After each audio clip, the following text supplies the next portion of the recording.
Chapter 771. Just the right softness, comfort, with the smell of sunshine, and the fragrance of dreams. The delicate skin of men and women conveys each other's body temperature. In the temporary stone house, on the top of the mountain, after a day of running through mountains and ridges, Muhua hugged Tina, and lazily lay on the comfortable bed in the quiet of the night. I dreamed of pillows, and quilts filled with down feathers under the wings of birds. They are of undisputed high-end quality. If compared with magic equipment, they are artifact-level bedding no matter where they are placed. Well, although they have no combat effectiveness, even if the demon lord holds them, he will probably rub them comfortably on the bed for a few times. For this pair of bedding, Muhua is very precious. It doesn't matter if someone comes to trouble him tonight, but if his pillow is dirty or broken, he will really blow up the entire Great Rift Valley prison. The head can be cut off, and the blood can be shed, but if anyone dares to mess with his pillow, Muhua will definitely fight to the death with the other party. Due to the problem of spatial interference, teleportation is not possible in the Great Rift Valley prison. Muhua has to sleep outdoors when he needs to rest in this space. A small house made of earth magic, with a sleeping dragon lying on the periphery. The Great Rift Valley prison is isolated from the outside world. However, if there is any emergency in the outside world, Muhua's subordinates can establish contact with him through summoned beasts, so even if Muhua soaks in the Great Rift Valley prison, it will not have any adverse effects on his family. The Black Witch College controls the Great Rift Valley prison. To be honest, if it were not for the power of the outside world, Muhua would not dare to go in here casually. There is not even a magic net in the Great Rift Valley prison. According to Muhua's observations over the past few days, there are at least 3 types of color domain protozoa here. If nothing unexpected happens, these color domain protozoa should be the spies of the Black Witch Academy in the Great Rift Valley prison, monitoring the Great Rift Valley prison to a large extent. Similarly, it also shows that there are at least 3 color domain ghosts in the Black Witch Academy. Phantom Sand Butterfly, Water Tank, those witches outside are really voyeurs, and they even have pimple ants. Leaning against the head of the bed, with a leather mattress made of Cheyenne bat leather under him, Muhua looked at the ants on his fingertips that were only the size of ordinary red ants' heads, and said to Tina in a casual manner. With her smooth shoulders half exposed, Tina arched into Muhua's arms, glanced at the ant on Muhua's finger that was easy to ignore if you didn't look carefully, and couldn't tell whether the ant was dead or alive. She stretched out her pink arm, pressed her fingers, and a touch of flame burned the ant to ashes. This thing is really concealed. Is it okay to be monitored by them? Tina said lazily. Phantom Sand Butterfly and Water Tank are okay, but Pimple Ant is more peculiar. They will hide in the skin of living things, just like hermit crabs. Even if they build nests on the delicate human skin, it will be like an inconspicuous pimple at most. They are almost not aggressive. They can survive by chewing some oil and skin flakes. Even for ordinary people, it is difficult to cause fatal harm. They can be regarded as scavengers in nature, but their parasites are easily overlooked. Their biggest role is probably surveillance and eavesdropping. I have given them a warning. If they are found to be spying again, the caster will not be so comfortable. Muhua chuckled.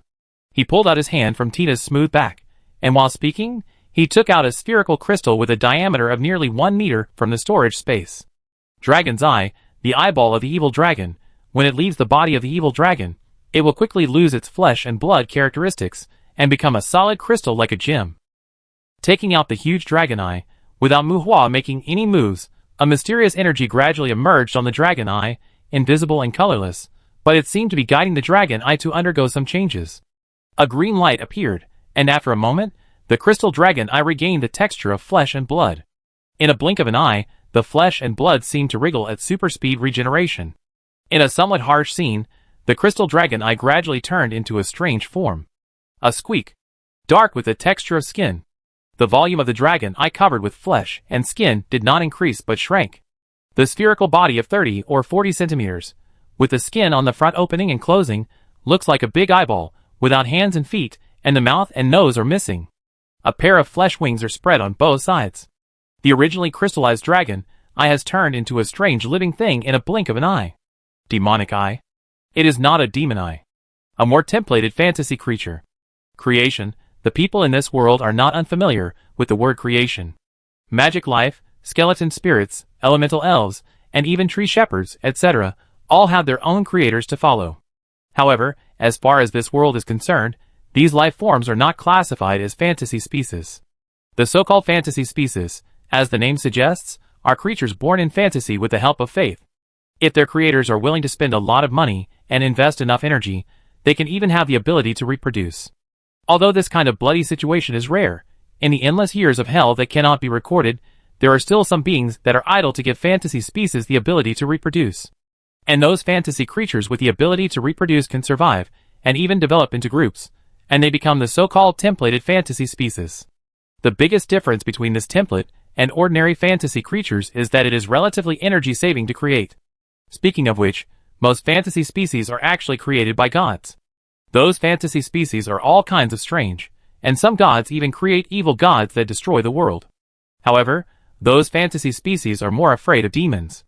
Even the evil gods with the power of destruction will not say a word when they encounter demons using trade compensation to brush them. And the magic eye that Muhua created in front of him, although it has no combat ability, is also a very remarkable existence among the magic eye tribe. Not to mention that its foundation is Dragon Eye, Muhua did not use the power of faith to create it. He used trade compensation to create this magic eye, which is almost real, and it cannot be brushed with trade compensation. Chiji, after a short stiffness, the magic eye seemed to have regained its vitality in a moment, flapping its wings and flying in front of Muhua. A short and crisp cry came from the body, with joy in the cry. It was hard to tell whether it was the body or the eyes.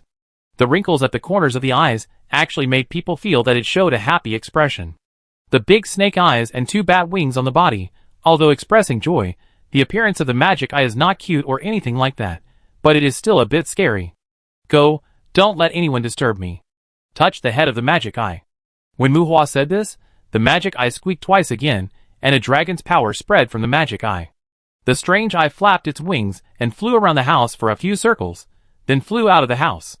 It seemed that the dragon's power was purer than that of the magic dragon, causing the magic dragon outside the house to whimper in its throat.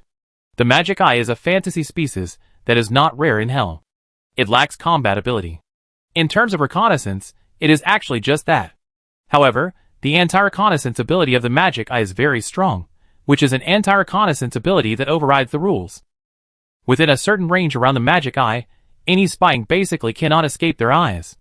At the same time, as an unreasonable fantasy creature, they are born to destroy all detection magic. Earlier, Muhua sensed the spying from the color domain protozoan. Although he fought back, he didn't want to guard against this kind of spying all the time. The magic eye is a fantasy species with a high cost performance. The biggest disadvantage is probably that it is not resistant to beating. It happened that I just got a pair of dragon eyes before, and Muhua tried to create it. Although the transaction compensation accumulated for a long time was consumed, this thing will be made sooner or later. Avalon, Dream Bird, Magic Eye, they are all small pets that Muhua plans to place on his own territory. I try to select some to strengthen later.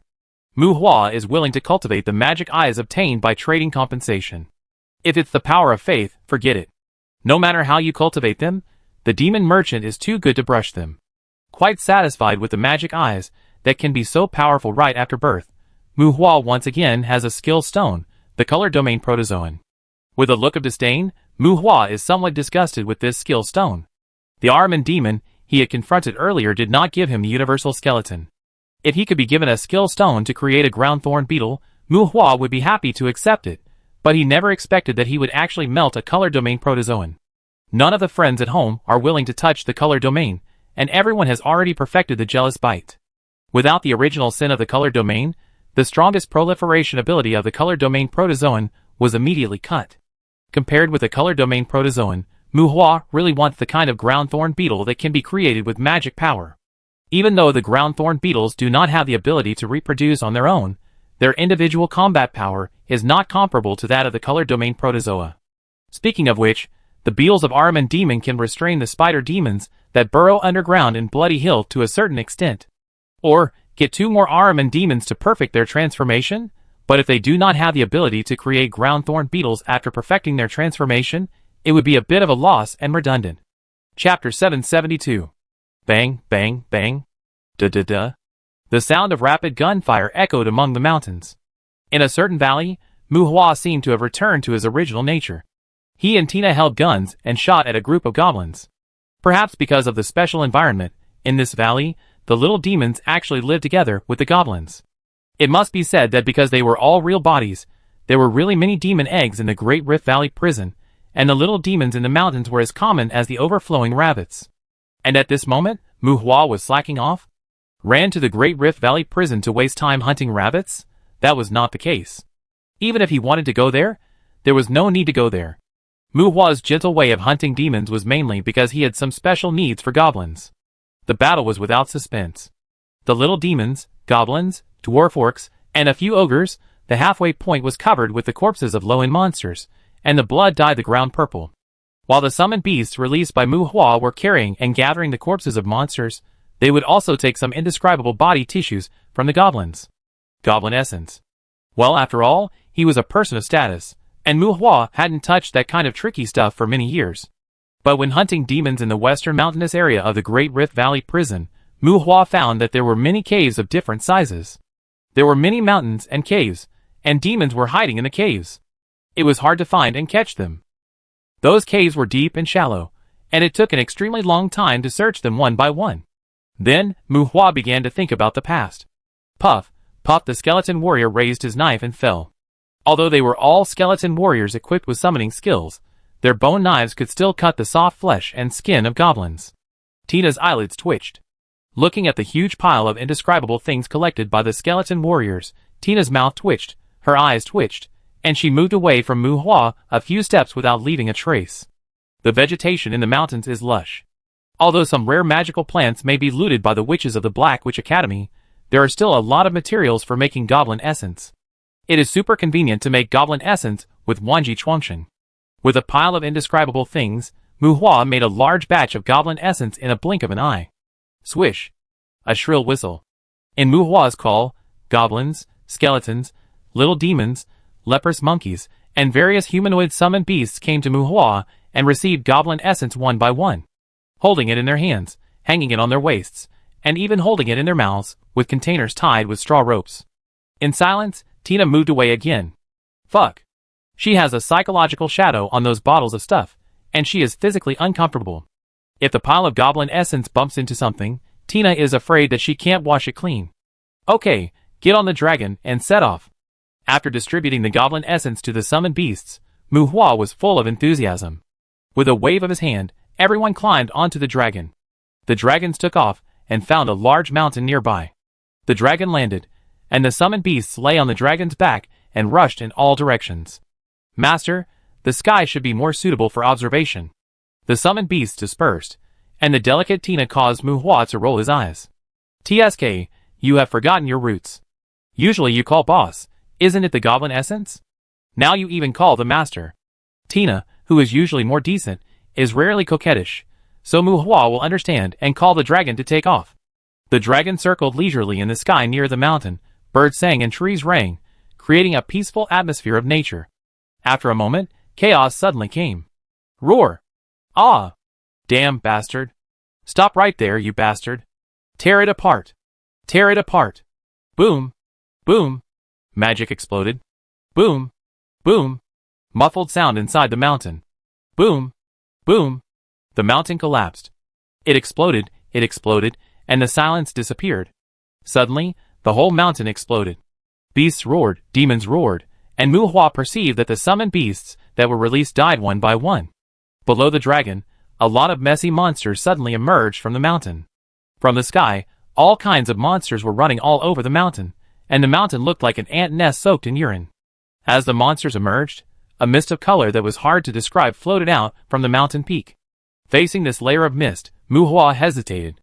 Otherwise, let the dragon fly for a while longer. Roar. Ah, vomit! Who? Who did it? Die! Die! Old lady. Vomit, vomit, vomit.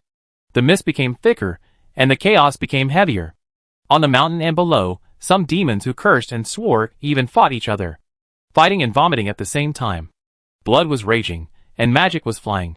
Seeing that a dozen minotaur with white mist coming out of a hole, with a not-so-large opening, Mu Hua's eyes lit up, and he called the dragon under his seat to come closer, and the touch of jealousy probed into the mountain. Tina, who was beside Mu Hua, subconsciously hugged Mu Hua's arm and looked towards the foggy mountains, her eyes full of resistance and helplessness. Boom! Boom! Boom! Well, 3 of the 4 magic dragon summoned beasts smashed into different parts of the mountain, and the magic dragon that Mu Hua and Tina were riding on did not land. After all, this mountain is a bit heavy for the time being, and Mu Hua does not want to taste it up close. But even if it does not land, the reach of Mu Hua's jealous touch is so far now, and the monsters on the mountain are in a frenzy, among which nearly 100 demons were inexplicably dragged into the sky.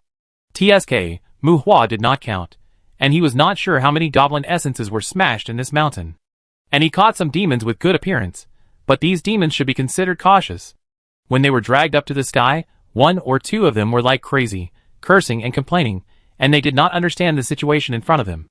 Damn undead. Is it you? Kill it! In the mountains, a demon discovered the landing magic dragon. The undead had no sense of smell and ignored the goblin essence. The demons randomly found faults. Gabba, Gabba, Gabba. The demons on the ground besieged the dragon, and the demons in the sky that were caught by the touch of jealousy were twisted into 18 postures by the huge force in the blink of an eye. 13 minotaur were neatly arranged, with their tongues hanging out of their mouths, and a bunch of minotaur were dragged in front of Mu Hua in midair. Bear. The soul fire ignited on the minotaur, but it took a long time for them to cool down completely. When they cooled down completely, they were instantly turned into dust by the soul fire. Some demons were twisted into 18 postures, and some demons used defensive magic to temporarily resist the attack. Magic is magic after all, and some ordinary defensive magic has almost absolute resistance to pure power. Unfortunately, whether this resistance can last long or not, the demons captured by Mu Hua have no ability to break free from the grip of the touch of jealousy. Mu Hua dragged them in front of him, pulled out his thick and long war spear, and under the horrified gaze of these demons, he poked and shattered their defensive magic. Ka-ba, ka-ba. It's no wonder that hunting demons in this great Rift Valley prison is not much less efficient than the edge of the abyss. Mu Hua introduced his own burning source, furnace, to the captured demons, while the touch of jealousy captured new monsters from the mountain. 3 dragons were beaten up on the mountain, and the dragon hovering in the sky was soon noticed by the demons. There is another one on top. On the foggy mountain, the demons had already red eyes. Well, were they angry or smoked? Well, who knows? The winged demon took off, and there were many monsters on the ground that struck the dragon with thunder. The dragon suddenly accelerated, and flew a tactical move in the sky that was difficult for a fighter plane to complete. The winged demon behind him yelled and cursed, and all kinds of magic chased the dragon's tail, exploding in the sky. Bang! Bang! Boom! Boom! A series of explosion points suddenly appeared in the sky, and lasted for a long time. In the mountains below, where the 3-headed dragon was, there was also an explosion roar. The earthquake shook the mountains, and the peaks collapsed. Seeing the monsters being all kinds of irritable, Mu Hua said that this was not his first move. The sky was filled with clusters of magic arrays. Karma Purgatory. The inherent magic of the fire system that accompanied Mu Hua all the way. As a great wizard who mastered the same position spell, Mu Hua couldn't say how many Karma Purgatory he had held back. In the end, the winged demons who were just furious and wanted to fight to the death, with Mu Hua stopped chasing in a hurry and fled in all directions. Unfortunately, the coverage of Mu Hua's wave of Karma Purgatory was a bit large, and the attack method of Karma Purgatory was to scatter meteorites. Plus Mu Hua's occasional touch of jealousy. It was too late to run now. Boom! Boom! Boom! Boom! A beautiful place with green mountains and clear waters turned into a red flame purgatory in the blink of an eye. After a wave of Karma Purgatory, the demons who can still jump around are all big fish. Tina beside him opened a bird's eye view, looking at the whole scene, exploring hidden dangers, and confirming whether there are any species that need special attention among the fleeing monsters. The wind rolled up the fire cloud, took back the beacon fire in the mountains, and Mu Hua rolled the fire wave to the sky, detonated it in the sky and dissipated it. There are corpses everywhere in the mountains, and they can be collected. However, after this wave of work, if we want to continue, we need to run farther away and go to the mountains, where the demons have no psychological preparation. At the same time, it seems that we have to go to another goblin settlement. Chapter 773. The long cry of the ground singing bird indicates that an earthquake is coming. It is rumored that their predictions of the changes in the earth can even involve fate. This is a fragile and timid monster with extremely high standards in some aspects. They can predict natural and unnatural geological disasters. When they predict a disaster, they will cry and run away. While having superstandard prediction ability, The ground-singing bird is also super standard in timidity. If the disaster is predicted late, when they find that they cannot escape the disaster area, they will be scared to death without the disaster happening. The biological resources in this Great Rift Valley prison are really rich. Some harsh bird calls echoed among the mountains. The source of the echo had disappeared. Shaking the twitching ground bird in his hand, Mu Hua considered whether to perform a resurrection spell on it to see if it could be saved. Birds the size of partridges, whose flying ability is limited to gliding, usually live in places with dense vegetation. If there are no geological disasters, they are very quiet animals. Timid, fragile, at the bottom of the food chain, and easily scared to death by themselves, which makes ground birds very rare. Mu Hua was quite happy when he found the ground-singing birds in the mountains, and wanted to try to catch some to raise. Unfortunately, every time he caught them, the ground-singing birds would twitch. Don't they say that these guys can only predict geological disasters? Tina, don't you want to blow up this place? Weighing the dead ground-singing birds, Mu Hua looked at Tina with suspicion. No, if it were me, I would definitely not cause a geological disaster. Tina rolled her eyes. There is not much point in actively searching for the ground-singing bird. Mu Hua was accompanied by a group of summoned beasts carrying goblin essence. He was originally prepared to wreak havoc on the demons in this mountain area. Judging from the call of the ground-singing bird, if Mu Hua hunts demons here, it is estimated that there will be another landslide. This is also the magic of the ground-singing bird. Even if it is a possible man-made event, they will have a premonition. However, after discovering the ground-singing bird, Mu Hua does not mind changing the mountain to release the poison, so the disaster that may be encountered here should not happen. Unfortunately, the magic of the ground-singing bird is still relatively limited. It seems that Mu Hua's appearance here makes them firmly believe that they are dead. After drilling in the mountains for many days, without an accurate target, Mu Hua and Tina wreak havoc on each mountain, wrecking many monsters, but still did not encounter the destruction demon. However, Mu Hua's harvest during this period was not small, including enough Philosopher's Stones to evolve 4 or 5 evil dragons, tens of thousands of physical crystals, and countless magic skill stones. As a result, some areas in the western mountainous area, which were originally lush and green, seemed to have alopecia, and the mountaintops were ruined by Mu Hua. He did not ask for the Barus demon, but he did not even see the demon that mastered the power of destruction.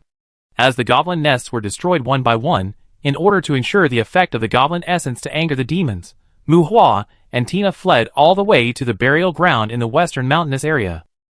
Now that the ground-singing bird was dead, Mu Hua waved his hand, and prepared to let his summoned beast explore the caves of this mountain.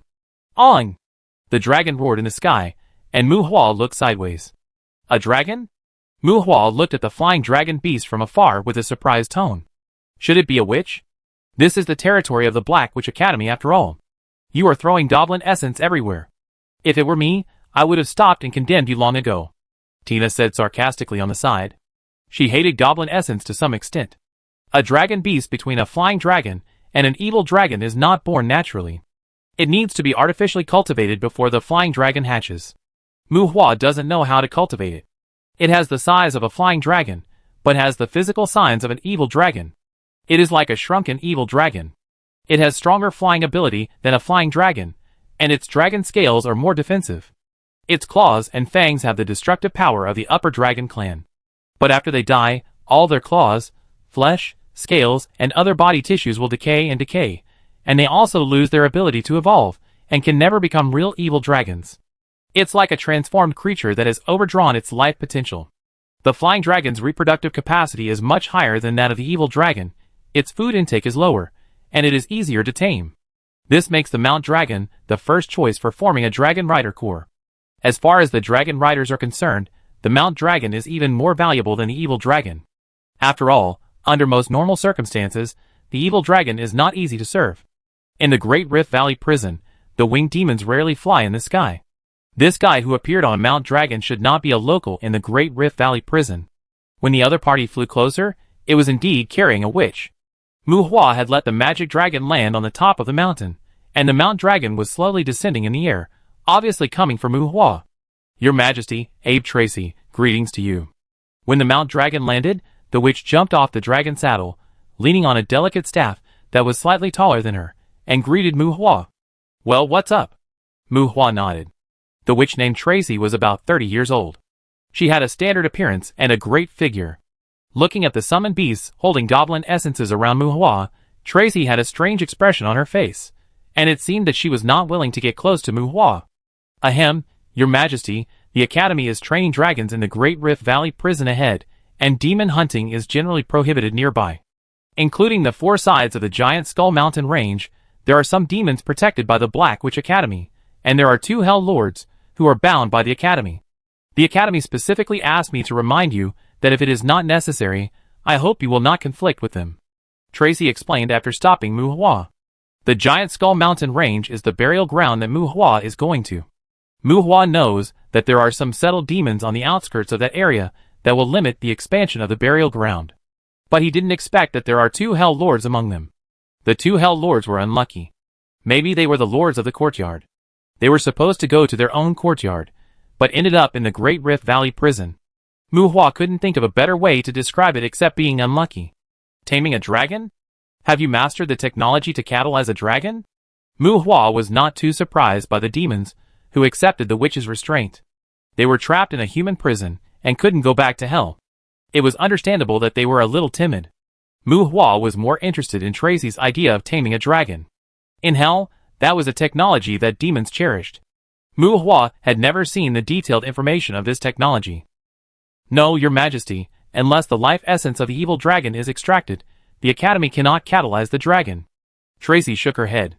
The only advantage of extracting the life essence of the evil dragon to catalyze a dragon is that the dragon is easier to subdue, but there is basically no cost-effectiveness.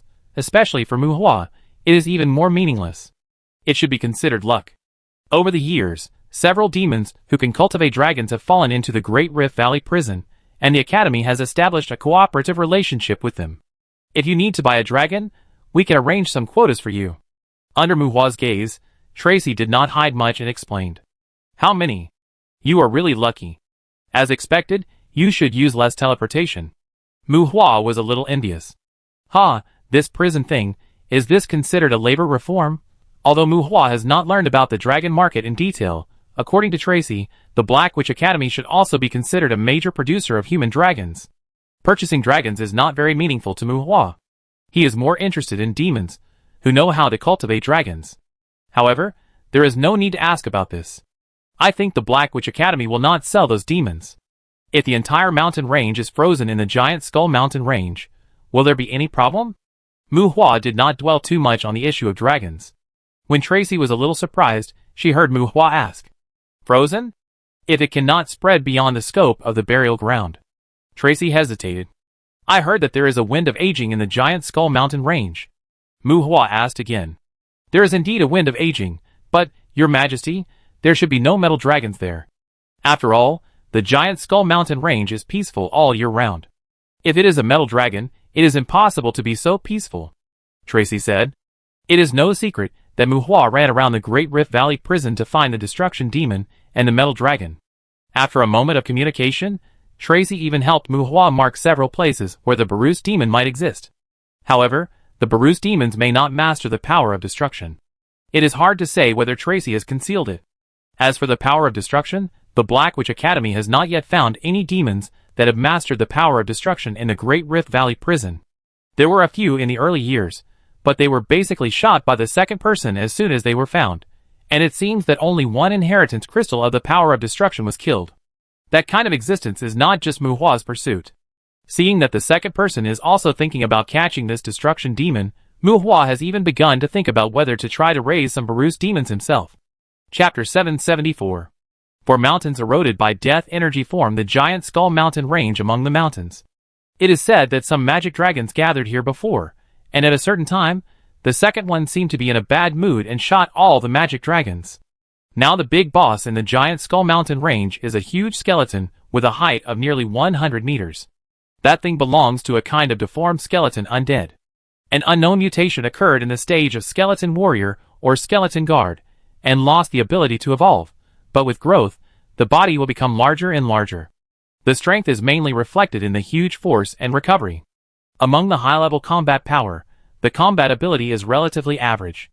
It is estimated that the second one has the intention of treating it as a mascot, so the guy has been living in the Giant Skull Mountain Range, and no one has bothered it. As for whether there are other powerful undead in the Giant Skull Mountain Range, it is hard to say.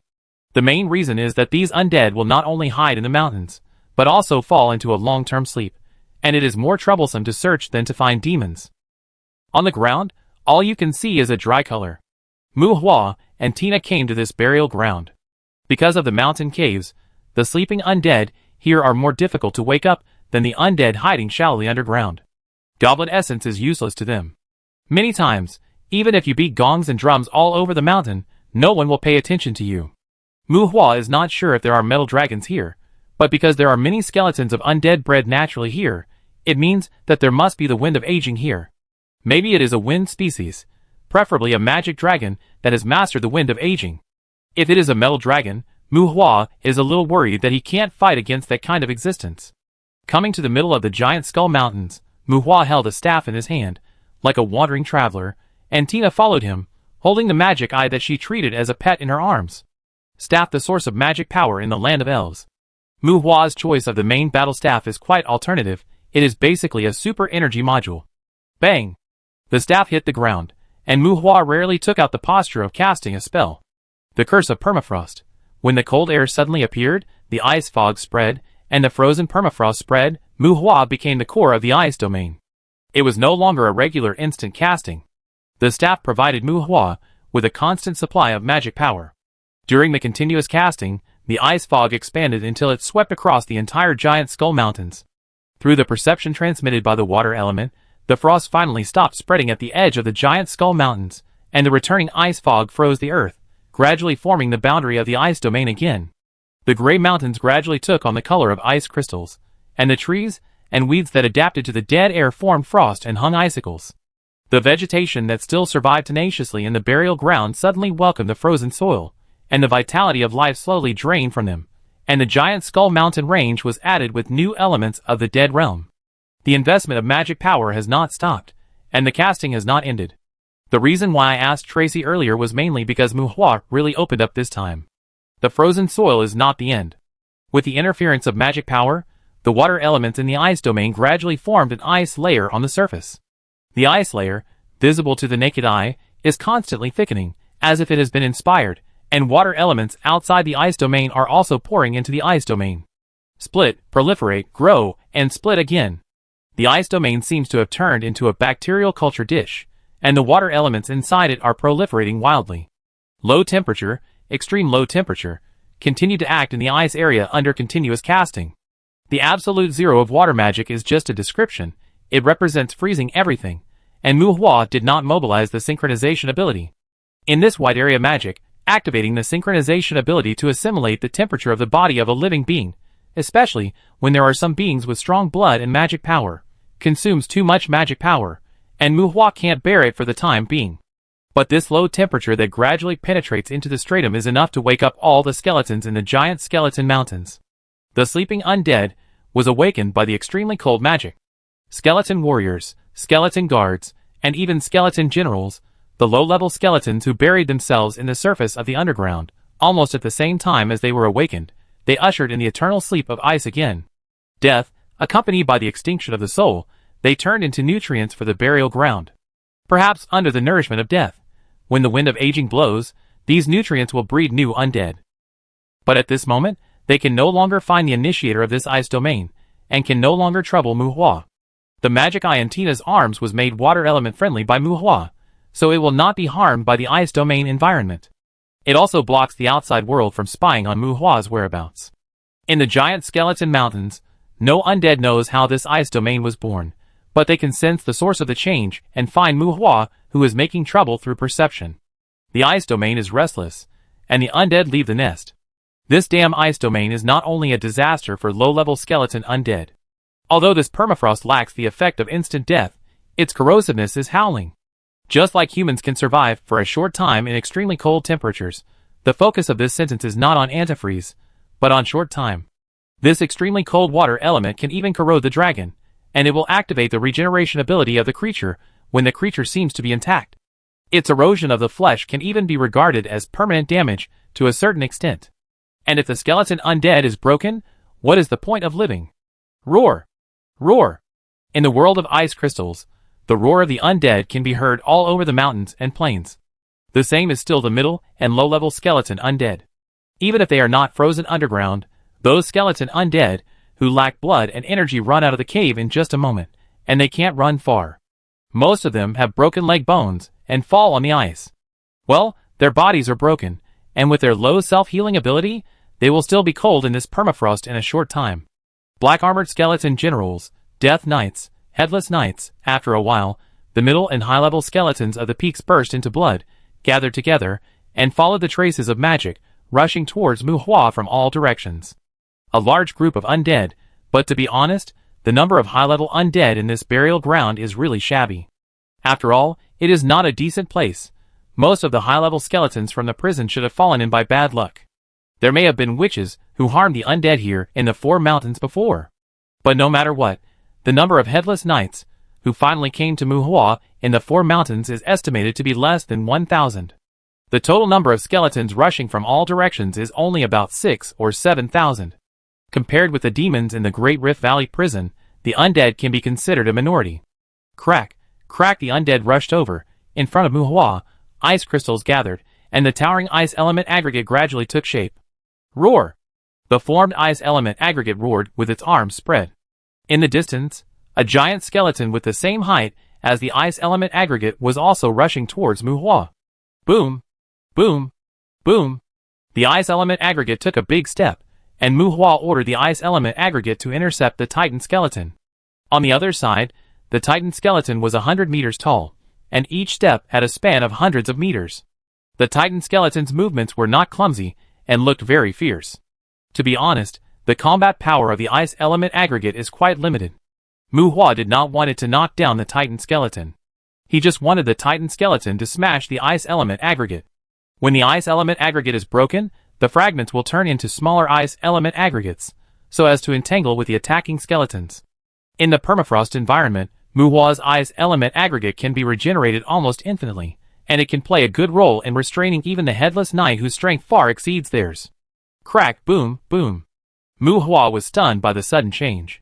The huge ice element aggregate hadn't come into contact with the titan skeleton yet, and the titan skeleton fell down by itself.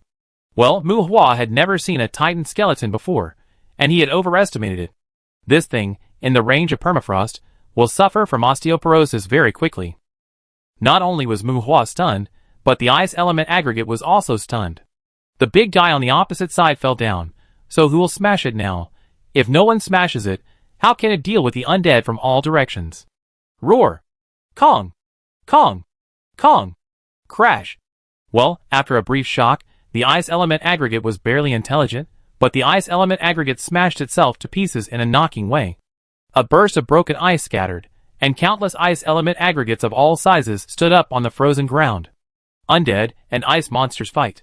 Not to mention, under the effect of some related magic, Muhua's current ice element aggregate can actually withstand the collision of the headless knight. It will be knocked away, but it is not easy to be smashed. The ice condensed by the ice element aggregate tripped the warhorse, and the feet of the black-armored skeleton general were also frozen and stumbled. The real fighting method of these ice element aggregates is not to kill the opponent, but to drag the enemy in a cold environment, consume the enemy, and even let the enemy slowly freeze to death. Among the many skeleton undead, Muhua is more concerned about the headless knight. After all, the headless knight can melt a lot of good things. But at this moment, Muhua is more waiting for the guy who can soar the wind of aging to appear. The titan skeleton that he had some expectations for earlier. TSK, can't count on it. Chapter 775. Great Rift Valley Prison, Western Mountains. As time passed, the giant Skull Mountains, which had turned into frozen land, gradually showed dazzling colors from the outside. Temperature difference, magic and death, the exclusion and blending of elements, the mixture of various factors, the giant Skull Mountains seemed to be covered by a layer of aurora film. The roars of the undead came one after another, and the jingling sounds on the bodies of the ice element aggregates played a wonderful movement. Fierce, but not bloody and violent battles. To be honest, the battles of the undead are much more harmonious than the battles between living beings. There is no blood, no screams, and the blood and magic bursts are often clean. Of course, the premise is that you will not get plague under the scouring of death. In the giant Skull Mountains, skeletons of the undead continued to rush to Muhua. Some of them turned into ice sculptures halfway, and some fought with the ice element aggregates, but their movements gradually became stiff. the strange sound of humming and rolling wind. Gradually, the figure of fire appeared between the undead and the ice monster. Fire spirit, the flame of life. Tina released the companion fire spirit. It must be said that even when facing the undead, in the battle with the physical monster, the flame of life can also show the threat of disaster level. Just like the infection of the virus, when those skeletons of the undead, who share the same hatred, are entangled by the flame of life and cannot get rid of it, they will inevitably be included in Tina's army of fire spirits. In fact, in the battle with the projection monster, the flame of life is relatively mediocre, because the projection monster will die and dissipate, and will not be infected with a new fire spirit. But when it comes to normal creatures, the flame of life shapes the creature of fire, just like to put the flame on the altar, as if to let the fire spirit fill the whole world. Perhaps it was specially cleaned up by the witch. There was no trace of lich in the giant skull mountains. Although the fire spirits were strong in front of living things, the biggest problem was that they left no corpses. One by one, the black-armored skeleton generals turned into fire spirits, and the death knights were in a mess. But the headless knights were mostly entangled, and there was basically no fire spirit to infect them.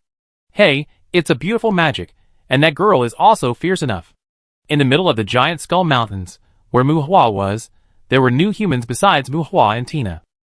A crisp voice, a girl's appearance, and a wizard hat with eyes and a mouth on her head. The controller of the city of Eden, the dean of the Black Witch Academy, Lilitu, the second kingship.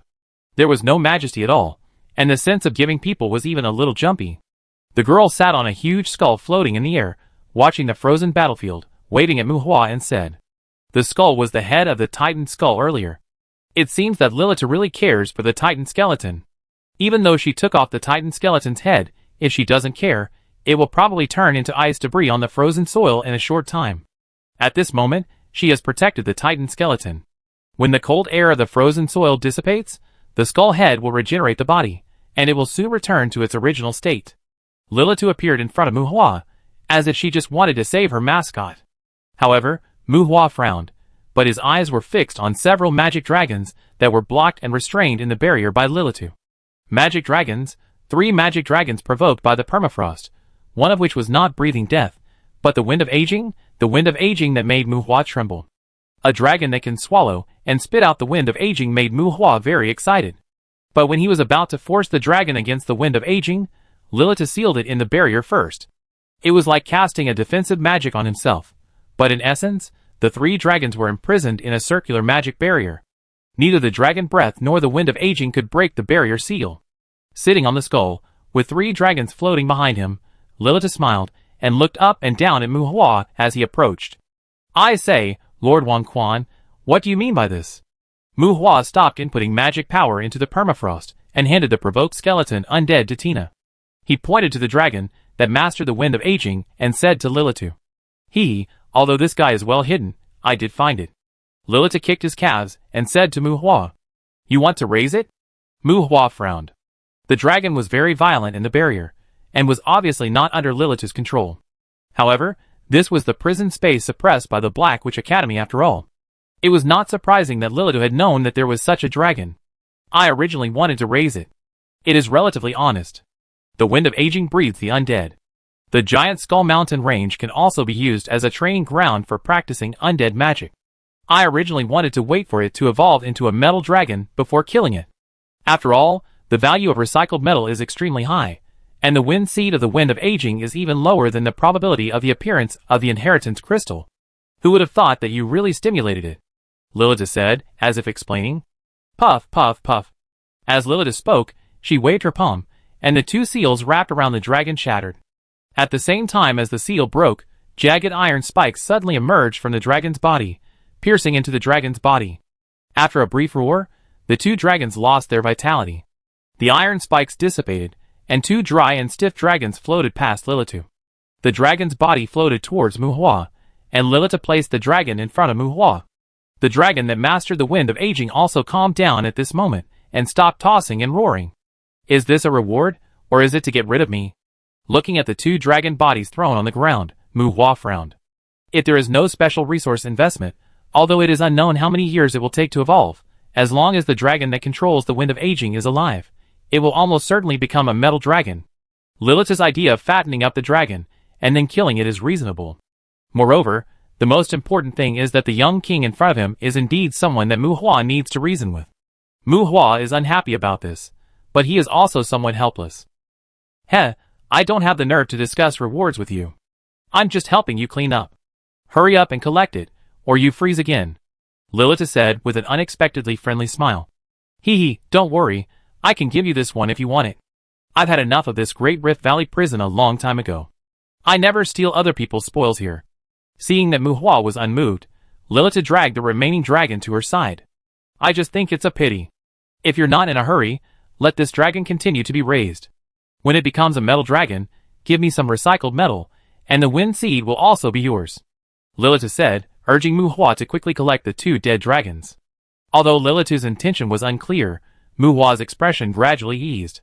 While hesitating, the touch of jealousy dragged over 2 dragons, and Mu Hua put the bodies of the 2 dragons into the storage space. As Mu Hua moved, Lilith frowned slightly, as if a little disappointed. Mu Hua was thinking, and the touch of jealousy dragged 2 more terror riders from nearby, throwing out a few bone souls to drill around on the terror riders.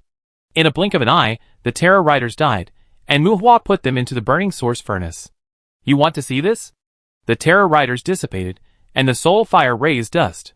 Mu Hua said to Lilith tentatively. Ha, you know a lot, young man. Lilith's eyes lit up, and he seemed very happy. What can you see? Mu Hua asked. I can't see it, but your ability should have some plundering elements, right? Lilith was curious, and turned to look at Mu Hua as if exploring, and continued. It's fine if you say your own ability has grown, but the ability of those around you has improved too abnormally in recent years. You always like to use soul fire to pour over corpses. Not only me, but many people have speculated that there is something wrong with your soul fire. Unfortunately, your ability is a bit scary. Anyway, I don't want to mess with you. Lilith pointed her finger at her lips, with a curious expression on her face. I don't know the details, but it is certain that Mu Hua has a problem. If it was just Mu Hua's extraordinary growth, it would be fine. What Lilith called scary was mainly because Mu Hua was followed by a group of friends who grew abnormally. Just like the barrier that Lilith created when he caught a few dragons, that thing is actually a sealing technique, and below the Demon King level, even the Hell Lord lacks resistance to the sealing technique. It's hard to say about others, but if a few kings want to deal with Mu Hua, sealing and capturing is a good choice. But let's not talk about whether there will be problems when sealing Mu Hua. Who knows what kind of monsters are hidden in his house? Even the people around him are not easy to deal with. Dealing with Mu Hua is not just dealing with him alone. If you want to trick Mu Hua now, you must be prepared to stir up a hornet's nest. And judging from Lilith's attitude, it is obvious that she does not want to stir up the hornet's nest of Mu Hua. Chapter 776. Knowing that Mu Hua has problems, not only in his own growth, but also in the training of others, there are also big problems. Lilith wants to know, Mu Hua does not deny, but Mu Hua does not explain. Lilith has no way. With it, you can control the wind of aging? Mu Hua needs to reason with Lilith, and relatively speaking, Mu Hua now is not an object that Lilith can manipulate without reason. Mu Hua can't explain everything to her clearly, and many things still need her to observe and speculate. Lilith pointed at the dragon that she had imprisoned in the barrier and asked tentatively. Not necessarily, there are not so many cheap things, but the chance should be higher than normal disassembly. Mu Hua did not hide it, and said half-truthfully. These days, let alone intersections, people who can contact Mu Hua basically don't have low IQs. Hiding too much will make it easier to hook up with others. Is the chance higher? Lilith muttered in inquiry. Sir, there should be nothing to test between us. If you must occupy this dragon, then there is no need for me to waste time in this Great Rift Valley prison. It is polite, but it is rare to encounter a dragon with the wind of aging. Seeing that Lilith wants to talk about this dragon, Mu Hua still doesn't want to get too entangled with her. After all, he didn't say anything nonsense just now. He is not sure whether this dragon can melt the skill stone of the wind of aging. Before, he sold his child and his body, and finally settled the mess with the 7th. Now it is not good to go against Lilith. If Lilith sees this quality of monsters, and wants to intervene, then there is no need to come to the Great Rift Valley prison in the short term. Wind of aging, you are not even 50 years old yet, but you are eager to step into the Lord class. Lilith seemed to sigh. Mu Hua was silent. He wanted to raise some objections to his own age, but thinking about the person in front of him, he probably thought that calling her an old woman was flattering, so Mu Hua wisely gave up teasing her about her age. Don't be anxious. First of all, I have no ill intentions. Mu Hua wanted to say something, but Lilith shook her head. Mu Hua looked at her and waited for the next words. Normally, if you want to obtain the wind seed of the wind of aging, the metal dragon is more likely to produce it, and if you put it with me, I am not afraid that it will escape or be killed. I don't lack the wind of aging, and I can guarantee that I will leave it to you. Lilith stretched out a finger, and a wind ball gradually condensed on the fingertips. Mu Hua frowned with instinctive disgust. The wind ball on Lilith's fingertips made him instinctively disgusted. The wind of aging is not resistance. Lilith actually mastered the wind of aging. Mu Hua thought that among the kings, only trees could play with this thing. If you must kill it now, it's also convenient to help you, Lilith said again. Mu Hua had no expression on his face, but he was somewhat expectant in his heart. But I want to see the process of your understanding of the wind of aging, Lilith said. Mu Hua was silent. Metal dragons are very scary. In addition to the wind of aging, they may also be exposed to some abilities related to time. However, the magic dragons do not have the qualifications to contact the law of time. They mainly need to complete their evolution in the wind of aging while bearing the decay of their bodies. And a magic dragon that has mastered the wind of aging, in fact, Mu Hua can feed it enough philosopher's stone to help it evolve into a metal dragon. But now the dragon is in Lilith's hands. Mu Hua doesn't know whether the metal dragon can be smelted into recycled metal, and he certainly can't share the metal dragon's body with Lilith. Less trouble is worse than more trouble. If this dragon is given to him, he still prefers to smelt it directly. At this moment, Lilith seems to be quite sure that he can get the wind of aging, and even wants to observe it on the spot. Sir, have you misunderstood something? I may not be able to get the wind of aging from this dragon. Mu Hua frowned. He is not afraid of Lilith's observation. Since the earliest Canaan Star Tour conference, he has been spreading the soul fire all over the world. If he can see anything, it would have been seen long ago. In other words, you still want this dragon now? Lilith asked Mu Hua with some surprise. You should also know that I reluctantly acknowledged trees as my ancestor, which made him stop causing trouble for me. My Vivian doesn't like him, either. Mu Hua was quite frank. If I wasn't afraid of his aging, I might have beaten him to death, so I was anxious. Mu Hua spread his hands. Lilith twitched her mouth, and looked at Mu Hua with a strange look. Can you tell me if you can get unconventional resources from the corpses of monsters, such as essence and blood, inheritance crystals, etc.? After a short silence, Lilith stopped joking and looked serious. Ha, sir, are you joking with me? Mu Hua smiled, but his brows were frowned. The two looked at each other in silence. And both of them knew that Mu Hua's joking did not refer to essence and blood, inheritance crystals. After all, Mu Hua and the people around him had too many attributes that grew unconventionally, and the magic they mastered, including the ghosts and gods they achieved, were too many and too fast. Mu Hua's joking refers to Lily Tu asking him to reveal the truth. This is the first time he and Lily Tu have met. I said you can guess, but revealing the truth? Is it a big deal to have a flat chest? Ping. With a crisp sound, the barrier that sealed the dragon was broken. The dragon had been breathing a lot in the sealed barrier before, and the aging wind inside was about to explode. But those aging winds were controlled by Lily Tu to form a condensed wind group. The wind group shrank until it disappeared. In the process, the bones made a crisp sound of ka-ba ka-ba. The dragon twisted its body under the ravages of Lily Tu's jealous touch, and was squeezed into a ball of dried meat that was difficult to recognize its original appearance. Mu Hua's eyebrows jumped. This old witch played this trick better than him. The dragon was an undead after all, and it was difficult to kill them by posing. But seeing that the dragon was neatly molded, and the death mist on its body had all dissipated, it was estimated that it was going to die. This was really a technical job. Mu Hua, do you know the Black Witch? Lilith looked at Mu Hua meaningfully, holding the dragon that was molded into a poke ball with a touch of jealousy. The existence in the legend of Hell, the top powerhouse of the witch clan? Mu Hua shook his head. He didn't know much about the Black Witch. Although the name of the Black Witch Academy was also well known among adventurers, everyone regarded the term Black Witch as a description. Mu Hua only knew some of the concepts of the Black Witch from the demons at home, and those demons at home were not doing well in Hell. The Black Witch was also in existence in the story for them. It should be considered a legend.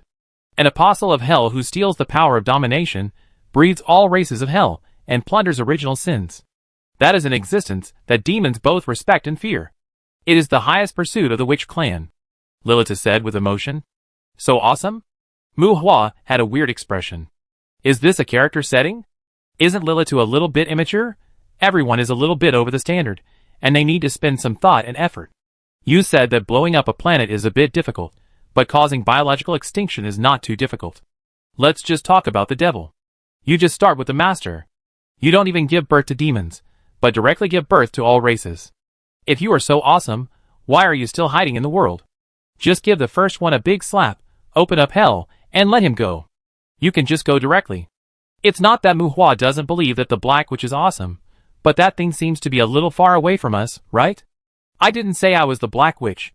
Seeing Muhua's weird expression, Lilith, who was a little out of the play, rolled her eyes, and her serious expression became lazy. These are what Mephisto said. It is said that the Devil Clan intends to cultivate Black Witches. I don't know what the master is like, but I have 7 deadly sins, and these original sins are all taken from other ghosts and gods. Lilith said some incredible words without any scruples. 7 deadly sins? Envy and color domain? Muhua was surprised. Lilith's temperament changed, and a wisp of pink breath flowed from the corner of her mouth. Muhua's pupils contracted. It was really a color domain. Okay, it's amazing. The original sin of plundering ghosts and gods, and then what? Muhua raised his eyebrows. Witches are a bit fierce. It's rare that they can still survive. Our own Trisha is a bit picky. Should I really let her go to the Black Witch Academy for further study? So, the real way for witches to grow is to plunder power, ghosts, lords, demons, and masters. So, witches are not likable. Witches need protection during their growth. Lilith said. Shelter? I'm afraid it's not just that simple, right? Muhua questioned. If it was about shelter, he hadn't heard that the second one was too close to any royal power. Lilith didn't hide it, and nodded with a helpless expression. Yes, those who kill people will be killed by others. Witches plunder and grow, and devouring witches can also gain the abilities of witches. The Lord of Hell is not a big deal, but the devil has the ability to devour witches.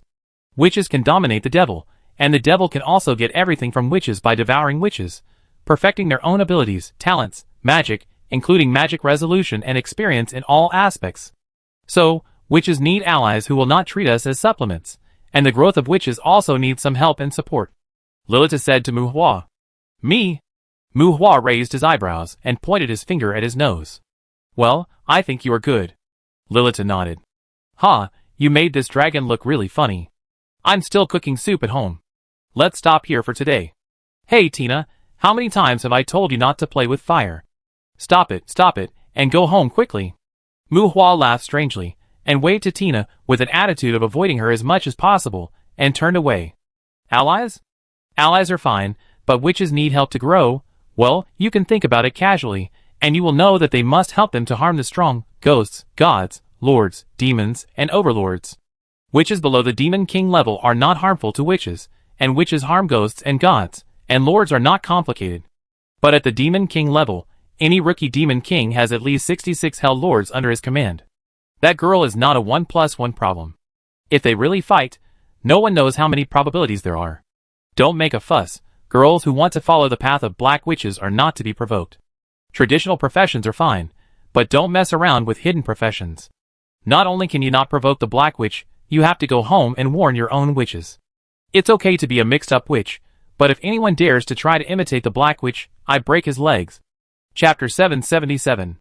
Normally, only when witches reach the level of demon kings can they weakly call themselves black witches. However, because they have given up the growth path of witches, in the present world, there is nothing to argue about the second king calling himself a black witch.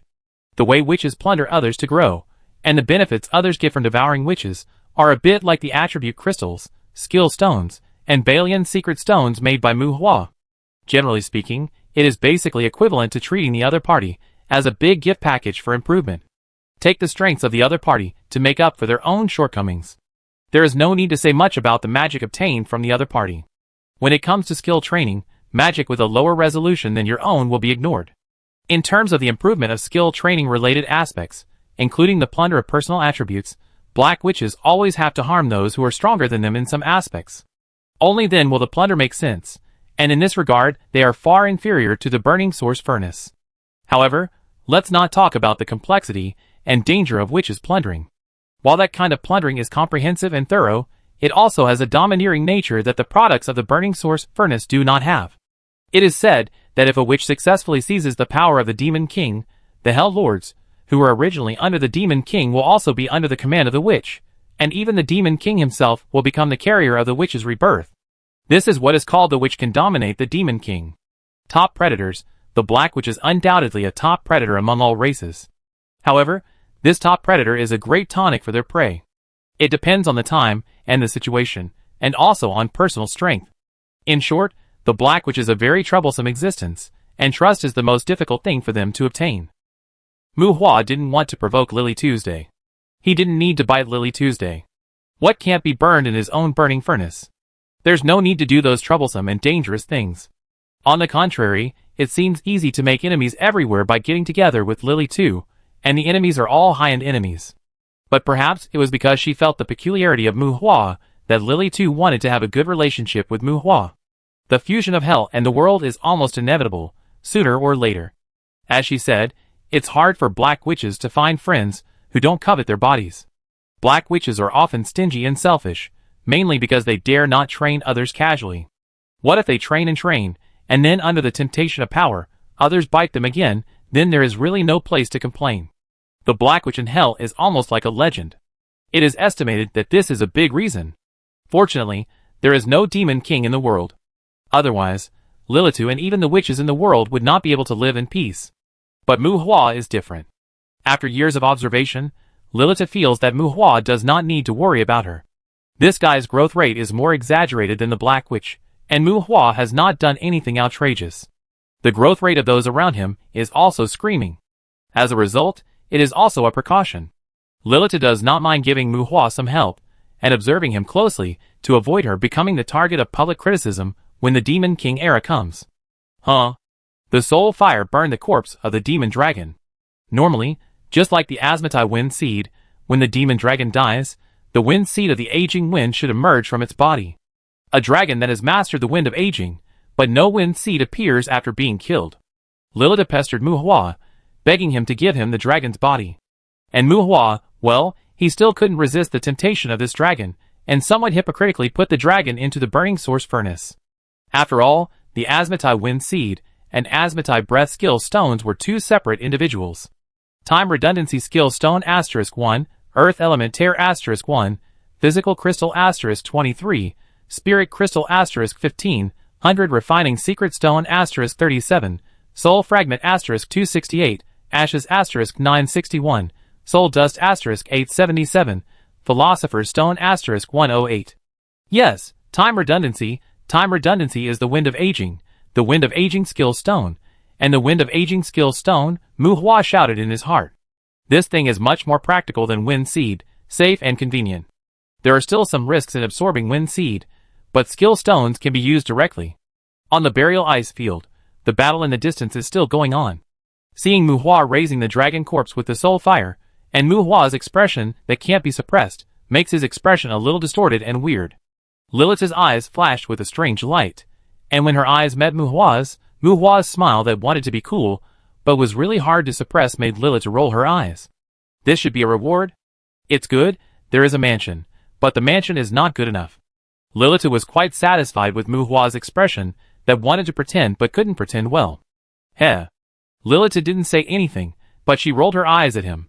Mu Hua also knew that he didn't control his emotions for a while, and smiled awkwardly.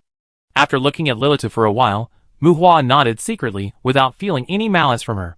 The situation of the Black Witch is somewhat special. Lilith has long guessed that he can obtain abnormal resources from the corpses of monsters, but all along, let alone targeting him, Lilith even gave him a cautious feeling in front of him. Regarding the uncertainty of the future, it seems that Lilith still has great expectations for him. Is she looking for someone who can protect her from the wind and rain?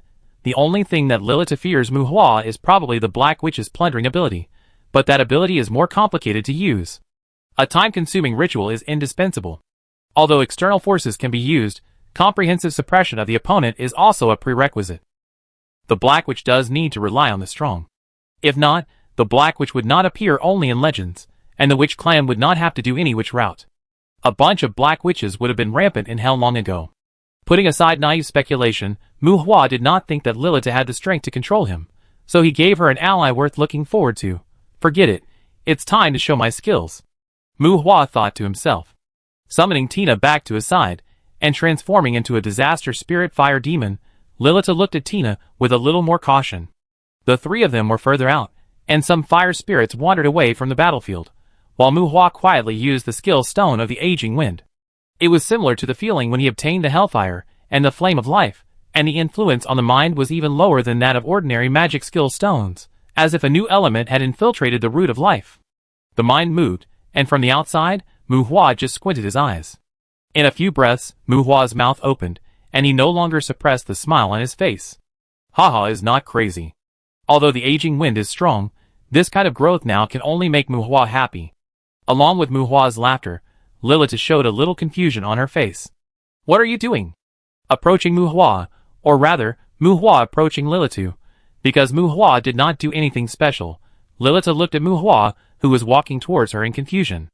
Raising her hand and sweeping, it has almost become instinct.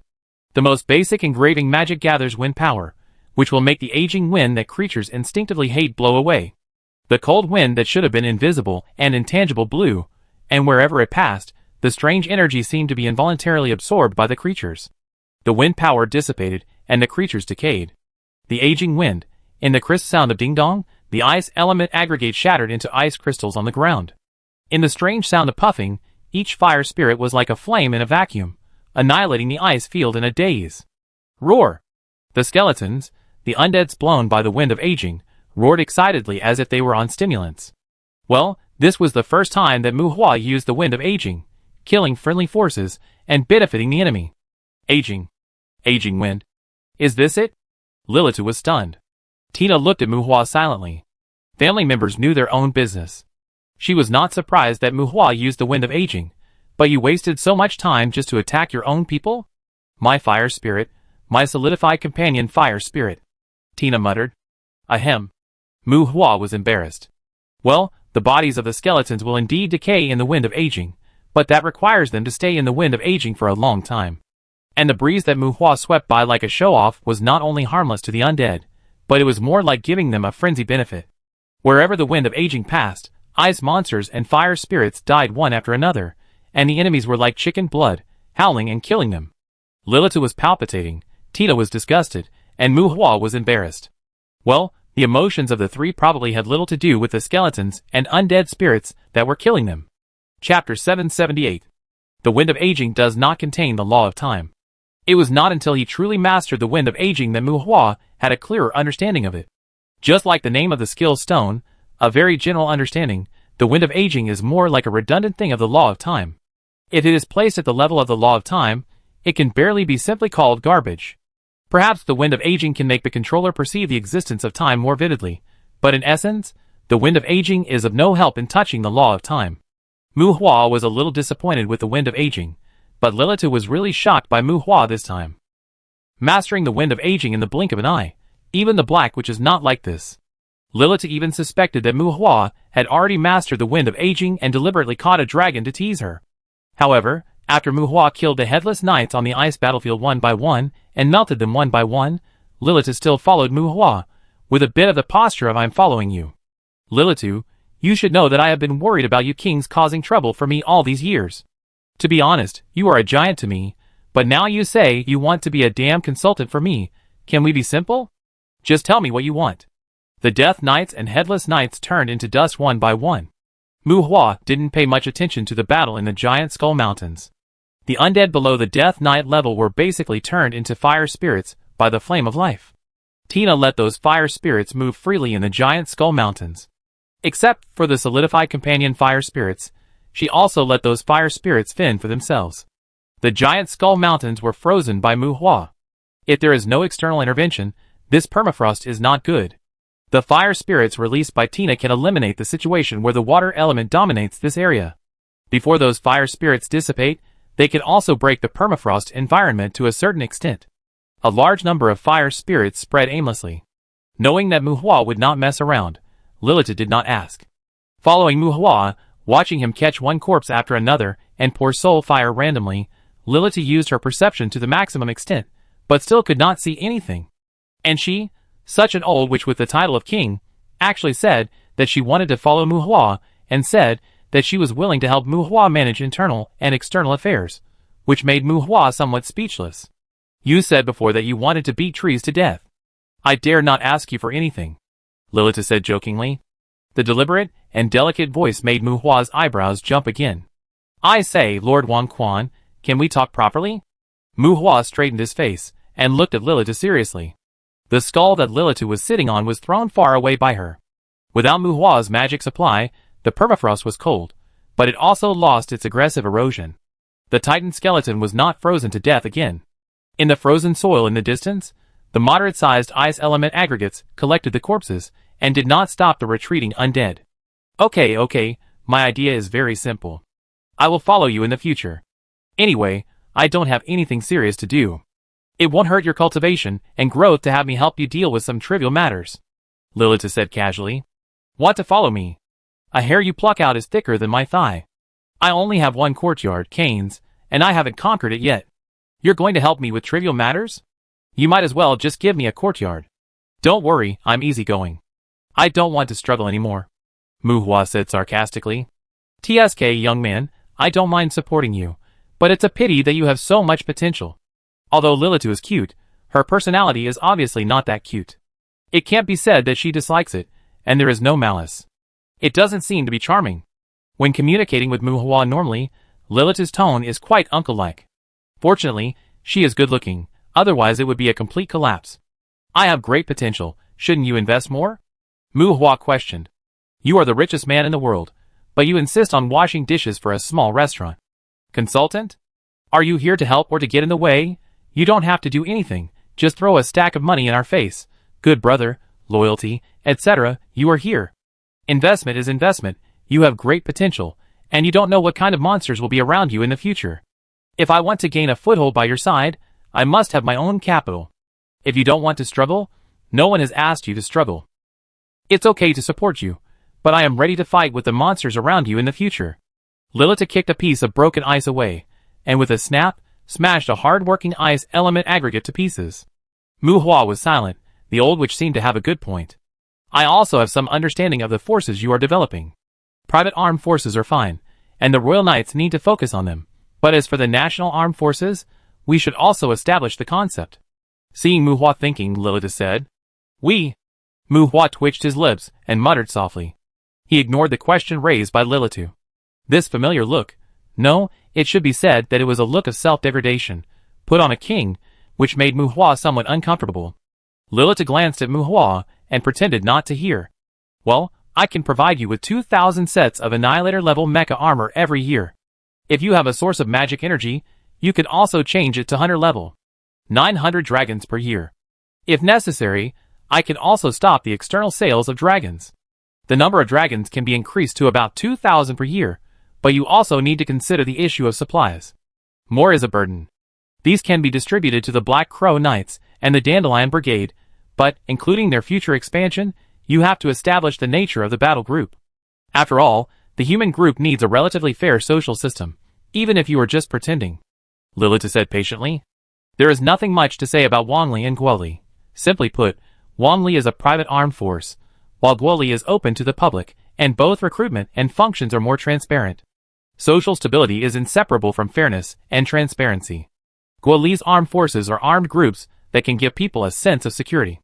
It doesn't matter whether they are fooling around, but they can't be too lazy to fool around. Of course, this is also a society for adventurers. If it is placed in a society for settlers, Wangli is a fart. They are all Guoli, and they are all contributing, sacrificing and serving.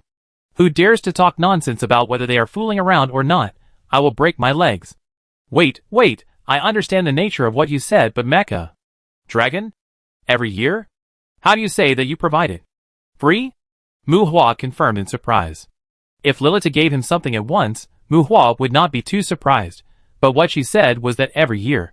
Yes, for free. I can also allocate 700 witches with combat power above the level of magic generals to accept your dispatch. As for the others, we will make appropriate arrangements according to the specific situation in the future.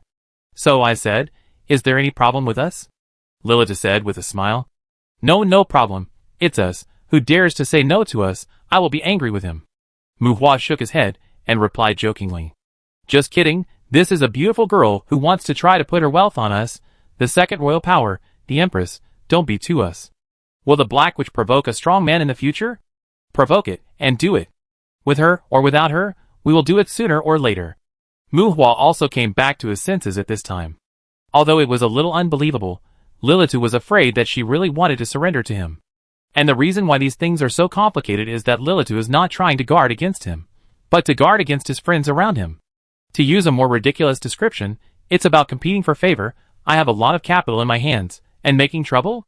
Come on, I beat 10 of them. Well, that's probably what it means. This is not that we want to hug her thighs, but we stretch out a leg for her to hug, and her family background. Tut tut, it's probably not a matter of how many years of struggle we have to save. Of course, the premise of all this is that Mu Hua's own growth meets Lilitu's expectations.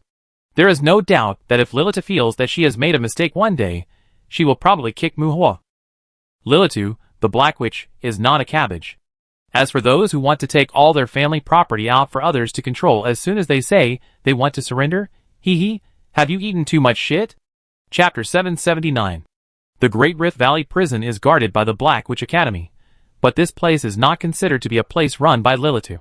The Black Witch Academy in the human world, the Garden of Eden, and the hundreds of courtyards that are inextricably linked to the second royal power, Lilitu's mind is generally spent on those places. For Lilitu, the Great Rift Valley Prison is more like a testing ground. In addition to imprisoning prisoners, the Black Witch Academy will formulate various systems, imitate various customs, and try to coexist with humans and demons. In this way, what kind of situations and results will appear in the social system where humans and demons coexist? It is also trying to see if there is any way to allow humans to establish an equal relationship between humans and demons when they coexist, or to let humans take the initiative. Even if the federal government attaches great importance to these experiments, some upper-level forces have also given great support to the Black Witch Academy. To be honest, the Great Rift Valley Prison is not a good place to make trouble. If you make trouble with Lilitu here, you may be besieged by many parties, and you may be beaten to death without any reason. It seems a bit far-fetched to say that he was going to surrender, but Lilitu did make it clear that he wanted to surrender to Mu Hua. And Mu Hua did not object to Lilitu's request to stay by his side. It must be said that Mu Hua trusted Lilitu, believed that Lilitu had no ill will towards him, and believed that Lilitu really wanted to rely on him in the future. There was no way, not to mention the various special features of the Black Witch, mainly because Mu Hua compared himself with Lilitu, who was really too awesome. Earlier, Lilitu's explicit statement that he would provide financial support to Mu Hua was already exaggerated, but that was still based on Mu Hua's actual situation and what Mu Hua could afford. To say that it was a drop in the bucket seemed to be a bit of an understatement for Lilitu.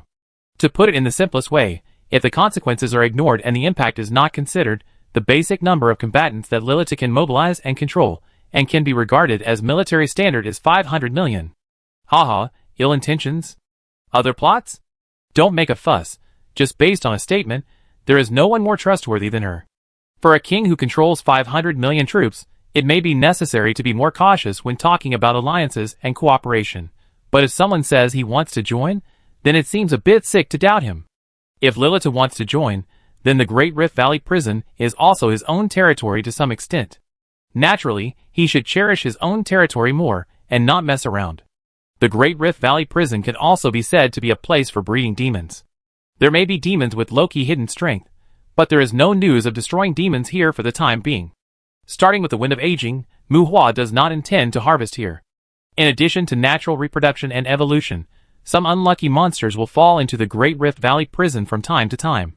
With so many monsters, riots are common. As for monster hunting, it is a virtuous cycle. It is not too late to deal with them when the monsters cause trouble. Mu Hua asked Lilitu to focus on the destruction demon. After seeing the process of Mu Hua's aging wind, and knowing that Mu Hua wanted to get the power of destruction, Lilitu did not focus on the Great Rift Valley Prison, but directly ordered his subordinates to hunt for the destruction demon. As a king, Lilitu's subordinates are not all lazy people who hang around her all day. Some of them occupy the courtyard as the master of the courtyard, some fight with the monsters in the courtyard, and some sit in the courtyard and stand on their own with the monsters. Lilitu gave the order, and searched various courtyards. There were several responses immediately, but for the time being, they were all projection demons. However, this also made Mu Hua sigh that his pattern might have to change. The strong are here. In the solemn hall, a group of people paid homage. The city of Eden, unlike the relatively public Black Witch Academy, is Lilith's private courtyard. Here, even the title of the king has to be ranked after her name. Following Lilith to the throne room of the city of Eden, with the arrival of Lilith, a man wearing a crown on the throne stood up and respectfully led Lilith to the throne.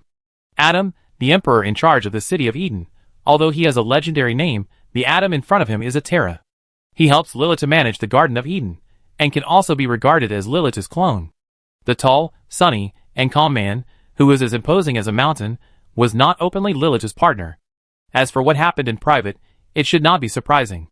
The strong reigns supreme, which is a somewhat alternative slogan. It seems that Lilith should be a type that prioritizes strength. The people in the hall were mainly witches, with a small number of men. Most of them were dressed in formal attire, but they all had a strong aura. The guards in the hall were composed of vampires and werewolves. Stand up. Lilith sat on the throne, and Adam stood beside the throne at this moment, motioning the people who were worshipping to stand up. Muhua and Tina, who came with Lilith, also stood in the hall, but Muhua did not get close to Lilith at this time. After leaving the Great Rift Valley prison, Lilith first took Muhua to her city of Eden. She wanted to introduce some of her family's situations to Muhua. It was necessary to make some statements, and also to dispatch some manpower and material resources to Cain's. Lilith sat on the throne, Muhua stood in the hall, and all the people present were the dignitaries of Eden City. The sudden arrival of outsiders aroused everyone's curious observation.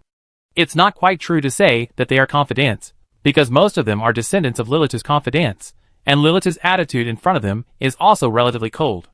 Although Lilith wants to surrender to Muhua, Muhua is now completely on a different level from her. In terms of power, Lilith's level is much higher than Muhua. In Lilith's territory, Muhua can't be offered the main seat for the time being. Not to mention the outside world, even in this Eden courtyard that is completely controlled by Lilith, it's not possible. This is not a question of whether Lilith will give in or not, but if Lilith brings back a master inexplicably, it will cause a big mess. For the time being, Muhua's popularity, strength, power, etc. are not enough, and there is no direct aspect that can make Lilith's subordinates agree. If he sat on the throne right away, Lilith wouldn't mind standing by the throne, but after that, he would have to kill a lot of people amidst all kinds of doubts. Lilith didn't mind putting Muhua on the throne, but it would take a process, and Muhua would need to show his ability and cultivate prestige at the right time. And even so, I think there would still be many people who would obey Lilith's wishes and follow his command. The power that others have built up and the subordinates that they have cultivated themselves can't be taken away by you casually. Lord Muhua, I think you know him. After a moment of silence, Lilith said, and the words Lord Muhua made everyone stunned. I came here today to say hello to you. I plan to assist Lord Muhua for a period of time. The past system will remain unchanged, but I will inform you that from now on, you need to give Lord Muhua enough respect. Lily 2 said seriously. Wow. As soon as Lily 2 finished speaking, there was a commotion in the hall. A few witches were thinking, but most people, especially the men in the hall, immediately questioned Lily 2's decision. The guards in the hall, those werewolves and vampires, Muhua even felt a hint of malice from them. And Muhua closed his eyes and said nothing. This situation was inevitable. Being a son-in-law who married into the family was inevitable to experience some tossing, not to mention letting a group of arrogant people, who were considered to be the top class of the human race, come to him for no reason. Assist? Everyone was quite skeptical about the concept of assistance. Lily too had expressed her position, and for the time being, this was not the place for Muhua to jump up and down. Lily 2's people, she would handle it herself. Silence! Adam shouted in a deep voice, and the vast magic power emanated from his body, forming a pressure to suppress the noise of the people in the hall. Does anyone want to hear my explanation? Everyone was quiet, and Lilith's voice came again. At this moment, Lilith's eyes were cold, and there was a hint of coldness in her tone. We dare not. There was another moment of silence. The noise was about to come out, but the witch took the lead, and everyone followed. Witches. The witches in the hall are basically witches. Perhaps because of concerns about resources, or perhaps because of concerns that witches would cause criticism, Lilith not only did not cultivate black witches among witches, but also concealed the training methods of black witches to a large extent. There are very few black witches under Lilith. Even though Muhua sensed the feeling of the divine fire in more than a dozen people in the hall, there was only Lilith, the black witch present. Well, it's good that you understand. Now, Let's talk about the support for the Kane's courtyard. Lilith nodded with satisfaction. There were many people who wanted to talk but hesitated. One after another, their eyes swept over Mu Hua, and those burning eyes made Mu Hua a little unbearable. Scrutiny, questioning, disdain, doubt, suspicion, etc. Mu Hua responded silently. Now it all depends on Lilith's performance. Lilith fed him too much milk. If he didn't eat it all, he would die. It was unbearable. Chapter 780. I say, big sister, you should take care of your people. I can't hold them back. Don't let me come to such occasions again in the future.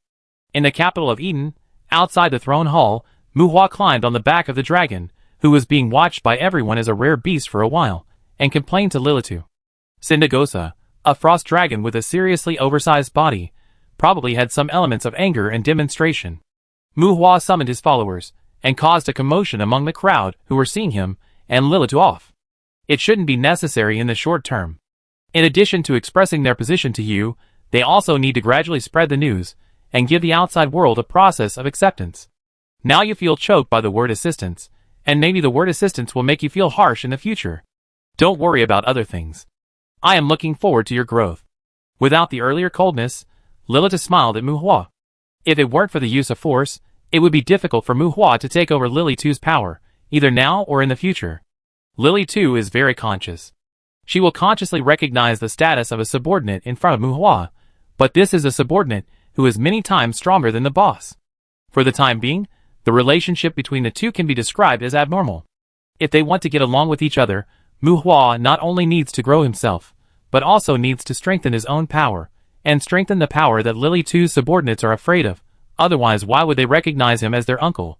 And in terms of the size of the power, if Mu Hua is given another 180 years, the power he develops is estimated to be not enough for Lily 2. But Mu Hua is not guilty. He doesn't have enough people, but he can smash enough monsters. Judging from the people in the throne room just now, there are not many people whose personal attributes have reached 10,000, although after reaching a certain level, attributes can no longer completely determine combat power. But in terms of the enrichment of magic skills, Mu Hua did not believe that this group of people could beat him. Compared with Mu Hua's friends now, they are at most richer and more numerous. There was no need to show off before, but now it is just not good to kill each other, but Mu Hua believes that as time goes by, it will not be too difficult for him to change some of the perceptions of Lily 2's subordinates. I'm afraid they are not just looking forward to my growth. Thinking about it, Mu Hua shook his head, and replied to Lily 2's words that seemed to be encouragement and advice. It would be best if you can convince them. The magic dragon spread its wings, and Lily 2 glanced at the crowd watching below. In fact, I don't mind you conquering them. If you can conquer them, I think I have gained some benefits from it. Lily 2 seemed to have deep meaning. Tina frowned slightly. This second kingship was a bit scary. The contact level span was too large. Mu Hua was not used to it, and Tina was not used to it either. But it can be said that if you are not a family member, you cannot enter your family. Mu Hua has his own pride, and Tina also has an arrogant attitude towards the future of her family. She is not afraid of Lily 2, but she does not like Lily 2's dominance. She is also worried that Lily 2 occupies too high a position in Mu Hua's mind, and that Lily 2 will affect the original atmosphere of her family. Mu Hua was silent. Lily 2's words were clear. To conquer others, you must not just talk. And since you have given benefits to Lily 2's subordinates, it is definitely impossible to leave Lily 2 out in the cold. These are all natural things, but Mu Hua is also a little entangled. Of course, he is not entangled in giving benefits to Lily 2's. On the contrary, he wants to give benefits to Lily 2, but Lily 2 seems to have nothing missing. In the throne room before, Lilith's word was law. Usually, Adam was responsible for mediating with subordinates.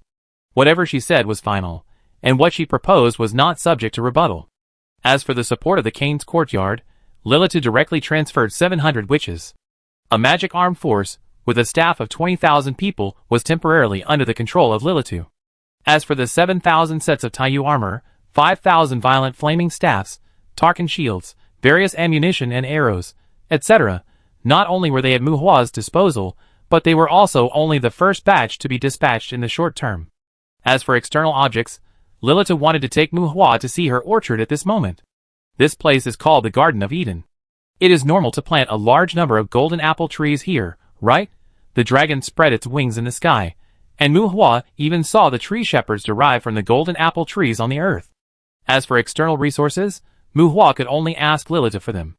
As for Krypton gold, Lilith has been in the position of kingship for who knows how many years. She is still a black witch, with 7 deadly sins and all kinds of dazzling abilities. Mu Hua has Krypton gold for so many years, but he has not Krypton gold as much as others. It seems that the things of her own family are at most more ritual for Lilith, not that she craves for rare things. Lilith is generous. Don't say that she expects Mu Hua to do this or that.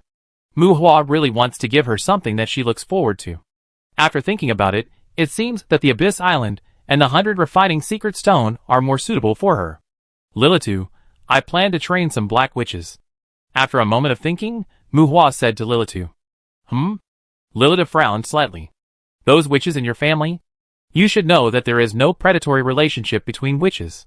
I have always focused on training witches because of this.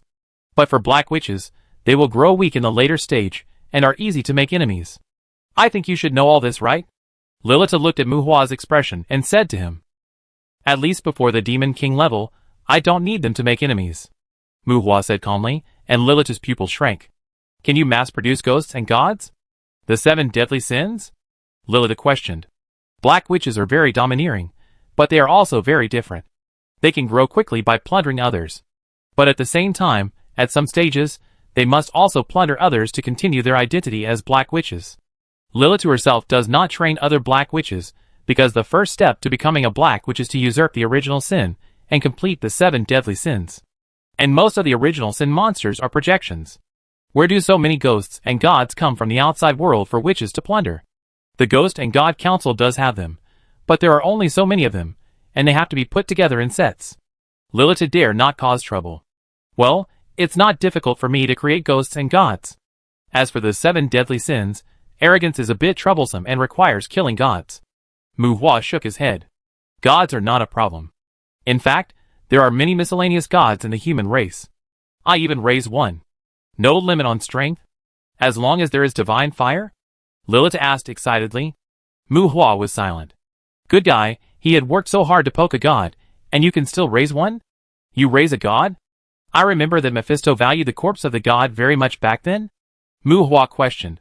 Oh ha, I see, you probably made a mistake. Lilith was stunned for a moment, and then suddenly realized. Enough believers can actually catalyze the divine fire, but that kind of divine fire will extinguish and decay as the believers disappear. Among the major original sins, arrogance is actually the easiest for us to achieve, and that kind of god is enough for the Black Witch. As for Mephisto, what he wants is the body of a god with a certain real strength. Lilith explained. Well, in this case, there is no need to kill the god. Mu Hua muttered, and Lilith chuckled again. Although he didn't know how to catalyze the divine fire, Mu Hua also reacted to the misunderstanding Lilith said. They have so many people in their hands, and if there is enough faith, the gods themselves can also create gods, and the believer's faith and so on. Just squeeze together, and it will come out. It doesn't matter whether Mu Hua knew about this thing back then, anyway, he definitely couldn't get so many divine fire assistants. Chapter 781. Because of the special nature of the resources needed in the process of growth, there is also a strong competitive relationship between the Black Witches. But it must be said that if we talk about the existence that the Black Witches can trust the most, it should undoubtedly be the same kind that does not pose a threat to them. And when multiple Black Witches get together, they may increase some sense of security, but it is hard to say whether they will cause others to be afraid and besiege them, which is inevitably disturbing.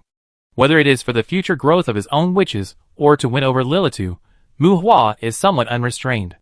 He really wants to cultivate Black Witches. As far as the growth of Black Witches is concerned, the original sin and the Lord class in the early stage are a bit slow. Mu Hua could have relied on the production of the burning source furnace to smash out ghosts and gods, get some demons to smash out related abilities, and then let the witches plunder each other, which is somewhat suspected of taking off his pants and farting. But it was different when it came to the Demon King class. The Black Witch usurped the power of the Demon King and directly made the Hell Lords under the Demon King become the carriers of her resurrection, which was almost equivalent to bringing those Hell Lords under her control. This ability was quite overbearing. And this usurpation of power was not something that the Black Witch could only do once. Even though Mu Hua could make Hell Lords to a certain extent, he could not help but look forward to this ability of the Black Witch. When he came into contact with the royal class, Many of the abilities that Muhua had shown over the years were no longer his patents. The city of Eden, as Lilith's private courtyard, was also called the Garden of Eden by her. There were a large number of golden apple trees planted in the Garden of Eden, and there were also many tree shepherds wandering around and playing with people in this courtyard. According to Lilith, she really noticed Muhua because of the hellhounds Muhua released. Lilith also has witches who collect plant essences everywhere, and they have encountered hellhounds who are also collecting plant essences many times, which made Lilith pay attention to Muhua, a young man who suddenly rose. There are also many Mount Dragons that have adapted to humans in the Garden of Eden. Here, Mount Dragons are like the Earth Dragons of Canes, and are a kind of popular Mount pet. However, among the human race, the main exporter of Mount Dragons is the 6th royal power of Shadowland, and the main production place of human wisdom fruit is Lilith's Eden City. The 1st royal power supplies magic cores to the outside world, and the 1st royal power has a large share of the current magic core production. The 4th royal power monopolizes the magic scroll and high-end magic industry, because magic cores have a high value proportion in magic stones, and the 4th and 1st have a relatively close business relationship. The 3rd kingship sells hellish materials that are hard to find in the world. Mephisto is a demon merchant, and it is difficult to locate him in all aspects. The 5th kingship's resurrection items have an absolute quota in both the low-end market and the high-end combat professionals. The 7th mainly transports skeletons to courtyards with harsh environments.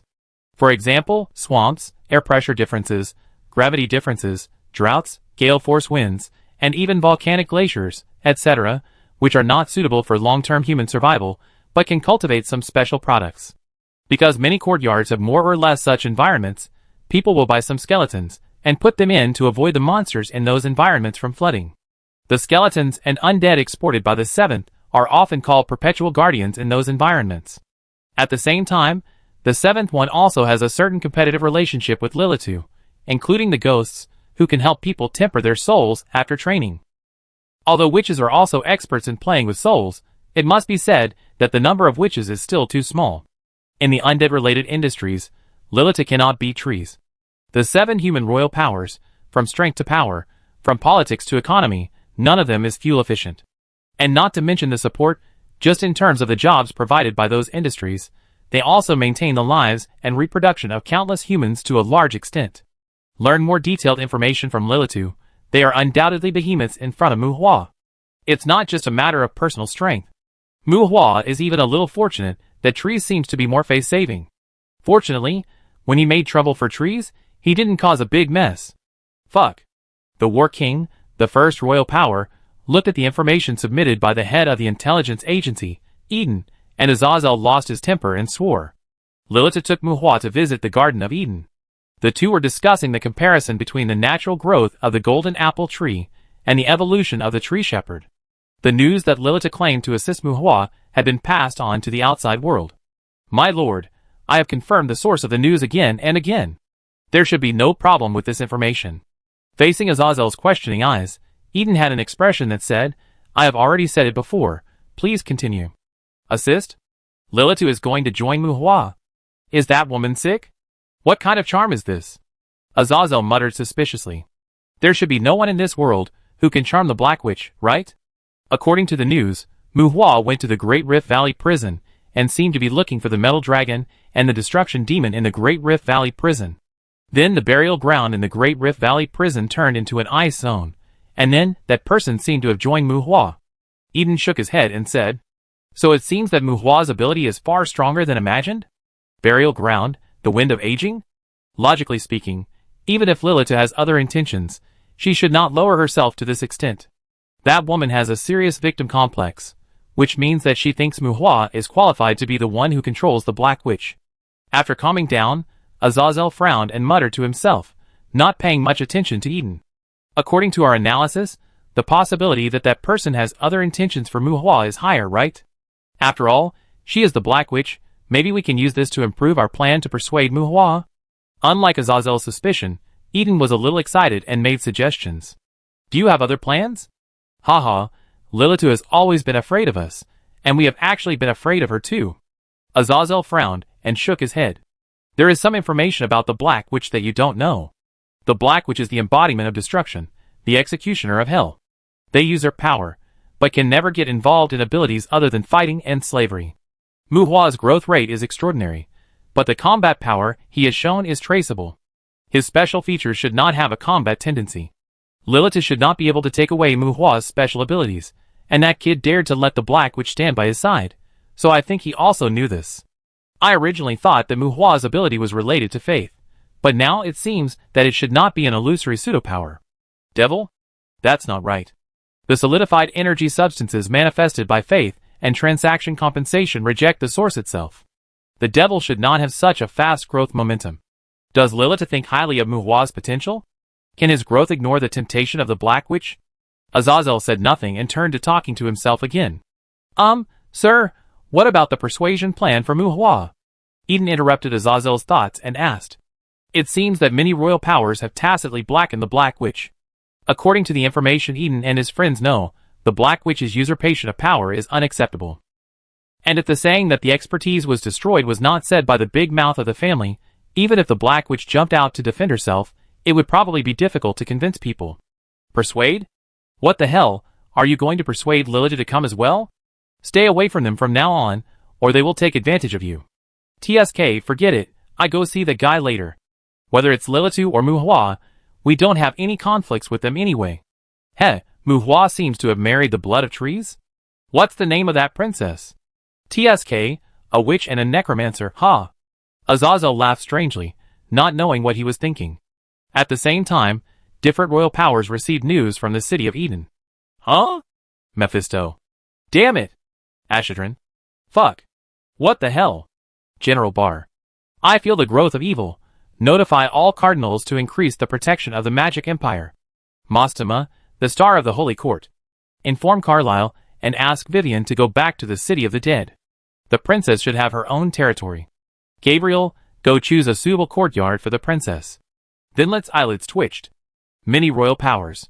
Chapter 782. Hello, this is Mu Hua Tao Lucy. Why was I kicked out? Who kicked me out of the Ghost God Council's communication group? On his personal terminal, Mu Hua received a prompt from the Magic Network for no reason. He found that he was kicked out of the Ghost God Council, and called Tao Lucy. Hey Mu, it's been rumored outside, are you really involved with the second one? Tao Lucy sighed, and asked curiously on the other end of the phone. Because of Lilitu? Am I fired? Mu Hua was surprised. Someone from the Eden City reported that the second one is going to support you with all his strength. Tao Lucy confirmed and asked. Support? That's what they said? Mu Hua said. It can't be that the second one is really going to rely on you? Tao Lucy questioned and tested. Support? Take refuge? There are all kinds of things. Assist, because Lilitu wants to assist me, and then you kick me out? Mu Hua replied. Assist is much more subtle than take refuge. Shit! Really? Mu, are you okay? Tao Lucy cursed. Nothing. Mu Hua frowned.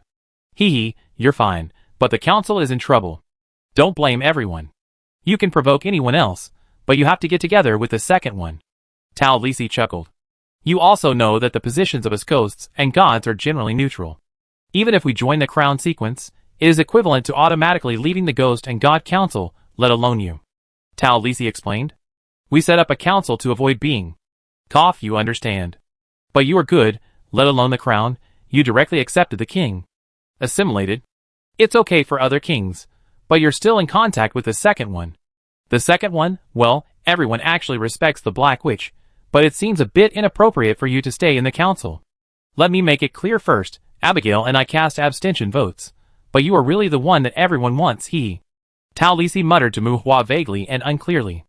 Mu Hua. Well, what respect for the Black Witch? It should be that the ghosts and gods in the council are more afraid of Lily too. After all, Lily too has a natural reason to cause trouble for them. At the same time, although it is not certain what Mu Hua and Lily too are playing, because Mu Hua has a closer relationship with the king, the ghosts and gods in the council expelled him. TSK, I thought your face would make them flatter me more. After hanging up the call with Tao Lucy, Mu Hua said to Lily too beside him. The Ghost Council? Haha, most of the ghosts and gods in the Ghost Council can be considered wild. Their actual combat capabilities are generally not weak. If you want to curry favor with them, they have no shortage of people to curry favor with. Lilith said with a smile. She had just heard from Mu Hua and Tao Lucy that the other party was afraid of her, but it seemed that she had already gotten used to it. Lilitu's evaluation of the Ghost Council was quite high. She was favored by the king, and as a result, some of her original friends did not join her. After finishing the communication with Tao Lisi, she received a call from Abigail. Abigail's communication with Mu Hua was not ambiguous. She almost told Mu Hua to be careful of the Black Witch biting him. Looking at Lilitu with a smile on her face, Mu Hua was really worried that she would go to Abigail's house in a rage. However, Lilitu also gave an explanation. Although she was not a ghost god in the council, she had abducted several awesome ghost gods in front of the ghost gods in the council. Although the number was small, Lilitu did try to cultivate black witches. The fate of those abducted ghost gods can be imagined. Because the conditions for the growth of black witches were harsh, especially because some witches really wanted to be ghost gods in the Ghost God Council, in the end, except for those killed by Lilitu. Those witches basically changed their careers and became witches. In the Garden of Eden, Lilitu took Mu Hua to visit her time valley, which was a region where the speed of time flow was about 8 times different from that of the outside world, which also surprised Mu Hua for a while. However, unlike the Abyss Island, this region was created by magic props, and the speed of time flow was not as fast as that of the Abyss Island. It would also consume a lot of energy to activate that distorted time axis. The magic item called Time Compass created the Time Valley, and it did not have the function of synchronizing the loss of the source of life. Although he had heard of it before, this was the first time that Mu Hua had seen a magic item involving time. It was difficult to see the traces of artificial production, and the material had some biological characteristics, and there was no formed magic array. The magic of qualitative change could be felt, but the magic was integrated with the material that constituted the time compass, and it was difficult to find out. Mu Hua could not figure out the reason, and Lilitu was also accidentally obtained in a courtyard. It involved energy consumption, and the actual application value was greatly reduced. After a while of novelty, Mu Hua also felt that this thing was useless, but he couldn't help but guess that although his own Abyss Island was much more advanced, was there something like the time compass in it? After leaving Eden City, Mu Hua naturally had to return to Cain's. Lilitu really followed Mu Hua, and Mu Hua was not hypocritical, and took her to the Cain's courtyard. With the king following, there was no reason not to introduce him to Philemon. However, when Mu Hua brought Lilitu to the Bloody Hills, the 700 witches that Lilitu had transferred had already arrived here first.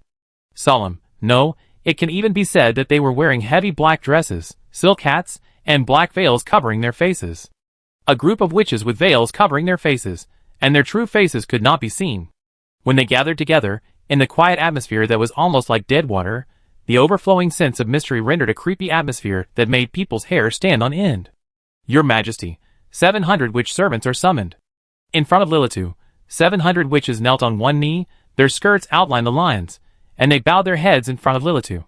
Cousin, that little girl. Ahem, who is the second king? What's going on?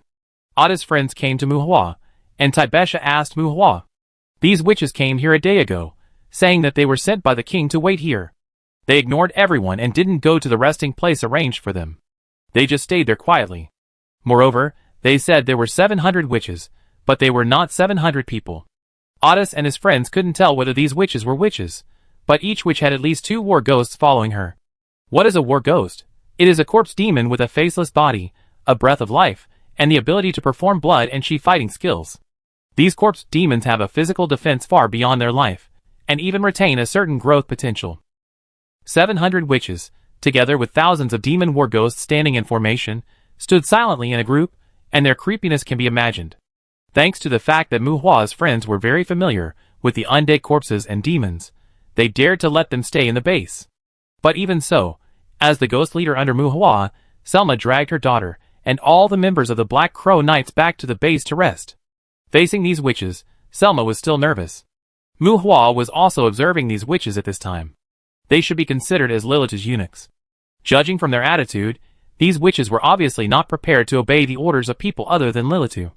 Don't worry about them, Odysseus, you connect with Lilitu, understand their combat power, and see how to arrange them.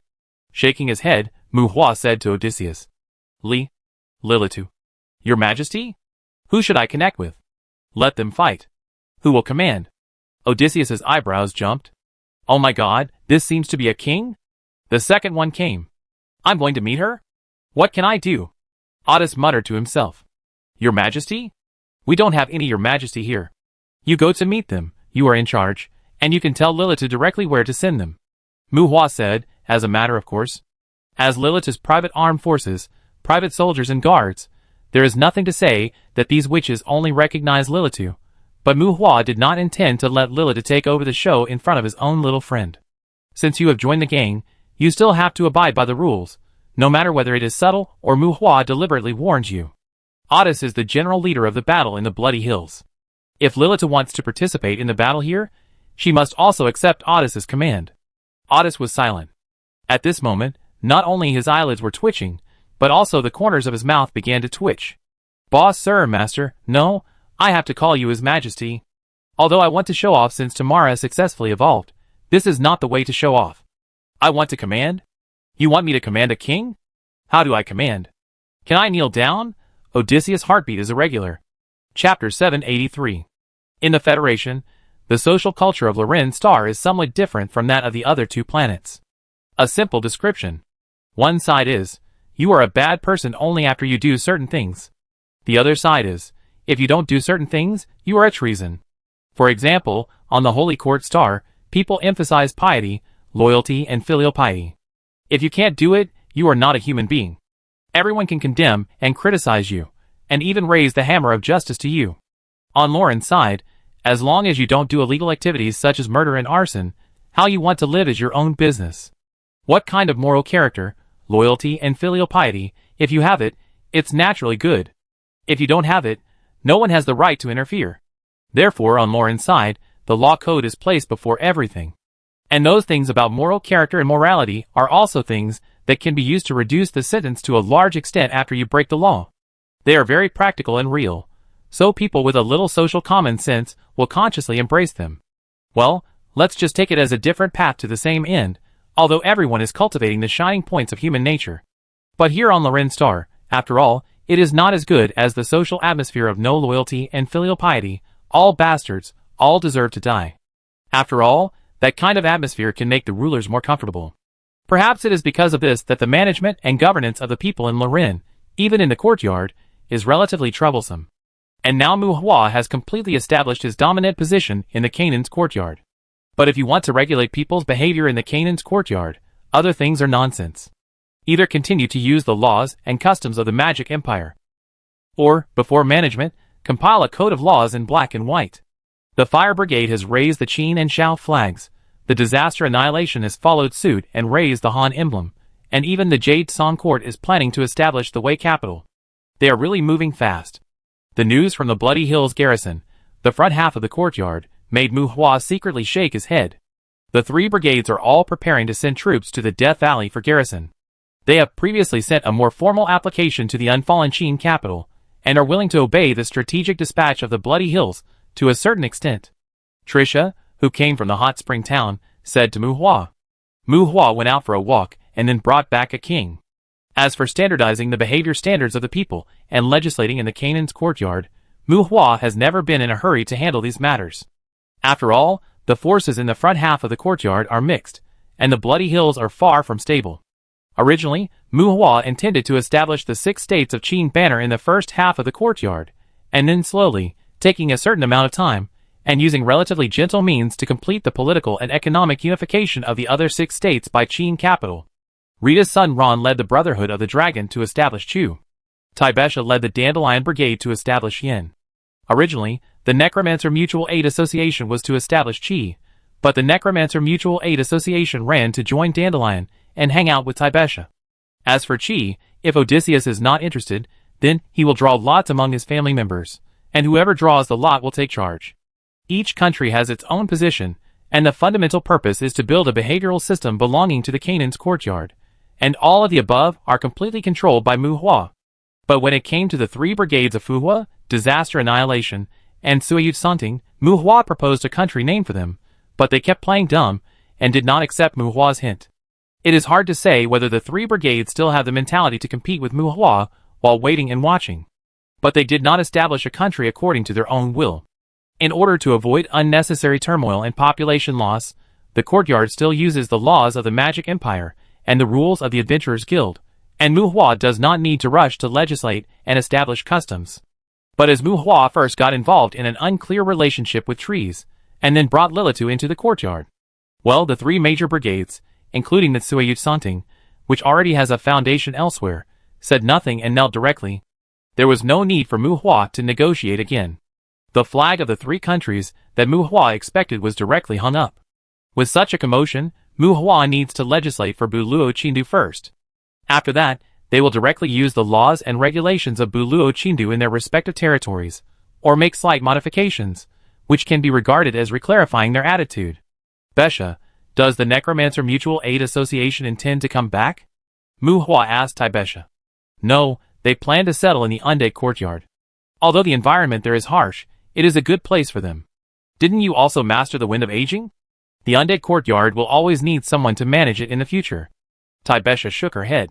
Originally, Tai Besha planned to use the Undead Courtyard as the base of Dandelion.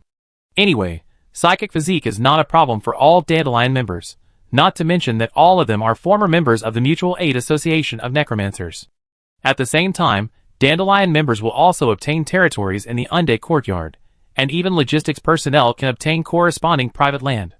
At least in the Undead Courtyard, they can all become lords and city lords. If they have their own profitable industries, they will gather under the Dandelion again, and the overall strength of the Dandelion Brigade will certainly make a qualitative leap. In the future, the development and operation of the Undead Courtyard, at least the development and operation of the territories that have been allocated, will not require Mu Hua and Tai Besha to worry too much. The original nickname of the Undead Mage Mutual Aid Association was the Land of No Man, which was actually their vision. They have always wanted to gain a foothold in the Land of No Man. Now that they have taken over the Undead Courtyard, the title of the Land of No Man can also be taken away. Since they are not coming back, then, Odysseus, Chi will be handed over to you, and the southern part of the Death Canyon will also be allocated to you as a pasture, and the east-west line of the Death Canyon will be owned by Vivian Li Yin. Mu Hua said to Odysseus. I have no problem. The dragon beast is also adaptable enough to the burial ground. Odysseus nodded. He has a big-bellied dragon at home, and he doesn't want to raise a chick-like monster. As to Mara's tribe pasture, Odysseus can completely graze some stronger monsters in the burial ground. The dragon tribe led by the dragon does not have to worry about those monsters turning the tables. I don't think Vivian can do it. She went to the City of Eternal Life. The seventh one seems to want to give her a courtyard. Tai Besha said again. Doesn't she dislike trees? Mu Hua was stunned. He hadn't cleaned up a courtyard of the dead yet, and his wife was going to become the master of the courtyard? Mu Hua has been busy since he returned to the Bloody Hills. Knowing that Vivian went to the City of the Dead, she has been in contact with her family, and Mu Hua didn't care too much. Yes, I didn't like it before, but maybe I will like it in the future. Tai Besha looked at Lilith present with a hint of meaning, and spread her hands to Mu Hua. Oh, madam, you are very thoughtful. Although trees is here, I shouldn't be needed there, but sir, if madam needs any help, I can also assign some construction and management personnel to her. Lilith chuckled and said quite openly. The joining of a king still made Mu Hua's friends feel pressured, but Lilith's attitude towards people other than Mu Hua was often the same as coaxing a child. In addition, she looked young and the black which was very delicate in controlling the breath. If she didn't deliberately get angry, it is estimated that everyone would get used to it after a while. As Mu Hua's daughter-in-law, Vivian didn't care about the identity of the lady before. She threw all the household affairs to Samantha, and she even built her own big castle on Pumalai Sky Island. It's hard to say whether she wants to play a distance game with Mu Hua, but Vivian still cares about enjoying her private life. As a result, a nagging little girl suddenly came to Mu Hua's side. This little girl, to a large extent, was not considered one of their own in the hearts of Vivian and her friends. Now, our princess's wife's complex of helping her husband with a wife broke out, and her attitude towards life seemed to be more positive and striving. The first half of the courtyard is not suitable for establishing a demon territory. If not, Eve will establish the Yen Kingdom. Regarding the drafting of the code, Tricia? In Mu Hua's faction, whether it is building a city or establishing a country, it is actually supported by the Chindu of Buluo, and it does not need to spend too much thought. Its essence is to leave no excuses, and have a legitimate voice in the Canaan's courtyard. Democracy, not autocracy. Now, things like laws and customs should be put on the agenda, but as Mu Hua asked, everyone turned their faces away. Everyone was born as an adventurer, and even if they were managing a city station, one or two of them would act like a mountain king. Legislation? Obviously, no one wanted to take on this troublesome matter. Hey master, I'm busy engraving corpses on the skeletons every day. How can I have time to do this? Being called by Mu Hua, seeing that everyone had an attitude of indifference, Trisha said in a delicate voice. The word master was barely neutral, but Trisha's tone still had some suspicion of being cute in public. Everyone pretended not to hear it, but Lilita looked at Trisha, the witch who had a close relationship with Mu Hua, with interest. The code includes guidance on people's livelihood and customs. I can transfer some people who are good at this to you. Let them accompany you to discuss the specific situation. Lilita interjected to Trisha intimately. Well, there are so many people in the engraving class, so leave the engraving matters to them. Mu Hua further confirmed. But Kuei doesn't have time to manage the hot spring village now, and there are still many things in Buluo Chin do that I need to deal with. Looking around, none of the friends were reliable, and Trisha tried to persuade them. We are going to legislate for Buluo Chin do now. Oh, by the way, you gather the witch group and let Lily 2 guide you to contact the abilities related to the Black Witch. Mu Hua said again. Let her be the Black Witch. There is not enough time. Lily 2 frowned. Time should not be a problem. Mu Hua shook his head. Trisha looked frustrated, but did not explain to Lily 2 for the time being. Chapter 784. Because of the logistic supply, the magic core dispatched by Lilith has not yet arrived at the Kane's courtyard. The magic core composed of 20,000 mecha warriors. To be honest, if Mu Hua is responsible for the logistics and combat losses, he really can't afford to use these people. While waiting for the magic core, Odysseus is also adjusting the battle zone allocation of his own terror cavalry regiment. The bloody hills are about to come, but no major war has occurred for the time being. Following Mu Hua to Kane's, Lilith sometimes wonders if she is too low-key, because she found that although the people around Mu Hua are in awe of her, they are more in awe of her identity as a king, and it seems that they are not in awe of her personal strength. Even knowing that she is a black witch, even Mu Hua's demon followers are not greedy when they look at her, but seem to be quite disgusted with her. Lilith wonders if these guys have any misunderstandings about the king? The king is not a politician, I can call it myself. Through these days of contact, Lilith confirmed that Mu Hua's forces are really tender. Mu Hua's subordinates do not have a single idle person. At most, they are planning 2 courtyards, but everyone is busy with their own tasks. They are still in the stage of establishing a system for the time being, and a group of people are busy all the time. But Lilith also found some disharmony among them. These people have poor management skills, but their minds are slightly more mature than their actual age. And they really abide by the labor law. As the commander-in-chief of the front line, Odysseus works from 9 to 5, and goes to get off work on time. They are busy during the day, but when it comes to getting off work, as long as they are not fighting with others, no matter what they have in their hands, these guys basically give up and run away. What kind of working spirit is this?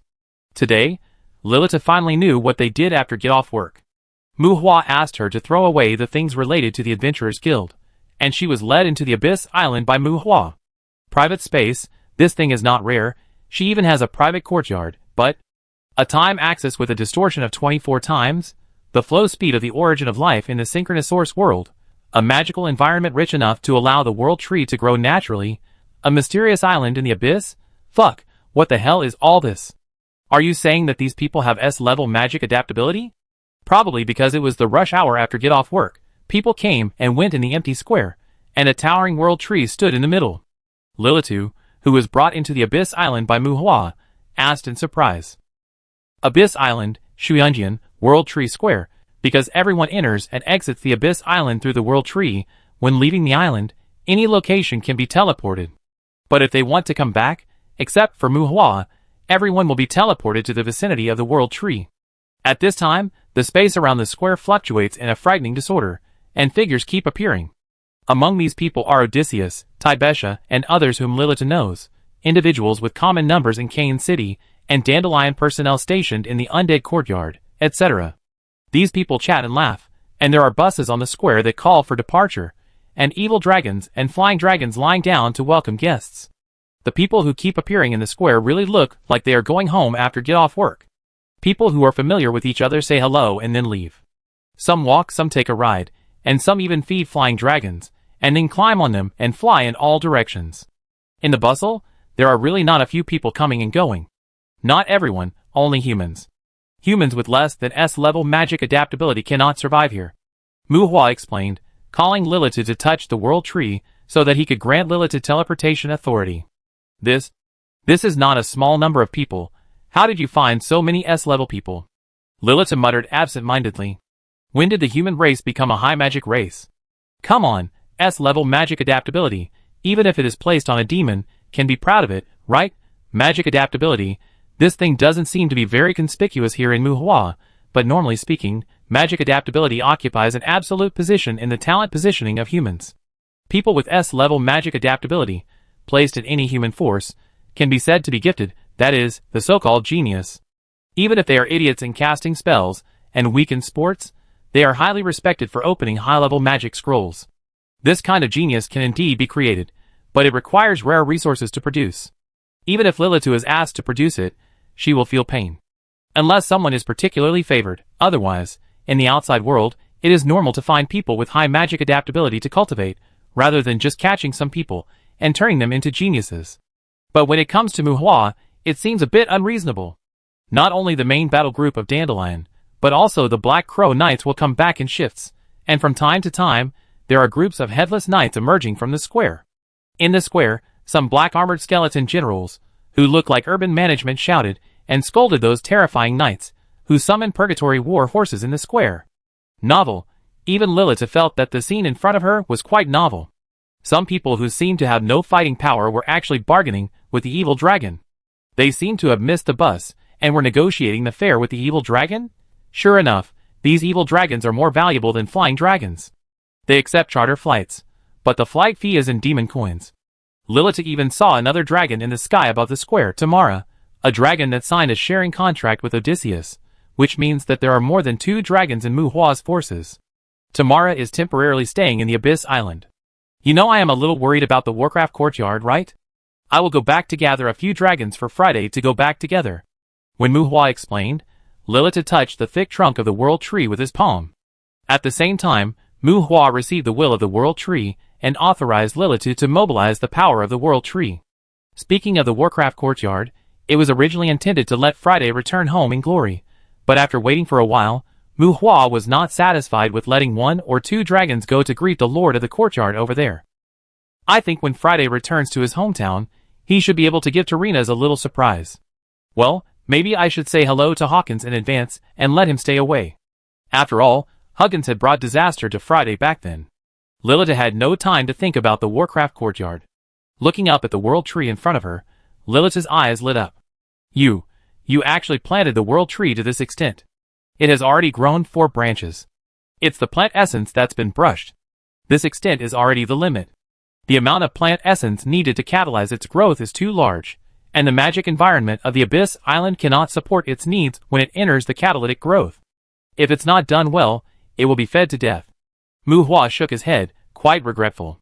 As the World Tree grows, the plant essence needed to catalyze it increases exponentially, and accelerated growth will inevitably involve more energy supply.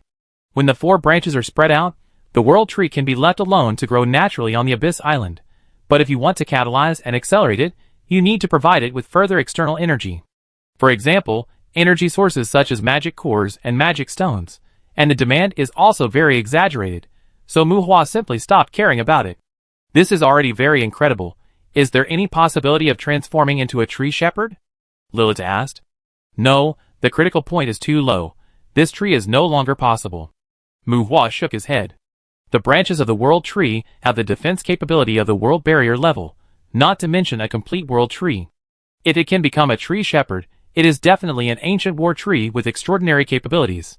Unfortunately, if you feed the tree shepherd with plant essence, although it is not necessary to complete the transformation of the tree shepherd at once, they also have time limits. In other words, from the time of absorbing the plant essence, the transformation must be completed within a certain period of time, otherwise the plant will not be able to become a tree shepherd in this life. If you want to transform the World Tree into a tree shepherd, in addition to hoarding a huge amount of plant essence, you also need to hoard an unimaginable amount of magic stones and magic cores to ensure the energy required for its catalytic growth process. Especially without energy, it cannot become a tree shepherd, and it will be killed. Now Muhua dare not catalyze the World Tree with 4 branches, let alone a tree shepherd. Even if that thing is placed on the Abyss Island, Muhua estimates that Lilith can't afford to transform it. I also have a World Tree there. Lilith stared at the towering and dense World Tree with shining eyes, and then turned to look at Muhua with a burning gaze. How many branches have bloomed? Muhua asked. He has always told the demon merchants to pay attention to the branches of the world tree, but this thing also depends on encounters in hell. 1, almost 2. Lilith was a little embarrassed. Originally, she didn't need to be embarrassed. It was great to be able to grow a living world tree, but the tree in front of her, well, this world tree made Lilith feel for the first time that Muhua was a big shot. How about cutting it down first? Bring it to my place to plant, Muhua said. Yes. Cut it down. Lilith didn't hesitate. Anyone who plants a world tree will want to sell blood, but it can grow wild here. She and Muhua both have access to plant essences. Although the environment of the Abyss Island can only meet the needs of the world tree before 4 branches are enough. At this moment, Lilith's mind is full of branches of the world tree that can run horses. They are treasure-level manufacturing materials, and also shields of world barriers. 1 tree becomes 4 trees become 16 trees become. Slurp. Lilith seemed to hear the sound of her own slurping saliva, but she didn't mind. What's wrong with saliva? It's good that I'm not wet. Tina, take Lilith around the island and introduce us to her. Muhua no longer cared about Lilith, who had entered a strange state, and asked Tina to greet her. Although our second king has come to rely on us, his family is a bit rich. He treats everyone like a child all day long. Maybe he wants to establish his prestige in front of Muhua's friends next. Let her know more about her family's situation, let Tina take her around first, and save us from wasting more saliva. Come back to find some skill stones, and Balian secret stones, to make her vomit and confuse her. Well, it should be able to make her concentrate. Chapter 785. The size of the Abyss Island seemed normal to Lilith. Following Tina to visit various places, the construction, planting, and breeding on the island, including the golden apples planted by Muhua and the dragons released, were just SOSO to Lilith. It takes consumption to bear fruit from the golden apples. Muhua didn't plant as many as she did for the time being. As for the dragons, Muhua didn't start to seriously kill evil dragons. Only the various wild magic plants made Lilith feel a little annoyed. But when she arrived at the edge of the abyss, she was a little dumbfounded when she saw those old and young people squatting on the edge of the abyss to fish for monsters. Because the anglers were so widely distributed, the incident of throwing fishing rods still happened from time to time in recent years, but generally speaking, the number of fishing rods that Muhua had brushed out was also a healthy growth. At least 10,000 a day, watching those monsters of all sizes being thrown onto the island, without casting magic or exploding blood, they were still the monsters themselves. Putting aside other things, how many magic cores can be obtained? Guarding the abyss, with these fishing rods, Lilith felt that Muhua should be able to overthrow Azazel's magic core industry. But thinking about Muhua's side, anything involving energy utilization seems to be tight. Seeing that those anglers caught the monsters they caught as much as they could, and rarely disassembled them after killing them, Lilith also thought of Muhua's skill in burning corpses. So it seems that after being doused by Muhua's soul fire, it may not leave magic cores, like ordinary alchemical disassembly, and it may not even leave flesh and blood tissue. Moreover, before in the Great Rift Valley prison, Muhua first collected the 2 magic dragons, and did not burn them directly. This seems a bit uneconomical, right? It's good to get the wind of aging, but not all monsters have special abilities. What? Skill stone? Philosopher's stone? Can it help people improve their magic skills? Well, Lilith was skeptical, but thinking about the various situations around Muhua, Lilith kept silent. Tina also knew vaguely about the situation of the burning source furnace. Lilith didn't know the details of the skill stone and the 100 refining secret stone, but she knew more about the philosopher's stone. She has a magic item that can transform the philosopher's stone. She bought it from a demon merchant at a high price. Can you get the philosopher's stone by burning some small fish? Big demon, Cerberus, dragon, evil dragon, Muhua has many highly evolved monsters around him. It is not surprising that he has the channel to obtain the philosopher's stone, but if you do this, it seems a bit too much, right? Emotionally, you didn't develop rapidly before, but in the starting stage, right? It's hard to say whether it's trepidation or expectation. After Tina's introduction, Lilith felt more confused. Final strike. Boom! At the edge of the abyss, Lilith was attracted by a huge demon. Odysseus took a holding back posture and launched an attack similar to the roar of a dragon at a kraken. The combination of magic, blood and elements, which maximizes the destructiveness of one's own power, is a unique way of using energy for dragons. Even if Lilith had devoured a dragon, She could only use this energy by exhaling it, which was ugly and not as effective as the real dragon's breath.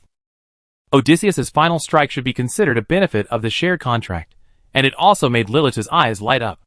Boom, boom! The huge kraken, which was almost like a floating monster, was knocked over by Odysseus. Shaped like an octopus, the kraken's thick tentacles beat the ground, making a dull rumbling sound. Ah! Perhaps Odysseus's attack triggered the kraken's stress resistance mechanism. While the wound was regenerating, the kraken roared and burst into surging blood. Roar! The giant dragon pounced, and Tamara, who was flying in the sky, fell on the kraken like a meteorite. The dragon claws pinched, and the equally huge body pressed the kraken, who seemed to be going berserk, to the ground. Kill it! All the main warriors of Dandelion rushed onto the kraken's body. There was no necromancer, and the group of 20 to 30 people were all the people who were rescued from the slave traders by Mu Hua and joined Dandelion at the beginning. However, these 20 or 30 people were holding huge war hammers in their hands, smashing with brute force, and attacking with heavy blunt weapons, making the kraken unable to roar. Bang! Bang! Barbaric, rough, multiple hammers in different directions. The kraken's body seemed to be twisted and rippled by the hammers without bones, and the strength of those hammers seemed to be a bit excessive. The kraken was pressed down by the dragon, and a group of people used brute force to hammer. As these people stood in place, shock combat skills, such as Fortress Collapse and Thunder Magnitude, were blooming on the huge body of the kraken. It was rare to see a big thing, and Lilith, who was originally excited to see the prey and wanted to go up to help, had already arranged her pose, but when she looked at the kraken that looked like a piece of rice cake, Lilith's eyelids jumped all over. What are their physiques? Lilith confirmed the disharmony of these people with Tina. The power of this group of people is a bit too much. Under her command, those who can exert such power in battle are basically old witches. It is said that these people were still being sold off by slave traders a few years ago. Your Excellency can use the corpses of monsters to help us strengthen our physique, but they cannot die for too long. Tina said, as a matter of course. Strengthen our physique, but what about intelligence and spirit? Lilith twitched her lips. She knew that Mu Hua could definitely help people improve their attributes, but wasn't this too strong and universal? Intelligence and spirit generally depend on yourself. Tina regretted, but Lilith's face showed a trace of comfort. That's right, people still have to rely on themselves. But you can also use the tears of Phoenix. Tibesha has been squatting on Phoenix, but unfortunately, she hasn't squatted on it yet. And those people in the Undead Mage Mutual Aid Association should be squatting on Trolls and Cerberus. Trolls help improve their self-healing abilities, and Cerberus can help them get Hellfire. But Tina said again. Lilith. Trolls can heal themselves, Gnolls can use soul weapons, little demons can use magic hands, hell demons can use dispel, and barren demons can breed death. With Tina's somewhat ostentatious introduction, including the origins of various elemental tiers, Lilith inexplicably felt that she had practiced the wrong number. The Black Witch is heretical and evil. Fuck. Compared with this group of people, the Black Witch is simply a cow and a horse. Bang. The tentacles that tried hard to swing fell to the ground helplessly. The kraken with extraordinary regeneration ability was hammered to death on the spot by a group of Dandelion main warriors, who have never been very conspicuous in the outside world. Ha, it's magic essence. This guy has magic essence. A Dandelion main warrior took out the magic core in the kraken's body and shouted excitedly. Huh? How did they disembowel the kraken? Not only did someone take out the kraken's magic core, a group of people also began to dismantle the kraken's body. Tamara took away a tentacle and squatted aside to chew it. Lilith questioned aloud. This thing has a lot of meat, high quality, and its brain is also quite useful. My lord, you can usually only get self-healing and some curse magic from a kraken. Multicasting has other sources, and it is not as good as Hydra's co-casting. I just issued a notice recently, so you don't need to keep this thing, Tina explained. Hydra? Well, Lilith doesn't want to bother with the problem of Hydra anymore. Didn't she hear that Tibetha went to Phoenix to wait? As for self-healing, the giant monster has it. It makes sense to eat the meat of such a big kraken. Dandelion is here, so what about the Black Crow Knights? Lilith asked casually, feeling powerless for the first time in many years. They are all going to fish for Ericon, and the Lord wants to equip them with the spider silk of destiny. After all, Fenrir's speed is not easy to deal with. The Lord skinned a Fenrir earlier and took some of Fenrir's claws. Unfortunately, the poison of the world is not permanent, and the weapons made of it have a certain number of times to be poisoned. But if the Black Crows are equipped with the spider silk of destiny, and take those weapons. As long as they do not have the poison of the world, the Lord of Hell will probably not get any good when he sees them. While talking about the Lord of Hell, Tina's eyes looked back and forth at Lilitu, and the look in her eyes was quite intriguing. Lilitu rolled her eyes at Tina. You just said that you were going to let them stab the king. It seems that you have been holding back here. Chapter 786. When she saw Mu Hua again, Lilitu felt very complicated. You said, kowtow to Mu Hua. Although Lilitu usually behaved quite cynically, she had been called the emperor for so many years, and she would not be able to kowtow completely if you suddenly asked her to do so. Sir, how about we discuss the issue of the Demon King and the fusion of hell? Lilitu was very embarrassed, and seemed to want to pick a topic. Don't make trouble, I haven't even taken down the king's courtyard yet. Mu Hua was very uncooperative, and proposed a more realistic topic. However, without waiting for Lilitu to start the topic, Mu Hua briefly asked about some of her abilities, and then reached out and touched her body. There was no resistance. Having learned some of Mu Hua's magical features from Tina, Lilitu did not resist the strangeness brought to her by Mu Hua. But then came, well, brainstorming, dizziness, vomiting, and in Lilitu's last clear vision, she seemed to see a rather relieved weird smile on Mu Hua's face. The information about purgatory armor and nebula storm filled her mind, as if she was experiencing a review of her life. In a dreamlike state, Lilitu seemed to be analyzing these two magics endlessly in her long life. Purgatory armor was okay, it was an ability that Lilitu had always wanted to obtain. But she was not very interested in nebula storm, and Mu Hua didn't know how many hundred refining secret stones he had given her, but he finally beat her to a state of confusion.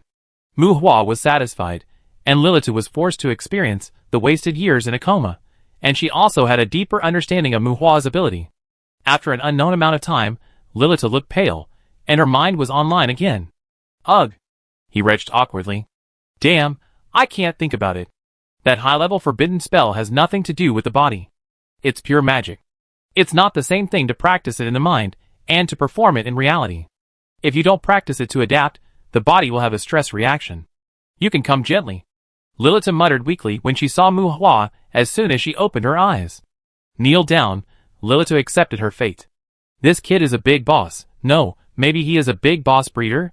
If Mu Hua poses in front of her now, Lilitu is ready to kowtow to Mu Hua directly. But it seems that Mu Hua doesn't plan to pose in front of her, and there is no place for her to kneel in front of Mu Hua, because a group of headless knights kneel down beside him, queuing up for him to touch. Everyone has been through this. You don't experience it, how unsociable. Mu Hua said jokingly, walking past the fear knights one by one, and his palms passed over them one by one. Are you helping them improve their physique? Lilitu checked the status of the horror riders, twitched her lips, and asked for confirmation. Well, this kind of improvement is not good to improve too much at one time, and a large span will cause problems. Mu Hua explained casually. This span is already large enough. Lilitu complained. She saw clearly that the physique of these horror riders was more than 5,000, and Mu Hua increased their physique by 1,000 one by one. Regardless of whether these horror riders had problems or not, she was about to have problems anyway. How is it? You have a general understanding of my situation. What are your plans for the future? Mu Hua stopped joking with Lilitu, and said with a hint of meaning, My lord, the Black Witch, Isabella, is willing to hold the executioner's knife and stand by your side. Lilitu knelt on one knee and replied seriously. Well, don't take it so seriously. You don't need me very much. Just get along with everyone and don't mess around. Mu Hua nodded and smiled. Lilitu is her nickname as a king, and Isabella should be her real name. No, maybe I need you more than others. After all, I am a Black Witch. Lilitu smiled bitterly, and shook her head. Lilitu has already formed her own fighting habits. Some magic, even the forbidden spells, like Nebula Storm, are more like icing on the cake for her. After learning it, it is not certain whether she will use it in the future. And she has strong abilities and high attributes. At this stage, Mu Hua will not bring her too much improvement. After all, when the strength is similar, Mu Hua must focus on himself first. But as long as Mu Hua has enough potential, and does not need to covet her body, then let alone shelter from the wind and rain, a peace of mind is precious to Lilitu. Alas, your appearance was originally a surprise to me. Don't worry, I don't have any ambitions. In comparison, the impression given by the Black Witch is more ambitious, right? After all, you can also choose to become a witch to get rid of the shackles of growth. If it comes to peace, I am more worried that you will act recklessly. Mu Hua said to Lilitu. If you are worried, you still want to cultivate the Black Witch? Keeping the Black Witch by your side can't be called pure and unselfish, Lilith said. Between pure and unselfish and ambitious, there should be a more moderate temperament, right? There is no way. Witches are sometimes too ugly. I can't accept it, but it happens that I can afford it, so that's it. Muhua shook his head, and Lilith was stunned. Ha ha ha, that's why I said, you know a lot. I also think witches are too ugly, so... Lilith smiled happily with a more natural smile than usual. This time it was Muhua's turn to be surprised. You just want to become a Black Witch because you think witches are ugly. Are you kidding? Lilith arose in the Dark Ages. In that chaotic period, because her doppelganger was not good-looking, she chose a path that was destined to be feared by all beings, and she persisted for so many years, and had to face the possible backstab when the Demon King era came, just because she thought witches were ugly? Of course, what else? Lilith spread her hands. In fact, the most important thing is that I accidentally swallowed a sin demon that year, and then I ran all the way.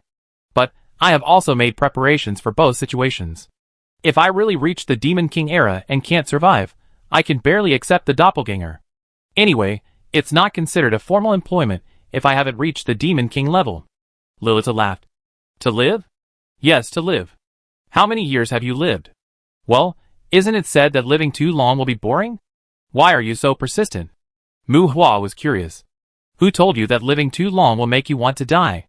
Only people who are uncomfortable in life will have such fantasies. I don't know how happy I am. Lilith rolled her eyes at Muhua. Oh, okay, you should be considered the #1 Black Witch in the world, but you just dislike witches because they are ugly. Haha, if those witches under your command knew, they would probably cry. Muhua shook his head and said happily. The Black Witch is too aggressive. You can imagine the nature of a witch who can stick to this route. Originally, Muhua was thinking that he would have to restrict Lilith more when he had enough strength in the future, but if she was a Black Witch of this type, it would be much easier to get along with her. Then don't hide it from them. Besides, with our level of strength, basically no one will care about the witch's doppelganger. It's also quite strange that you have that idea. But after all, they are Black Witches. Let's not talk about the trust issue in me. Do you want to train Black Witches because you plan to dominate them? Lilith asked tentatively. It shouldn't be the kind of domination you understand. I plan to make them the Lords of Hell under my command. Muhua said bluntly. Rebirth Carrier? Yes. Let me make it clear first. I can't do it. You don't want to lock me up on this Abyss Island, do you? Lilith shook her head. Demon King, maybe it can be considered as the King's Reserve. Demon King cannot use his followers as rebirth carriers. There is no contractual relationship between the two, but the sacrifice of this rebirth carrier is no worse than accepting slavery. I don't expect you to do it. I have trained those witches since they were young. Muhua didn't care much. Since they were young? How do you judge that they will become witches? Lilith frowned. Witch seeds? I can get witch seeds from the corpses of witches. Absorbing that can awaken the witch. Lilith was absent-minded. Another thing she didn't know, and compared with other things, this thing is poisonous to witches. Chapter 787. Banquets should be avoided if possible. Lilith's standards are too high. It's okay for internal use, but for external use, Muhua really can't stand it. If a cocktail party is held for her, everyone will be embarrassed except for those who want to watch the fun. And Lilith's subordinates are not short of unruly people. Among these people, there are courtyard masters, princes of various countries, and even politicians in the human world. They were subdued by Lilith, but it doesn't mean that they are willing to be submissive in front of a big brother who suddenly appeared out of nowhere. Muhua didn't want to bribe and train them. It was tiring, difficult, and easy to cause trouble. It would be best to have a smooth transition and let time to calm everything down. Even so, Lilith might need to deal with some of the most jumpy ones. In order to welcome Lilith to join, an internal cocktail party was held on the Abyss Island. The main purpose was to let the core members of Muhua's forces get to know Lilith, create an environment for them to have initial contact with Lilith, and get used to her existence. In the garden, outside Shuiyin Castle, there were quite a few people attending the party, including the main fighters of Black Crow and Dandelion. Although it was a casual party, after the initial greetings, there were still only a few people who could talk to Muhua and Lilith and sit with them. Exquisite meals were placed on the long table. Halfway through the party, all the people at the party were fighters, and a very down-to-earth barbecue was also placed in the yard. The scattered barbecue grills made the usually elegant and quiet garden smoky. Some people who were more familiar with each other gathered around the barbecue grill to chat. In addition to the maid who was responsible for cleaning up afterwards, she was inevitably a little disgusted, and even Lilith would fiddle with the barbecue grill. Heh, fruit with grilled Fenrir.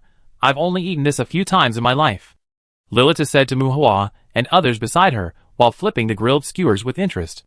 Under the parasol, there was a cool table with some grilled meat, red wine, and small cakes on it, which was somewhat out of place, and everyone was casual. Can we still meet Fenrir in this world? Joji cut a bloody steak and asked curiously. I haven't seen the original body descended either. There are demon merchants, and we all have our curiosity. Occasionally, we will buy some strange ingredients from demon merchants. And ingredients of Fenrir's level are also rare commodities in Mephisto. Lilith returned to the table, and gave some of the grilled skewers to Muhua, but ignored others. Although she communicated with everyone naturally, Lilith did not think that people other than Muhua were qualified to share the fruits of her labor. No one would care about the little arrogance of a king. Even Tuesday was quite tolerant of her. Lilith no longer occupied the grill. Tina started grilling, and Odysseus helped Tina. Irisville came to her side to make trouble, but was driven away by Tina in a few seconds, and ran to get together with Selma's ghosts, seeming to gossip about someone's children's marriage problems. It's because of you, otherwise I wouldn't be willing to take out Fenrir, and there will be no more in the future. Before, I wanted to try whether Fenrir could make some weapons containing the world's poison like the dragon claws and dragon teeth, but unfortunately, they were all disposable. Without the poison damage, the overall effect was not as good as the dragon tooth blade. Muhua smiled. The armor-breaking effect of claws should be stronger than that of dragons. They can be added to dragon-slaying equipment. Are there any left? I can arrange for them, Lilith suggested. Not yet. Look, they have this too. Muhua chuckled, pointed at Tibesha, Clark and Charles nearby, raised his palm, and stretched out his claws from his fingertips. Lilith was briefly stunned by the claws of the claw demon, then smiled bitterly, and shook his head. Muhua and his gang were simply a group of transformed demons. This kind of alienation is also considered extremely complex among demons, and it has almost become a standard for them. Where are you going to build a house? Or will you arrange a place for you to live in the Ash Fortress? Muhua asked Lilith while chewing Fenrir's meat skewers. The present world must not be abandoned, but Muhua usually spends more time in the Abyss Island than in the present world. Lilith is not a person who can make do.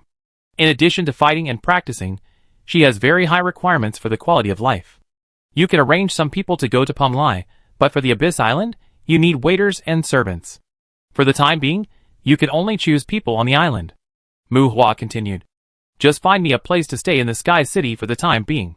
I won't live there often. Here, I live in the Ashes Fortress.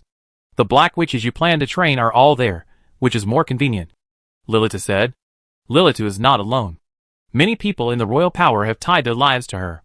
Even if she has been with Muhua during this period, someone has regularly confirmed her whereabouts and safety. Let's say Muhua ran to the Great Rift Valley prison.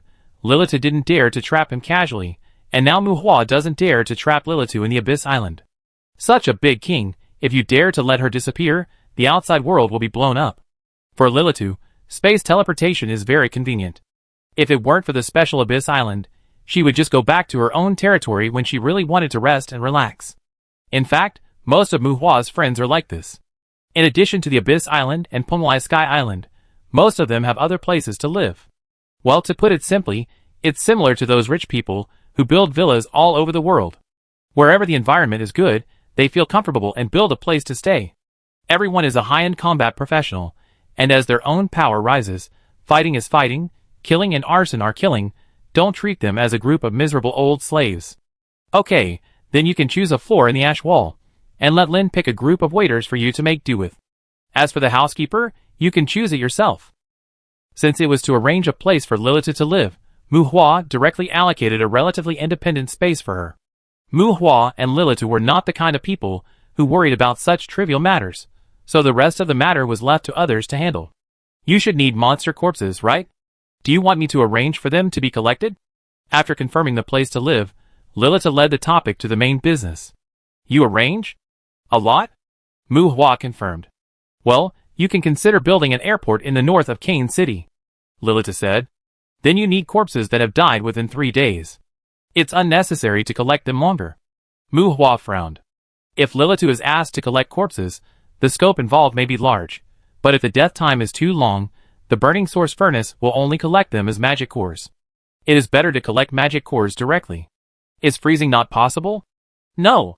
Well, that's a bit troublesome, or should we focus on collecting some special monsters? How about I focus on developing monster breeding in the future? Lilith thought. Lilith also collects monsters from the courtyard. There are few monsters that descend in the courtyard. Hunting and collecting, plus transportation, etc., is a big problem in terms of time. It's better to raise monsters, and Muhua will go to various breeding points to harvest them regularly. If there are no adverse effects, you can do it. If there are suitable conditions, raise more giant monsters. Do you know the rules? Muhua said to Lilitu. Yes, I know. Do you want me to lead your witches? Otherwise, I have to select a group of training objects with those attributes and skills. Lilita said. The rule is naturally to share the smelting. Lilita has a big family and a big business. She raises monsters, and Muhua doesn't have that much money to buy them. Moreover, even if it is Lilitu, the attribute crystals and skill stones cannot be sold. After a long time, she cannot afford to support them without money, so compared with fishing, Muhua will give her some philosopher stones. At the same time, Lilitu's strength level is so high, and those smelting shares that essentially belong to Muhua, Lilitu will inevitably take out some to train subordinates. But these trainings must be completed by Muhua. After all, other people can't see the attribute crystals and skill stones, and all the initiative is basically in Muhua's hands. Those witches are led by Trisha, so don't think about it. I can help you train a group of guards, but let your confidants, who have already established their power, go first. I don't want to contact them for the time being. Muhua said. Well, I understand. Lilita nodded, and neither of them said anything more on this issue. By the way, in a couple of days, 2 demons of destruction should be brought here along with the magic regiment. Where will they be sent then? Lilita asked again, and Muhua's eyes suddenly lit up. Chapter 788. The symbol of the black moon and the female head wearing a wizard hat. The cluster of transport ships arrived at the Canaan's fortress. The floating fleet did not stop at the Canaan's fortress, but slid over the Canaan's courtyard and headed straight for the Bloody Hills. The magic corps dispatched by Lilith arrived at the Canaan's courtyard, connected with the combat command department, and Odysseus issued a series of orders, and 20,000 fully armed mechanical demons were dispersed to various defense strongholds in the Bloody Hills. Following closely, more airships carrying logistical supplies docked at various strongholds one after another, and one of the transport ships landed silently in the Buluo Chindu. Shoo! The cabin opened, and 2 witches and a team of wandering hunters escorted 2 cages out of the cabin door. Greetings, Your Majesty. The group came to Muhua, who seemed to be meeting him at the airport, and saluted Muhua first, then turned to look at Lilith beside Muhua for the first time. Sir, we have brought the demon you wanted. Destruction demons, 2 iron spikes that extract magic power, locked in a cage, and fell into a deep sleep. You can leave first. Muhua did not say anything. Lilith signaled everyone to leave, and accompanied Muhua to the cage. The visitor was very respectful to Muhua. It should be that he was told in advance to put Muhua in front of Lilith. However, it seemed more like he was doing things impartially, and did not show any extra emotions to Muhua for the time being. After all, they were Lilith's people. Lilith did not mobilize too much combat power to the Kane's courtyard. The main reason was that he was afraid of taking over the main position. At this stage, Lilith's subordinates were not convinced of Muhua. Is it cursed with eternal sleep? Standing beside the cage, Muhua looked at the Barus demon inside and was amazed. 2 Barus demons were dug out from nowhere. It seemed that it took a lot of effort to catch them. At this moment, in addition to the eternal sleep curse, the magic power of the 2 demons was completely drained, and they were all pierced with more than 10 iron spikes. These special magic tools can make their bodies form a state of magic leakage. Their magic power will also dissipate and leak out of the body at the first time while recovering naturally. Yes, Your Majesty, after receiving the order from the adults, we have confirmed 4 main body monsters that have mastered the power of destruction in the information we have collected in the past. One of them is a siren in the sea, suspected to have reached the Lord level, and it is difficult to capture alive. The other Barus demon has the ability of the Barrow demon. His death has too much impact.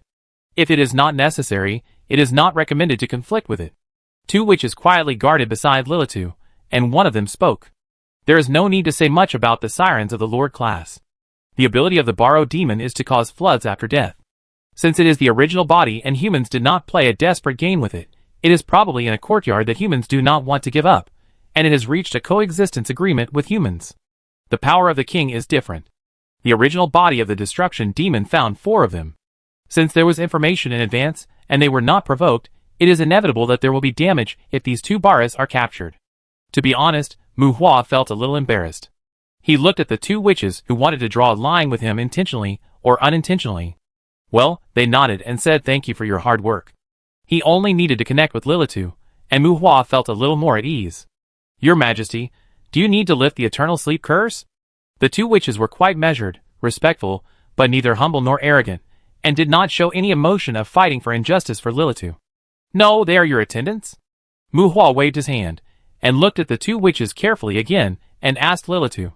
If the witches did not show the appearance of a double body, it basically meant that they were in a peaceful state of mind, and it also showed that the 2 witches had a certain degree of acceptance of Lilitu's surrender to him. Ruby, Bonnie, my followers, usually help me deal with some chores. Lilitu introduced. Followers? Then let them stay with Canes for now. Well, that's what I thought. Mu Hua talked and answered Lilitu, and Ruby and Bonnie didn't understand. Mu Hua had never thought of taking over Lilitu's power. Not to mention the problem of occupying the family business of his subordinates. Even if he wanted to occupy it, he couldn't eat it at all. But for the sake of getting along in the future, it is necessary to let some of Lilitu's people integrate into his own forces. Those who are in power are definitely not easy to provoke, and it is easy to cause resentment.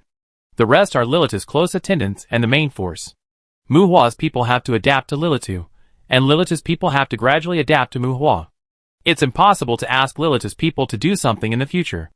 If Lilitu is not here, 1 or 2 of them will do it for him, right? Moreover, if someone on Lilitu's side jumps up and down with him, like Ruby and Bonnie, they can kill the other party, but it's useless to kill them. But it's not appropriate for Mu Hua to do it. Inform Lilitu, these 2 witches can communicate more and cultivate. The cage was opened, and the magician pulled out a Barus demon. Mu Hua was about to kill him when a space crack suddenly appeared on the periphery of the Bu Luo Qin. A figure emerged from it, and appeared above Mu Hua in an instant. Hey! Mu Hua, your space confinement here is really a nuisance. The slightly rude tone, the demon armor, and the demon-like appearance of the man said with disdain. Azazel, the first king, was the first king that Mu Hua had contacted and had harmonious exchanges with. Your Majesty the King of War? What are you doing? The sudden appearance of Azazel surprised Mu Hua, but what made Mu Hua even more surprised was that Azazel also held a half-dead Barus demon in his hand. Farewell, Lilitu has been with you, so don't yell at your Majesty anymore. Here, I heard that you want to destroy the demon, so I got you one too. As he spoke, Azazel threw the Barus in his hand down. Bang! The demon fell to the ground. Seeing that the Barus demon was breathing out more than it was breathing in, Mu Hua had a strange expression. 3 half-dead demons of destruction were placed in front of him. Mu Hua suddenly had the urge to take a group photo and send it to Philemon for appreciation. Azazel, what do you mean? Azazel landed on the ground, and Lilitu had a strange aura on his body. He stood between the 2 of them and asked with a frown. Don't be nervous. This kid is more familiar with me than with you. Azazel waved his hand. Mu Hua patted Lilitu's shoulder, walked in front of Azazel, and also signaled the people who had gathered around because of Azazel's sudden appearance to disperse. Azazel, we didn't say a few words in total. Are you sending this to me or to Lilitu? Mu Hua stepped forward and waved his hand, sucking a lot of blood from the wound on the Barus demon. 2 of them couldn't stand the curse of eternal sleep. 1 didn't have the ability to regenerate and heal himself, and 3 demons of destruction. The big guys really picked the weak ones. The thick blood gathered around Mu Hua, and the Barus demon, who was already powerless to resist, was like a pump that had been opened. In a blink of an eye, Mu Hua drained the blood in his body, and his body spasmed and contracted, losing his breath of life. The soul fire ignited, and without avoiding Azazel, Mu Hua put the Barus demon into the burning source furnace. Mu Hua didn't mind showing a little weakness in front of Azazel, but he was just reminded, and now Lilitu was standing by his side. If he didn't show some momentum, it would not only be his own face that would be lost. Of course, it's a gift for you. I heard that Lilitu wants to assist you. You 2 are causing panic. You are going to attack the Lord of the Courtyard here? I'm not the only one here this time. Over there, in your magic army, that old scumbag Ball should also be hiding in it. Just now, I received news that Trees left the City of Eternal Life. I don't know if a Shadowland will come. We haven't gathered for a long time. It's a good opportunity to get together in this courtyard. But Muhua, Lilitu, tell me the truth, what is your rule? Azazel's expression gradually became serious. Azazel and Lilitu looked at each other passionately, and Muhua was attracted by the smelting output of the destroyer demon just now. Gathering? Human kings gather in the Canaan's courtyard to gather? They are attacking the lord of the courtyard? Looking at the skill stone of the power of destruction in the furnace space, Muhua feels that the group photo he wanted to send to Philemon before should not be too harmonious. Chapter 789. Demon Tide. A surging demon tide erupted on the Bloody Hills, and countless demons launched a charge towards the border of the Bloody Hills. The coexistence agreement between humans and the lord of the courtyard was fragile in the Bloody Roar, but it seems that the demons cannot be blamed this time. Because in the middle of the human defense line, the witches jointly cast spells to build a palace of magic in the void, and the vast magic power is brewing a disaster that will destroy the world. Joint casting, the joint casting of 700 witches, that situation, even if Muhua is targeted by them, it will be like being trapped in the mud and unable to escape from the magic vortex. Absolute attack, absolute defense. To a certain extent, magic can be absolute under certain circumstances. And joint casting is the inspiration for the weak to resist the strong, and it has always been a casting mode that is as daunting as a fission reactor. 700 witches are brewing unknown magic. Yes, it is unknown. With a high enough power level, their magic is no longer bound by the usual. It can be said that they created it, or it can be said that they practiced the compound magic. After a long time of brewing, with unknown effects, the demons invaded the place where they cast spells, trying to disrupt and stop this joint spell with uncertain results. The human side was guarded strictly, and as they did it, the witches' momentum became more terrifying, and the monsters simply set off a magic tide. The border of the Bloody Hills is more than 1,000 miles away. The beacon fires burst on the land, and along the border, all human strongholds broke out in confrontation with monsters. In the sky, the ingenious demon god, who should have delicate tactics, turned into a mobile turret, and the attack characteristics of penetration and severing changed to blasting, and the fierce attack blasted away the dense demons. The headless knight was trapped in the demons, and his body inevitably gathered a creepy dead air in the cycle of damage and regeneration. There were riots everywhere, like the gathering place of demons where rivers converged. The dragons and floating monsters were like reefs blocking the torrent, breaking up the demon tide into tributaries again. However, the direction where the main force of the demons rushed was still where the witches were casting spells together. The magical fluctuations that could not be concealed at all attracted the bombardment of the sky strike, and the frequent sky strikes were taken by Thursday, who was guarding above the witches, turning into scattered but still deadly energy aftermath. Boom, boom, the collision of brute force formed a muffled sound that concealed the explosion. Mixed with countless summoned beasts, headless knights, corpse demons, black crows, and even the behemoth led by Saturday rushed to the front line. Under the premise that both sides had strong defenses, the summoned beasts frequently dissipated, and the collision became a competition of strength. The two sides were in a state of chaos.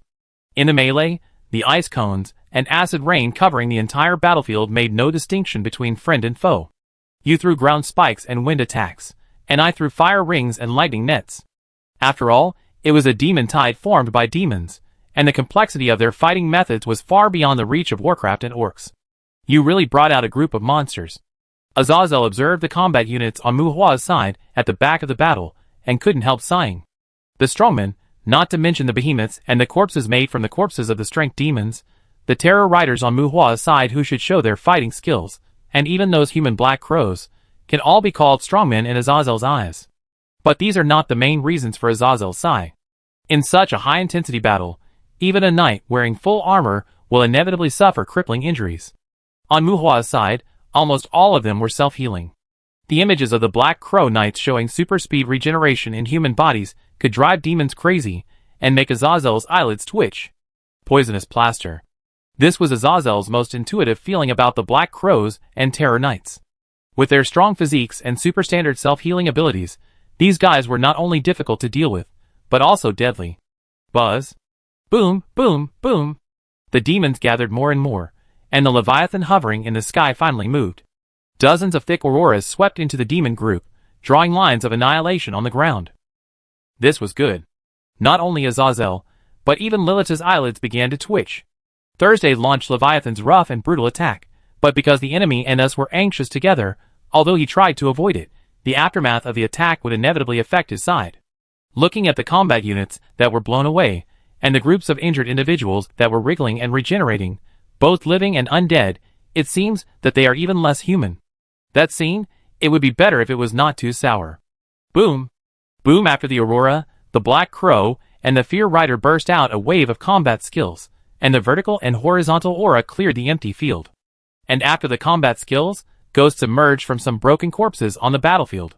Before the demon tide surged again, those ghosts fled to the back like headless flies. This corpse is really a waste of things. The ghost should go to cast a spell. Mu Hua muttered in a low voice, and at the same time, he inevitably attracted the roll of eyes from Azazel. The king came to the king's courtyard, but Mu Hua did not attack the lord of the courtyard. The joint spells cast by those witches were actually aimed at the spider demons under the bloody hills. It's just that the noise they made when they were brewing magic was too loud, and the demons couldn't figure out what they were going to do. But the intention of attack was obvious, so they just set off a magic tide. The resonance of magic power caused a hymn-like echo in the atmosphere. These kings were really good. Azazel came to visit Mu Hua with a destruction demon, and Baal disguised himself as a clever demon god and hid in the magic army sent by Lilitu. Mephisto was very good at space magic. He would appear in some lively occasions from time to time. It was not sure whether he was hiding nearby at the moment. A Chatelain, who had a neutral face, transformed into an evil dragon. If Lancelot didn't feel that he didn't look like his own son, he would probably still be pretending to fly around. Mu Hua didn't feel any kingly demeanor from them, but instead found some potential of old scum from them. Sure enough, the heroes of all kinds are more suitable to be the poster girls who promote the righteousness of mankind, right? At this moment, including Lilitu, for kings gathered with Mu Hua, and it was unclear whether they were watching the fun or protecting the 700 witches. The fifth one was not sociable. He was from the Holy Court Star, and usually would not come to Lorraine. It seemed that he was easy to be beaten. It was said that trees would also come. That guy was more ostentatious. He was more in line with Mu Hua's past imagination of the kings. However, he might still be flying on the road with his floating monster. Boom, boom, boom. The group of magic bombarded the witches who cast spells together. This is the core area of the battle. Just after repelling a wave of demons, the demons gathered like waves, and in a blink of an eye, a bigger wave was formed. Long-range magic, the attacking winged demons, before they fought with the frontline soldiers, launched a wave of concentrated fire on the witches. Unmoved. This frontal attack did not have any effect on the witches. The Wall of Faceless. Mu Hua finally saw this defensive magic called the Wall of Size on the battlefield. This is a very alternative undead magic. It is not only composed of magic and death, but the medium of this magic even includes the caster himself. If it is simply described, it is the product of the combination of the bone wall and the faceless. The corpse demons parasitized by the faceless merged into the bone wall, and those corpse demons can burst blood, and the faceless can continuously cast bone shields. Multiple faceless people combine to form a large-scale bone wall shelter. In the end, the clever superposition and combination of multiple effects became the difficult-to-conquer Wall of Size. It is a very unreasonable defensive magic. If the faceless ones were not rare, its applicability and cost-effectiveness would be among the best among many defensive magics. If there are any flaws, the faceless ones and the stronger corpse demons are one. Another is that the defense range is not comprehensive enough.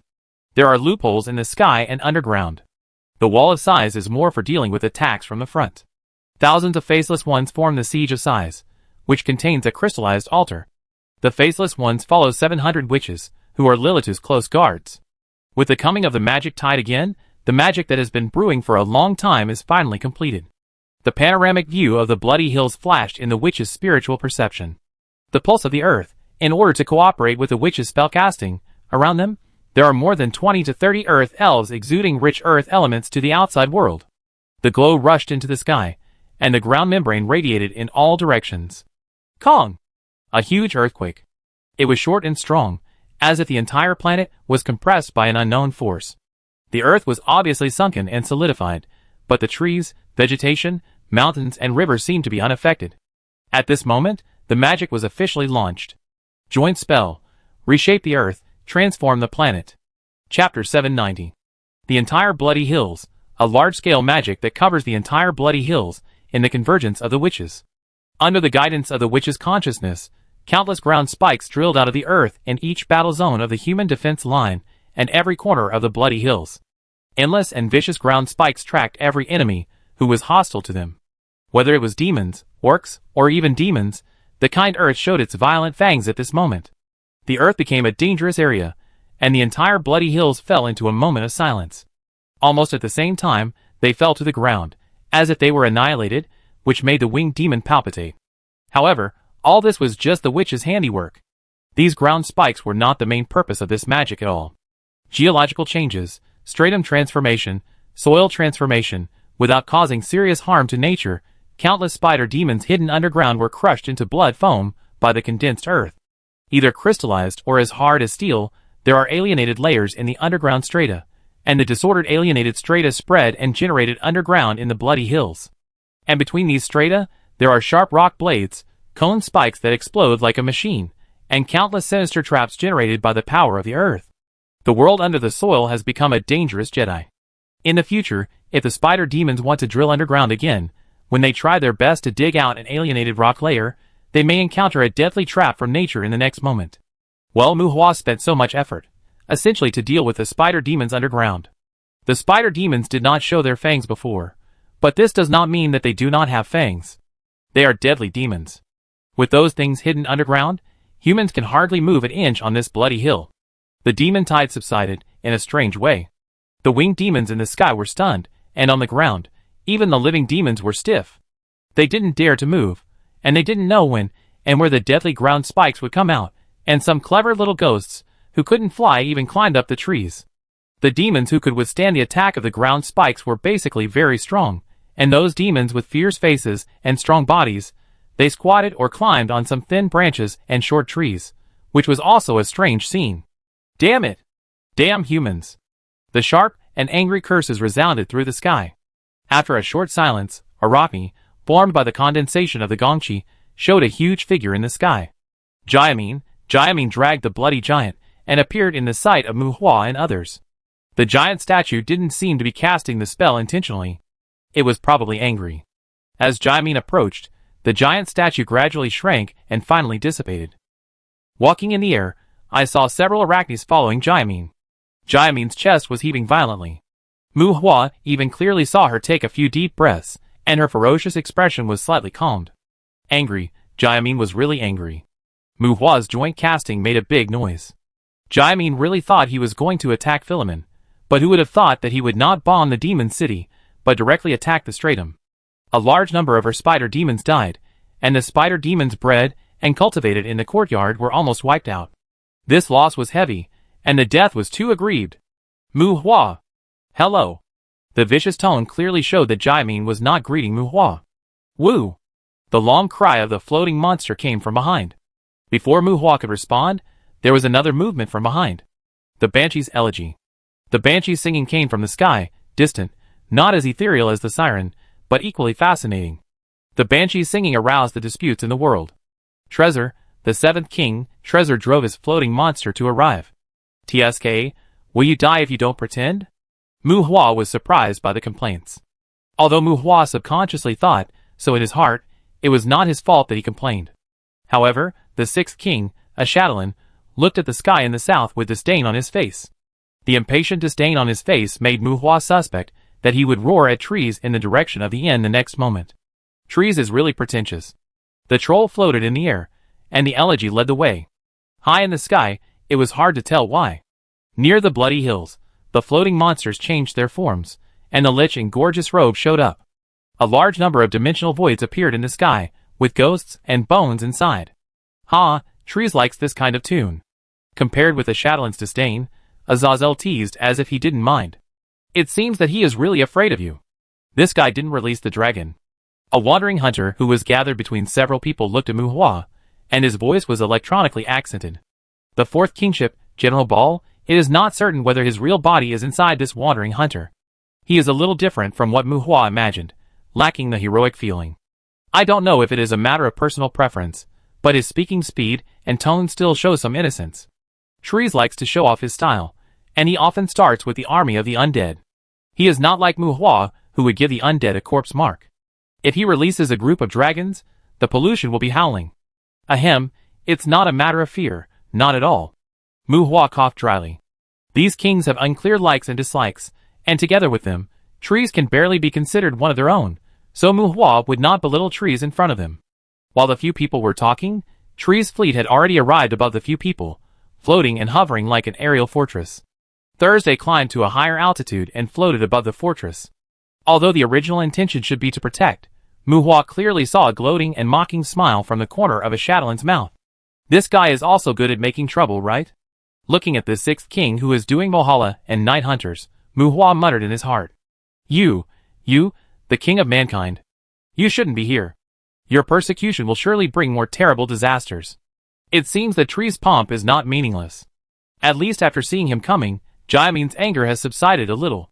Muhua, you betrayed the agreement, despicable guy. Drag 2 Hell Lords into the battle, and nothing will change. When we find more lords, your actions will only bring more disasters to mankind. Staring at Muhua for a while, staring at Lilitu for a while, and looking at Trees from time to time, Jaimin's anger dissipated, but her face became colder and colder, and she also showed a kind of arrogance. Disaster? It's not difficult to understand what she said. It probably means that Muhua called Wan Quan, and they can also pull lords from hell to help in the battle. She positioned the kings at the level of the hell lords, but Muhua had a strange look on his face. Apart from himself, Jaimin knew that Lilitu and Trees were kings, but she didn't seem to know the others. Although he couldn't be considered to have brought them here, there were more than 2 hell lords here. Is it really okay for you to threaten us so angrily? Heh, this little spider seems to look down on us? Sure enough, Azazel, who was quite rough on the outside, said to a Shadowland. Speaking of which, Muhua was sometimes called a human cub by the demons, because the natural lifespan of demons was much longer than that of humans, and it seemed that there was nothing wrong with Azazel calling Jaimin a little spider. After all, this guy was also a real old thing. Disaster? I'd like to see how many lords they can hire. It just so happens that we all need lords. A Shadowland snorted coldly. The need for lords? Well, Muhua also learned a little about this from Lilitu. To become a demon king, you need to subdue the hell lords. But even if you cultivate them yourself, there are not many hell lords among humans that these kings can subdue, so starting with the demons becomes an option. In fact, these kings usually have collective activities. For example, they team up to bully those hell lords, who are expected to be subdued. After all, they want to subdue, not to kill. We are all hell lords, and it should be easy to understand that the majority bullies the minority, right? Moreover, this kind of bullying is not limited to demons, monsters, orcs, including humans. Well, in fact, these kings accept everyone. They often contact each other, and teaming up to mess with some hell lords is their routine operation. If nothing unexpected happened, Muhua should have been on their scheduled bully list, but they were just waiting for Muhua to reach the lord level. And now they are so active to meet him, probably because they can't bully him, and they also plan to form a team with Muhua, which is considered to add some new blood to their bullying team. Well, after all, it's pretty fucked up. Have beat her? Muhua looked at the kings blankly, but saw Ball looking at Jaimin with ill intentions. Well, beat her, Lilitu agreed. Several kings looked at Jaimin standing in the air tacitly, and Muhua suddenly felt a little confused. Bang! Azazel had a grim smile on his face, and punched his palm, causing a strong air explosion. Crack, crack. Ball floated into the air, and 2 huge dimensional holes opened beside him, and 2 mountain-like mechanical arms stretched out from the dimensional holes. Boom! A Shadowland exuded a heavy dragon power, which condensed and did not disperse, as if making the air sticky. You? A strange aura gathered on Lilitu, as if it had generated an unknown energy, seemingly real or illusory. A mysterious shadow, like a walker, appeared behind Lilitu. Swish! A dimensional crack was torn in the sky. Damn, Mephisto also came out. The kings showed their momentum. Muhua couldn't see what reaction Trees had in the sky, but Jaimin should have clearly felt targeted. Jaimin was stunned. Beat her! Azazel gave orders, and the kings flashed. Crackling, crackling. Chapter 791. It was miserable, really miserable. Facing the siege of a group of kings, although Jaimin also had a few attempts to resist, for some reason, from the beginning to the end of this duel, Muhua had a sense of déjà vu, as if he saw a group of big men kicking a pretty girl. You. Despicable. The half-dead Jaimin was dragged back with a look of despair, surrounded by a group of kings. Jaimin looked through the crowd, and looked at Muhua standing outside the crowd, and said angrily, Fuck, it's none of my business. Muhua rolled his eyes. You brought those 2 little sisters with you for nothing, ran straight to a group of kings and said harsh words, and then got beaten. Who do you blame? If you say it's despicable, it's these kings who are despicable. They are so beastly. Mu Hua just saw cooperation between them. At this time, Jiamin was beaten a little out of shape. 6 of her 8 legs were broken, there was a big hole in her spider abdomen, 1 arm was missing, and her face was swelling. Jiamin also had the ability to regenerate, but it was hard to say whether she had reached the level of super speed regeneration, because it was unknown whether she was in some negative state or her own magic power was insufficient, and the speed of her recovery from injuries was a bit worrying. At the moment, other kings did not touch her anymore, but Lilitu's magic power was always connected to her. When Jiamin was unable to resist, Mu Hua was really worried that she would faint in the next moment. Is this guy the demon commander of the Bloody Hills? With a somewhat comfortable expression on his face, Azazel kicked Jiamin's spider abdomen and asked Mu Hua. While speaking, Azazel circled Jiamin, his eyes seemed to be picking up big animals. Are you interested in her? Mu Hua sighed. These kings didn't even know her identity, but they beat her into such a mess. However, to be honest, although Jiamin's body and spirit should have suffered a lot, it can't be said that Azazel and his men hit her hard. After all, she was intact and could still breathe. Jiamin had always given Mu Hua the impression of being arrogant and strong. At this time, she was lying on the ground with a look of despair, as if the whole world had betrayed her.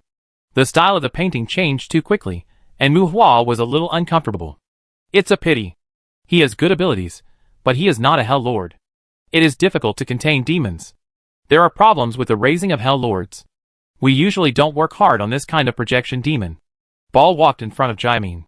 Because Jiamin was lying on the ground, he could reach out and grab Jiamin's head.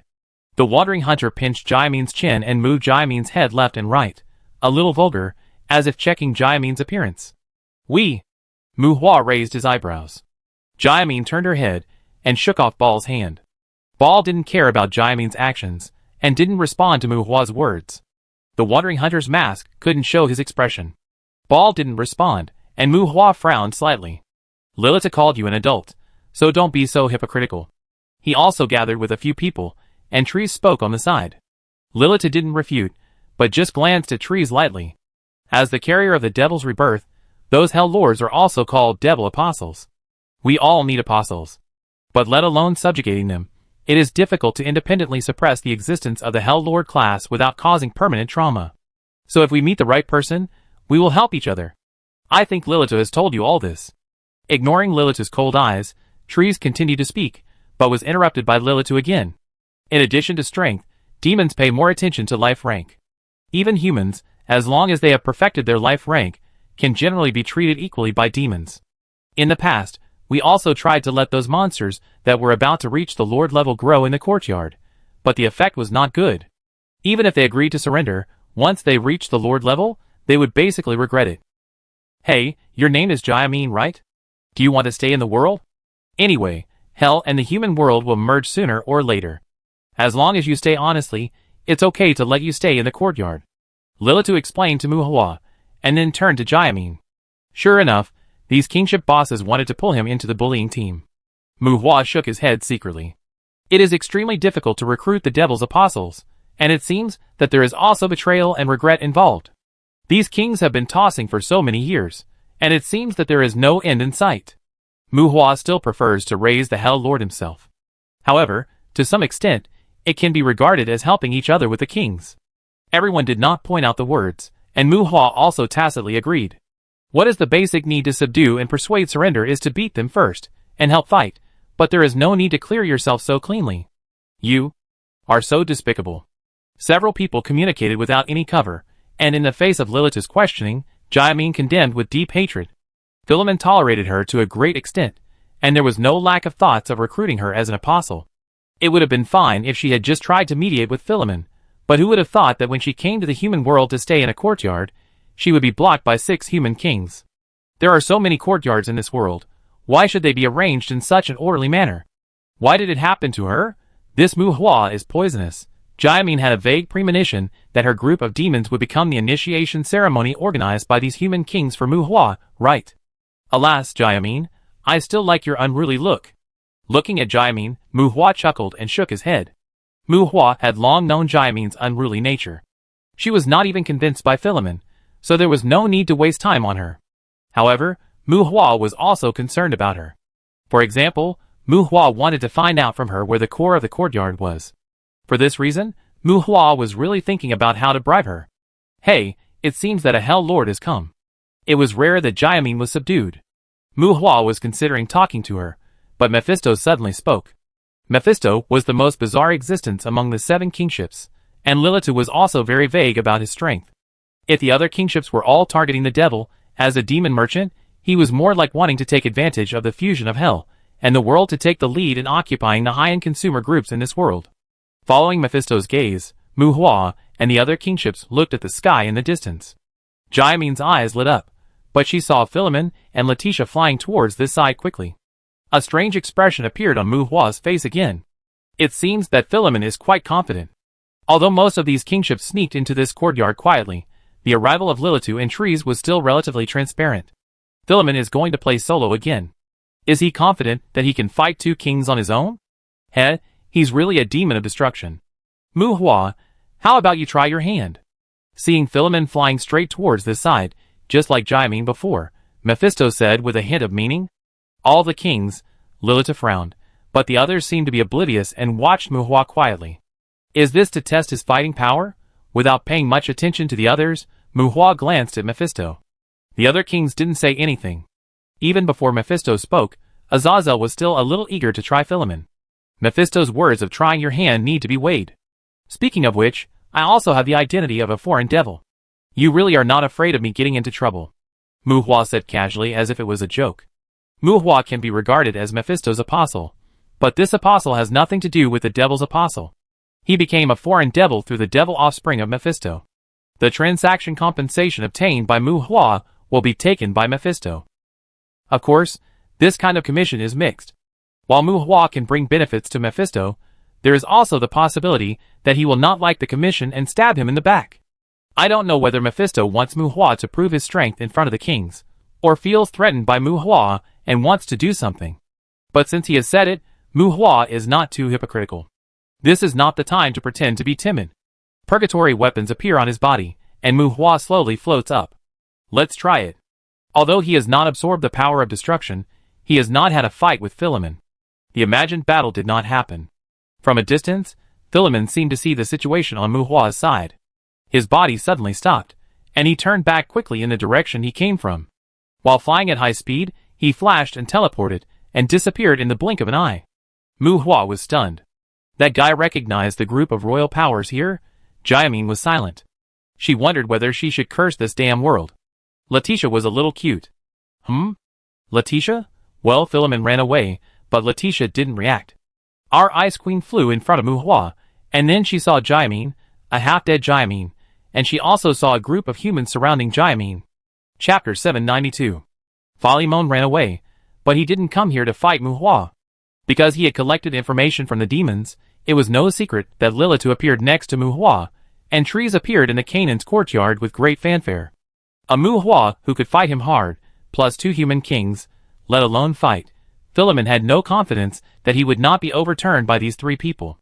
Mu Hua made a big fuss on the bloody hills, and Philemon came to negotiate with Mu Hua.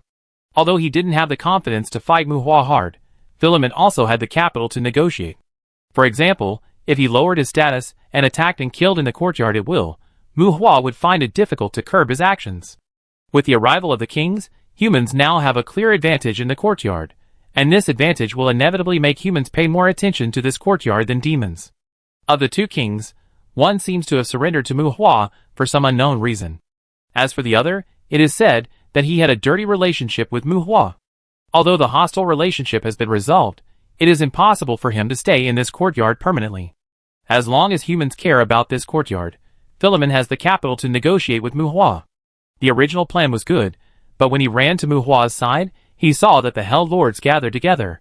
That's right, Philemon pays more attention to the intelligence of the human world than Jiamin. He has focused on understanding the characteristics of human kingship. At the same time, as a Hell Lord, other Hell Lords will also give him a special feeling. Jiamin was like a lamb to be slaughtered, surrounded by a large group of Hell Lords. Without thinking too much, Philemon also knew that this was a group of human kingship. There were too many people, so Philemon gave up the negotiation. If so many human kings ran to this courtyard, he would not dare to implement his sneak attack plan. For now, the only option is to fight hard. Wait until these human kings leave, defend the city, and die a few times at most. Philemon does not believe that a group of human kings can fight him in this courtyard. In the north of Bloody Hill, the demon castle is fully on defensive alert. The demons are returning to their nests, and in this case, Muhua and Lilitu, the kings, can't just rush into the demon castle. It's not easy to rush, and they dare not rush. Being able to bully Philemon does not mean that you can face the demons of the fortress independently when Philemon is on guard. If you are not careful, you may fall. Philemon's intention was known from Letitia, and Letitia and Jaimin had no intention of surrendering. They are projections, and they also believe that they can fight with humans. Both demons had self-harm spells, immunity to petrification, sleeping frozen, and seals, which were meaningless, so Muhua simply stabbed them in the back. Muhua did not dare to launch any royal power raids. The Bloody Hills mobilized troops, and the mechanical demons under Lilith is stationed on the defense line. Muhua's war group pressed forward and rushed straight to the demon city. With a certain amount of troops to help the battle, the Demon King city was basically a demolition target for a group of kings. But this march and the deployment of the war group would delay for several days. During this period of time, since they were here, several kings agreed to help Muhua demolish Philemon's Demon King city, but they really couldn't stay and waste time with Philemon afterwards. After 2 days of arguing with several kings, it turned out that he still had to rely on himself. Muhua was ready to irritate Philemon and turned to enter the Abyss Island. It was time for him to officially enter the rank of Hell Lord. Promoting to the rank of Lord would bring about significant changes to himself. It was because he learned some details from Lilitu that Muhua did not directly absorb the skill stone of the power of destruction, as he did in the past. For Muhua, the power of destruction was like the last piece of the puzzle to enter the rank of Lord. While absorbing the power of destruction, Muhua's promotion was directly launched. The physical alienation did not cause any discomfort to Muhua, or in other words, the impact had already been completed. He had already perfected the power of the Demon King. In short, he only needed to gather some Hell Lords, who could serve as a medium for his resurrection, and he would be a living Demon King. His body and soul were all Demon King templates inside and out. It would be strange if he could feel any discomfort after being promoted to a Hell Lord. It is no exaggeration to say that as long as he controls the power of destruction, Muhua will have a more perfect body than most Hell Lords. In addition to the apostles, on the road to the devil, Muhua seems to have gone further than those kings of Lilitu. It is said that Azazel and Baal have not even managed the qualitative change of magic power. The alienation of the body has been completed long ago, and after being promoted to the Hell Lord, the alien power that was originally somewhat alienated from himself has perfectly combined with the origin, as if it has been integrated into the instinct. The so-called alien power is the special energy of hellfire, aging wind, life flame, destructive power, and world poison. Originally, it required practice and familiarity, and when combined with other magic, it also required complex techniques to assist, but now it is as if he has become the source of these alien powers. In addition to this adaptability to the alien force, the biggest impact of the promotion to the Hell Lord on Muhua is that he has obtained the qualification to compete for the position of the Demon King. The Demon King mark, a kind of inheritance, but outside the life rank, has brought alienated influences to the nature of life. It contains the knowledge of the ritual, and also allows the Hell Lord to create his own life prosthesis. It is not a simple split soul like a lich, but it completely contains all the life characteristics of itself, and can even steal the life source of the carrier. In short, this thing is the key to allowing the Demon King to be reborn in other Hell Lords, and even if the Demon King dies, after rebirth, he will also obtain the life of the carrier. It is very exaggerated and a very bad ability, which can be understood as the Demon King's certificate. But having a certificate does not mean that you can definitely become a Demon King. It is just an admission ticket to enter the battlefield of King selection. Whether you can really ascend to the throne depends on gathering enough Hell Lords under your command. Those Hell Lords who are willing to give up everything for you are the cornerstones of the ladder to the devil. You can't build it without a step. In other words, before you achieve the status of the devil, even if you have gathered 65 rebirth carriers, the rebirth mechanism will not happen. Of course, this kind of prosthesis is useless if taken out alone. It is given to the Hell Lords to be absorbed and integrated voluntarily, and before you become the devil, they can regret it at any time. The devil's mark has some impact on Muhua's original state, and it also allows Muhua to deeply experience the details of the various information in it. After truly understanding the devil's mark, Mu Hua inevitably felt a toothache about the devil. Is this really a demon thing? Or is this really a power system created by the demons? Do you think it is strong? This thing is really strong. To a certain extent, the Demon King is immortal and not bound by servitude. Under the effect of immortality, his growth is also unlimited. But do you think this thing is strong? Not to mention the demons, it is extremely difficult to gather the standard number of apostles among humans. Damn it, he can even regret it. No wonder those kings were forced to form a bullying team. Mu Hua felt a pain in his liver after seeing these rules. After working hard to raise a group of Hell Lords, and then excitedly wanting to ascend the throne, they spread their hands and said that there were no apostles. He was dead, haha, he quit. Oh my god, it's not a matter of taking one and deciding one, then this kind of regret situation should not be too normal. Mu Hua felt that he still needed to stockpile some resources in the future, at least in training apostles. He couldn't just keep spending money all the time. It would be better to gather enough resources and turn them into Hell Lords at the same time, so that they wouldn't get used to being lords and be reluctant to sacrifice their bodies. Even so, it is estimated that some losses should be planned, and it is definitely not enough to gather only 66 sets. If someone quits, killing him is a small matter, but delaying the promotion, and the remaining Hell Lords have problems, it will be a big joke. This really is everything. Demon King. It's really a trap. Chapter 793. The gold content of the Demon King is still very high. Under normal circumstances, this level cannot be achieved by practicing hard. The wording of hell is really simple. The Lord level can be forced out to a large extent by strength, but the Demon King is really not just a king. No wonder there are countless lords in hell, but many demons have reached the Lord level, but they don't even think about the level of the Demon King. However, if you look at it from another angle, the hard power of the Demon King can actually be achieved by the Hell Lord, and there should even be a Hell Lord who can beat the Demon King. In addition to power, the Demon King is like a Hell Lord, whose survival ability has been extremely enhanced. At the same time, the lords and apostles under the Demon King will definitely take good care of their Demon King. There is no need to talk about loyalty. If the Demon King is disabled or dead, he will be reborn in a blink of an eye, but those apostles may be gone. The boss can afford to die, but the younger brothers can't afford the boss to die.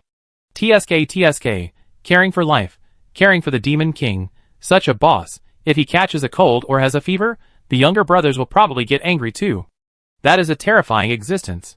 But if you want to become that kind of existence, the road ahead is full of pits above the thorns and below the thorns.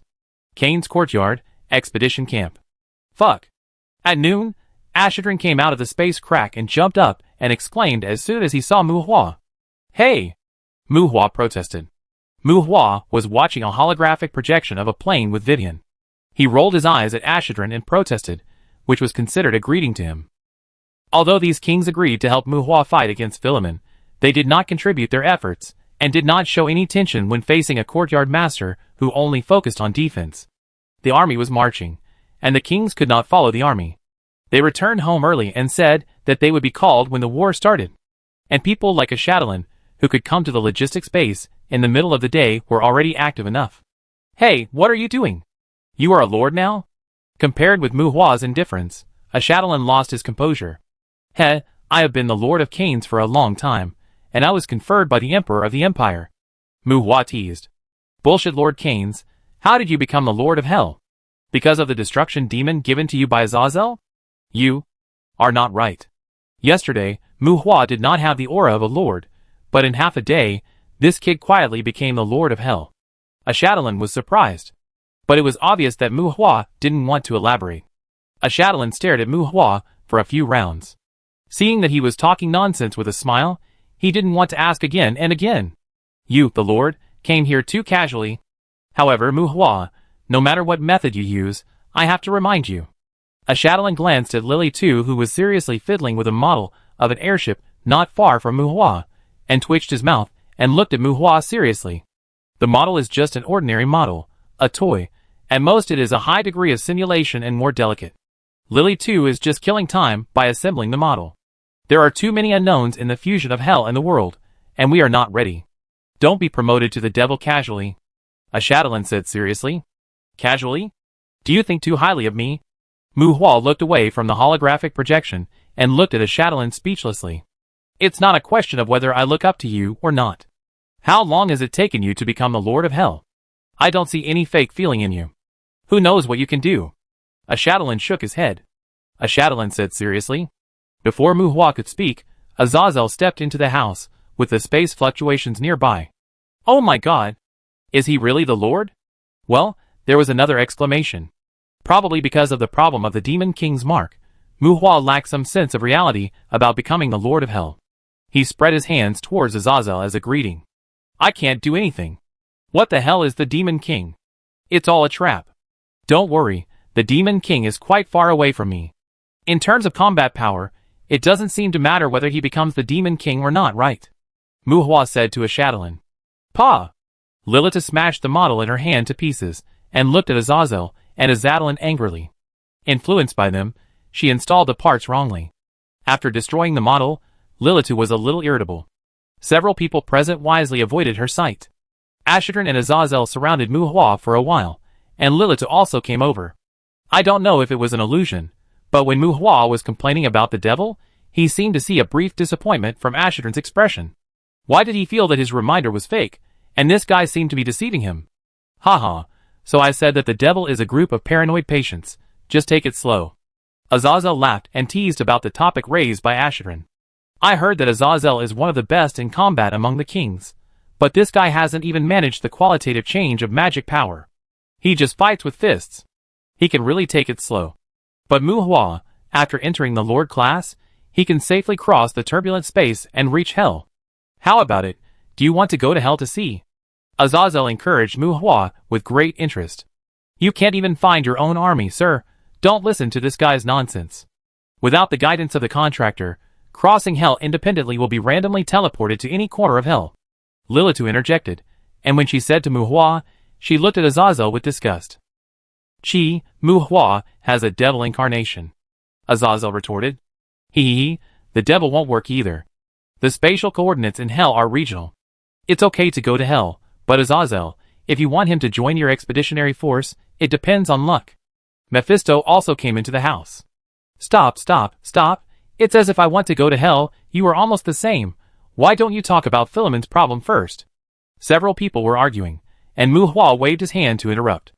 In his early years, Muhwa was more cautious about Azazel.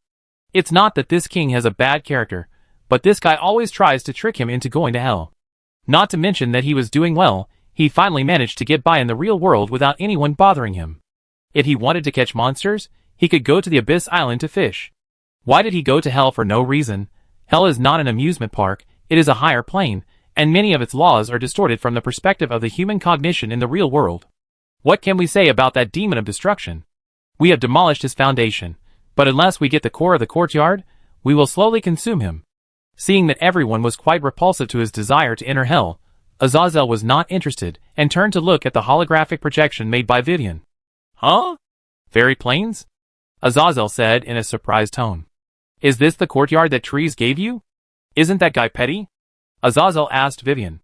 TSK, listen to this, giving a courtyard is still considered petty, Muhwa sighed. It turns out that the specifications are different now, right? The holographic projection shows the landscape of a courtyard, which was given by Trees to his own princess. This courtyard was originally named after the tide. Because the geographical environment in the courtyard is almost an endless plain, and at the same time, because of the chaos of elements, natural disasters often occur there, it is also called the storm plain. It is said that the world originally belonging to this courtyard was blown up by the elemental war, and now the courtyard is not suitable for human migration. This is what I want. I heard that the elemental elves can sort out the rioting elements in this courtyard. Facing Azazel's disdain, Vivian shook her head and replied. Sort it out? How much spirit does it take? Azazel shook his head, and halfway through his words, he suddenly remembered that Muhwa seemed to have quite a few elves. You don't want to raise a goblin, do you? That thing is timid and easy to die. If you raise one, it can only be used to improve the magic environment. Azazel defended himself, somewhat stubbornly. The outside world calls this courtyard the tidal courtyard, which means that the chaotic elemental tides inside it last for a long time, but Azazel calls it the fairy plane. But this courtyard also has its own special features. Goblins can be said to be a kind of magical creature, and their roots come from the long-lived elemental aggregates. In other words, if the elemental aggregates exist for a long enough time, They may be transformed into the kind of magical creatures that survive independently. It seems simple to say, but under normal circumstances, elemental aggregates cannot survive for a long time. They are created by the caster, and will dissipate after jumping around outside. This tidal courtyard is an abnormal situation. In this courtyard, spellcasters can provide magic power to elemental aggregates, like feeding them to ensure their long-term existence, which makes it possible for fairies to be born. Fairy plains, the nickname given to this courtyard by some high-end combat professionals. However, it takes a long time for fairies to be born, ranging from a few years to dozens or hundreds of years, with no fixed rules. Fairies are not a fighting race. They may be human or beast, or even a ball of light. They are all kinds of strange, but even if a 9-headed fire snake becomes a fairy, its body is only the size of a human fist. Fairies are very small. They are good at gathering magic power and elements, and can be regarded as a good source of magic power. But fairies basically have no ability to cast spells, and their physical strength is poor. There is no fairy who can survive with low-level magic. If you cast one more low-level magic on it, it will be a corpse whip. It is a very interesting and fun magical creature, but few people will bother to cultivate them. Because the cost-effectiveness is too low, over time, the fairy plains has become an interesting but meaningless courtyard. In Vivian's opinion, the elves in her family have all started to fall in love freely, and there may be more and more in the future. She has no intention of managing a proper courtyard. It just so happens that the fairy plains is even less popular than the undead courtyard. She plans to use this courtyard to settle down for her elves and raise fairies. At the same time, this courtyard is not loved by the grandmother and uncle, and is basically completely privatized. Vivian got the core of the courtyard, and wanted Mu Hua to try to merge the courtyard with the Abyss Island. Chapter 794. The drums of war sounded, and the deafening drums of war foreshadowed the coming of war. In the north of the Bloody Hills, there was a huge demon city. The floating fortress of the Lord of the Courtyard floated in the sky. On the pass-like walls, demons ran and shouted. The human army finally arrived at the Demon King area of the Kane's courtyard. However, the personnel composition of the human army was somewhat controversial. 90% of the undead, Mu Hua was almost from the same family as Trees Shinner. When the battle was opened, the ground was full of breathless. And Ashidran was the most powerful existence among the kings. Except for Lilitu, he was the only one who provided assistance to Mu Hua in terms of military strength. However, he summoned tens of thousands of heroes with a wave of his hand. Well, summoned beasts, to be honest, Mu Hua has always felt that these heroes seem to be undead, who are playing a trick. Ha ha ha, how is it? How is my final war? The Temple of Heroes, the enemy is at the gates. A Shadowland materialized his hall of heroes in front of the demon city. A group of kings stood in front of the temple, and in the square of the temple, there were shadows, and the army was solemn. A Shadowland seemed very proud of his heroes, and glanced at everyone, and said proudly to Mu Hua, "The final war, a Shadowland's composition is really complicated. Although he has always maintained a human form, this guy should actually be a dragon man, named Dragon King, and seems to be playing greed in the main battle. Among the 7 kings, except for the one on the Holy Court Star, Trees mostly recruited undead followers, and a Shadowland put the most effort in summoning magic. He did not summon dragon beasts, but he still summoned humans. Although the summoners of these heroes are usually the same as their followers, their ultimate control is still in the hands of a Shadowland. Looking at the heroes in the square who seem to be no different from ordinary people, it is said that Trees has a strong possessiveness. Mu Hua has a feeling that a Shadowland's possessiveness is probably not too small. Go, show your bravery to the world again, and destroy the city. A Shadowland shouted in front of the Hall of Heroes. Yes. The army responded in unison. Destroy the city. Destroy the city. Destroy the city. It was not a slogan to show momentum. After the army responded, they saw a Shadowland's instructions being passed on in the army, and those heroes who passed on the voice were all commanders. The heroes were once experienced humans. Among them, there were comrades in arms in their lifetime, and there were also teams that had been running in for countless years after becoming heroes. When the order to destroy the city was issued, there was no need for a Shadowland's command at all. The heroic spirits gathered into a team spontaneously, dispatched in an orderly manner, and rushed out with their swords. Boom! Boom! The heroic spirits came out together, and in front of the Hall of Heroes, the lined-up Terror Riders made way for the troops. The Terror Riders under Mu Hua's command were strong and resistant to attack, but since there were summoned beasts on the scene, there was no need to let them go first in the first battle to attack the city. The cannons, rockets and arrows on the city, and the magic traps under the city, all of these can be cleared by the summoned beasts first. Of course, in addition to the heroic spirits, Mu Hua's summoned beasts were also thrown into the battlefield at this moment. The final war. It was also the final war. But compared with the Shadowlands' heroic spirits, Mu Hua's summoned beasts were more diverse and more crazy. They rushed in front of the heroic spirits, and at this moment, they were more like cannon fodder to clear the way for the heroic spirits. Mu Hua's ideal final war has just begun to be constructed, and it will be a relatively long process.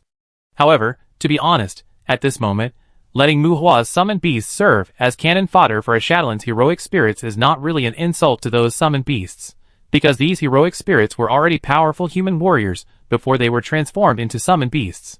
Boom, boom, the earth soil layer surged like waves, reaching the walls of the demon city.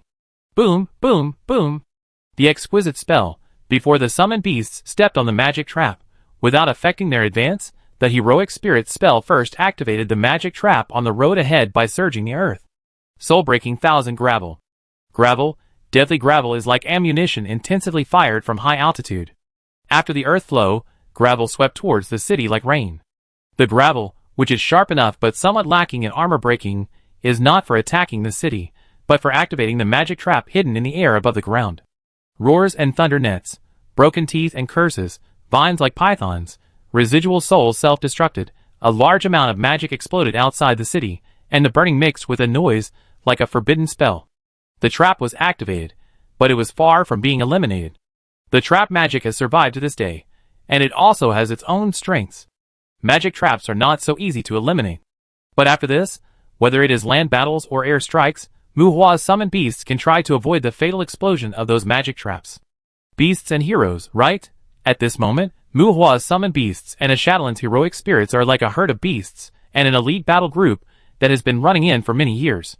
Of course, among Mu Hua's summoned beasts, there are fierce beasts that make all things shudder, and among a Shadowlands' heroic spirits, there are also heroic units that look down on all armies.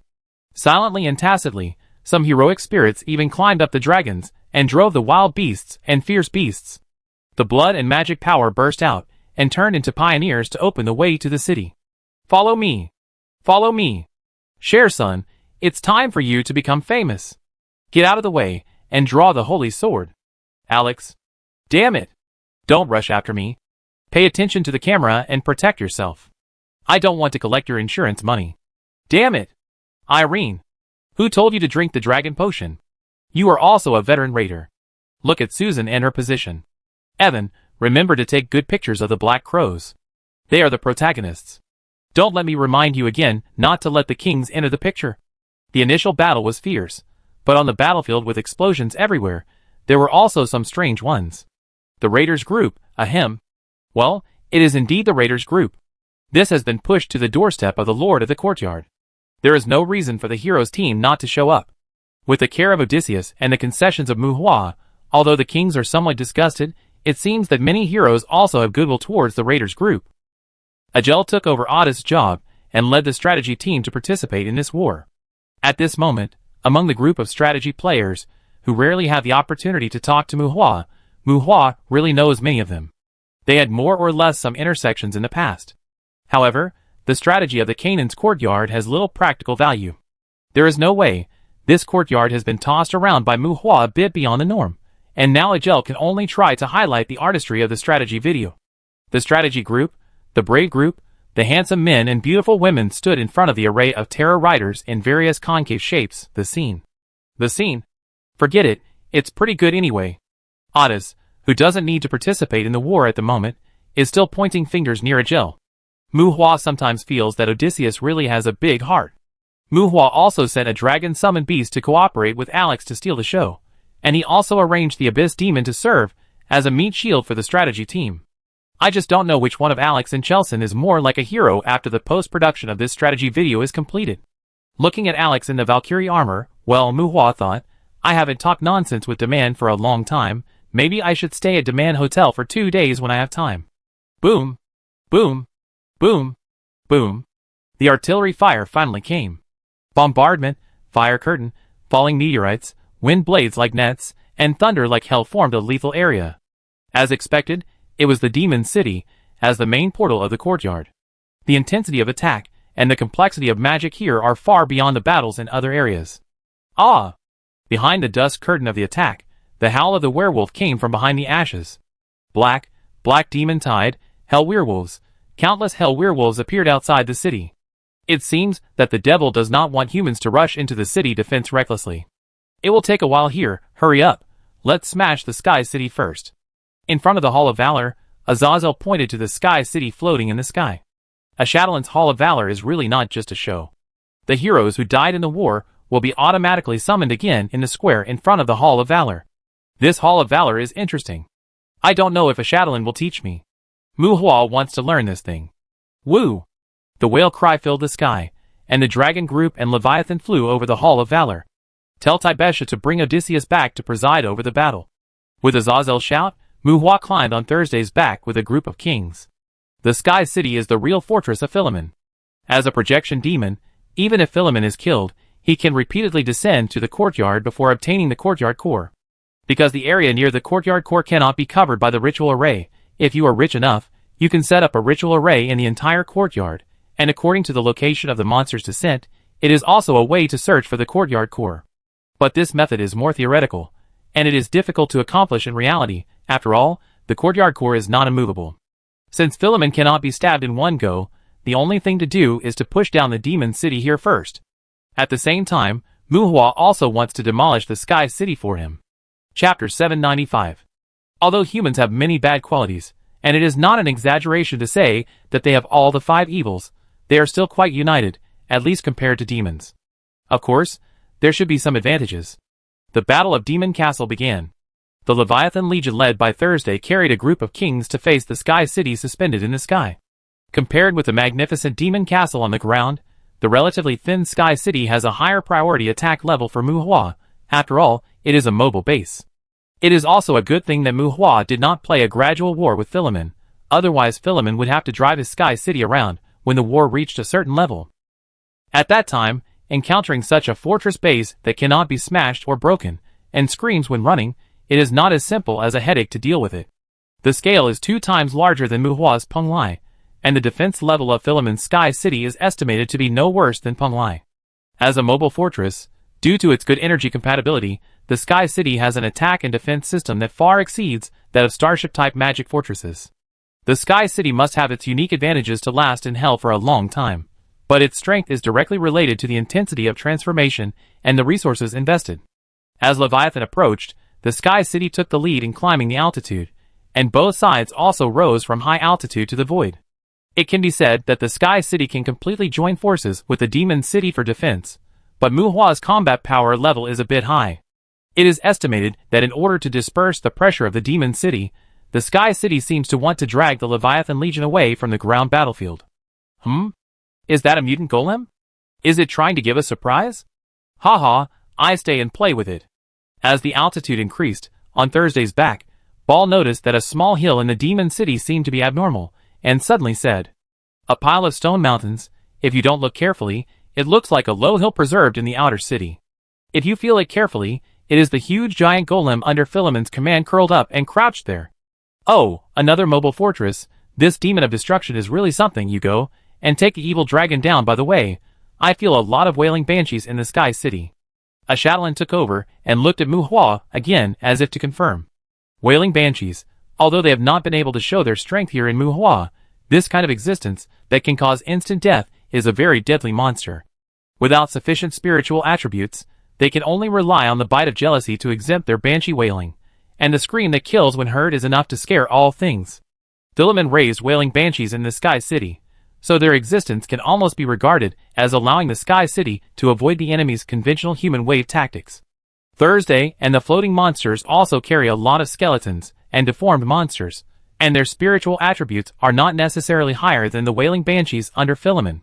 However, the banshees' wailing cannot affect them, because they are all in Thursday and the floating monsters.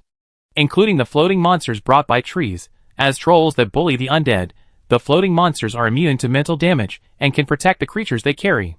The strategic demon Leviathan, they are like biological fortresses, but the dragon group led by Lancelot is escorting the Leviathan Legion, but they cannot enjoy the benefits brought by Leviathan. There are evil dragons and flying dragons in Lancelot's dragon group. Because the number of evil dragons that Muhua has created is limited for the time being, they are actually not afraid of the banshees wailing. Even if they have not perfected the qualitative change of mental stability, they are also covered with jealous protection. There were quite a few flying dragons, and if they were roared by the wailing banshees, they would probably be dead.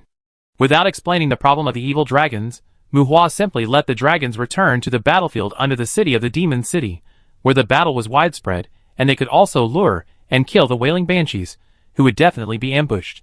The Leviathan Legion had sufficient defense.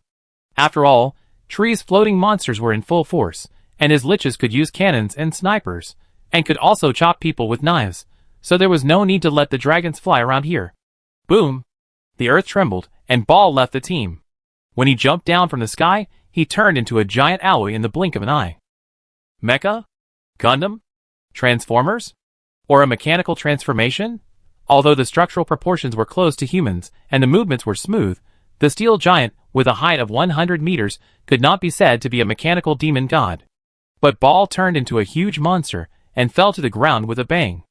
It was the magic prosthesis he called the Mechanical Titan. The Mechanical Titan, which was kneeling on one knee, stood up, shocking the enemy, and hooked his finger in the direction of the mutant golem, making a provocative gesture. Moo! With a dull low hum, the quiet hill changed, and the golem, whose size was not much different from the Mechanical Titan, screamed and stretched out. And the mutant golem was like imitating Leviathan, and its body was also inlaid with some hollow platforms for staying. There were many demons stationed on the mutant golem waiting to attack. Boom! Boom! Boom! Boom! The mutant golem and the Mechanical Titan, every time they took a step, the earth trembled. The demons, heroes, and terror riders on the battlefield were like tiny ants in front of him. The mutant golem climbed over the wall of the castle like a wall. At the same time, it was hard to say whether it was Ball's own Mechanical Titan, but it was more agile than the golem. Oh my god! The 100-meter-tall robot kicked the mutant golem with a small jump step, and then connected with a roundhouse kick. It was not enough to kick the mutant golem against the wall. The Mechanical Titan took a small step forward and caught the golem and punched it with 2 standard hooks, which made Muhua's eyelids flutter. Damn, the Transformers version of Bruce Lee? What kind of thing is this? Muhua muttered in his heart. The 2 behemoths, although not as flexible as Ball's Mechanical Titan, the mutant golem's movements are not as clumsy as its body. How to say it? A wrestler, the mutant golem is like a wild wrestler, savage, swift, and agile. However, when the mutant golems mixed with the Mechanical Titan in this way, the demons on it were in trouble. It was no longer a matter of bumps. Forget about casting spells and attacks. Being thrown on the golem and bleeding was the least of it. Speed, tangle, and frequency-changing turns. Even Muhua, who was watching, felt sorry for the demons. If the fight continued like this, the demons who used the mutant golems as a defensive fortress would probably be killed by falling and crashing into the fortifications on the golems without anyone else's help. On the battlefield under the city, both the enemy and us avoided the 2 evils far away in a chaotic situation. Needless to say, the shock of the people watching on the ground was beyond words, and Muhua and his group watched from high above. The Mechanical Titan and the mutant golems were like 2 fighting masters stepping on fireworks.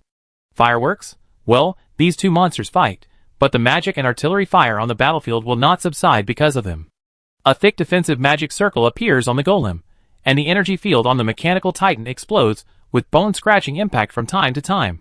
Whether it is punching, jumping, kicking, twisting and pressing, from fighting to grappling, colorful explosions explode on them from time to time. Ha ha! The Mechanical Titan laughed happily. Ah!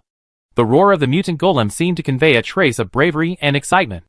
And both sides of the city battle, whether it is the human side or the demon side, are cursing.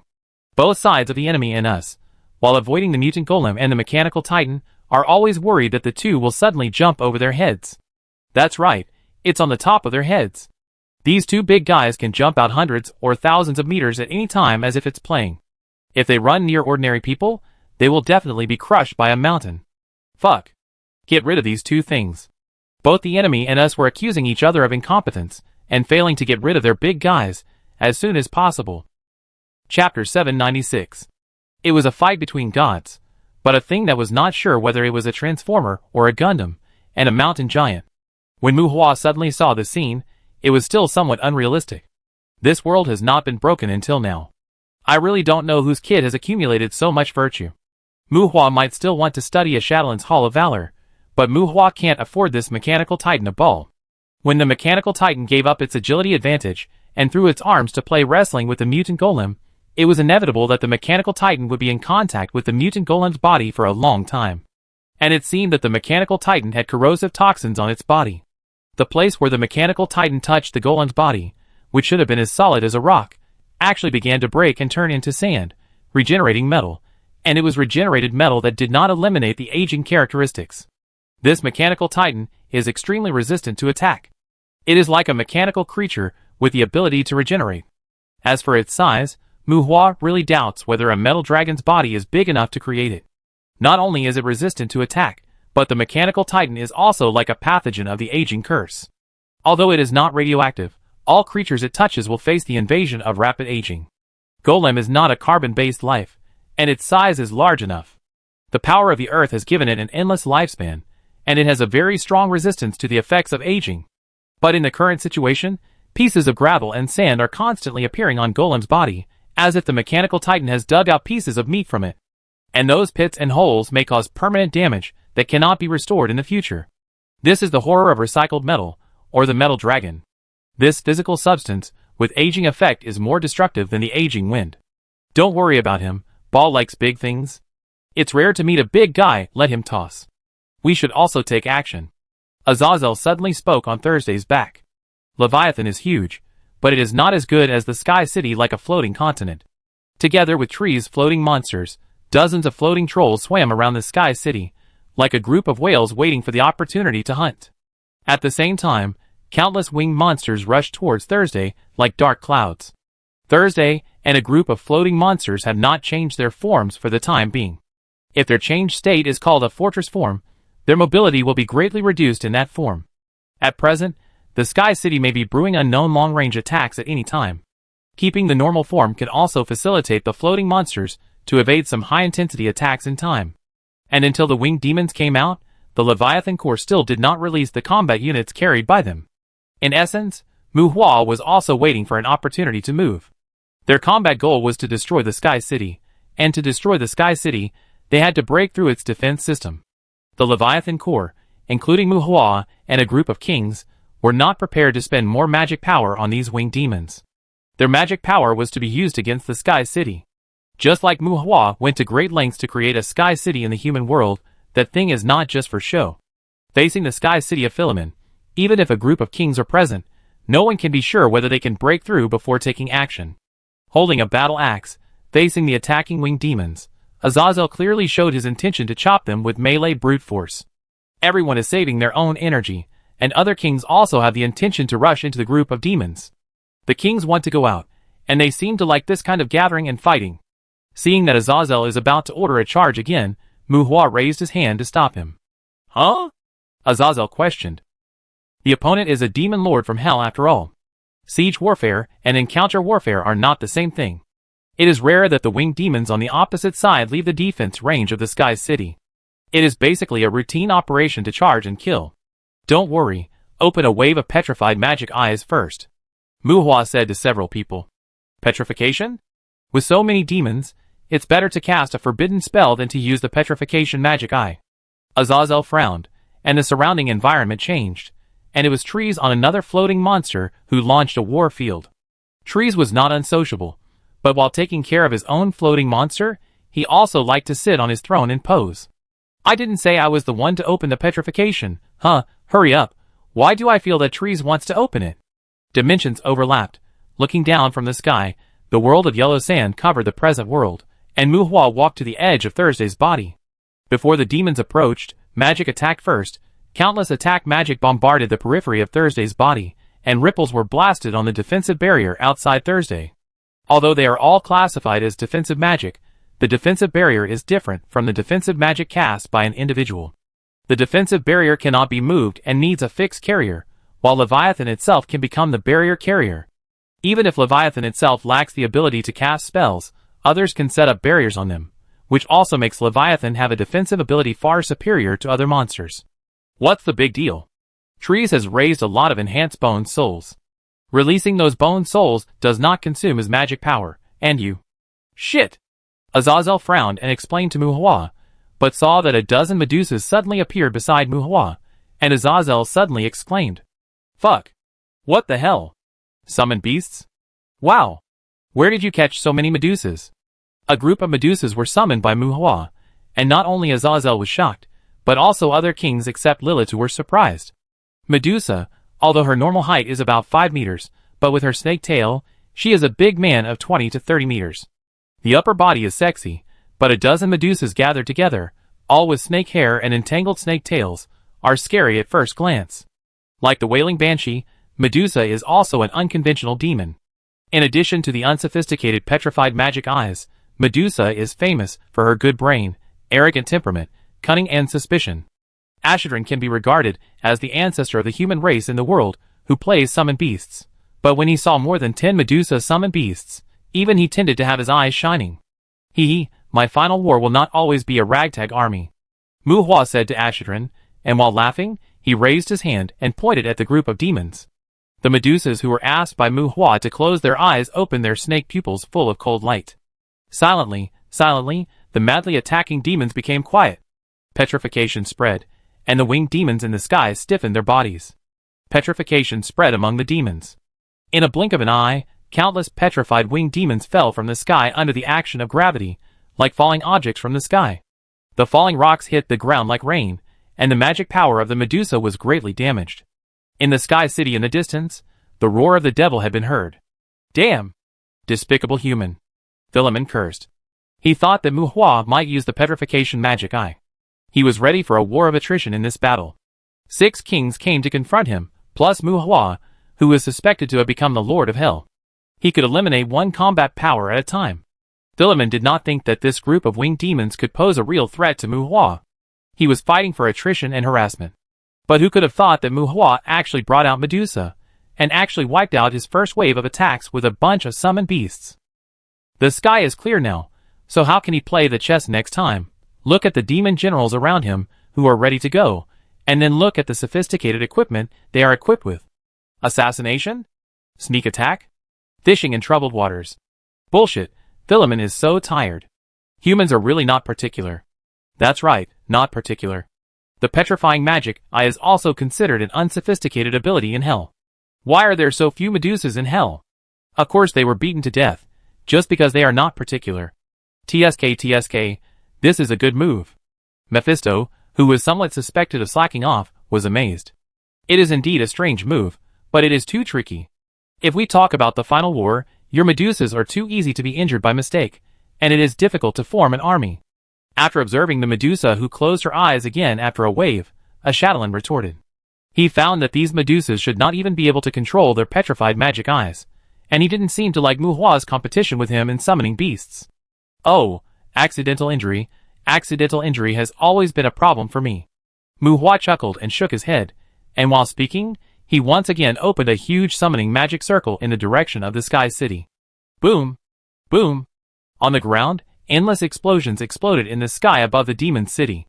Well, with such a big noise, it should be that the Abyss Demon has held back its doomsday destruction. In the sky, watching Muhua create another large-scale summoning array, a group of kings wondered, could he have another Abyss Demon? On!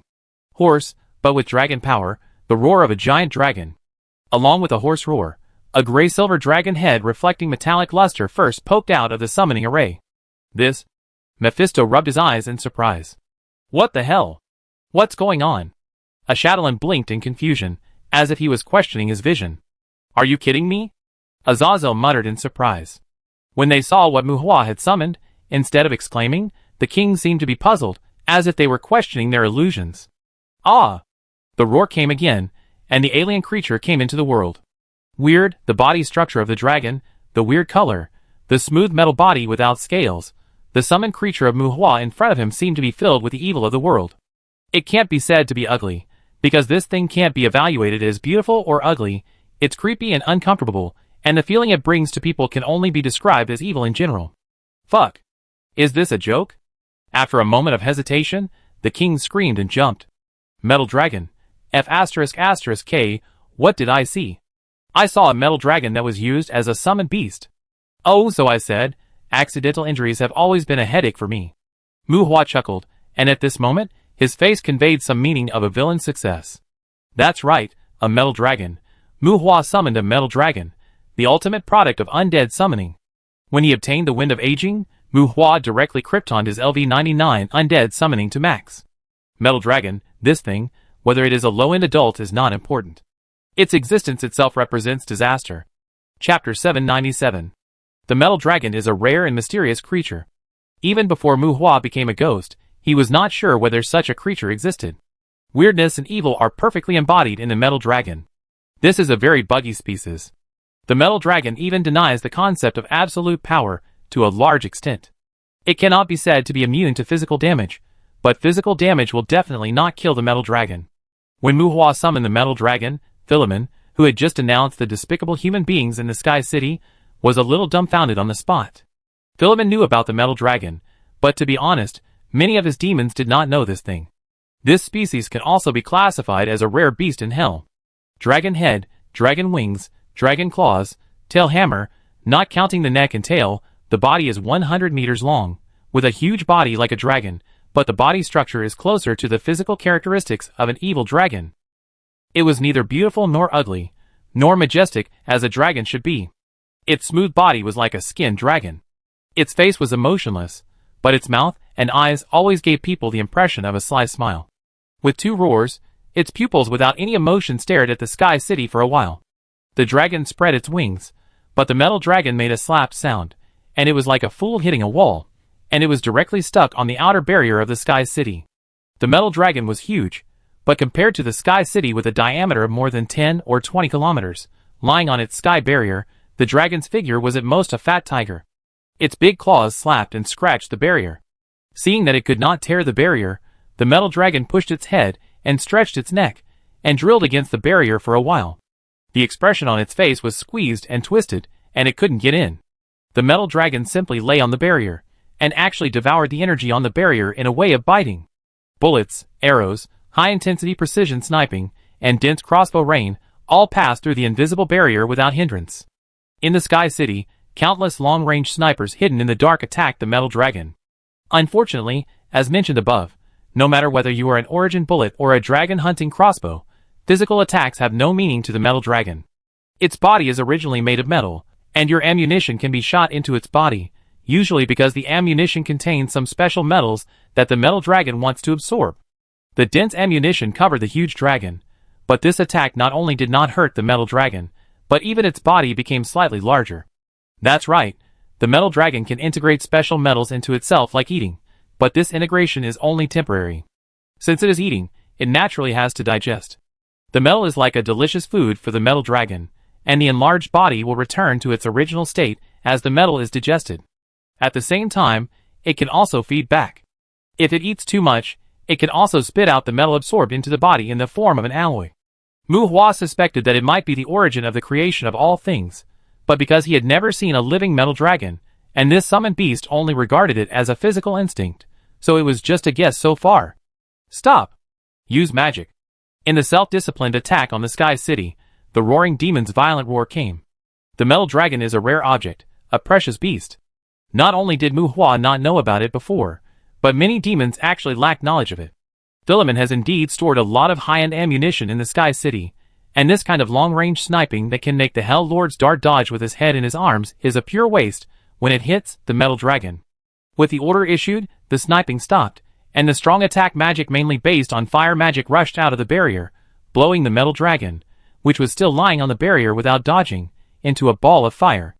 The human attack did not come, including Mu Hua, and the kings rarely saw the lively metal dragon. At this moment, they all stood from the perspective of the monster, and observed the situation of the metal dragon. This guy is really a dog. Acidrin sighed and complained. Seeing that the metal dragon still did not stop swallowing the barrier energy under the erosion of magic, Acidrin had a complicated expression and complained. Is this a dragon? It's just a scabby dog. No wonder the dragon race regards the metal dragon as the source of sin. The upper dragon race's rejection of the metal dragon far exceeds their disgust for demons, or even dragons. Like dragons, metal dragons have no sense of pain, and regenerated metal is also a notorious metal that hates magic. Physical attacks can't do anything to dragons, and ordinary elemental magic can't kill metal dragons. Although high-intensity flames can burn metal dragons, this weird creature won't die even if it is burned. Under the erosion of countless explosive elements, the metal dragon completely ignores the enemy's attacks. Seeing that it was deformed by the explosion, it still didn't even try to hide. Unlike most people's imagination, the behavior pattern of the metal dragon is not fierce, but scabby. This thing is a dogskin plaster that can't be smashed, can't be thrown away, and will directly shorten your life if you get it. Of course, if you are not strong enough, you will still feel it is quite fierce. After all, the metal dragon can chew the evil dragon as a snack, but it must be said that all the high-end combat forces that fight it basically have a hard time paying attention to its regular strength. Although it is a dragon, its claws and fangs do not have the magic-breaking effect of dragon claws and dragon fangs, and it does not have the strength of the real dragon, but it has the aging of decaying all things. The completely burned metal dragon has stopped swallowing energy. Well, it has no head, so what can it swallow? But under the erosion of the elements, it turned into a pool, just softly attached to the defensive barrier, but the defensive barrier was like a water outlet, and suddenly there was a more obvious energy consumption. The energy that maintains the barrier rushed to the place where the metal dragon was. Obviously, the barrier was not attacked above the standard strength, but the energy disappeared in the blink of an eye. Regenerated metal, living recycled metal, this thing does not only reduce the lifespan of living things, the so-called decaying all things is not an exaggeration. The burnt metal dragon just stuck to the defensive barrier. If it lacked magic power, it would certainly make a hole in the barrier like a concentrated acid solution. It was not violent, and it had a sense of moistening things silently, but it was very disgusting. The magic stagnated again. If it continued like this, the barrier would consume energy no slower than it swallowed. When the elements dispersed, the metal dragon, which had turned into a pool, slowly returned to its original state. It was still so smooth and clean, pursing its lips, baring its teeth, and sticking to the barrier with a big mouth, continuing to draw energy. Although it was his own summoned beast, even if Muhua saw its character, his eyelids would still twitch. Probably a little crazy. Several powerful demons flew away from the Sky City and rushed directly to the metal dragon. Bang! Bang! The dragon's tail swept, and the two demons fell back to the ground along the trajectory of the rush at a speed far exceeding the speed of the rush. Crunch, crunch! There were three most courageous demons, who were probably at the level of demon generals. Two were swept away by the dragon's tail, and the remaining one saw the metal dragon from extremely quiet to extremely active, like a netherworld jackal, suddenly rushed out and chewed the demon into its mouth. Curse, fancy curse. Once bitten by the metal dragon, you will face the situation of being cursed in various ways. Not only aging, the metal dragons are immune to all curses, but they themselves are the source of curses. There is no need to cast spells at all. Just like some strange rules, the curse has long been deeply imprinted in their behavioral instincts. The tyrannical armor was rotten and damaged. At first, the demon was like a hard bone, trying to support the dragon's mouth with its own strength, but in a blink of an eye, it began to spit. The metal dragon chewed it a few times, and I don't know if it was killed, and then swallowed the demon. Well, it's a leper, but it's still a dragon. The heretic dragon can also eat people. Use the scroll. Sky City shouted again.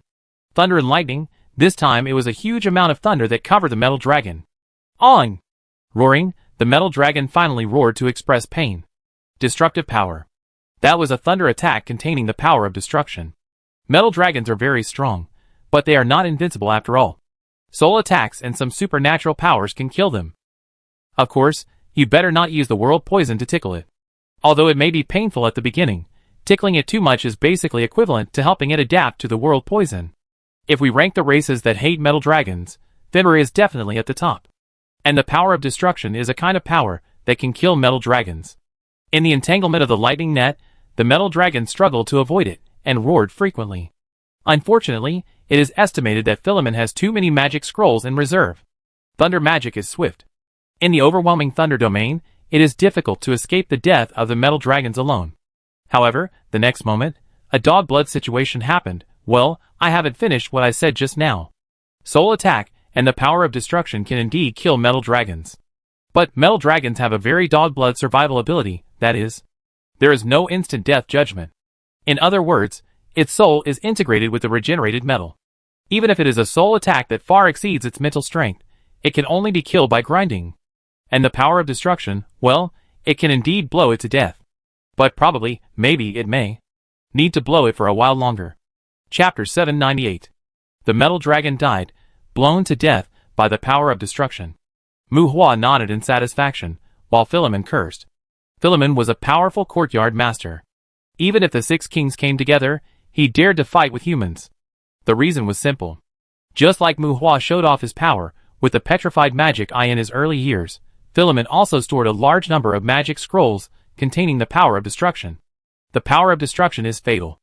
As long as this power is not mastered, even the elementary lightning technique will pose a fatal threat to the crown shadow. Facing Mu Hua, from a defensive perspective, Philemon was not inferior. However, after the continuation of the winged demon, in order to drive away the metal dragon that stole his energy like a thief, Philemon consumed a large amount of scroll reserves on the metal dragon. The most important thing is that the thing is actually a summoned beast. Is it even more shameless than my brother's projection? Awing! The dragon roared in the air. As expected, the despicable human summoned the metal dragon again. Philemon was so uncomfortable. The metal dragon has no ability to cast spells, and their magic-like attacks are just curses and aging breath. But this does not mean that the metal dragon has no magic power. On the contrary, with the name of a dragon, the big guy has a lot of magic power in his body. At the same time, it can't cast spells in the first place. When the magic power on its body is enough to make up for the mental loss when it dies, it can be summoned repeatedly to mess around. What to do? You can't let it continue to lie on the barrier, right? The landlord can't stand such suction. There are a group of humans squatting on the side, who are ready to demolish his sky city. What else can he do? Continue to use the power of destruction to blow it up. As for Mu Hua, he summoned the metal dragon again, and watched the big guy hit the magic barrier again. This time, the purple thunder came, but it did not resist it, but chose to fly to avoid it. However, because there were too many attacks, it was still hit hard. This situation was also a welcome thing for Mu Hua. Those magic scrolls containing the power of destruction hit anyone, and they were all treated as the metal dragon sharing the firepower for this side. The power of destruction has absolute destructive power for defensive magic without subsequent energy support. If it exploded on their side, not to mention the casualties of the floating monsters, even if the defensive barrier could withstand it, they would also consume more energy. The metal dragon has a spellcasting defect, and its flying speed has become a weakness. The dragon's form and fighting style are more inclined to land warfare. Seeing his own metal dragon's outstanding record, facing the inquiring eyes of Wang Quan beside him, Mu Hua very consciously exposed the weakness of his own metal dragon that was useless. Slow flying speed does not mean poor burst speed. That thing is a dragon. Even if it is a different species, it is still a dragon. Do you still want it to be a mount? Azazel retorted. The metal dragon must not be used as a mount. Without the assistance of flying magic, the slower flying speed is secondary. It is obviously an undead species, but this thing can breathe, and burps and spits out the wind of aging. Using it as a mount, it basically turns on the power of ridicule all the way and goes to everyone to shout and beat. This thing can be used as a nuclear weapon in hell. If it's a normal metal dragon, everyone would still covet its body, but this summoned beast one, everyone will definitely avoid it. Those winged demons were killed too early. I also want to see the metal dragon's breath of aging. Unfortunately, the demons in the Sky City will not come out for a while. Trees finally stopped squatting on his throne. Since Mu Hua released the metal dragon, he also ran here. If the aging breath is used, the destructive effect on the barrier is also quite good, right? Azazel said on the side. It's stronger than conventional attacks, but it's not necessary for us, right? The breath will affect its summoning times. This is good? I don't know how many such magic scrolls Philemon has hoarded. Looking at the purple lightning that squeezed the metal dragon, Mu Hua shook his head. He actually has a dragon-summoned beast. But because it is a low-profile version, if the dragon is placed in such a dense destructive force, it is estimated that it will be annihilated on the spot in minutes. It is better to show its head and spray a few more final roars. If I ask you how this giant metal dragon came from, you won't tell me, right? Among the crowd, Mephisto rarely showed seriousness and asked quietly, while Ashadalan's eyes were burning, and he almost pricked up his ears. If it's you, you can tell me? Lilitu interrupted, looking at Mephisto with disgust in his eyes.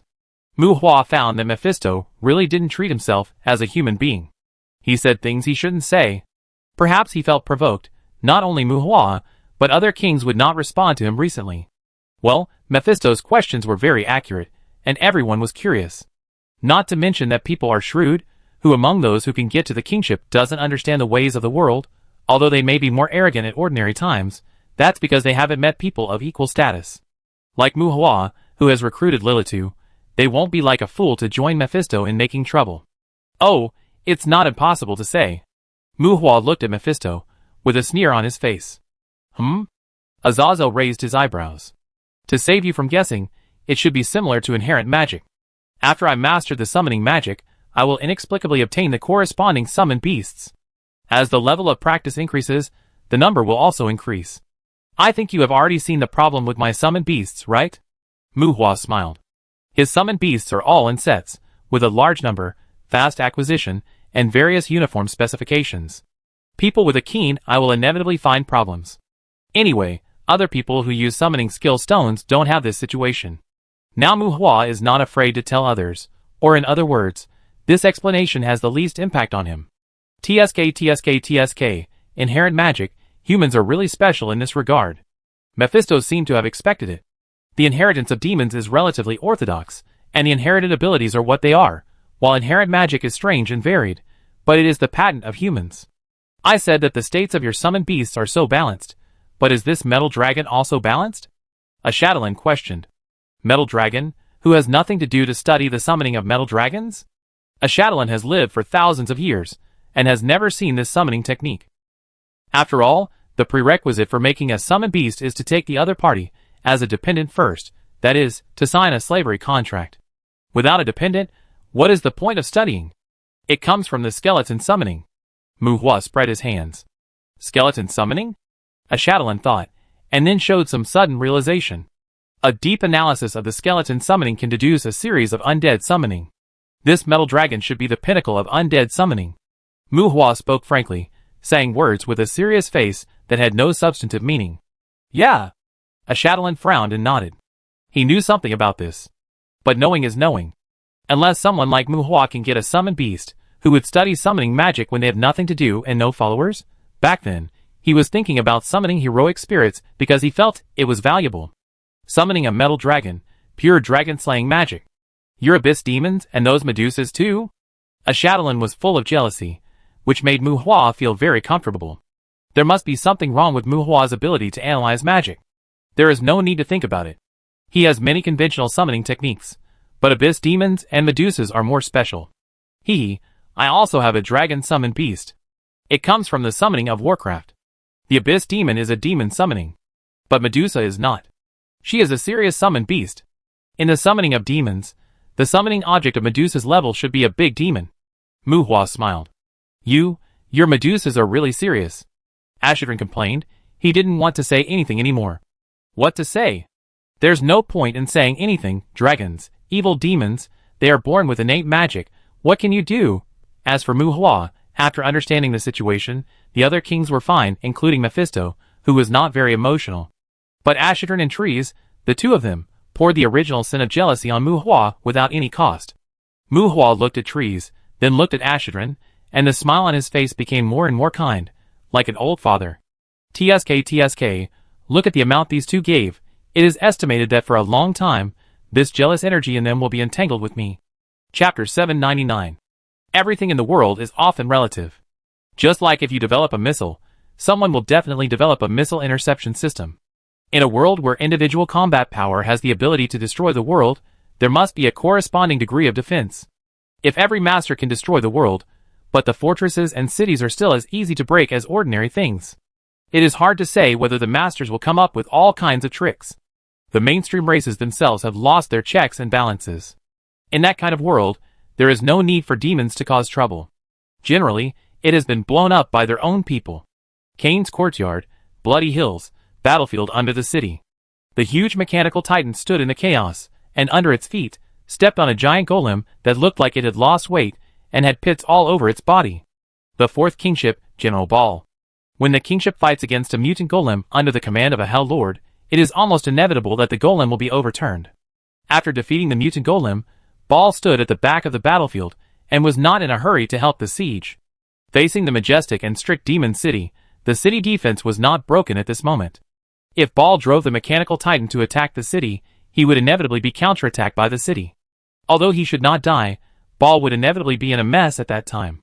He could go to a duel with the Lord of the Courtyard and fight to the death, but he didn't want to endure the experience of being tossed around by a group of small fish.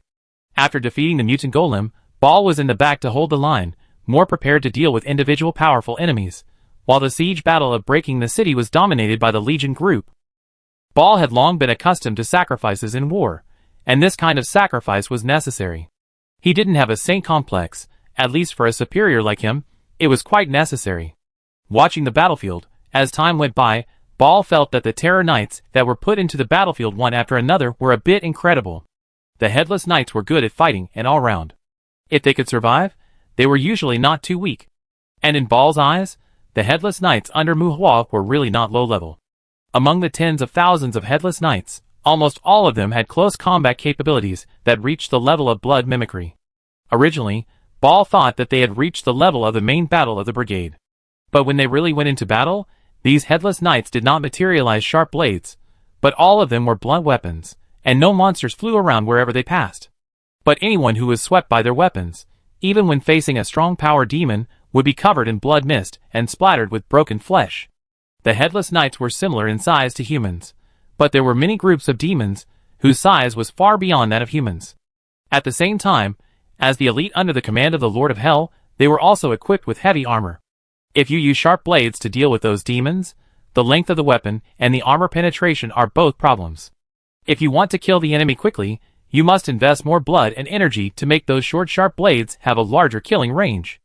If you are alone or in a small-scale battle, swords and spears are also very good weapons. In large-scale demon wars, blunt weapons are a better choice.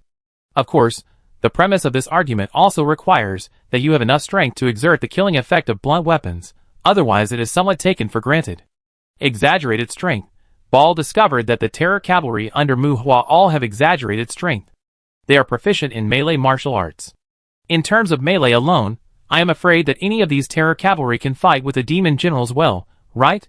Bone shields and bone spears are also standard equipment for the Terror Riders, and some of the Terror Riders under Muhua's command also have bone souls to help in the battle, and even use magic shields, and occasionally explode individual elemental magic in the enemy group. Then this is not the main battle of the brigade. Crown Shadow? It's hard to evaluate, but more than 20,000, with a Headless Knight who can possibly kill the crown in a duel. Ball had a toothache, especially when there were hundreds of bloody colossi standing on the battlefield, and those headless giants made Ball's eyelids jump. It shouldn't be a big problem to classify this group of things as the crown level. The demon war group that emerged from the city collapsed at the touch of a button. When those demons were fighting against the heroic spirits, the two sides fought back and forth. But when the Terror Riders launched, these guys almost completely gave up defense, and were rude and violent. They wore bone shields and carried war hammers, and dared to crash into any enemy group. Muffled sounds and demon gold coins flying all over the sky, TSK, demons exploded in all kinds of ways, and with these Terror Riders in the front, many heroes also let go of their defense in excitement, and the attack power of the human side suddenly increased by several levels. The Terror Riders rushed to the city, and dense magic fell on the city wall. For a demon city of this level, it is almost impossible to complete the city battle and siege in one fell swoop. Facing those magic Terror Riders, they did not rush in recklessly. After all, there were barriers and city walls in front. If they were trapped in them, the Terror Riders with strong survivability would be dead after a long battle. The demon city was so vast that the Terror Riders ran around. If they were blocked here, they would attack elsewhere. In a blink of an eye, the demons under the city roared and wailed everywhere in the vertical and horizontal movements of the Terror Riders. The Terror Riders were running, and there were also demons on the city wall running with the Terror Riders on the other side of the demon city. The battle line continued to expand, and the battle situation became more and more violent. Not to mention the Dragon 2 soldiers that were blown up under the city. The most painful thing for Ball was that the casualties on Muhua's side in this battle were really not high. No, it cannot be said that they were not high. It should be said that they did not suffer much casualties. At first, some of the Banshee's whales that flew out from the city killed a small number of Terror Riders, but Ball discovered the Envy protection, and he even saw 2 Terror Riders that were dragging the touch of Envy. After a wave of Banshee's whales, there was no movement, probably because they were bitten by the bite of Envy. A group of monsters. Ball's evaluation of these Terror Riders under Muhua was a group of monsters. Driven by the bravery of these Terror Riders, The summoned beasts and heroic spirits that kept returning to the battlefield were also like chicken blood. With such an army of monsters, it is no wonder that the Dandelion Brigade was not pulled back by Mu Hua. The Black Crows did not move, and there was not much damage, but the siege here would probably take a long time. Ball looked at the Sky City in the sky again. Above the horizon, the purple lightning painted the sky with a different color, and the breath of destruction radiated to the earth. Because of the Sky City blocking it, Ball could not see what was happening in the sky. But Leviathan did not move, and such a dense force of destruction erupted in the Sky City. When Ball was curious, before he could investigate the specific situation, new movements appeared in the Demon City. Buzz! The light blade was unsheathed. Boom! Boom! Boom! Boom! The mecha was involved in the battle. Mecha and Mechanical Demon. In the Demon City, the Magic Army joined the battle. Boom! Ball no longer watched the Sky City, and the Mechanical Titan stepped out heavily. The body was strange, and countless laser mechanisms appeared on the body of the Mechanical Titan. Magic weapons, especially the magic weapons of demons. They are the weapons of the weak to resist injustice. Facing these magic armies that have left the city, Ball no longer stands still and prepares to attack those mechas and mechanical demons. Bang! A mechanical demon that pounced on the Terror Knight was hit by a hammer by the Terror Knight and flew backwards and rolled, and the body broke into pieces. Pull, it was obviously a war hammer, but the Terror Knight's action of hitting people was a bit elegant, and Ball inexplicably used the description of pulling. Transformed demons, they are real mechanical demons. They have powerful power on their light bodies. They are machines in the magic world. They never lack power. The sound of banging continued, and the mechanical demons that arrived at the battlefield first appeared one after another, and were smashed and smashed by the Terror Knight. Ball? Kara! The mecha broke its knee. Bang! The mecha exploded in the head. Well, the mecha arrived at the battlefield, and the hammer of the Terror Knight fell on the mecha again. Although the Terror Knight burst out with combat skills, it was a bit too fierce to hit the head of the mecha with one hammer. Crack! Crack came even more fiercely. A headless bloody giant grabbed the neck of a mecha, lifted the mecha, and pulled the arm of the mecha trying to fight back, and pulled the mechanical arm off. Bang! The broken arm smashed out, and the giant figure smashed out the broken arm. Another mecha rushing up was hit by the broken arm, as if it hit an invisible obstacle while running, and it fell back and turned on the spot, and was smashed into a reverse flip shape. Stop suddenly, turn around, fly to the sky if you should fly to the sky, and fire in a roundabout way if you should make a roundabout way. The mecha and the mechanical demon changed their original intentions, and avoided a head-on collision with the Headless Knight. A fierce magic war group, but they also seemed to have found that their assessment of the enemy was wrong. No close combat. As for Ball, he silently put away his sniping intention. It seems that the battlefield does not need his help for the time being? Chapter 800. Attack. When Mu Hua summoned the Metal Dragon killed by the power of destruction for the third time, the Leviathan Legion finally launched an attack posture. Trees Lich, Mu Hua's monster and skeleton wizard. The casters are in place, and above the sky, the human side is ready to attack the Sky City. In the Demon City on the ground, Bale's mechanical titan seems to be fighting with another huge mechanical body. Vok, the monster leader who was the first to withdraw from the front half of the courtyard because of Tuesday's disaster. Ball finally sniped the mechanical demons that left the city. Mu Hua's Headless Knights are very powerful. They can actually fight against the magic weapons with brute force.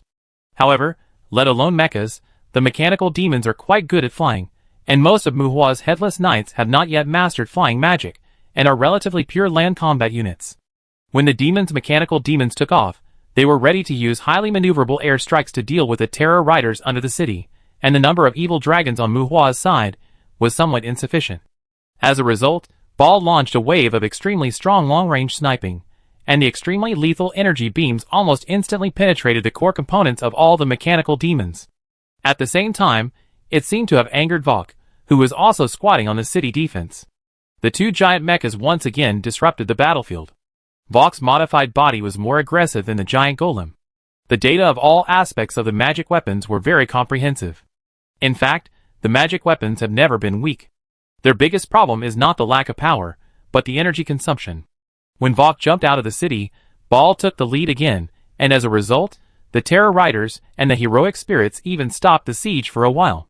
The battle between the giant golem and Ball seemed somewhat simple, but when Vok and Ball started fighting, all kinds of energy bombardment and displacement spanning thousands of meters. The two big guys fought on the battlefield, and they were bombarded and bumped by them. There was no place to reason. Odysseus simply ordered to return to defense and let Baal and Vok finish fighting first. Mu Hua and his group also noticed the situation on the ground. Those mechanical demons were not in the Sky City, which surprised Mu Hua. After all, they can be well immune to petrification magic eyes. However, Mu Hua was not too worried about that side. In addition to Baal, Monday and Tuesday were also down there. They had not made a move yet, and there would be no big problems in the battlefield under the city for the time being. The battlefield in the present world has been covered by the dimensional battlefield. Even if the world is really broken at this moment, at most it will blow up this warfield, and it will not have any impact on the King's courtyard. To be honest, no matter whether it is the King or the Lord of Hell, although everyone will talk about destroying the world, they actually do not have the ability to destroy the world.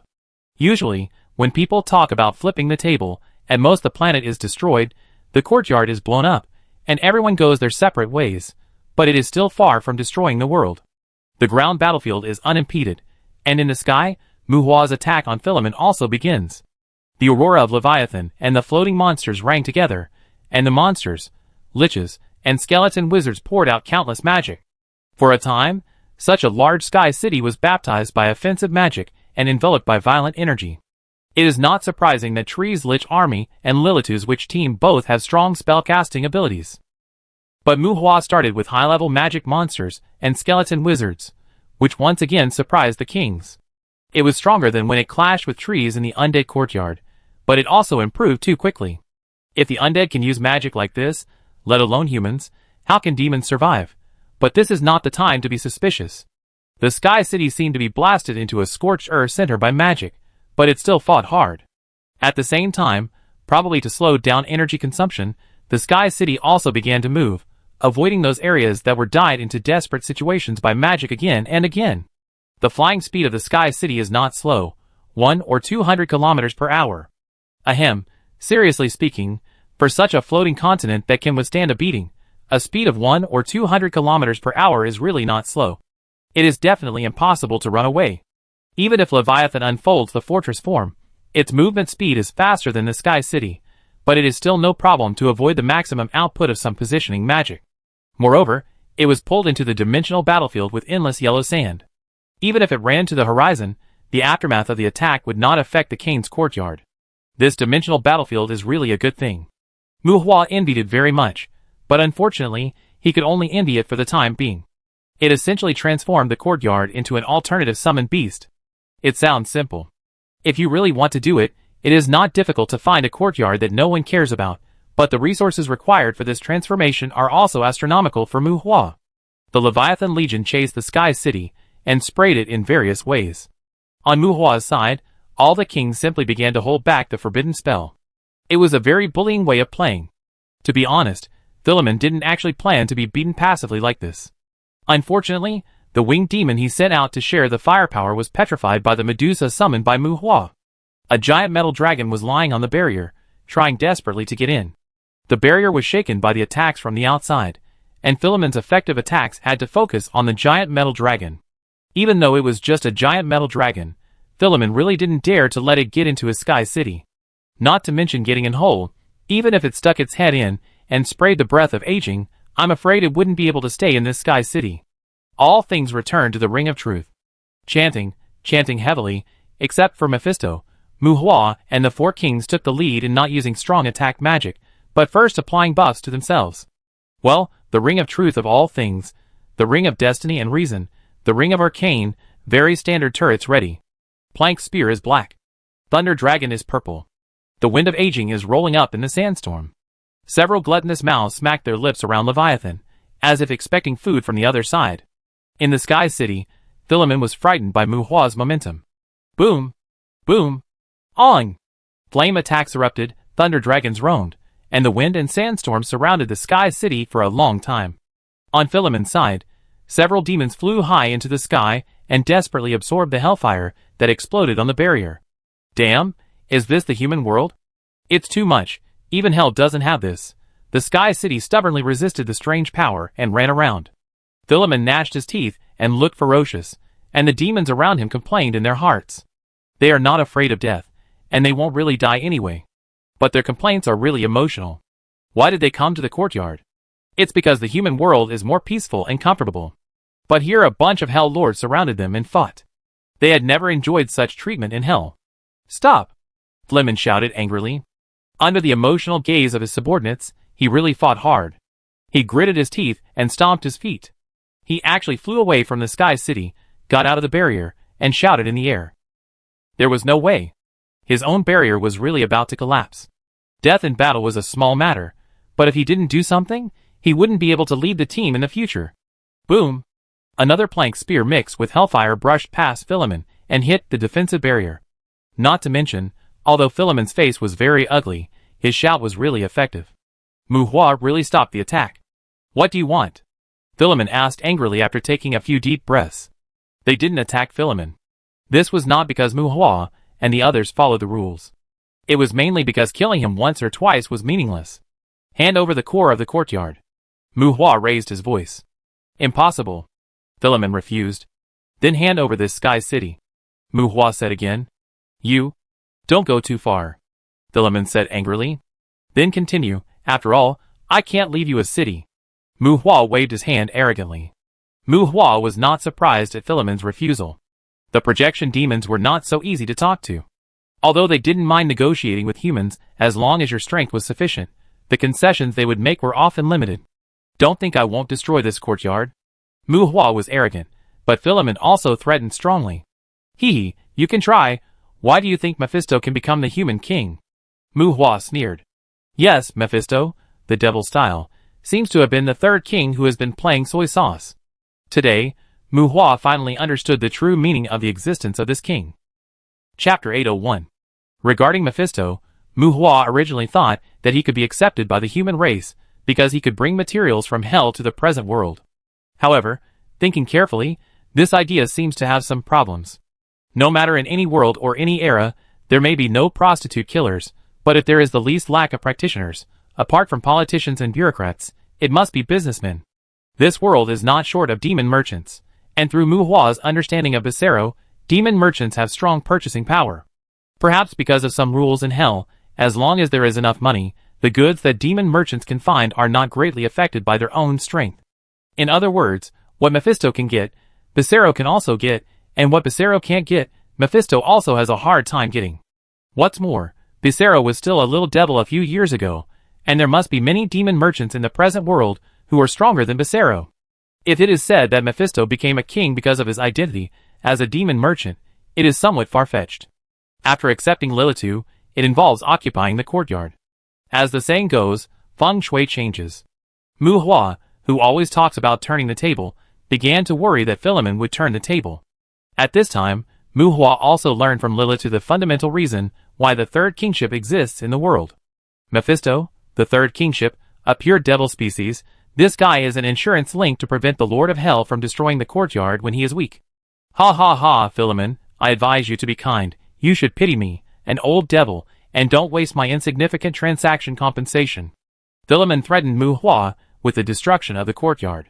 When Muhua was disdainful, Mephisto, who had been a bystander all the way, stood up even though he also came to Muhua's side. A strange laugh, a tone that was hard to tell whether it was strong or weak, and an expression that seemed to be a bitter smile. But when Philemon saw Mephisto standing up, his face became uglier. Damn bastard, you have benefited a lot from me. Philemon stared at Mephisto and said hatefully. No, no, no, Philemon, the devil family is an older race than the destroyer demon, and your kind of evolution will not appear on the devil. Dear Lord, it is wrong to describe the devil as a bastard. At the same time, I am a demon merchant with integrity. Our transaction is mutually beneficial, mutual benefit, understand? You can't say it as if I have taken a big advantage. Faced with Philemon's curses and accusations, Mephisto shook his head repeatedly. Philemon gnashed his teeth more and more, while Muhua glanced at Mephisto in surprise. This guy has a wide range of business. According to Philemon, Mephisto has also developed business in this courtyard, which he had never mentioned before. Despicable devil, you are the remnants of time. Mutual benefit? There are many devil merchants willing to benefit from me. Why should I choose you, don't you know? Get out of here, you bastard lurking among the lower creatures. No matter what you are planning, don't go too far. Philemon scolded. Alas, all this is an accident, You shouldn't blame me, the bitch of fate always creates some embarrassing accidents. Facing Philemon's scolding, Mephisto's temper was unexpectedly good. He spread his hands helplessly, but his face was a bit annoying. You are a very good customer. We should have been able to cooperate for a long time. But it's a pity that you opened the courtyard on this kid's territory. Mephisto pointed at Muhua. Of course, as long as you put down your boring pride and hand over the core of the courtyard, I should be able to help you maximize your interests. You also saw that he is very strong and has unlimited potential. This courtyard will have a good development in the future. It may not be a bad thing for him to control this courtyard. Whether it is for him or for you. Isn't it? Mephisto said to Philemon in a pinched tone. Mephisto, poor maggot, don't put your despicable values on other demons. Even if this courtyard is destroyed, I still have more choices. Philemon said arrogantly, with a rather stubborn attitude, which didn't seem to be fake. Choice? Haha, they probably won't like your choice, and it's definitely not a wise choice. Mephisto smiled and pointed at the Sky City, but there was no smile in his eyes. Mephisto's voice was not loud, but it was heard by the demons in the Sky City. As he spoke, several demons flew out of the Sky City and stood guard beside Philemon. Jaimin, Letitia, and 4 or 5 demons that Muhua didn't know, including Krepnos, were all there. These should be the stronger demons under Philemon. Common hatred against the enemy? Not likely. Although Jaimin and Letitia stared at Muhua with eyes like they were holding knives, these demons showed more fear of Mephisto. It seemed that they wanted to persuade Philemon. Is Mephisto very powerful? Enough to overwhelm the lords? It seems that this is not the case. To be precise, it should be a threat. Mephisto has the ability to threaten their territory in hell. Hell is always full of crisis, and the lords of hell will not just find a place to build a nest and say that it is his territory. Concealment and a good and special environment are the focus of the lords of hell when choosing a territory, and are also the key points to attract other demons and gather them as subordinates. After all, you don't have everything you want, but you still insist on saying that you can lead everyone to become bigger and stronger, which is a bit nonsense. The devils never buy chicken soup.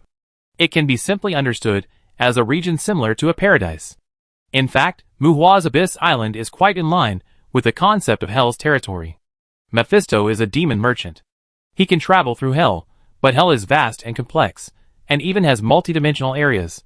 Not to mention that he might be beaten to death if he ran into someone else's territory. It is basically impossible for the devil to determine the location of certain courtyard monsters in hell through normal means.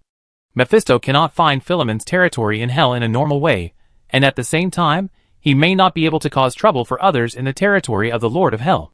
But he has transaction compensation. The level of fantasy embodiment of that thing is higher than the power of faith, turning the impossible into possible.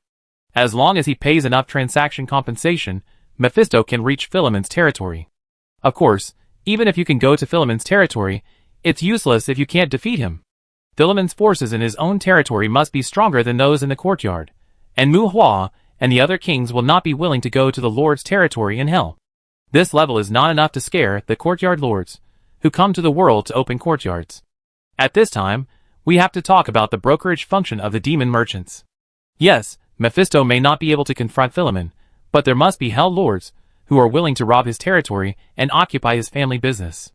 Unless Philemon's territory also has a world tree planted, otherwise, Mephisto can spread the information about his territory, and then there will be demons who are willing to be taken to his home by Mephisto to cause trouble. Hell is infinitely vast, but there are many hell lords who have reached the lord level, but do not have rich territories. The territories of hell lords are generally still very popular. In short, if you dare to blow up the courtyard, I will dare to bring a bunch of wild hell lords to knock on your door. It's a shameless trick, but it's easy to say, but this kind of tracking and positioning that goes against the laws of hell to a certain extent requires a lot of transaction compensation.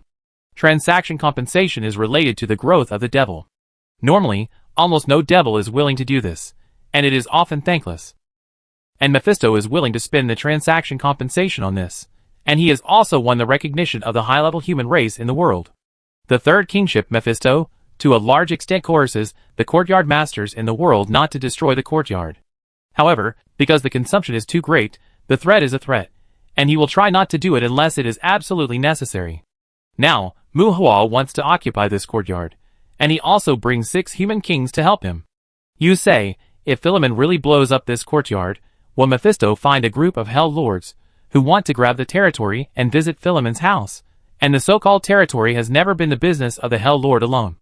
It is also the homeland of his demons, monsters, and even soldiers. It is their safe haven in the dangerous hell. Obviously, including the somewhat jumping Jaimine, these demons and commanders obviously don't want to provoke Mephisto, the guide. "Head now, what do you say?" Mu Hua sneered. It is undeniable that he feels a little bit like a villain now. But there is no way. Everyone is shameless. It is rare to have some initiative. Mu Hua put his hands on his waist, which is not difficult to understand. "Speak? I'm telling you shit." His eyes wandered, and after a moment, Philemon's face became even more ferocious. "Fight to the death," Philemon shouted. "Roar!" The demons on the side responded. "Yes, there is nothing wrong, as long as there is no bombing of the courtyard, fighting to the death, etc. Mephisto will not go to dig up other people's nests. After all, there are so many courtyards in the world, and few courtyard masters have good tempers. And, most importantly, Mephisto is not a good devil serving the human race. He is not stupid. It is his duty to help you coerce the demons, but you can't catch me and bleed me for a little thing, right? If you want to occupy the courtyard, show your ability, otherwise, rely on your mouth every day? What do you want? Mu Hua. Chapter 802. Bang! Blood mist filled the air. When Philemon and his group of demons were full of vigor, and were ready to fight to the death, a demon roared and his body suddenly exploded into blood mist. Fight to the death? Then go and die. Azazel, with a face full of cruel disgust, attacked instantly as soon as Philemon expressed his position, and blasted a demon general with one punch. Obviously, he should have been used to the nature of demons. Bang! Blood and energy burst out, lightning formed a barrier, and Philemon, who already had an ugly face, stopped Azazel, who seemed to want to chase him, and did not fight back, but quickly fell back to the Sky City with his men. Ong! The strange dragon attacked, and the metal dragon, which was already behind Philemon and his group, also launched an interception against the demon at this moment. Zheng! The silk thread hummed softly. Arachne spider silk, the metal dragon attacked insidiously, but the spider silk of Gaiman cut it into dozens or hundreds of pieces in an instant. Go! Philemon said coldly. The pieces of the metal dragon's flesh were strangely suspended and gathered. It was not dead. In the twisted surging, the metal dragon restored its original appearance again, but Philemon and his group also hid back in the Sky City. Except for Mephisto, who started to play soy sauce again, Mu Hua and his group had some regrets that they could not leave those demons behind. Well, it was a bit unrefined, but facing the demons who shouted to fight to the death, it was obvious that they were not two particular people. Under the threat of absolute strength, Philemon reacted fiercely, but this was not incomprehensible. Mu Hua's ultimate goal must be the core of the courtyard, and when humans control the core of the courtyard, these projection demons will be directly dead, the kind of dead that exploded and fell. Philemon couldn't give up the core of the courtyard. At worst, he would have to stay in the maze area. Even if Mu Hua was stronger, they were all projections. They would die sooner or later. The sacrifices of the projections would not retreat anyway, so there was no need to pretend to be grandsons. The demon shouted with confidence that they would fight to the death. Descend, return to the city. Philemon ordered after hiding in the barrier. Drop quickly. A demon ordered. Before Mu Hua's attack came, the Sky City began to descend in altitude, and it seemed that it was going to unite with the demon city on the ground. Huh? Mu Hua said in surprise. What's the matter? Lilith asked from the side. Nothing. Attack. Beat them with all your strength. Mu Hua shook his head, and also issued an attack order. He just saw a familiar demon. The BAM demon who sent the message down seemed to be his host. Well, the hosts of the systems that Mu Hua sent out were just playing around. Those 3 systems have been idle, and the other 2 demons may have died, and returned to hell, and lost contact. Suddenly seeing this BAM demon, Mu Hua considered whether he could use it later. The violent attack unfolded. Not only was Mu Hua bombarding the Sky City, but the Sky City was also firing at full power, as if it no longer cared about energy consumption, and was fighting hard with Mu Hua. Magic cannons, the tide of elements filled with corrosive power, the rain of live ammunition arrows, various point-to-point strong attack magic, the defense barrier of the Sky City became more and more unstable. And the barrier around many floating monsters was also blurred by the ripples of Philemon's bombardment. Some desperate wailing banshees screamed out death sounds, but in the blink of an eye, no casualties were caused.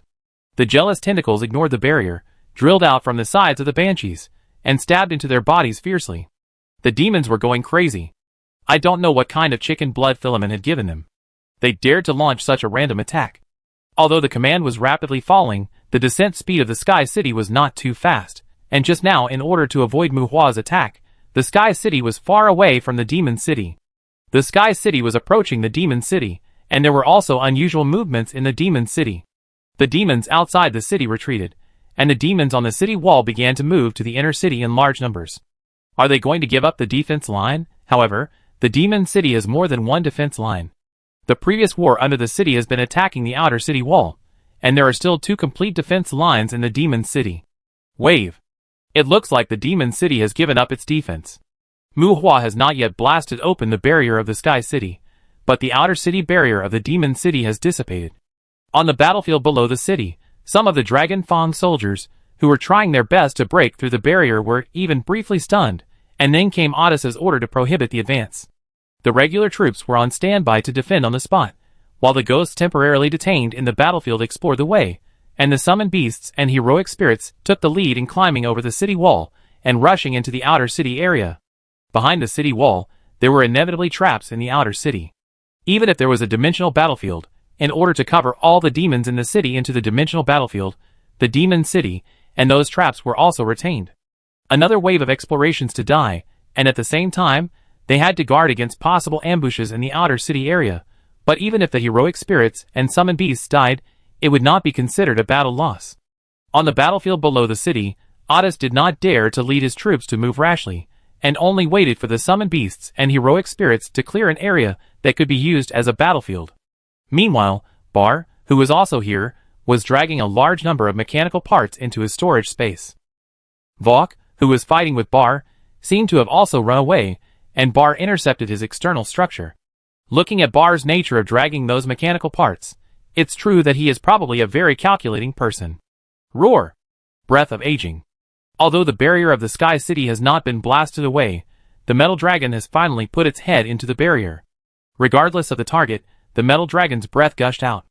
Although it didn't hit a specific target, it also rolled up the wind of aging over the Sky City. Get out of here! Philemon shouted, with the momentum of a protagonist. The blood and energy formed a huge shadow of 100 feet, and the power of destruction wrapped around the fist. Philemon punched the metal dragon away with a heavy punch, and no longer cared about his own consumption, which was considered to have stopped the metal dragon from tossing. Without the connection with the metal dragon, the aging wind blowing over the Sky City was like a rootless duckweed, causing some demons' body functions to decay rapidly, but it would also gradually dissipate along with the demons it harmed. The terrifying aging wind, which used to be described as gradual, slow, and gradual, works faster than expected. 100 years of life was shattered by it in 3 or 5 breaths, and some demons doing odd jobs in the Sky City even decayed into dust in the blink of an eye. And the aging wind could not be stopped or attracted, and the most important thing was that the Sky City had already entered the barrier of the Demon City. The aging wind would inevitably weaken and dissipate, but it would inevitably harm some demons. Although it would weaken the physiological functions of destroying the projected monsters, it would not damage the life source of the main body. Facing the pressure from the Leviathan Legion, Philemon endured it. Buzz! Intensive, violent, and high-intensity attacks poured out from the inner city of demons. One after another, dimensional slashes blocked the sky. The Leviathan army quickly climbed to a higher altitude, avoiding the attack in the city. After a detour, it returned to the sky above the army commanded by Odysseus. Fuck! Mu Hua cursed in a low voice. It was as if the battle was reopened. Philemon gave up the outer city, and the Sky City was combined with the inner city to rebuild the defense. This was really going to fight to the end. Leave the city. These demons are really the same old tricks. They are going crazy. Azazel cursed on the side. But the demon city was guarded everywhere, and at the same time, a large number of demons poured out of the city from all directions, running into the desert as if fleeing. Can they be wiped out? Mu Hua frowned and asked Trees. There are really many demons fleeing in the sky, on the ground, and in all directions, but they are scattered and have ordinary strength. The kings don't bother to take action against them. I am different from a certain hypocrite. I don't play summon beasts. When Trees said this, he attracted a Shadowland's death gaze. This dimensional battlefield was set up by Trees. The dimensional battlefield can also be used as a summoning space for summoned beasts. If those escaped demons are not killed, they will be scattered in various locations in the Kane's courtyard after the dimensional battlefield is taken back. It is said that Trees and a Shadowland have been in love and hatred for many years. A Shadowland dislikes having to clean up Trees' ass, and Trees despises a Shadowland for using him to gain reputation. At this moment, Mu Hua was too lazy to gossip about the two of them. Roar! The mountain-like Cerberus showed his figure, and while roaring, the hellhounds tracked in all directions. The demons spread their wings, and groups of big demons spread a repressive atmosphere. The winged demons that escaped in the sky became their targets of hunting. In the wilderness of yellow sand, the army also had birds looking down to search for the enemy and convey position instructions. But it was Mu Hua who gave the order to send out troops to pursue on Monday and Tuesday. Chapter 803. It seems that the few kings that Mu Hua has come into contact with are all hands-off. Compared to Azazel, who often sits in the throne hall and poses, Lilith has given the throne of the Garden of Eden to Terra Adam. But these kings are busy with something. For example, Trees likes to draw, Lilith is recently fascinated by model assembly, Baal seems to be studying cooking, Azazel is tinkering with the early childhood education of little demons, and as for Mephisto, who is walking around in the streets of various courtyards, there is nothing to say. Compared with the above people, a Shadowland, who is keen on helping evil dragons to go on blind dates, visiting dragon caves every day, and encouraging his own evil dragons to lay more eggs, seems to be much more serious. So they came to meet Mu Hua, and were willing to help Mu Hua fight Philemon. But Mu Hua sincerely invited them to beat Philemon, so hard that his mother couldn't recognize him. But they ignored his suggestion. Everyone seems to be busy. Cain's Courtyard, Bloody Hills, Demon King City. The Hellhounds led by Monday, and the big demons held by Tuesday. The two demons chased and hunted the courtyard demons that escaped from the royal city in the war field full of yellow sand. There is no need to say much about the Hellhounds. Tuesday's big demon army was also evolved by Mu Hua through mixed blood demons. It is precisely because of these big demons that Mu Hua's dragon group has developed slowly in recent years. Because the upper dragons are generally born to know how to transform, the evil dragons in the family are basically fishermen. In recent years, they have relied on fishing to quickly improve their strength. When they catch the monsters that Mu Hua rarely sees in the abyss, Mu Hua will take out some philosopher's stones for them to use. Either they crypt on themselves, or they use it to raise some dragon servants they like. The higher the life, the harder it is to have faith in other creatures. They rarely get gifts from the god of evolution and skills. The Hellhounds and the big demons chased the fleeing courtyard monsters, and the battlefield under the city could not stop fighting because of this. The Behemoth team led by Saturday guarded against the ambush that might appear in the outer city area. Although the number of behemoths in the Behemoth team is limited, the beasts with endless physical strength run tirelessly on the periphery of the battlefield. All demons who try to invade the central army will face their ferocious claws. In the explosive offensive and defensive battles, the defense system constructed by Philemon is really decisive. Not to mention the long-term protection and forgotten protection, the Demon City defense even set up a ground vein defense circle. The defense barrier that absorbs the energy of the ground vein is difficult to break for a while even if multiple kings take action. This meta battlefield is also amazing. In its constant state, it even has the energy of the earth veins, magic, elements, and everything else. Even if these elements are destroyed, as long as the dimensional battlefield is taken back, this thing can restore to its original constant state like a summoned beast. It has a good ability effect, but when the enemy's city defense lays the earth vein defense circle, it is really a headache to attack and break the city. No, a Shadowland, how do you calculate this account? What do I want your dragon for? That thing eats a lot and can't evolve. Look at it yourself. Look at Lancelot's body, young and strong. Where can you find such a good male dragon? Don't use those dragons to fool things. If you want Lancelot to help, you will give me 7, and I will give you 3. For every 10 female dragons he rides, you have to give me 3 dragon eggs, at least the dragon eggs of evil dragons. In the outer city of demons, the fighting on the battlefield is in full swing. With the support of numbers, equipment, and long-range assistance from the city, although Mu Hua's Horror Cavalry Corps has a strong force, the demons sent from the city still contain the Horror Cavalry, and even the Dragon 2 soldiers find it difficult to approach the city wall. Compared with the active attack of the Demon King City, Mu Hua's side, not to mention that the kings are just playing soy sauce, the Leviathan Corps and the spellcasting units basically did not participate in the attack. This is not because everyone is passive and lazy, but mainly because of the Earth Vein Defense Circle on Philemon's side. Moreover, the Earth Vein Defense Circle laid by Philemon covers the entire Demon King City, which is much more fierce than the shield that Mu Hua got at the beginning.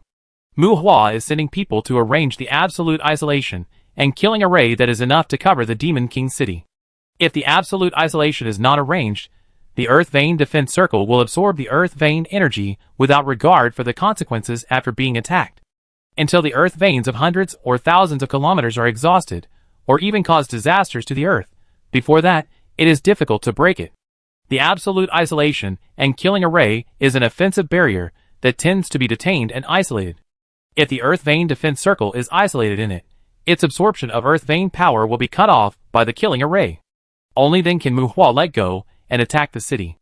Otherwise, even if the dimensional battlefield is destroyed, the Earth Vein defense circle will continue to wreak havoc on the land of the Canaan's courtyard. As for the moment, Lancelot led the dragon group to guard the nodes of the killing barrier to prevent the sudden attack of the demons. Mu Hua and Asha Delong gathered together and whispered, "It seems that the two are discussing the issue of using Lancelot for breeding." "Impossible, you said that Sanchi is okay, but it's not possible to get pregnant every time." Ashadrin looked up at the sky, confirmed that Lancelot was not nearby, and refuted Mu Hua's request. Although the dragon race is classified as a monster, the life level of the upper dragon race is much higher than that of humans, and the evil dragon is already a highly intelligent creature. Now the two of them are treating them as animals, even if Ashadrin speaks with a guilty conscience. "You said it didn't mate, then it didn't mate. I can't watch it every day. How do I know if you missed or underreported it?" Mu Hua also refuted. Ashadrin's territory was originally built into a dragon's nest by him. To be honest, Ashadrin also raised giant dragons. Although he would usually tinker with the evil dragons to mate, he didn't dare to put such a thing on his giant dragons. How to say it, it can be described as overbearing, but in essence, the dragon race is actually quite perverted. Even the upper dragons like to bully the weak. When they reach the level of giant dragons, even if they are congenital giant dragons, by the time they grow up, they have played enough, both what they should and shouldn't play. After playing enough, they will naturally become decent, innocent, and not lose their heads. The gestation period and hatching period of giant dragons are too long. Ashadrin has always wanted to use giant dragons to breed with evil dragons, expanding his own evil dragon clan, and also hoping to hatch evil dragon cubs with higher growth potential. But if he uses this on adult giant dragons, well, it's basically the same as letting people ride monkeys, and his giant dragons will probably get angry with him. The things the two people muttered were somewhat immoral, but, although Lancelot is also a giant dragon, who makes him younger? Lancelot was a flying dragon a few years ago. Even if you count the time on the Abyss Island, he has not experienced much. After being smashed into a giant dragon by Mu Hua, he was often hit by skill stones during holidays. Although the young dragon is arrogant, he is still very receptive to novelty, and he has also fried his follower. Well, look, Mu Hua and Ashadalin hit it off, and he is also ready to help Lancelot make up for the missing dragon life. Do I need to lie to you? Faced with Mu Hua's doubts, Ashadalin looked unhappy. Hee, other things may not be involved, but you will definitely do it when it comes to dragon beasts. Before Mu Hua spoke, Tree sneered. Humph, old lich, go away, don't think that everyone is as greedy as you. Ashadalin was dissatisfied. Who are you snorting at? A guy who was born to play greed has the nerve to talk nonsense with me. Tree snorted in disdain. Stop arguing, let's talk business. Seeing that the two began to stare at each other again, Lilitu interrupted in annoyance. How about I lend you Lancelot for 2 months, and you ask Mephisto to help me get the core of the courtyard? Looking at Mephisto, who was bored and drawing circles on the ground with a stick not far away, Mu Hua whispered to Ashadalin. Me? Ha, don't even think about it. Mephisto's ears moved, and he raised his head and sneered. If you want to say who is most likely to get the core of the courtyard from Philemon, it must be Mephisto, the guide. How about you name a price? Mu Hua tried. Philemon was dead, and there was no point in arguing with him. Mu Hua also wanted to take a side road. It's not a question of asking for a price, but I can't start this. Boy, don't cheat me. Mephisto shook his head. This price cannot be set, otherwise more people will come to bid against him tomorrow. It is hard to say whether he will make a profit or a loss, but if he ruins his reputation among the masters of the courtyards, he will have no chance to make a living in the future. A group of kings talked about random things, and everyone seemed to have long been accustomed to Mephisto's official business. Seeing that Mephisto was not getting along, Mu Hua considered whether he could negotiate the price with Philemon. He had the Philosopher's Stone in his hand, so it should not be impossible to exchange it for the core of the courtyard. However, Mu Hua felt that even if he had to negotiate the price with Philemon, It would be better to beat him up a few times first, and then the price might be more reasonable. Chapter 804. The siege stalled, and the air battle began. Mu Hua's intention to set up the absolute isolation and killing array could not be hidden from Philemon. When the killing array was set up, not only the Earth Vein defense circle was affected, but also the forgotten protection with dimensional properties would become ineffective. At that time, it would be basically impossible to block Mu Hua's attack with conventional defense barriers and long-term protection alone. Philemon would naturally not wait for Mu Hua to set up the array, and raiding various nodes was inevitable. That's right, various nodes. Nodes in different locations surrounding the entire Demon King city. The absolute isolation and killing array can't actually be considered a wide area magic. This thing is usually used to block individual units. Normally, it is enough to confine an area of 1 or 2 kilometers and fight a small-scale team battle inside. If you wanted to achieve a wide area effect, you must use external objects and forces, and use multiple teams to cast spells together. The locations of those teams are all barrier nodes. If one is destroyed, it will be difficult to complete the absolute isolation. Philemon sent demons to disturb Mu Hua's arrangement. Because the distance between multiple nodes is too large, Mu Hua's mobility is not as good as Philemon's. In particular, a large number of spider demons were also thrown into the battle. Those elusive spider demons are hard to guard against. The dragon group is mobile, and the Leviathan Legion is stationed in various places to eliminate the demons that disturb the nodes. At the same time, the winged demons in the demon city are rising again, trying to take the opportunity to eliminate the floating monsters that are divided everywhere.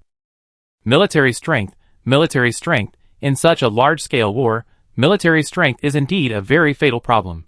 This is still the case when the kings on Mu Hua's side are gathered together and rush directly to the Demon King city.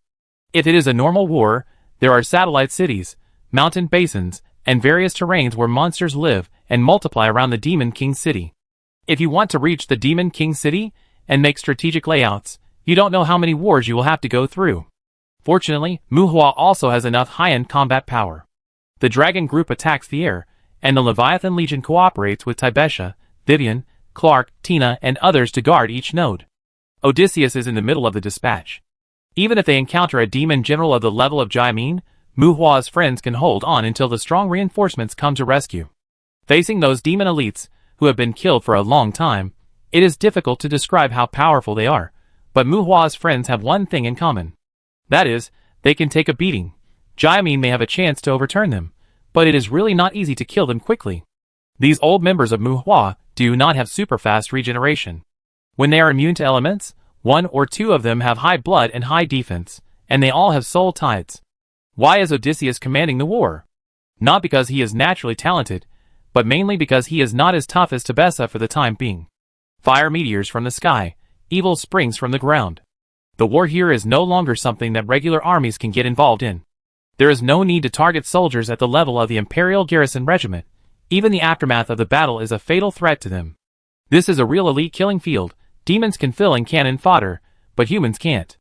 If they don't reach a certain level of strength, human warriors usually can only choose between magic weapons and backup artillery arrays. And Mu Hua's here is not tragic, but the battles between monsters are more mysterious and vicious. Absolute isolation. The formation rises, and time freezes. The curtain on the sky slid down, and the battlefield even fell into a brief silence. In the Demon King city, the suspicion of death began to arise in this area. It's time to go. Holding a sword, Mu Hua greeted the people around him as usual. Ha, you are stealing my lines. Azazel laughed proudly. The true canon of the end of heaven, is it okay? Mu Hua looked at the king beside him with a chuckle. Azazel's eyes lit up, and the other kings nodded in agreement, but including Lilitu, they seemed to be somewhat disgusted. Blood and Chi took shape, and the giants attacked the city. When the absolute isolation was launched, Mu Hua personally entered the battlefield, and the transformed giant statue of more than 100 feet shook the ground and ran into the city with a knife. The originally magnificent city wall looked a little plainer against the backdrop of the giant. He stepped out again, dragged his sword, and killed all the demons along the way. Mu Hua, who had transformed into a giant, rushed to the city and slashed at the city wall with his sword. Boom! The explosion shook the sky, and the sound of the explosion broke the eardrums. The giant shadow sword aura slashed out, mixed with the aura of destructive power, and slashed fiercely on the defensive barrier of the demon city. Boom! The broken stones collapsed, and the flying broken stones were like cannonballs hitting all directions. The barrier was broken, and the brutal blood and destructive power, the broken sword aura tore a hole in the stubborn defensive barrier, and the prison sword slashed down, forcibly splitting a fault-like gap on the city wall. Good. Amid the cheers, another equally tall giant came along.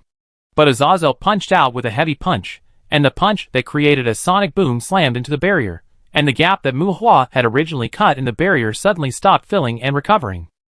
Hey!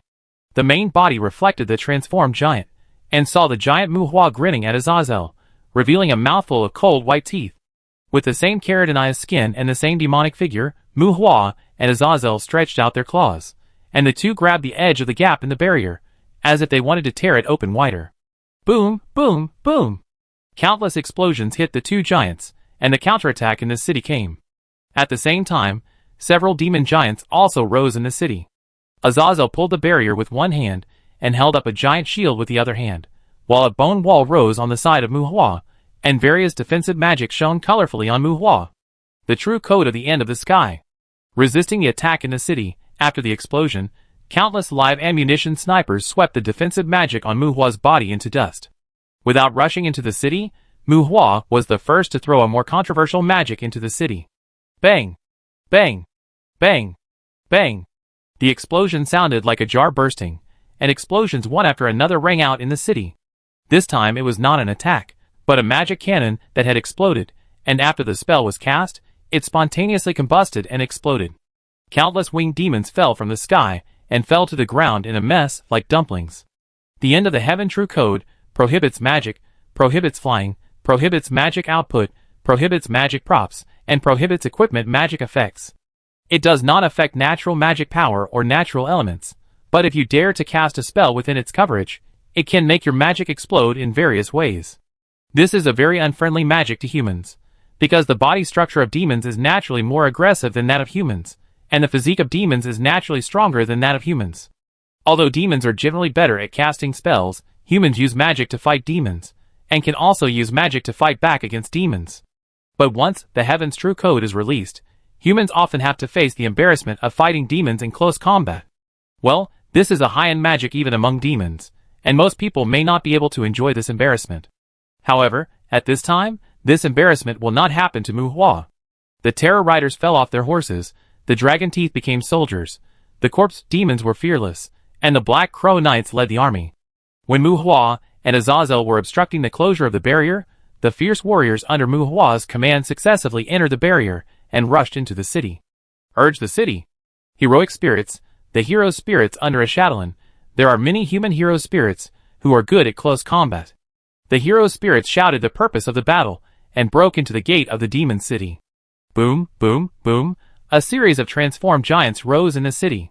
The appearance of each giant was almost accompanied by violent and rapid combat skills to disperse the demons that came in groups. Humans and demons, both sides have strong men with outstanding physiques. Among them, the other four kings also transformed into giants, burning with strange powers, which were strange powers absorbed by blood and chi. When mixed with blood and chi, this strange power was not as powerful as the End of Heaven Code. Mephisto? Mephisto was just playing soy sauce. In an instant, blood and chi ran wild, and the whole city exploded. The human side poured into the city. Magic was banned, but the scene of fighting skills in the city was no less than magic. The demons are indeed strong, but they can't stand the physical crystals that Mu Hua's family lacks the least. A set of End of Heaven codes simply magnified the combat power limit of Mu Hua's side. There were many demon troops in the city, but Mu Hua's Black Crow alone was like a peerless general rushing around. Among the troops, there were people who went to find the power supply base for the city defense.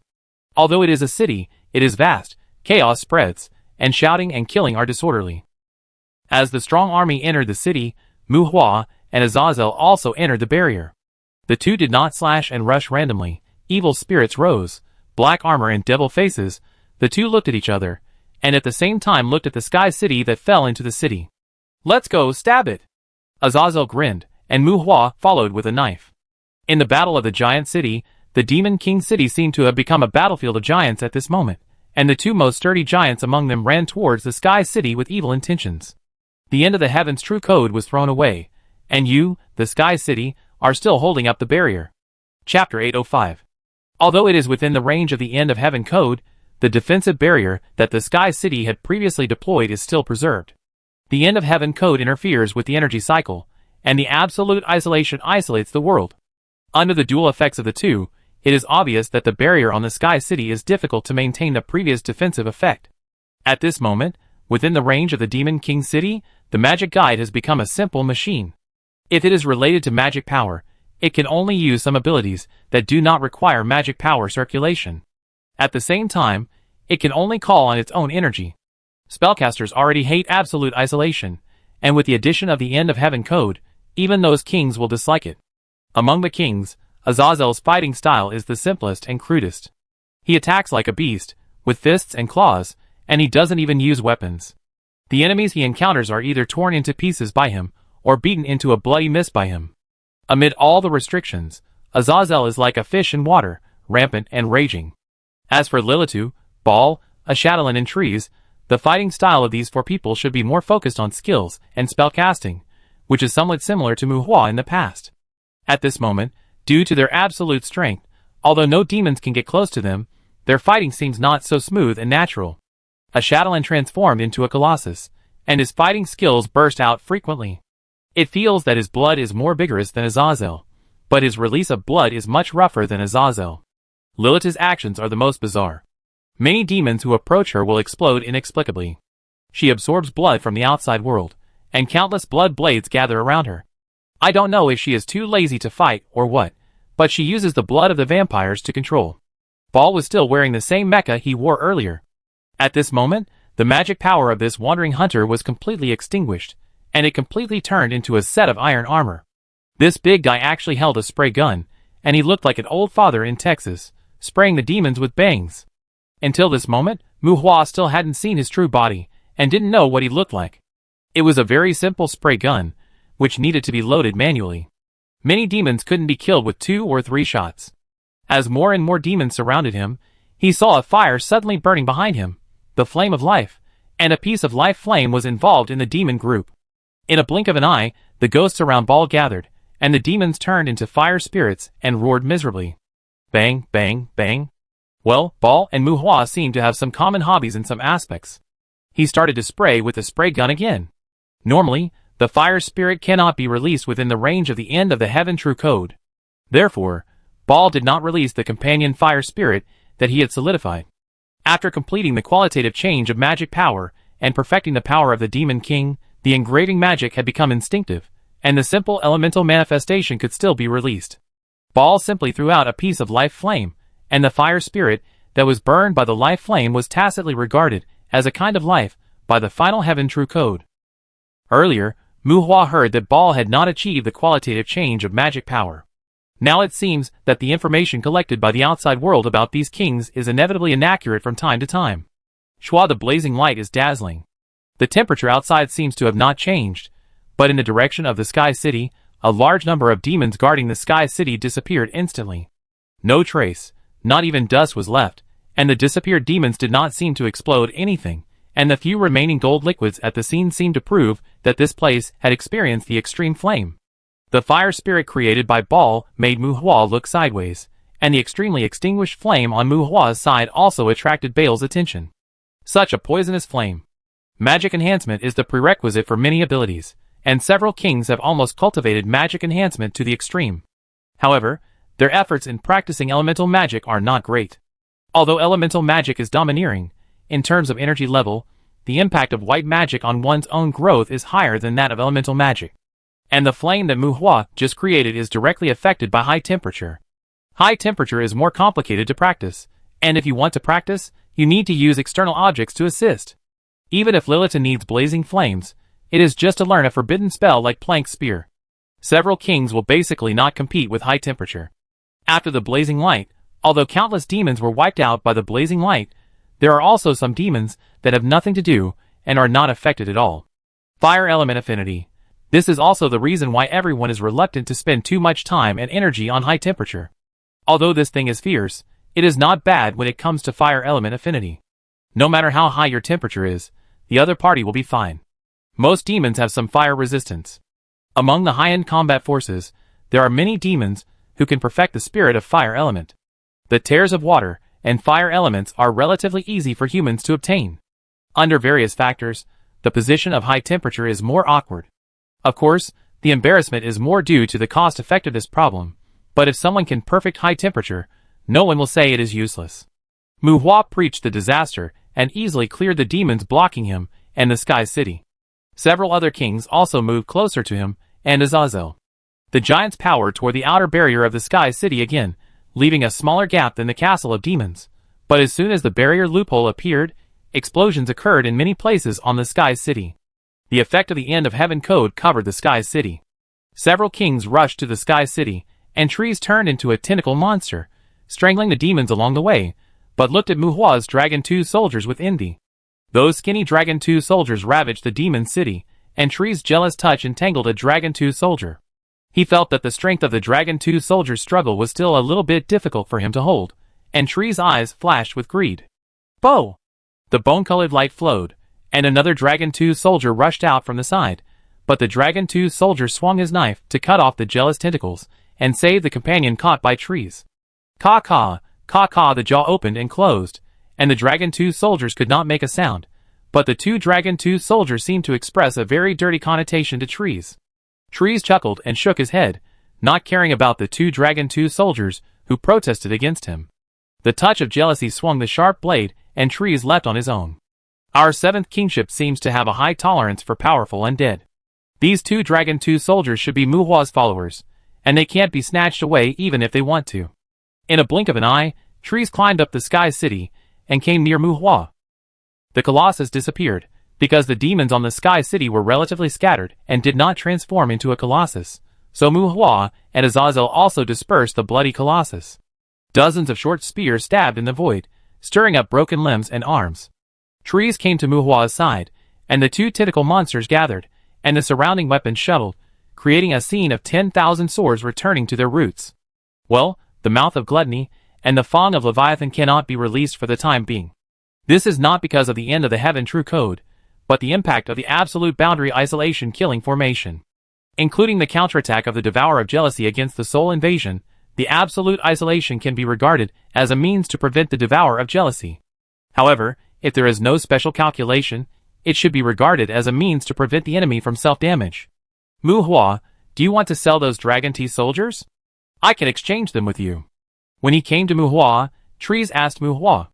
Philemon, Jaimin and some demons that Mu Hua did not know had been surrounded by several kings. The other party did not flee, and Trees did not pay much attention to them. It can be sold, but the price is hard to estimate. Without too many surprises, Mu Hua thought and replied. Tell me. If your physical fitness is below 1,000, you get 50 dragon teeth for each one. If it reaches 3,000, you get 500 dragon teeth. If your physical fitness is 5,000, you get 7,000 dragon teeth. Forget it, let's not talk about anything higher. How about this, 1,000 dragon teeth for each one, and I sell you 20 dragon teeth soldiers with a physical fitness of about 5,000, as a return gift for your Vivian courtyard. Mu Hua said to Trees. Can I exchange it for something else? Trees twitched his mouth. This was really expensive, but he couldn't say that Mu Hua was asking for an exorbitant price. And Mu Hua's so-called return gift was considered to give him enough face. But even if he went to rob Ashidran, he couldn't get this amount in a short time. Dimensional fragments don't need the courtyard core, but dimensional fragments will do. Mu Hua spread his hands. Trees didn't want Dragon 2 soldiers, but powerful Dragon 2 soldiers. It wasn't difficult for Mu Hua to get some powerful Dragon 2 soldiers, but if he wanted to exchange them for dragon teeth, the number of them would be considerable. As for the dimensional fragments, Mu Hua had always wanted to expand his own Abyss Island, but the core of the courtyard was really not easy to use. Because there was a maze area in the courtyard, if he brought the thing to the Abyss Island, many things would be hard to say. Chapter 806. The initial attributes of Dragon T soldiers are the level of skeleton warriors. If they want to get rid of the fate of toys, they have to go through a long period of baptism. If they are abnormal, they can also be poured with monster blood, but the absorption of monster blood by undead is not as good as that of living beings, so the consumption is exaggerated. So Mu Hua opened his mouth and asked for hundreds or thousands of dragon teeth, which was basically a low price, but Trees couldn't refute anything. Dragon teeth are not difficult for Trees, but the premise is that the number is not so large. Obviously, Dragon teeth do not seem to be suitable as tokens for purchasing dragon teeth soldiers, but dimension fragments, which can barely offset the value of high attribute dragon teeth soldiers in terms of valuation. Ashidran wants dragon breeding, Trees wants dragon teeth soldiers, and both of them are potential customers. After confronting Philemon, we can have a good exchange, and we should be able to get a lot of rare items from them. Hiss. The black fire spread in the void, and the fire of Gehenna ignited the sharp spider silk that was hard to see. The fire line gradually burned into the shape of a spider web. It was Mu Hua who destroyed the cruel trap set by Ericom. Puff! Lilith's small figure leaned into Jaimin's arms and reached out to take it, but saw Jaimin brought another demon in front of her. A magic crystal appeared in Lilith's hand. The demon used as a human shield by Jaimin had an expression of disbelief on his face, and turned into dust in an instant. The royal power blocked, the fierce soldiers surrounded, and there were human garrisons outside. Jaimin and his demons knew that they could not escape, and to prevent enemy attacks, they all gathered behind Philemon. Philemon, surrounded, the lord of the courtyard of Canaan's courtyard, was finally surrounded by Mu Hua and his men. The kings were ready to fight, not with much malice, but more impatient, as if they just wanted to pick the devil's kidney and go home as soon as possible.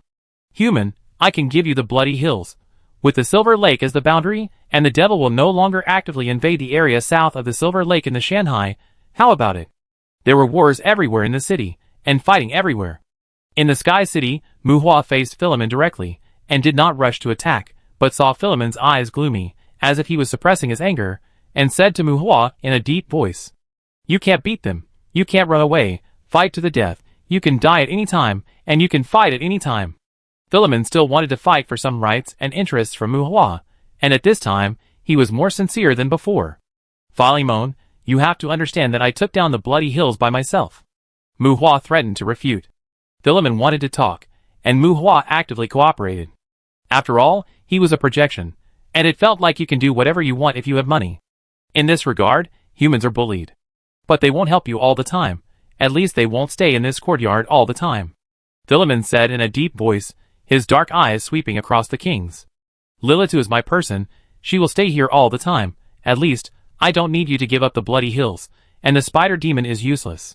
Mu Hua glanced at Jaimin coldly, and Lilith chuckled in cooperation. "Pa!" Nodding politely to Philemon, Lilith smiled, but crushed the magic crystal just taken out of the demon like a threat. Mu Hua twitched his mouth. This prodigal woman, that was the magic crystal taken from the general level monster, so why bother to pretend like this? Then what else do you want? It's impossible to hand over the core of the courtyard.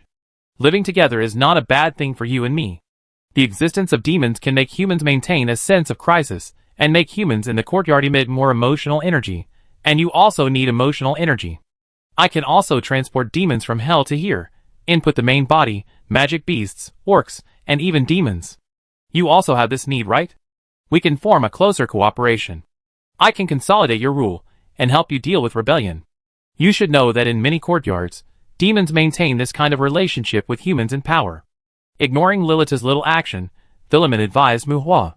"I know, but I also know that many demons maintain this kind of cooperation with humans in the maze. I have been to a courtyard before, and the angels there even turn the maze into their kingdom of God.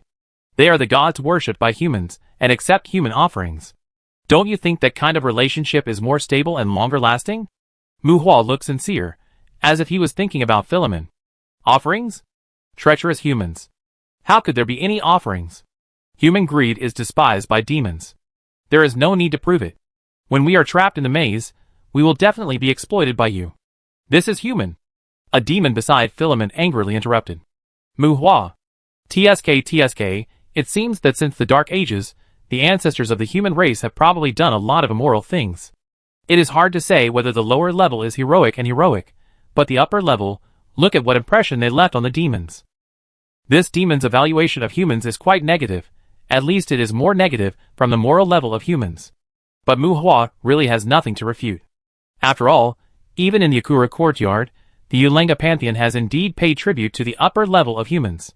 Well, accept the offerings from the lower class people of humanity, and then pay tribute to the upper class people of humanity. What about the crystal of faith, the resurrection crystal, etc.? If you don't give them, you will cause trouble. Ikaros is still occupying the angel pool of others. In a sense, They are really being exploited by the upper-class people of humanity. Stop talking nonsense. You demons are not good things. Who would let you squat around without any restraint? Mu Hua waved his hands in disdain. What is the difference between who is better than who? Everyone is not a good thing. Who doesn't know who is who? Then what do you want? I brought the courtyard to humans. At least I brought you resources. You want to rob openly? Philemon said with a dark face. Fuck. You are a demon, a demon. Okay, pick up the moral integrity on the ground for me. Mu Hua raised his eyebrows. The demon angrily accused others of robbing? If you continue talking like this, I am afraid you will have to say that you are a victim, right? Haha, so I said, you have cognitive bias. Demons are no different from humans. You should believe us. Beside Philemon, Jaimin chuckled and said, Okay, stop talking nonsense. The demons teased, but Azazel was impatient. Mu Hua might still find this situation fresh, but the kings were used to it. Just tell me, what do you want to enter the maze? If you can negotiate, then negotiate. If you can't negotiate, then continue fighting. Trees also said. Mu Hua twitched his mouth. He was arguing with Philemon here, because he didn't want to continue fighting. If you all left, Philemon would run around in this courtyard, and you wouldn't be the one suffering. My lord, these demons are not a big threat to you. Lilith spoke from a distance, and the voice was quite loud. Mu Hua looked at him in confusion. Since they are no threat to you, you can use this courtyard as a place for training. Develop yourself and curb the destruction of these guys. Even if you can't find the core of the courtyard, one day you will have enough power to make the Lord of Hell have nowhere to hide in this courtyard. Whether it is yourself, your subordinates, or even the army, by then, you will have truly grown up. And we have all been through this before. Lilith said loudly. Mu Hua was silent, and it seemed that he made sense. Philemon was also silent, but his face was darker. If this is said to someone who lacks the foundation, it is nonsense, which is no different from courting death. But for Mu Hua, it can really be regarded as a training process. Even Philemon dare not say that Mu Hua cannot develop to that level. Lilith was really frank in what he said, and he didn't shy away from Philemon and his group. Was this a guide, a persuasion, or a threat? However, to be honest, although there were a lot of troubles, deaths, and disasters during the process, if it was really done according to what Lilith said, it could really be considered a symbolic criterion for judging strength. Suppressing a courtyard, so that the Lord of Hell couldn't jump in this courtyard, this was much more powerful than the Lord of the Courtyard in the conventional sense. Chapter 807. Mu Hua always felt that his life was a little lacking. After all, when he should team up with his friends and rush to fight the goblins, he already had a group of high-level undead summoned beasts. And when he should be enthusiastically hunting monsters and finding war pets and war mounts for himself, he could already kill the dragon with one punch. Who would still play with him? It seems that Tebesha and the others have a more perfect life than him. Of course, these small shortcomings are easy to make up for, but it seems a bit difficult to make up for the defects in the strength judgment of one's own forces. Lilith has said it well. For the human forces, the degree of suppression of the courtyard can indeed be regarded as a more comprehensive strength positioning of each force. And individuals and forces are not the same thing. The city defense was broken. Although there was a soy sauce Mephisto, he was surrounded by Mu Hua and 5 kings, and Philemon was unable to escape. However, even though he knew that he would be used as a whetstone by Mu Hua, Philemon still had no intention of handing over the core of the courtyard. In this case, based on the human race's past experience, Philemon should have a lot of resources that were of little use to him, and those resources could be used as projection sacrifices. Whether it was because of a grudge, or because he still wanted to drag Mu Hua down, he probably wouldn't let go until all the resources in Philemon's hands were used up. At the same time, demons are indeed a warlike race, and the courtyard is large enough. As long as Mu Hua cannot lay out the sacrificial array in the courtyard to block the advent, the courtyard can also be regarded as a playground for the demons under Philemon's command. As for the future, if he is really forced into a desperate situation by Mu Hua and surrenders the core of the courtyard, Philemon is not too worried that Mu Hua will go to the maze area to trouble him. If he really occupies the courtyard, as the Lord of the Courtyard, Mu Hua must have more things to weigh. It's okay to vent his anger occasionally, but there is no reason for Mu Hua to keep wasting time with him in the maze area. He is fearless, the devil is cruel, but the devil can bring too many things that the human high-level people desire. Even Mu Hua himself has to admit that even if Philemon jumps with him in various ways, as long as Philemon does not pose too much threat to him, for a long time, if Philemon is willing to send more harmonious hell creatures to the courtyard, he does not mind letting Philemon stay safely in the maze area. There is nothing that can control the projection of the Hell Lord, which can be said to be the biggest weakness of the human beings in the world. When Lilith pointed out the problem of the grindstone, Mu Hua did accept that argument to a large extent. Occupy the Bloody Hills, and divide each territory for the subordinates here. Whether they can defend their own territory in the future depends on their ability. Business development, prevention of attacks and other things are also training for them. Mu Hua may not know these things, but they must know them, otherwise, does Mu Hua have to do it himself? At the same time, if the Kane's Courtyard is regarded as a world, these are also a way to improve the overall power level of this world. Of course, there are not so many happy endings in reality, and there must be casualties involved, especially the casualties of the people. But it must be said that from Mu Hua's own perspective, as long as his needs are greater than the disadvantages, the casualties of the people have made it difficult for him to have any compassion for the world. Stability and peace have always been the needs of the people themselves. Perhaps this may seem cruel and bad to many people, but as for the superiors, no matter whether it is about the pattern or the development, they should pretend to be what they should be and sing the high tune they should sing. But do you think there are really any good things among them? Haha. As the people, what you need to consider is to choose a ruling group that is more in line with your own needs, or to choose a ruling group that is more attractive to eat and rely on. Kill Philemon and try to encircle and suppress the monsters in the dimensional battlefield as much as possible. Faced with the escape and resistance of the demons, human fangs are exposed. Even Mu Hua and a group of kings temporarily put down their reserve and killed without knowing what to do, turning into bloody butchers. Seized a sky city that was basically self-destructed, but if it is refined with the creation of all things, Philemon, this basically scrapped sky city, is still a very good foundation. With such a foundation, rebuilding the sky city can also save Mu Hua a lot of resources. Occupying the Demon King city, because there is a secret underground palace, it is inevitable to pull Lilith's witch team over to hold back for another round of planetary transformation. Jaimin's underground palace is indeed a very good underground space, but there must be too many traps and secret rooms and secret passages in it. It takes time and effort to clean it up, and there are too many changes. This is not a good bargain, so it is better to fill it up and destroy it. Not to mention the underground palace, including the Demon King city, it is temporarily impossible to settle in normally. Just a simple exploration, Mu Hua has dug out a large number of demons ambushed in several secret passages where troops are stationed. It would be strange if you said that the demons didn't plant some time bombs, detonation mechanisms, secret passages, teleportation arrays, and the like here. After killing Philemon, the war between humans and demons in this courtyard is far from over. After the battle ended, the first thing Mu Hua did was to invest a lot of manpower and material resources to search the Demon King city, and collecting money was secondary. In addition to the spellcasters, who are good at reconnaissance magic, Mu Hua even transferred a large number of engineers, who are good at architectural planning to conduct a good analysis and research on the Demon King city. Otherwise, he would not dare to transfer people to this demon city. It was a great victory, but it also foreshadowed that the Kane's courtyard would usher in a more chaotic monster invasion. The demons were bound to run wild, and the demon army would inevitably break up and attack various places. This was also a very big test for the defense and reconnaissance capabilities of the local areas of the Kane's courtyard, and the scope of this test even included the front half of the courtyard. In the Canaan's courtyard, Mu Hua's forces will stir up bloody storms in the Bloody Hills, and other factions in the courtyard will also usher in a period of integrated joint defense in the future.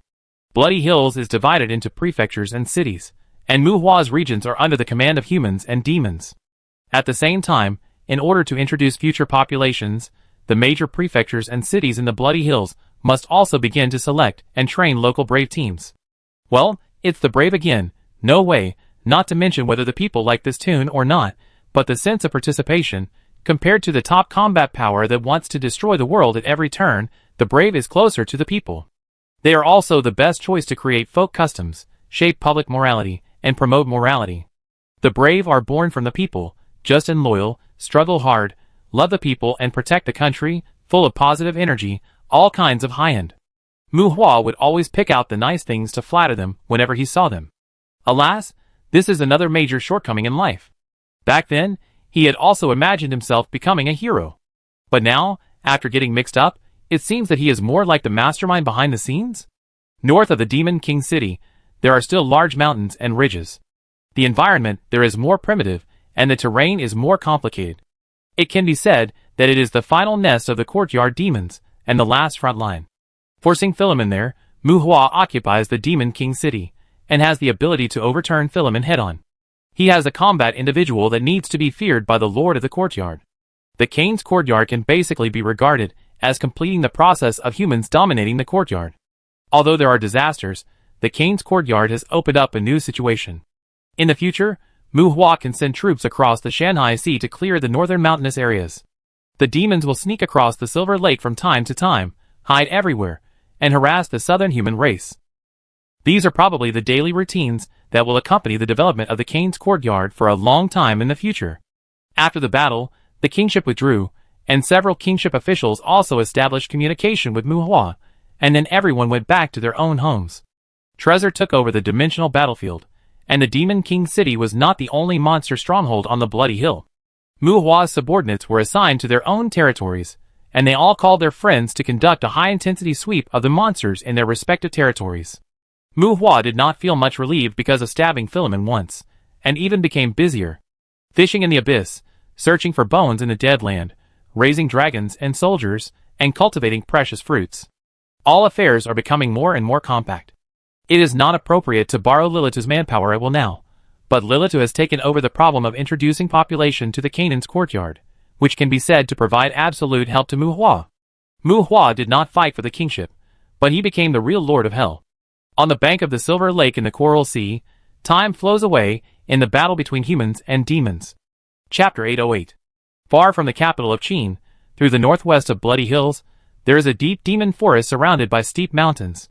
It is rumored that there is a natural environment that can breed powerful monsters. People who have been disturbed by monsters for a long time have no way to deal with the large-scale monster infestation. The demons once occupied Bloody Hills, and once threatened the people living and reproducing in the area south of Bloody Hills. At the moment of crisis, the leader of the 7 countries built a huge city on the bank of Silver Lake to suppress the demons and deter the Demon King. In exchange for people's stable life, brave men came into being, and the brave men fought against the demons. The leaders of the 7 countries also bought time for the brave men to grow up. Well, this is a legend widely circulated by the immigrants in the Canaan's courtyard. This legend has accompanied the growth of human children born in the courtyard for 10 years. 10 years ago, the kings gathered in Canes, and that incident caused a wave of disturbances among the upper forces in the world. But as the Battle of Canes ended, Mu Hua's forces seemed to disappear in the outside world. And in Cane's courtyard, the footprints of human life gradually spread throughout the courtyard. After 10 years of development, with demons appearing in the suburbs of various cities and states, the living environment of Cane's courtyard is far from being peaceful and prosperous. But this is like a magical world with humans as the mainstream race. In order to fight against the powerful demons, humans have also formed covenant relations with multiple races. Dragons, angels, blood races and werewolves, they all develop their own tribes in Cane's courtyard and fight against demons together with humans. There is also a land of demons in the east of Shanghai's Silver Lake, with hellhounds and big demons as the mainstream groups. They're live demons dominated by the 7 kingdoms. The demons there are even more friendly than the goblins in Wei and Zhao. Well, the 7 kingdoms' common leader is naturally Mu Hua. Those who stand in the Bloody Hills are called lords, and the 7 kingdoms are all in the front half of the courtyard. For all kinds of propaganda in the courtyard, veteran adventurers generally give active cooperation. Because in terms of the development of the courtyard, most of them are vested interests. At the same time, it is not very nice to say that because they want to seize the demon's courtyard, the demons are running around all over the world. In addition to a certain degree of propaganda guidance, immigrants join, and newborns are born. Perhaps in a dozen or 20 years, 1 or 2 generations later, the history and legends of the unique Canaan's courtyard will be formed. Well, 1 or 2 generations, 20 or 30 years, humans are really a fickle race, and it is basically enough to shape and reverse some cognition. Even after 10 years of development, because the far north mountains have not been pushed down, the monsters in the Cane's courtyard seem to be endless and difficult to exterminate. However, with the growing growth of the dragon clan in recent years, more and more evil dragons have brought more dragon knights to this world, and the demon nests in the wild have gradually fallen into a shrinking situation. The witch brought werewolves and vampires to this world. They can give ordinary people power, but the conditions for their transformation into secondary servants are harsh. The dragon knight represents glory, and is also the greatest desire of the people in the courtyard for power. However, Outside Chindu, there are few dragon knights in various countries who can control evil dragons. Those dragon knights who ride evil dragons usually have to coax and pamper them. Rather than saying that they are riding evil dragons, they can actually be seen as dragon servants who make up for the shortcomings of evil dragons. But it is undeniable that the dragon knights of Canes enjoy state treatment and have high salaries, which can be regarded as a symbol of power and wealth to some extent. In recent years, there have even been some proposals among dragon knights to sign a sharing contract with evil dragons. The specific considerations are unclear, and the top management of the courtyard has temporarily responded with an attitude of disapproval. There is no way. The sharing contract is really a bit of a pitfall. Mu Hua distributed a small number of evil dragons to the people, originally to stimulate the people's sense of belonging to the courtyard, to enhance the people's enthusiasm for cultivation, and to give them a goal to strive for. For most ordinary dragon knights, the sharing contract can be applied to the evil dragon. Its combat power can be said to be a step up, and it is estimated that everyone will have no regrets at first. But looking at Otis, you can see that there is no need to reincarnate in the next life. There are too many enjoyable lives, and the rejection and anxiety that should appear may naturally come. This kind of thing is prone to big problems. Considering that the shared contract can indeed make ordinary people have strong combat power in one step, Mu Hua plans to keep this matter for a few more years. Although the population migrated from Lilitu are basically people from other courtyards, not adventurers, this generation of adults is definitely not suitable. Even if it is to be carried out, it must be carried out among the new generation. Let them ask for more years, select a reserve from a young age, concentrate on training, instill some sacrifice concepts, and strengthen their moral education. At that time, start the Dragon Warrior plan, and if there is a problem, when you experience the wonderful reincarnation life, you will not have to complain and resent. This type of Dragon Knight can basically form a formal Dragon Knight Corps under Mu Hua. At that time, at most, an institution like the Samsara Palace can be established to search and rescue the reincarnated knights. Well, from the beginning, the sharing contract was deliberately spread by the top leaders, but now this matter is still in the process of being planned, and it is not yet time to run. To put it simply, the effect that Mu Hua wants is probably, you have to be grateful for signing a sharing contract with the evil dragon. Without Mu Hua's support, the cultivation and growth of the courtyard people and the new generation have become more routine. And routine naturally means slow growth. Mu Hua is used to raising undead. In recent years, in addition to training his own old team, Mu Hua basically doesn't care about the soldiers and subordinates recruited by his friends. Many trivial things have been brewing in the past 10 years, but there has not been much fundamental change in the Cane's courtyard. There was little disturbance from the outside world, and Mu Hua had been struggling on the Abyss Island for nearly 200 years. At first, he was in a panic to fight against Philemon, and then he was cautious to guard against Philemon. Until the end, Mu Hua actually developed a free-range mentality towards Philemon. Philemon should have been quite satisfied with the current situation. Except for the fact that his territory was a little less, it was no different from dividing the territory with Mu Hua. The number of humans in the courtyard was increasing well. Demons invaded humans, and humans also attacked demons. Not only could humans provide emotional energy in the courtyard, but the demons under Philemon's command also generated more emotional energy under the attack of humans.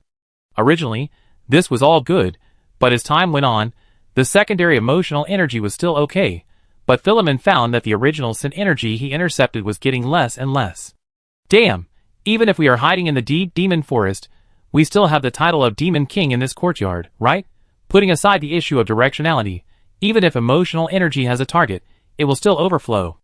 And the reason why humans are more valued by demons is because humans do not absorb emotional energy, and the emotional energy generated by humans is in a state of overflow. Absorbing emotional energy is fair, and you will not absorb more just because you are strong. This is also a slow process. But now, the original sin energy can't be absorbed? With so many humans in the courtyard, how can there be no original sin emotions? There is only one explanation, that is, there are too many ghosts and gods in this damn courtyard. But here, Philemon's mentality has not exploded yet, but Mu Hua sent a messenger over there, asking to meet him. Feeling that something was wrong, Philemon walked out of the mountains and looked at the other side of the Shanghai. The original Demon City, now the Demon City. There is a silver lake in the south of the Demon City, which is actually a tributary of the Coral Sea, and the Coral Sea blocks the Demon City from the northern mountains. After a while of waiting, a vast magic power slowly surged in the distance. Like a gentle wave, without any aggressive magic power, This is a gift from the magic source to nature. The magic source? The monster absorbs magic power, but each monster can also be regarded as a magic source that emits magic power into nature.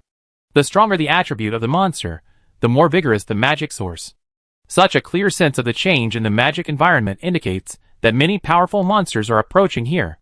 Philemon, it's almost time to hand over the core of the courtyard. In the past 10 years, Philemon has suffered a lot at the hands of Muhua, and this is the first time that Muhua has mentioned the core of the courtyard again. Philemon's pupils contracted. Muhua. Muhua appeared with a group of terror riders and humans. The skeletons and undead spread filthy magic, that is, the breath of death, and humans are not monsters. As low-level creatures, humans are not the source of magic no matter how high their attributes are. They are too demanding and too inconvenient to give back, which is probably the commonality of low-level creatures. But at this moment, Muhua and his group are surrounded by strong magic. There is only one situation that can make humans become the source of magic, that is, touching the original sin and becoming ghosts and gods. Ghosts and gods. But even if ghosts and gods can feed back magic to nature, it is generally subtle and difficult to perceive clearly. The abnormality came from a large number of ghosts and gods gathering together. Not only were there a lot of ghosts and gods, but what frightened Philemon was that he also sensed the aura of the Lord of Hell from some of them. Lord of Hell, multiple lords of hell. Fuck. Human kingship? You're still here? You don't bully people like this. Looking at the approaching crowd, Philemon's face was ashen. Chapter 809. Is the shared contract a scam? Are the vampires' dependents bad? Are the werewolves infected by werewolves somewhat inhumane? Muhua used to care about and reject these things. But as for humans, the things people reject are essentially irrelevant to good or evil. They often reject them because they are worried that the disadvantages will befall them one day. When those things can't have any adverse effects on Muhua, since they can increase the overall power level of the Cain's courtyard, then set some binding clauses and follow the principle of voluntariness. As for whether there are inducement factors, Muhua will not ask. In the Cain's courtyard, the vampires' first embrace and the infection of werewolves are not opposed by society, but the transformation ceremony must be carried out under the supervision and blessing of the Aqua Church. The issue of the Dragon Knight's shared contract is still being debated repeatedly, but the voice of expectation of approval is already the mainstream. Witches are also sought after and yearn for in the Cain's courtyard. Shauna established a blood clan city-state in the Canaan's courtyard, and the leader of the werewolf group is unknown to be the descendant of Lilitu. The dragon clan in the courtyard is under the control of Muhua, and the witches worship Muhua as their master.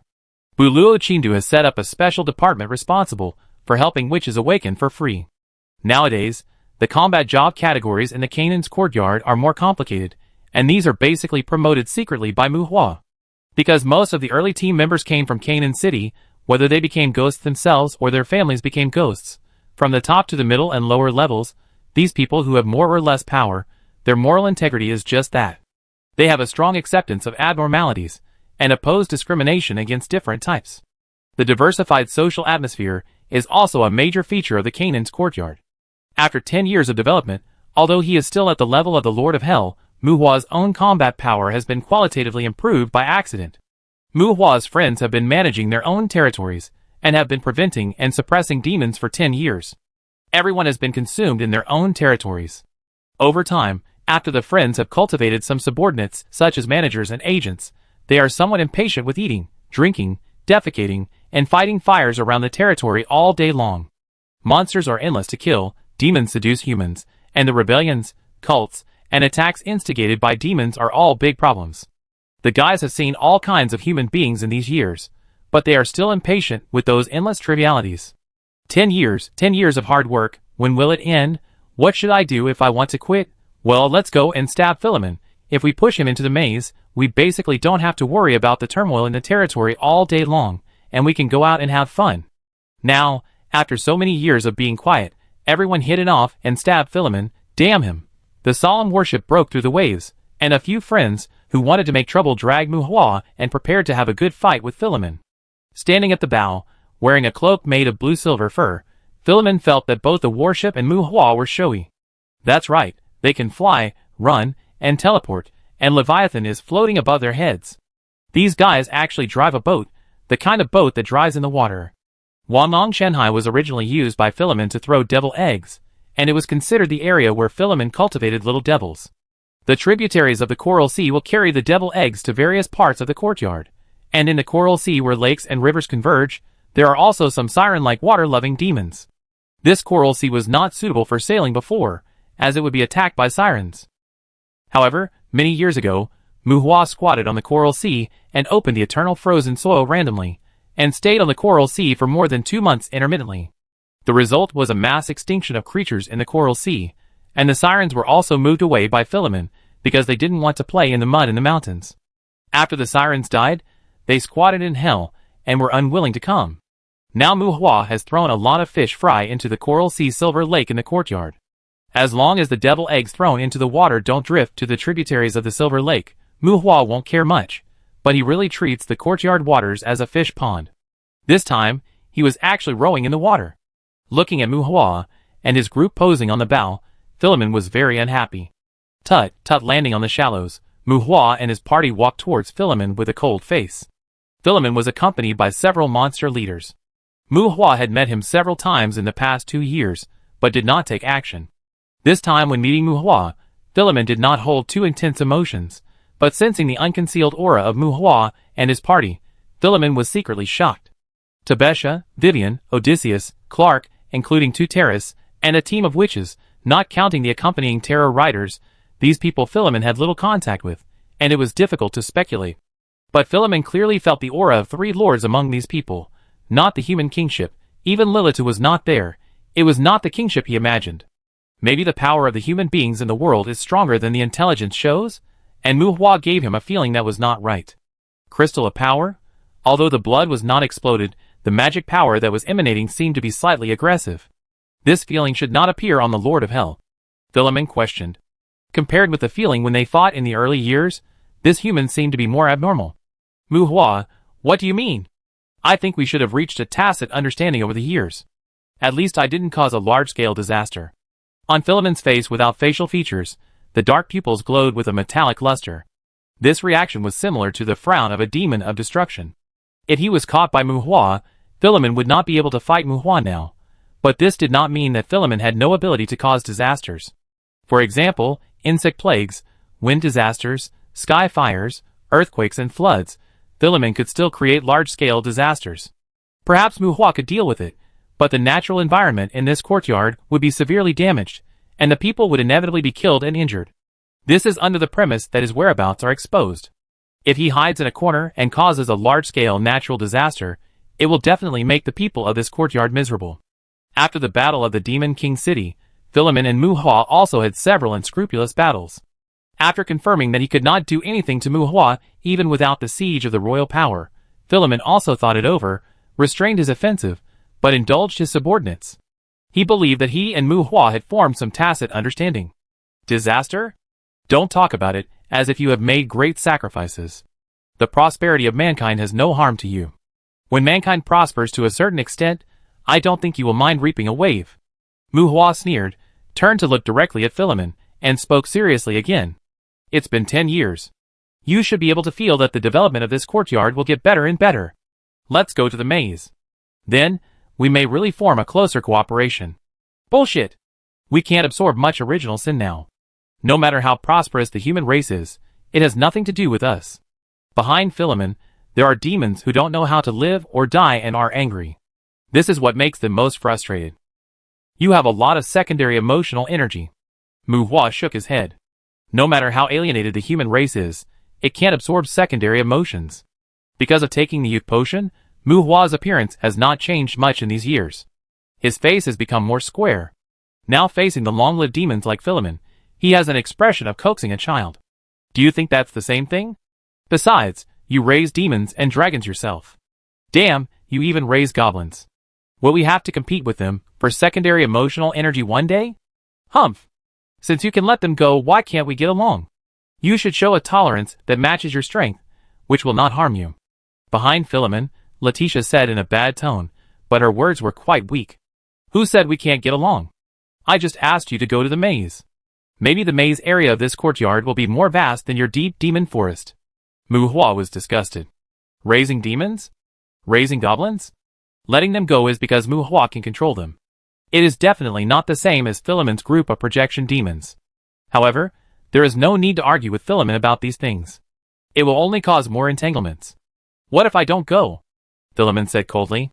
The so-called going or not means handing over the core of the courtyard. Only when the core of the courtyard is controlled by humans, the maze area will appear in the courtyard. Not going. Why do you think I let you go for so many years? Mu Hua sneered. Philemon restrained himself, and Mu Hua did let Philemon go. After all, in 10 years, Mu Hua was not incapable of flattening the northern mountains. Let go. Haha, it's just that you need me to continue to put monsters here. Philemon also sneered and refuted. The monsters in the courtyard are well-bred, and the goblins are enough to provide experience for humans. Even if it is a demon king for the brave to fight, I can arrange it myself. Mu Hua shook his head. So you don't need us now? Haha, human. Philemon sneered. No, I just want to tell you that you don't have what I need, and I have the devil incarnate. 10 years of accumulation, until today. Tell me, can I find your territory in hell? Mu Hua shook his head. Philemon. Chapter 810. Philemon is really rich. This guy should have mastered a lot of suspended stone veins in hell. And the value of suspended stone in projecting the world is judged to be quite high. Philemon and Mu Hua have spent so many years in the courtyard. The external sales of suspended stone are almost becoming the pillar industry of the Canaan's courtyard, but Mu Hua still doesn't feel that the courtyard demon has too much urgency about the projection. Rich, willful, can't beat you but disgust you to death. This is the overall impression Philemon gives Mu Hua now. However, Mu Hua is not without means to threaten Philemon. If the petrified magic eye captures the devil, Philemon can still break the jar. Philemon must be very afraid of the devil's tracking ability. As long as Philemon doesn't blow up the courtyard, Mephisto will only talk big and won't really mess with him. That guy can't be relied on. But Mu Hua is also a foreign devil. He can also absorb transaction compensation. As long as there is enough transaction compensation, Mu Hua can also go to Philemon's house. However, the conditions for obtaining transaction compensation are relatively harsh. For the devil, the focus is on transaction, not demand. Or in other words, because of the transaction that they do not need, they get some special energy as compensation, which is transaction compensation. Because of this, the world full of malice does not let the devil take all the good things. The transaction generated by their own needs will not get transaction compensation. If not, the devil would have unified hell long ago. It sounds a bit confusing. In summary, the items of the buyer and seller, including currency tokens, are not needed by the devil. The devil is just developing the transaction itself, so that it can get transaction compensation. Even though 10 years had passed in the real world, Mu Hua had not yet collected enough trade compensation to chase Philemon home. The energy required for that kind of pursuit that defied the laws of hell was very high, so much so that Mephisto would talk big if he could, and he was absolutely unwilling to try it easily. However, just because Mu Hua knew it was not enough, it did not mean that Philemon dared to say that he was not enough. In 10 years, not to mention that he could not keep an eye on Mu Hua all day, Philemon might be beaten if he appeared in front of Mu Hua. Who knows what Mu Hua has done in these years? Who knows how many trade compensations he has made? You? Despicable. Faced with Mu Hua's threat, Philemon was frightened and somewhat exasperated. Okay, we are old acquaintances, so don't talk about those useless things. Mu Hua's face was calm, and he was secretly happy in his heart, and turned to look at a Bam demon beside Philemon. The demon body has a dragon head, and the figure is slightly bloated. Holding a staff in his hand, the Bam demon's eyes flashed with a sinister light. When he looked at Mu Hua, he seemed to be a little more arrogant than Philemon. Incompetent host. Mu Hua despised him in his heart. This Bam demon took Mu Hua's system. Mu Hua coaxed him for many years, and raised him with a lot of effort. Now he has become Philemon's follower, but Mu Hua has repeatedly arranged system tasks for him to backstab Philemon and steal the core of the courtyard, and he has never accepted them. Mu Hua once helped him touch the original sin of rage. Mu Hua himself did not have enough power needed by the Lord of Hell, and he would definitely not give it to him as a task reward. Look, Mu Hua had already made him stuck in the task earlier, and once again gave him the main task of stealing the core of the courtyard and provoking conflicts between humans and Philemon. Mu Hua confirmed that this guy did not suspect humans, but up to now, this guy has not even found out the hidden information of the core of the courtyard, and Mu Hua gradually lost interest in him. Bang! The air attack was swung out, and Mu Hua swung his fist in the air. The seemingly random air attack seemed to imprison the space. The unprepared Bam demon was suddenly blasted into a blood mist, and Philemon's eyes froze. You? A strange face, I hate its eyes. Muhua interrupted Philemon, scolding. Philemon, if you don't let me feel at ease, don't blame me for tormenting you. You also saw that if I deal with you, I should not need to contact other demons. When Muhua said this, the momentum of the friends around him rose in various ways, and they almost shouted what you were looking at. Is it really the crystal of power? The demons around Philemon showed ferocious faces, and Muhua and his group were also full of arrogance. After a moment of silence, Philemon murmured. On the shore of the Shanghai Sea, the fishy wind blew, the green waves were blue, and the environment of these mountains and seaside was also leisurely. And who would have thought that the high-end combat power of both humans and monsters in the Canaan's courtyard gathered in this uninhabited place for a while, as if they were having a secret conversation. Muhua swung and blew up the Bam demon in the air. Many demons around Philemon were angry, but when a few of them looked at Muhua's side, their expressions revealed some surprise and helplessness. The crystal of power, this term does not refer to a certain item, but to the fact that Muhua made his body into a manifestation of power. It can be understood as a qualitative change level in which the physical aspect echoes the power of the Demon King. The originally intuitive power has produced a mysterious application method, with power and skills perfectly combined, and the body is a symbol of power. Muhua, 50272 Physique, 31020 Intelligence, 32,140 Spirit. Compared to the past, Muhua's attributes now look relatively balanced, but these values of 30,000 to 50,000 are definitely not normal. Well, in the early years, after the physique was krypton to a certain level, it took too many physique crystals to continue to improve the physique, so Muhua wanted to use the Phoenix Tears to brush the attributes. After the personal attributes are 20,000, the consumption of attribute crystals is frighteningly high. The number of physique crystals required to improve a dozen or dozens of attributes here can smash a scumbag into a tough guy with a physique of 1,000 or 2,000 in a minute. The attribute transfer of Phoenix Tears is just like a bug, which can largely avoid the overflow of the increasing consumption of attribute crystals. But after squatting on the Abyss Island for more than 200 years, Muhua only fished out another phoenix from the abyss, and at that time, he didn't expect the phoenix to be so difficult to fish. Thinking of strengthening the touch of jealousy, because of the intelligence attribute, Muhua's mage hand has extraordinary strength, but at the lord level, the power of his jealous tentacle is very ordinary. The mage hand is the main body of the jealous tentacle, and the power relationship between the two is also different. Muhua was a little upset that Tree's spiritual attribute was 10,000 or 20,000 higher than his, so Muhua used the Phoenix Tear to strengthen his own spiritual attribute. But who would have thought that he would never get the Phoenix again, and without the Phoenix Tear, Muhua could only compete with his physical attribute. After kryptoning the physical fitness to 20,000 again, Muhua was not very serious about kryptoning the physical fitness crystal. But with the further improvement of physical fitness, Muhua found that this geometric consumption did not seem to be meaningless. After the magic power has undergone a qualitative change, the magic power has a certain degree of enhancement effect on the blood and chi, while the physique related to the blood and chi does not affect the magic power. But when the physique continues to improve, as if to correspond to the qualitative change of the magic power, the influence of the magic power on the blood and chi is further strengthened, and it seems that the blood and chi are also blended into the magic power. The biggest change is that the magic power, which should be invisible and intangible, seems to be aggressive. Under the interaction of blood and chi, magic power, and the original physique, the original power of each point of physical improvement is no longer standardized, and the span of power growth is far beyond the past. Violence and delicacy, a contradictory blend, whether it is absolute power or delicate control, with the improvement of physique, it has produced a far greater improvement effect than before. After some attempts, it was confirmed that the physique actually affected the magic power, and it actually made the pure magic power aggressive. Muhua really began to compete with his physique. Nothing to say, Krypton. As a result, as he spent more and more money, his physique also changed. Muhua found that he could smash the enemy into pieces with his fists like Azazel.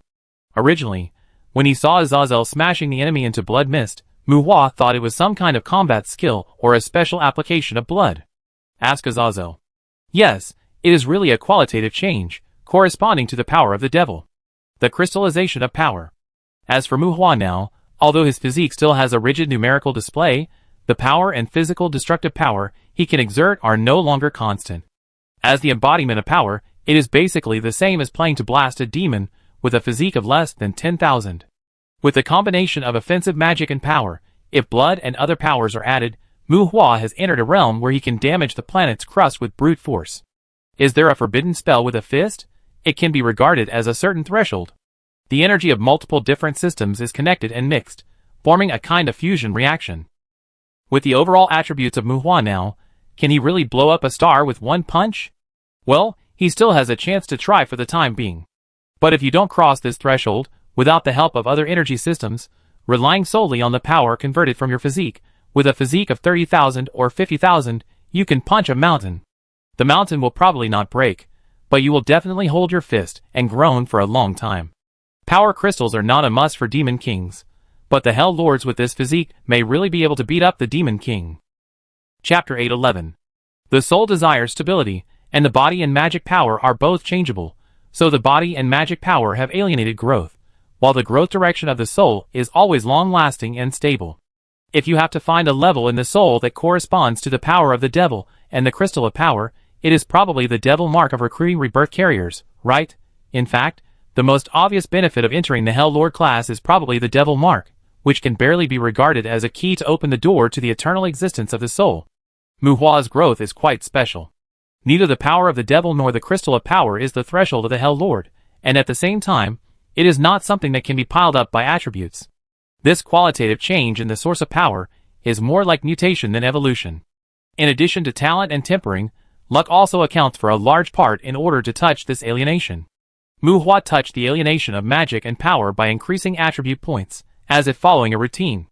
If this is called luck, it is a bit wrong. The real reason why Mu Hua touched the power of the devil and the crystal of power was not the level of the attribute, but the fact that Mu Hua had a large number of attributes that increased dramatically in a short period of time. A phoenix tear raised Mu Hua's intelligence by 20,000 or 30,000 in one step. Physical crystals were krypton, and after the physical fitness exceeded 10,000, it was possible to increase the physical fitness by hundreds or thousands every day. As a result, in this abnormal growth, the power of the devil and the crystal of power were arranged, and it is no wonder that Mu Hua prefers to classify these two changes as mutations. If it is based on the normal growth method, the attributes of 30,000 or 50,000 may not necessarily touch this kind of qualitative change of the origin. The qualitative change of magic power is a hard requirement for becoming a demon king, but whether or not there is a power crystal does not prevent the demon king from squatting on the throne and posing. But it must be said that the power crystal and the power of the demon king complement each other, and the power crystal can maximize its power on the demon king. Conventional attribute growth is like changing the tires of a bicycle, adding chains, and strengthening the bracket. Power crystals and the power of the demon king are like transforming a bicycle into a car or motorcycle. But when the power crystal appears on the demon king, it can almost be said that it is directly transformed into a chariot starship. All of them are growing, but the battle power span between them is not the same at all. That joke of one punch to collapse the star is also most likely to happen to the demon king. Of course, whether the star collapses or not is a later story. The first thing Mu Hua needs to face now is to get the courtyard core from Philemon and kick all these demons into the maze area. Philemon, you are not a mad demon, and if it is not necessary, I don't want to go to hell to take risks, so we will discuss here. After sending the Bam demon who was incompetent and ate everything delicious back to hell, Mu Hua deliberately showed his own strength, and then put on a face of earnest advice, and said to Philemon, "The level of power crystallization is very high. Not all demons have a concept. There are some demon generals around Philemon who have some intentions to go crazy, and they are the type that have not figured out the situation until now. There must be room for negotiation, human. You didn't leave me any room." Philemon glanced coldly at the angry demon generals around him, and his mood was not very good. Crazy demons do not refer to a certain group of demons, but to demons with crazy personalities, violent and reckless. If it were in the past, Philemon would not mind those foolish demons around him catching Mu Hua and rushing to attack him. It can be confirmed that Mu Hua has indeed achieved the crystallization of power. Philemon was frustrated and afraid. It hurt to be beaten by that thing. "Room? Emma, Betty?" Mu Hua shook his head. While he was talking, two witches with obscure auras stood up and walked to Mu Hua's side. "They are the margin I left for you. In this courtyard from now on, I can guarantee that the Lord's combat power will not set foot in the maze area. Personal level is still very important to most humans, and you probably don't want the demons under your command to have too much money. This courtyard will encourage maze adventures in the future, and we will try our best to cooperate with you. You can be a demon king who intimidates humans, or you can become the guardian of monsters in the maze area. This will also be helpful for you to develop your subordinates, right? Including Philemon's men, Muhua said to a group of demons. Well, although the personal level and the free attribute points are no longer conspicuous to Muhua, the level is still quite representative for ordinary adventurers. As for Muhua's current remarks, at first glance, it doesn't sound like what a good person would say. Haha, human, do you know what you are talking about? 2 witches? Haha, it's not like we haven't faced Lord Wars before you. A strange laugh came out, and Crepnose, who had a lot of resentment towards Muhua, finally didn't have to lie in the ice. He wanted to mock Muhua for being ignorant, but before he finished speaking, he was interrupted by Jaimin. Shut up, bastard. Jaimin scolded, and then looked at Philemon questioningly. Seeing Philemon nodded, Jaimin looked at the 2 witches summoned by Muhua with fear, frowning. Black witches. Although Philemon could not clearly distinguish whether the 2 witches were black witches, he could feel that the 2 witches had the breath of the Lord of Hell. Jaimin exuded some violent emotional fluctuations, so that the demons around Philemon quieted down. After a moment of silence, Philemon asked Muhua, "Are they your subordinates? They will also be my apostles in the future. You have to understand that they are not all." Muhua replied calmly. Philemon was silent again, and Jaimin's eyes looking at Muhua were also a little detached. The demons who were still angry at Muhua for killing the Bam demon were suddenly surprised. Some of these demons did not recognize the punch Muhua had made before, nor could they distinguish the perception of the Hell Lord, but they knew that Muhua was the Hell Lord, and the apostle of the Hell Lord. What did the demons think of? They were surprised and suspicious, but most of them restrained their previous arrogance. Emma and Betty, plus Trisha, who was not here, 3 Hell Lords appeared around Muhua again over the years. He did not cultivate his cousin, did not cultivate bad friends and believers, and did not cultivate his wife and offspring. The Hell Lords in Muhua's forces were all black witches. This was not because Muhua had any special hobby for black witches. Over the years, in addition to improving his own strength, in order to prepare for entering the Demon King level in the future, Muhua also attached great importance to the cultivation of the Hell Lords. Since the purpose is to train the Lord's apostles, Muhua's followers are excluded first. After all, the king's power conquers the 4 seas, and the Devil King is not the same as the slave owner. There can be no contractual relationship between the apostle and the Devil King. This is not to say that Muhua did not train other people, but the intensity was not that great, and their growth was already extraordinary just talking about the fishing share. At the same time, the other characteristics of the Hell Lord are easy to say, but Muhua really can't get the skill stone of the Wind of Aging. And if you want to comprehend the time mark, you need to immerse yourself in the Wind of Aging to comprehend. This is a dead cycle, and it is a cycle in which the comprehender will really die. The only way to save life is to use life-extending resources, such as Krypton gold apples. However, the life rank has great restrictions on human growth. Some magic, including some original sins, cannot be touched without perfecting the life rank. Not to mention that there are a lot of people waiting in line for the warp potion. Using Krypton gold apples to fight for the time imprint is too uncertain and dangerous. Even with the support of Lilitu, Muhua may not be able to afford it. Unless it is absolutely necessary, Muhua will not use this method of blindly diving into the Wind of Aging on his own friends. What to do if you can't afford it? Then don't Krypton. The result is that Muhua raised and captured, and swept the Great Rift Valley prison several times, got a bunch of upper demons, and then brought those upper demons back to the Abyss Island and threw them into the absolute isolation. Come, the Wind of Aging blows. Under Muhua's strong control, in the breeze, those demons.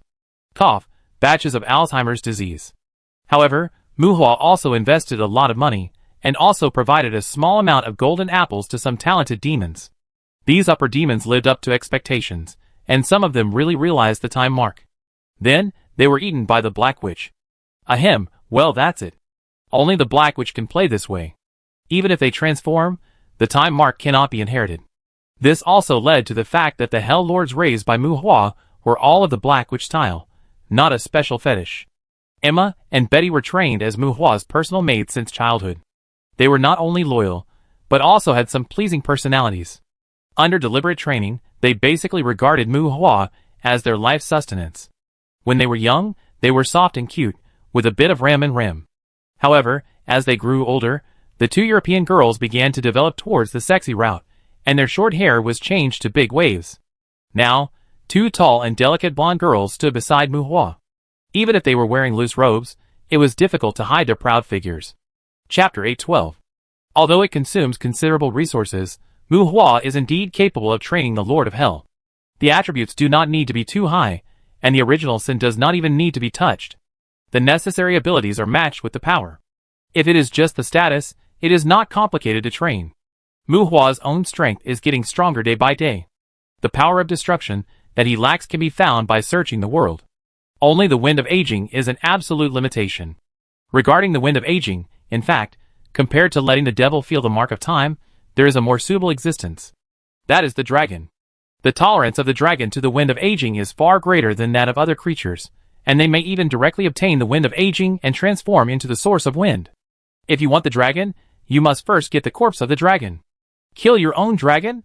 Don't make a fuss, I'm not so wasteful, and the dragon is just strong in tolerance to the wind of aging, not that it will not be killed by the wind of aging. Raising a magic dragon that controls the wind of aging, whether it is swallowed by the black witch or used for smelting, the efficiency and cost effectiveness should be higher than using a high-level demon. As for why the magic dragon is not directly cultivated into a Hell Lord, well, for the time being, Mu Hua is raising an apostle who paves the way for him to become a demon king, and a rebirth carrier. He can accept the witch, because the racial root of the witch is still human, and the power of the demon king involves the reshaping of the root. Even if he is reborn into a witch, a root reshaping will restore him to his original state. But the magic dragon? It comes from the undead. If he is reborn into them, he can't turn back to human form. Mu Hua can't accept their physiological structure. Raising a magic dragon and creating the wind of aging can be said to be a necessary choice for Mu Hua to ascend the ladder of the demon king as soon as possible. Then, Mu Hua was thinking about the monster courtyard of the Dragon Tarenas again. There were also people from Dragon Island there. To be honest, Philemon, I didn't care much about the courtyard core in your hand. You should understand that it is not difficult for me to deal with you in this courtyard. By the shore of the Sea of Shan, Mu Hua was very patient. He first said that he could go to hell for a stroll, and then pulled out his new Lord of Hell. Including the unknown number of ghosts and gods in the courtyard, Philemon became more and more silent. He also knew that over the years, the number of powerful dragons and terrifying riders in the courtyard has been gradually increasing. If this continues, Mu Hua can even make him unable to move. Using power to suppress the demon, his threat to Mu Hua has been gradually fading. Then it's not good to keep it like this, Mu Hua. You should understand that giving others some bargaining chips may give you more, Philemon said in a deep voice. Not all lords of hell have the confidence to embark on the road of Demon King, just like not all generals can become presidents. Although they may all think about it, the complexity involved is similar to talking without doing. In fact, many hell lords don't care much about the class of demon kings. The other party is a power crystal that is on the road to becoming a demon king, and what's even more fucked up is that the other party also has a devil incarnation. Philemon no longer cares about being weak in front of Mu Hua. As for the demon generals around him, after returning, he will popularize the various things related to power crystals and demons to them. If anyone doesn't show his understanding to him, it means he is deliberately looking for trouble. Kill him early, and everyone will probably applaud. Although the demons are crazy, they are also justified when they are cowardly. Originally, this is not bad, but recently I want to attack the courtyard masters of other courtyards, and I need a stable rear. Mu Hua shook his head. His attitude was very indifferent, confident, and casual, and it was a matter of course. What is the matter with not attacking? This is probably because they are thinking about someone's things again and want to rob. Philemon understands this. As long as the strength is strong enough, humans and demons are the same. What do you want? Philemon asked tentatively, as if he wanted to find some bargaining chips to mediate with Mu Hua from this aspect. Upper dragons, the more the better. Can you get them? Evil dragons? You have already raised a lot of evil dragons. Philemon frowned. The dragons are a savage species as famous as hellhounds. The upper dragons are fierce beasts to demons. Even the hell lords, when facing evil dragons, are similar to ordinary people encountering fighting dogs. Moreover, evil dragons are full of treasures. Even if Philemon can catch evil dragons in hell, he will not lead them to the courtyard for Mu Hua to catch. I need the wind of aging, and I plan to raise some dragons. The evil dragons in the courtyard are all pulled out by me with great effort. If you want corpses, of course, I will go to other houses to find them, Mu Hua said without hiding. Philemon.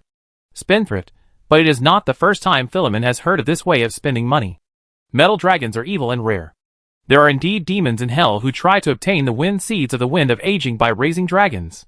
However, most of those who dare to play this way have a relatively solid background. Philemon really didn't expect that such a being would be provoked in his own courtyard.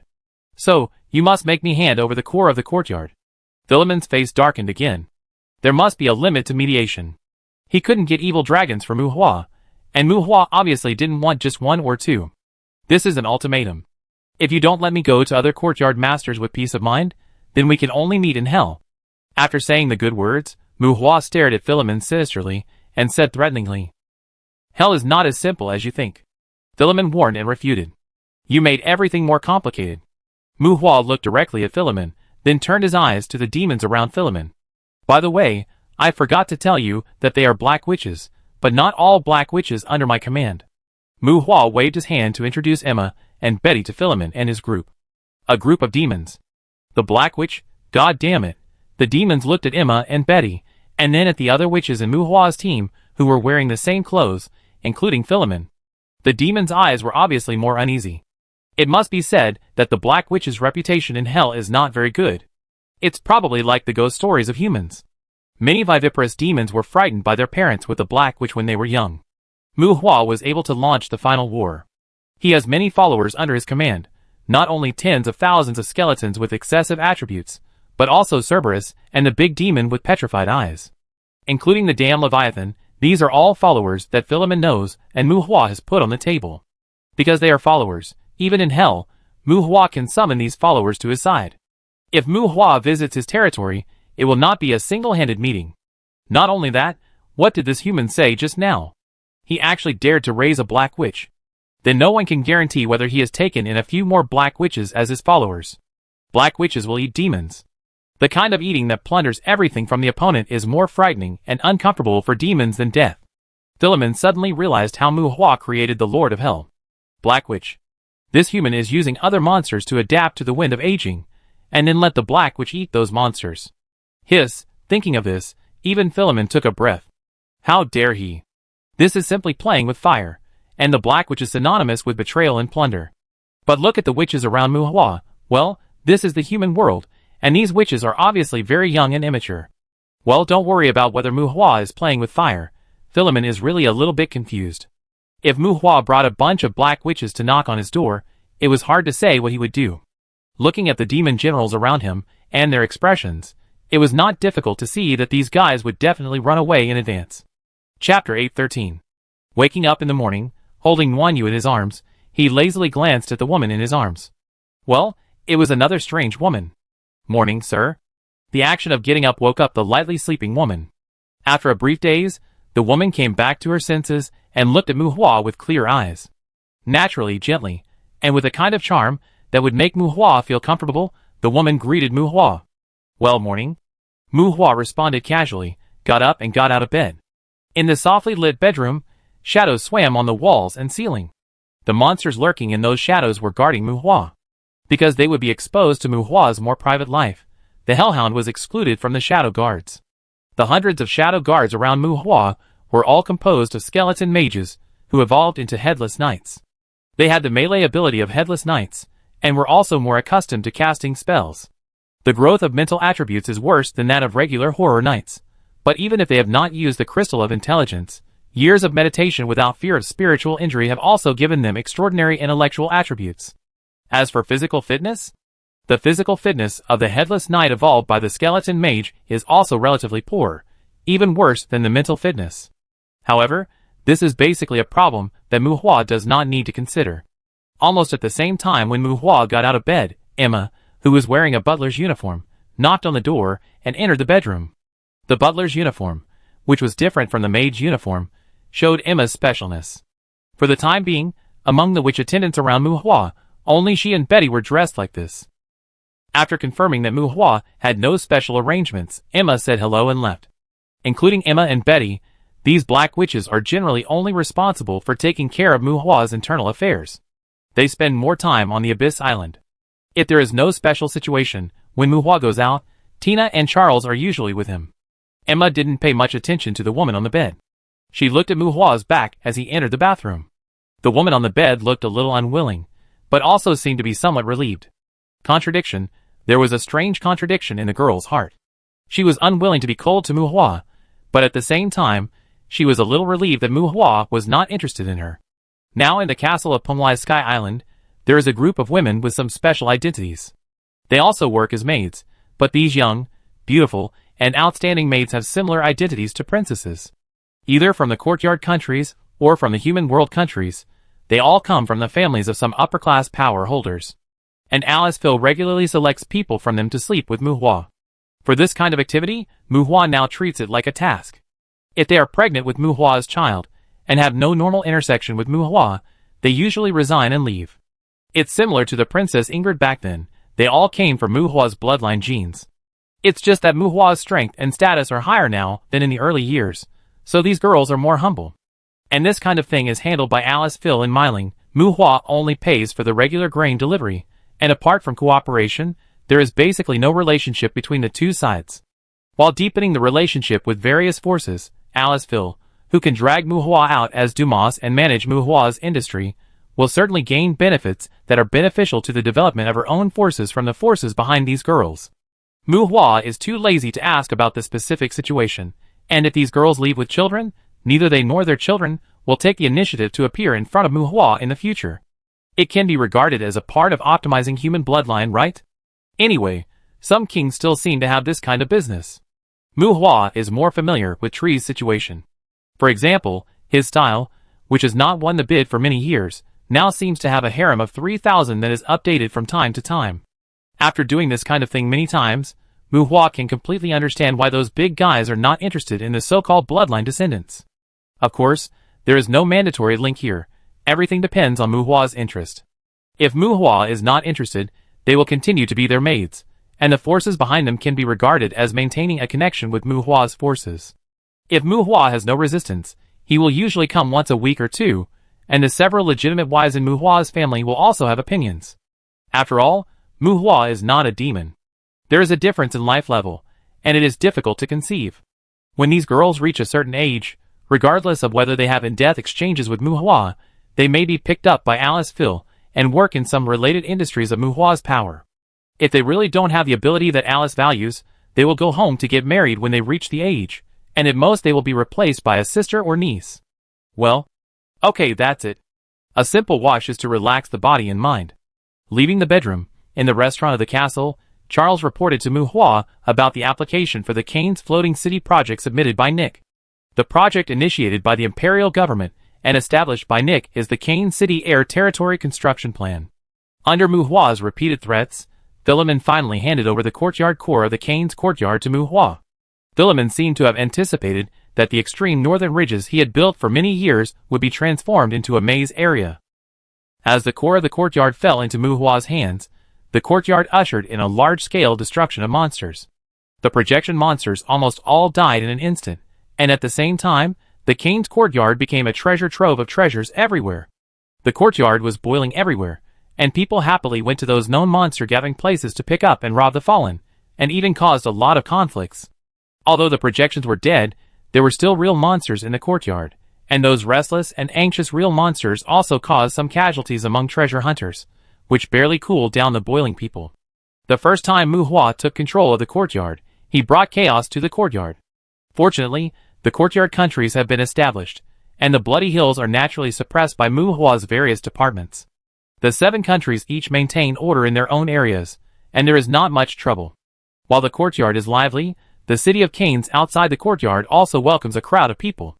The news that humans conquered the courtyard and became the master of the courtyard, at most, caused some heated discussions in the local area.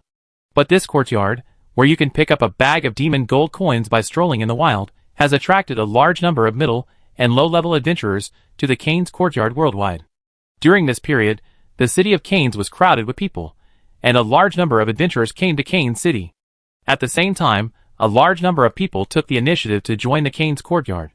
The collective death of the projected monsters, the simultaneous explosion of a large number of sacrifices, and Muhua's unbanned treasure hunting and picking up also brought a stage of rapid population development to Canes City and Canes courtyard.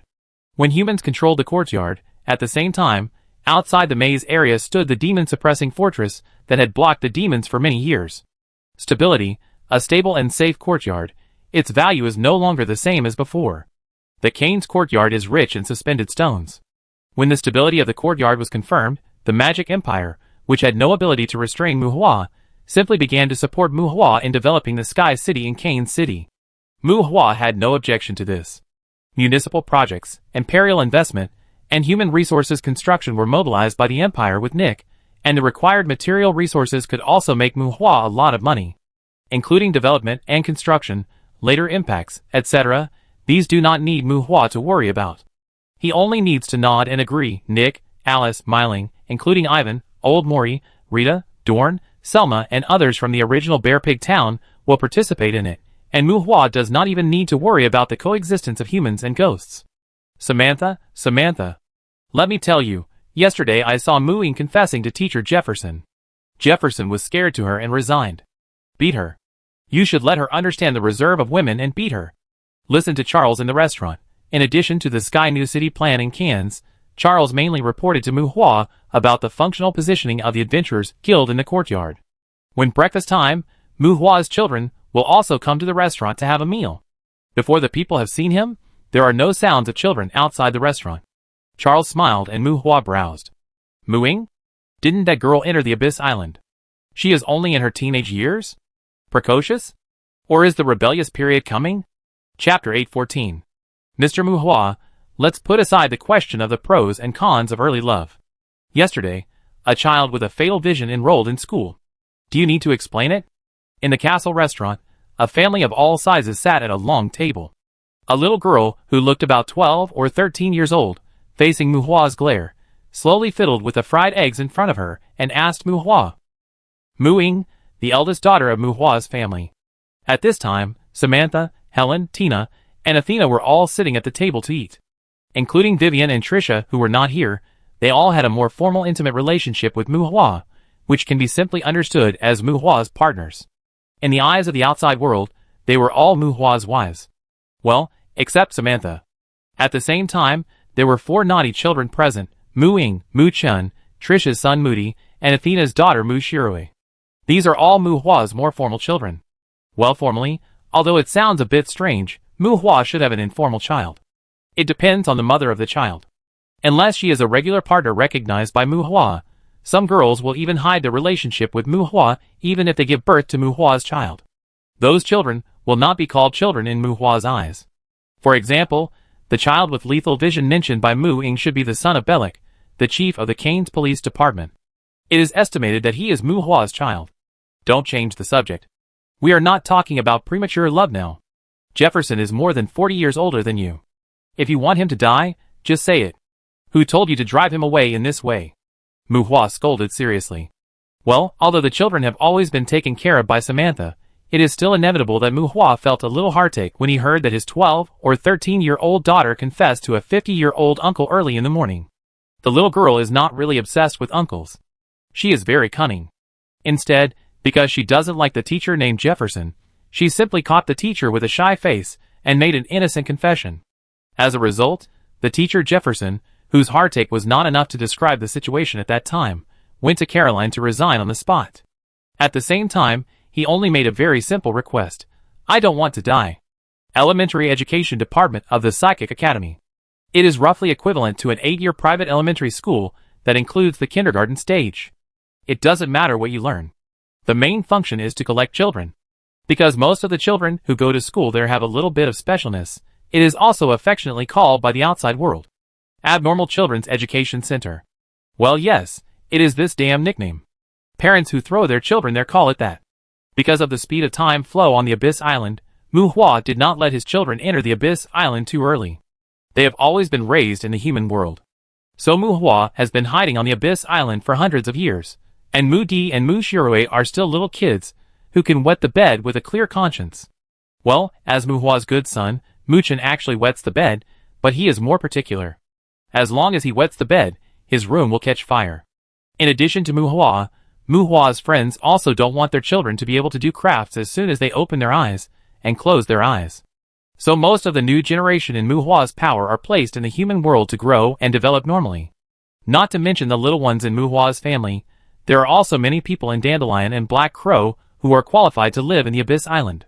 As Muhua strengthened them, they had elemental spirits and original sin ghosts. As a result, when it came to the reproduction stage, the children they gave birth to were somewhat not serious. From time to time, the new generation of their own forces would emerge with natural supernatural powers, which was basically a routine operation. It was not surprising to have a gun sister, a wind boy, and a fire-breathing baby. The most fucked up thing was that there were actually dragon people. Although Muhua now prefers to talk about feelings with girls, he was also very playful in his early years. But among the little brothers and sisters under Muhua, there were really some incredible guys, and he even got dragon people. And if those little guys were placed in a proper nursery or kindergarten, tut tut tut, if they were not careful, they would really bleed into a river. As a result, the Abnormal Children Education Center came into being and became the elementary education department under the name of the Psychic Academy. Muhua's children were also students there. When these little guys got together, ordinary educators really didn't dare to get close to them. "Dad, I was clearly in a premature relationship, but I was dumped. It's so embarrassing." Moody, 6 years old this year, is a real naughty child. At this moment, he was afraid that the world would not be in chaos, and he still did not give up to mess with Muhua, wanting to see Muing get beaten. "Pa!" A big slap on the head. Well, Muing didn't get hit, but Tina, who was sitting next to Moody, slapped Moody on the back of the head. The slap was not light, but Moody grimaced, but nothing happened. The little guy is also a kind of gifted type. "Eat," Tina said unhappily. There are many trivial matters in Buluo Chin Du. Trisha is busy. Trisha got tired of playing with Moody when he was less than 1 year old and left him to Samantha. When Samantha couldn't take care of him, Tina would help. Vivian is not in a hurry to have a child. The girl is ambitious and wants to wait until she is stronger and then hold it in until she grows up. As for Tina, although Muchin is under her name, Muhua seriously suspects that she is a little allergic to children because of these kids. "Hee, stupid Mushiati, you have nothing else to do." Seeing Moody being beaten, Muing laughed and mocked, but was glared at by Muchen. "You eat too, you will be late." Muchen interrupted Muying's speech. "Tsko." Muing pouted, but did not continue to provoke. Muhua's children, in order to give them a slightly normal childhood, except for Muing, he has not given the other 3 children Krypton skill stones for the time being. But Moody was born with super fast regeneration. This kid is super durable, because Muhua has no experience. So Muing has been turned into a monster since childhood, and this girl is very relaxed with Moody. In addition to being beaten, Moody, who had no resistance in Muying's hands, has been cared for, destroyed, by his elder sister since childhood. As a result, appreciating Muying's beating became his biggest hobby in his little life. As for Muchen, at the age of 10, he sat upright at the table, just like a little adult. Because he had only such a younger brother as a playmate when he was a child, Muing was more pampering Muchen. And Muchen's behavior was not that he had been more mature and sensible since he was a child, and this girl was completely forced out. There is no way who made him Muhua's best son. Since his birth, Muhua planned to hand over the hard-earned foundation to him. Well, the little guy is going to take over Muhua's power, so he must have the bearing of a king, the style of a leader, management and balance, forbearance and mediation. After years of nurturing, Muing, after seeing Chen Zi being whipped in various ways, also gave him great support in maintaining Chen Zi's face. At a young age, Muchen already speaks and acts in a proper manner, but occasionally he looks at Muhua with a look of condemnation. Well, if Muing hadn't stopped him, Muchen would have been thrown into the Abyss Island by his father. And since Muchen knew the true meaning of the word Lang, he occasionally looked at Muhua with a look that was not serious. After a noisy breakfast, the children were sent to school noisily, and Samantha and Helen took care of everything at home. Athena went to the Cane's courtyard to maintain stability, but Muhua did not go with her. Waiting to meet up with Thursday, the key opened the door, and Muhua once again stepped into the territory of the Warcraft courtyard. Chapter 8:15. Humans are a very aggressive race. Even if they have enough food and clothing, they can only develop some kindness that is not based on their heart. Whether it is men or women, people often say that women admire strength. What do you think they admire? A stable life? Don't cause trouble, but don't be afraid of trouble is a pitiful joke. When a person can really do don't cause trouble, but don't be afraid of trouble, his so-called fear of trouble will be infinitely expanded. The best way to describe it is probably that he can't tolerate any sand in his eyes. For example, when you talk to him, if you don't add the word you, then you are sand. The Cane's courtyard was finally taken over by humans. While all countries celebrated and the external propaganda never stopped, the fights between humans in the Cain's courtyard became more frequent than before. If there were no strong stability and peace maintenance, those fights would probably be much more intense than before. Various celebrations were held in the city day and night, and adventurers were more concerned about calling friends to make fortunes in the wild. Muhua and the official forces of various countries did not classify the monsters dropped in the wild as their own. Whoever picked it up would own it, which made the Canaan's courtyard a development site full of gold. Competition and chaos are inevitable, but everyone has their own opinions. There are gains and losses, and you can't say that the world is going to end just because you see a fight and a knife. There are many countries in the front half of the courtyard. In addition to modern human cities, there are also many well-developed farms and ranches. After years of operation, the monsters dropped here are not as good as those in the Bloody Hills, and many stronger adventure teams have poured into the Bloody Hills. Adventurers often do business on the edge of a knife, and even if there are still living monsters, it can't stop adventurers from pursuing wealth. Moreover, in the endless entanglement with the projection monsters, adventurers are more courageous when fighting with the real monsters. The real life and death struggle can make adventurers abandon many concerns. More fears and more fears. I don't know if this is a major impact that the courtyard has brought to humans. The Bloody Hills was officially renamed the Treasure Plains. In fact, the original terrain of the Bloody Hills was more inclined to the plains. And its name of the hills is mainly because of the cliff span between the Death Canyon and the Rift Corridor that runs through the entire territory from north to south. There are shuttles flying in the sky, and cavalry teams running on the ground. Because it is a treasure hunt, it is easier to get rewards by walking on land than flying, and riding beasts are better than motorcycles. The business of the Canaan's riding beast market is extremely hot during this period. In the western part of the treasure plain, the tremors of the earth made a group of adventurers stop cautiously. Planetary transformation. The joint spell cast by hundreds of witches once again affected the entire treasure plain.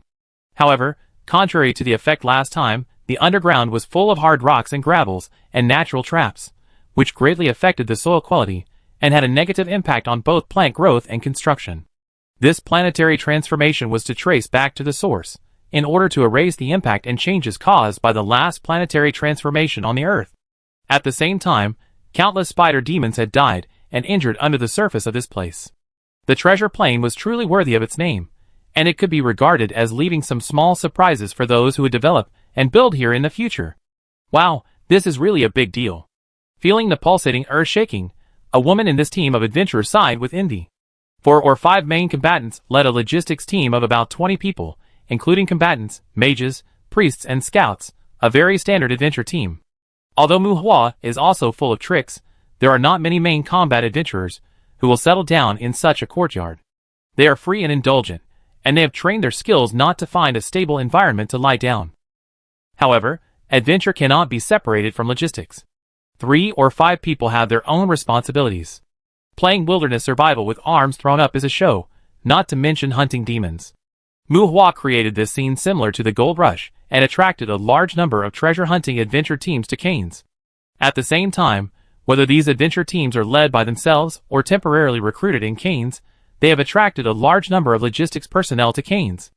Unlike the main combat personnel, these logistics personnel are relatively weak and not valued, and they basically work to earn money with the team. If they see the development prospects here, they will settle down here, and even go to the emerging countries to take the civil service exams, and there are businessmen who apply for jobs.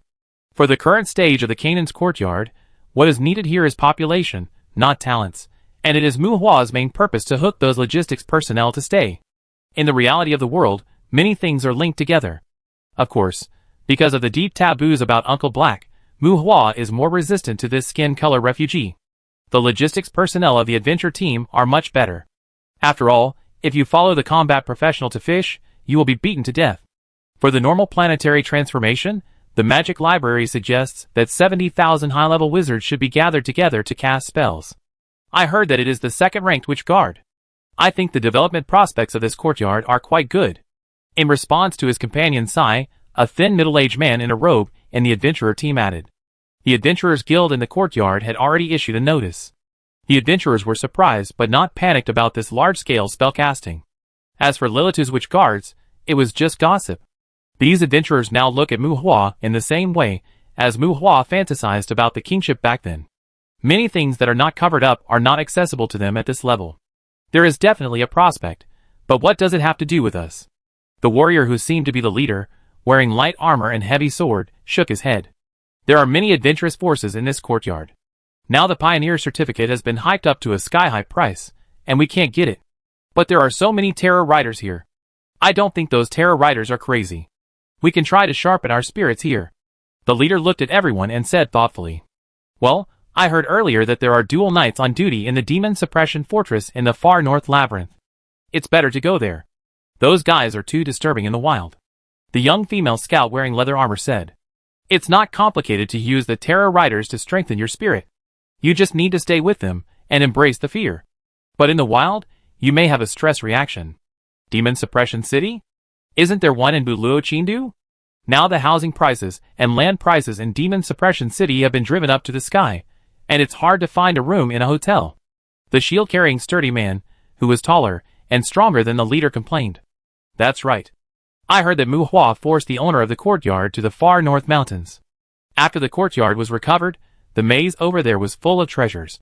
Before the monsters descended on the maze in large numbers, the teams that thought they were capable all went there. I heard that the fight was quite lively."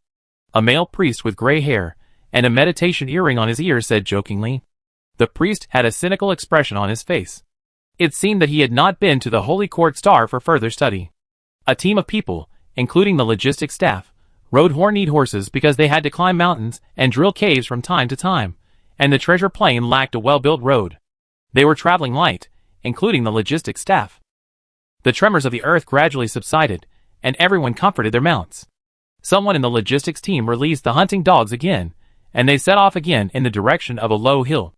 They stopped and walked from time to time, but were attracted by the foreign objects occasionally revealed in the grass and bushes. Boom, boom on the road, they encountered a team of Earth Dragon Knights galloping past. Even if they only looked at their appearance, they were full of vigorous and fierce Earth Dragons, and their movements and changes of direction were extremely agile. TSK, this Earth Dragon is really good. Should we consider getting one? The shield-carrying sturdy man looked at the back of the Dragon Rider with envy. This team of Earth Dragon Riders ignored them, and probably made a detour to avoid disturbing their war horses. I heard that there are also tamed Earth Dragons in the Dragon Farm in Chi State. It is not hopeless to find a few more demon caves. However, Earth Dragons are greedy. If we raise them, we will probably have to increase the frequency of demon hunting in the future. The leading swordsman was also very interested in Earth Dragons. The interest of several people was lifted by the Earth Dragons. They were looking forward to it, and urged everyone to speed up. After turning around the shallow gully, a moment later, they arrived at the foot of a low mountain covered with dense forests. The mountain is barely over 100 meters high, stretching from north to south, with a total length of about 7 kilometers. According to the information they bought, there should have been 2 monster bases here in the early years. As for what can be found here, it basically depends on luck. Searching along the mountain, flying a drone, and finding the terrain described in the information, a simple fortress in a valley which should have a cave demon nest. Carefully move towards the fortress, explore traps, and guard against possible monster sneak attacks. There are still many hidden risks in the treasure plain. However, to this day, any monster with a little bit of brains will generally stay away from their previous nests. After all, the projection monsters are gone, and the humans are all killing crazy. They sneaked into the wooden fortress wall without any danger. It was dirty and messy inside. It seems that there should have been some low-level monsters stationed outside the demon cave. There is a large stone cave near the mountain where the fortress is located. The adventure team arranged to rest and adjust their status. They released hounds and drones to explore the situation in the cave. The logistics personnel also searched for valuable things in various places in the fortress. Tramp, tramp, tramp footsteps came, and everyone held their blades to defend, but saw another group of adventurers coming outside the fortress. Demon hunting. Both sides were surprised to see each other, and then showed the adventurer's bracelet. Well, although the courtyard has been recovered, it is a courtyard that has just been recovered. Among them, the main object of the adventurer's mutual identity verification is the possible hidden demon followers. The bracelets of both sides are not very different in color. Several bracelets emitting orange-yellow halos are harmless, and are in both teams. They confirmed that everyone was a serious person, but as soon as they finished confirming, both sides began to frown, holding guns and shields, as if they were going to grab territory. Get out of here! We found this place first. What a joke! Do you think this is your home? As long as you can show me a proof of development, I turn around and leave. First come first served, do you understand? If it's not my home, is it yours? What? Do you want to fight? Oh, you're the ones who want to fight. Bullshit. Stop talking nonsense. Big guy, are you looking for death? Both sides didn't exchange greetings. After shouting a slogan of demon hunting, they started to get on edge and wanted to fight right away. On! The dragon roared in shock. Both sides trembled and looked around, but they saw that at some point, an evil dragon quietly poked its body out from the mountain wall. Boom! The tail hammer swept out, smashing a piece of rock. The evil dragon seemed to be annoyed and stared at the two adventurer teams. Put down your knives, guns, and weapons. Fight quickly. Get out of here if you lose, and don't kill them. When everyone was terrified, the evil dragon suddenly spoke. The adventurer was silent. Looking at the evil dragon again, its eyes were cold, its head was ferocious, its breath was white mist, and it looked like it was ready to bite anyone. But what was this guy saying? What did he mean by hit quickly? They vaguely remembered that they heard that some kind of peacekeeping force seemed to have been established in this courtyard recently. You are using this thing for peacekeeping. Are you kidding me? Chapter 8:16. The adventurers who were having fun in the treasure plain suddenly discovered a problem.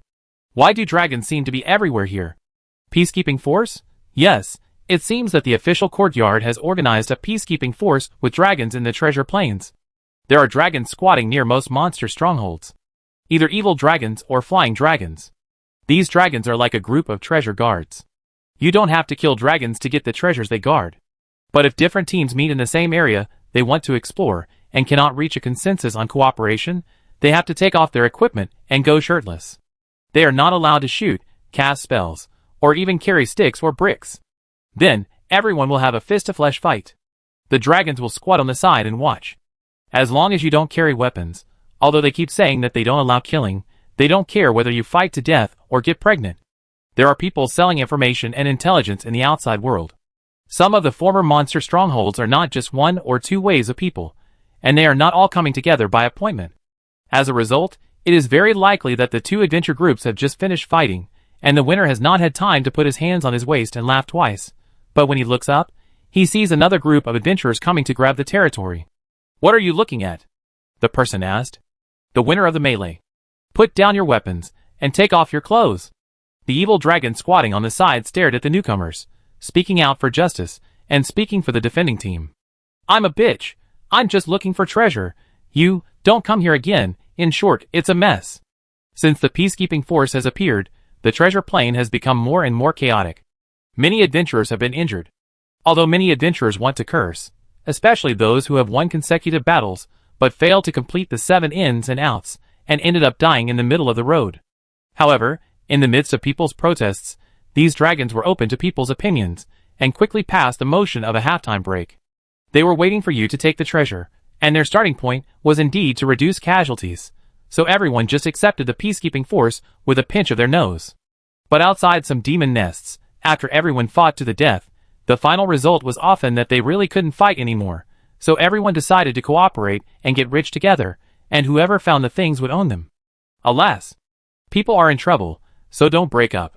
In the end, there were all kinds of chaos, but in these chaos, many of the adventure teams who were in logistics found some flaws. This courtyard is good. There are many evil dragons here, and there are also many flying dragons with extraordinary strength.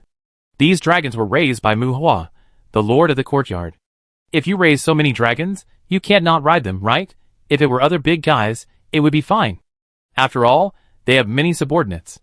Even if they want to get dragon knights, it's not their turn to come up with fancy tricks. But what is Muhua famous for? It seems that he has fooled the second one. For the logistics personnel of these low and medium-level adventure teams, Muhua is most famous for his Dullahan Corps.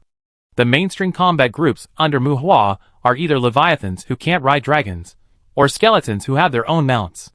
In addition, the four-legged hellhounds don't seem to have much competitiveness in becoming knights. They are more suitable for being ridden.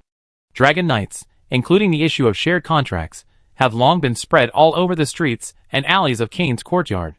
It didn't feel real before, but after following the adventure team around the treasure plains, there are many evil dragons here, and they have good tempers. While a dragon, what's a few words of yelling at people? No breath, just a good temper.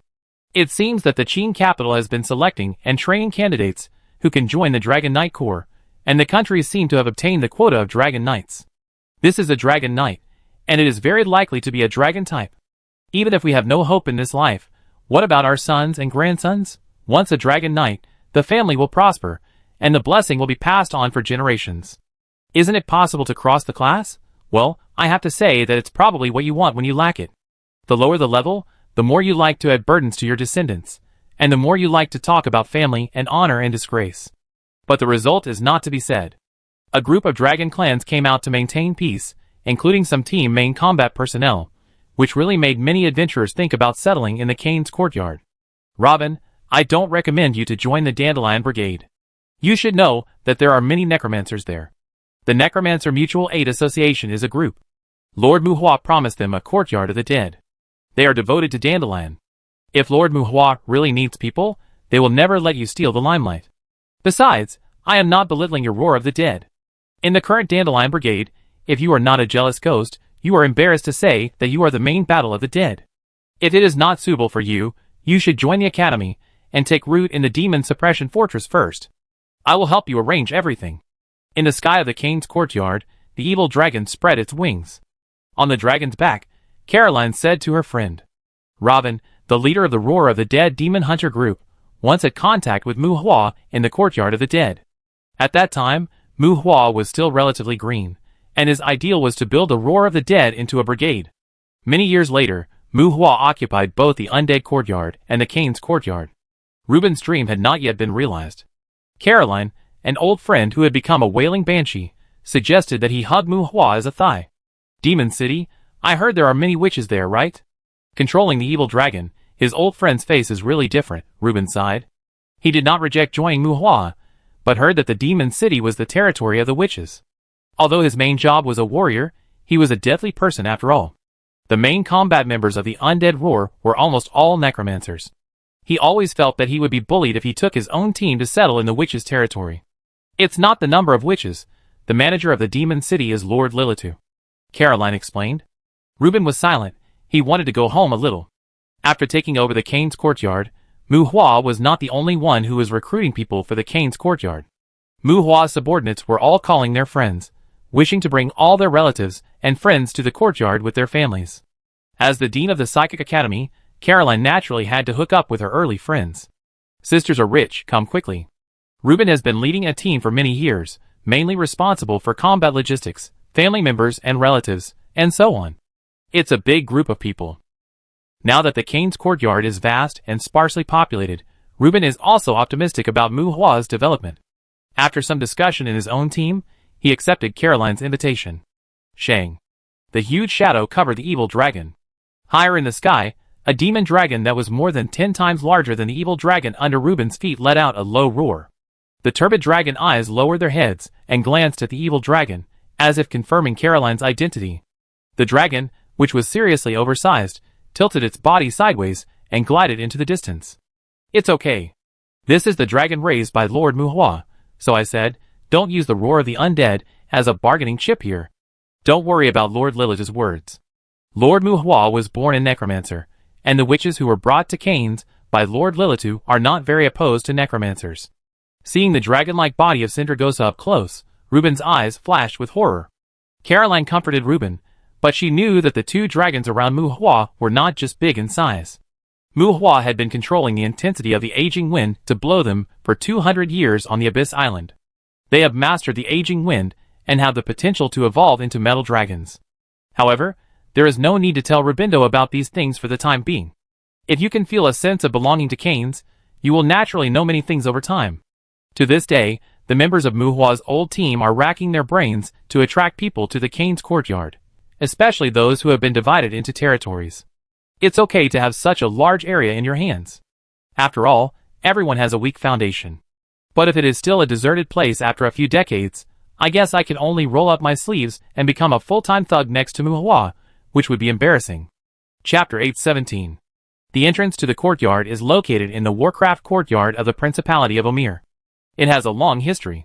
Because of its unique beast-controlling civilization, it is a relatively harmonious courtyard for humans.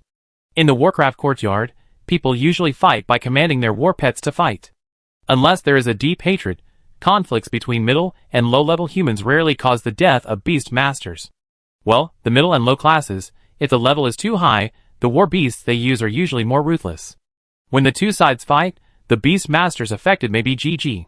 Over thousands of years, unique cultural customs have also been formed in the Warcraft courtyard.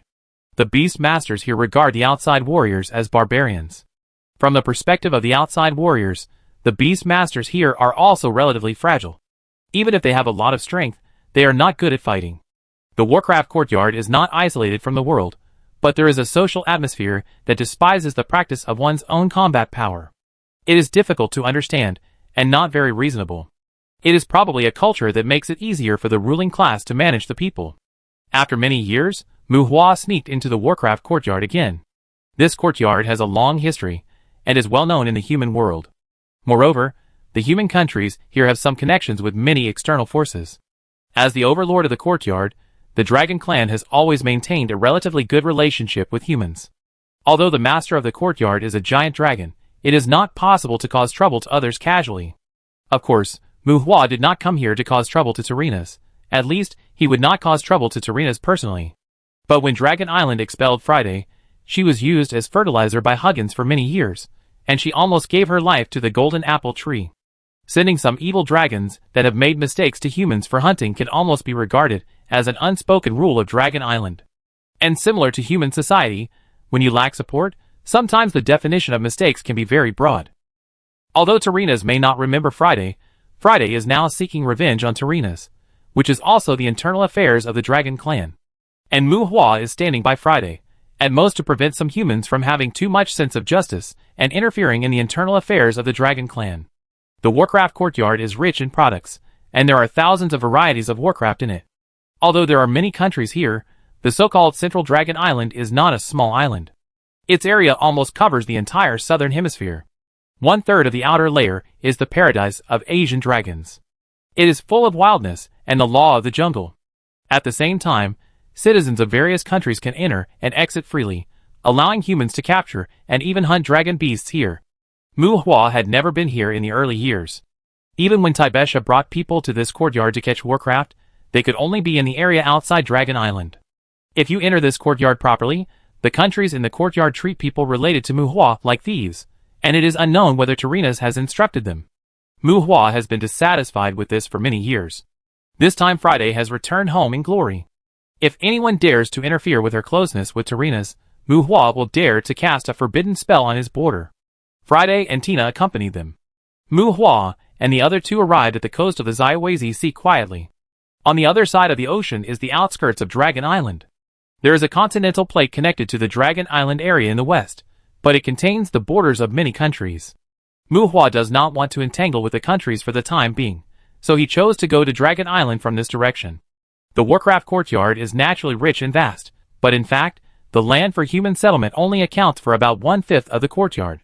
After all, in the human kingdom, there are still a lot of wild areas for Warcraft to live.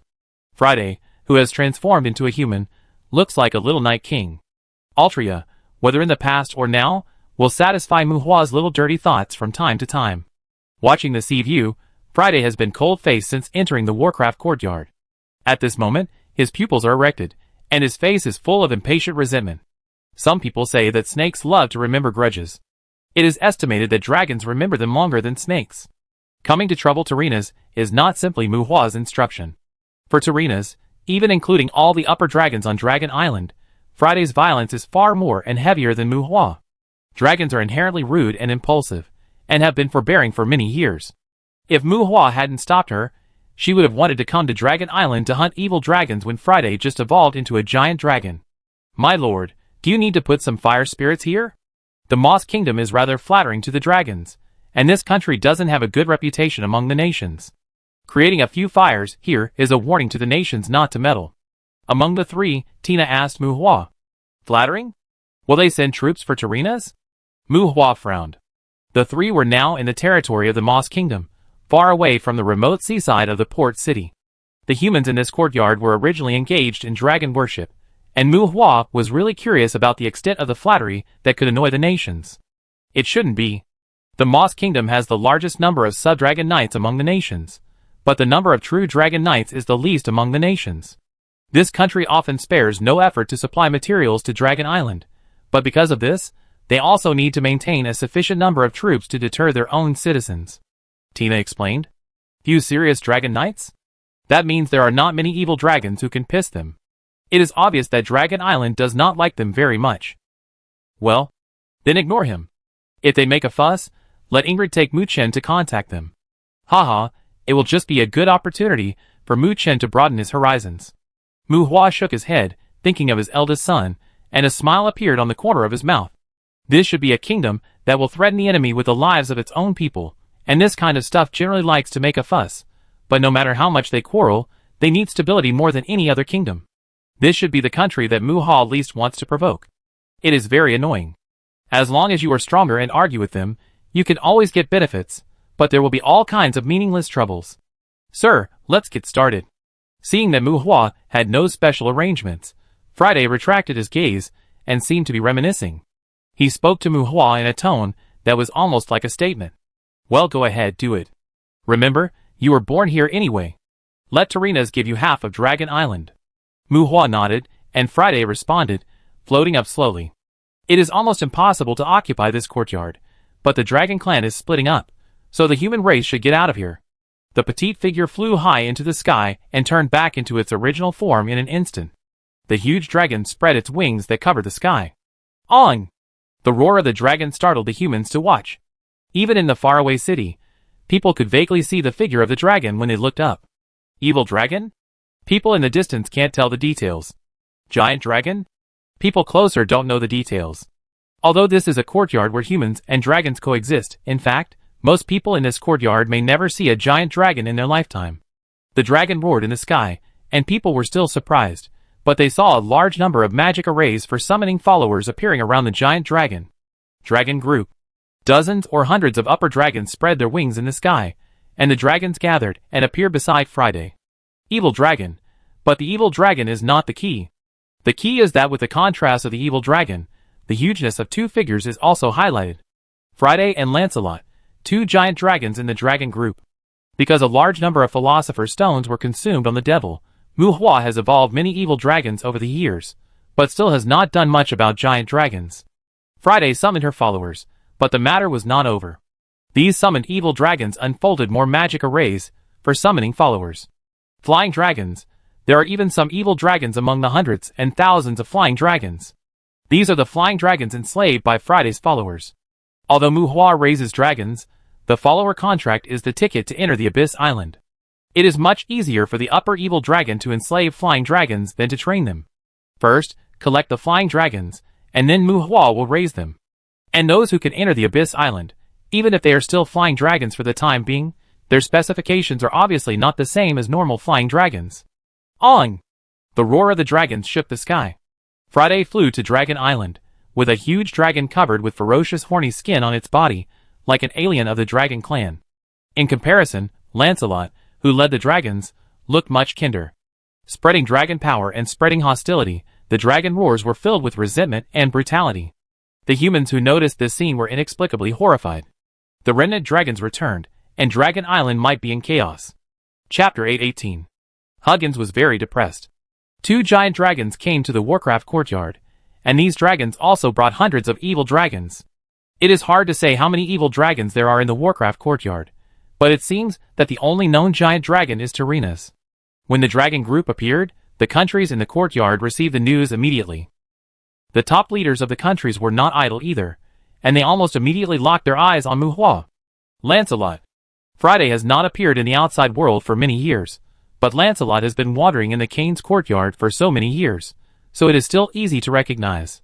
And this time, Friday's purgatory armor looks more like a monster than a dragon, and Lancelot is obviously following her.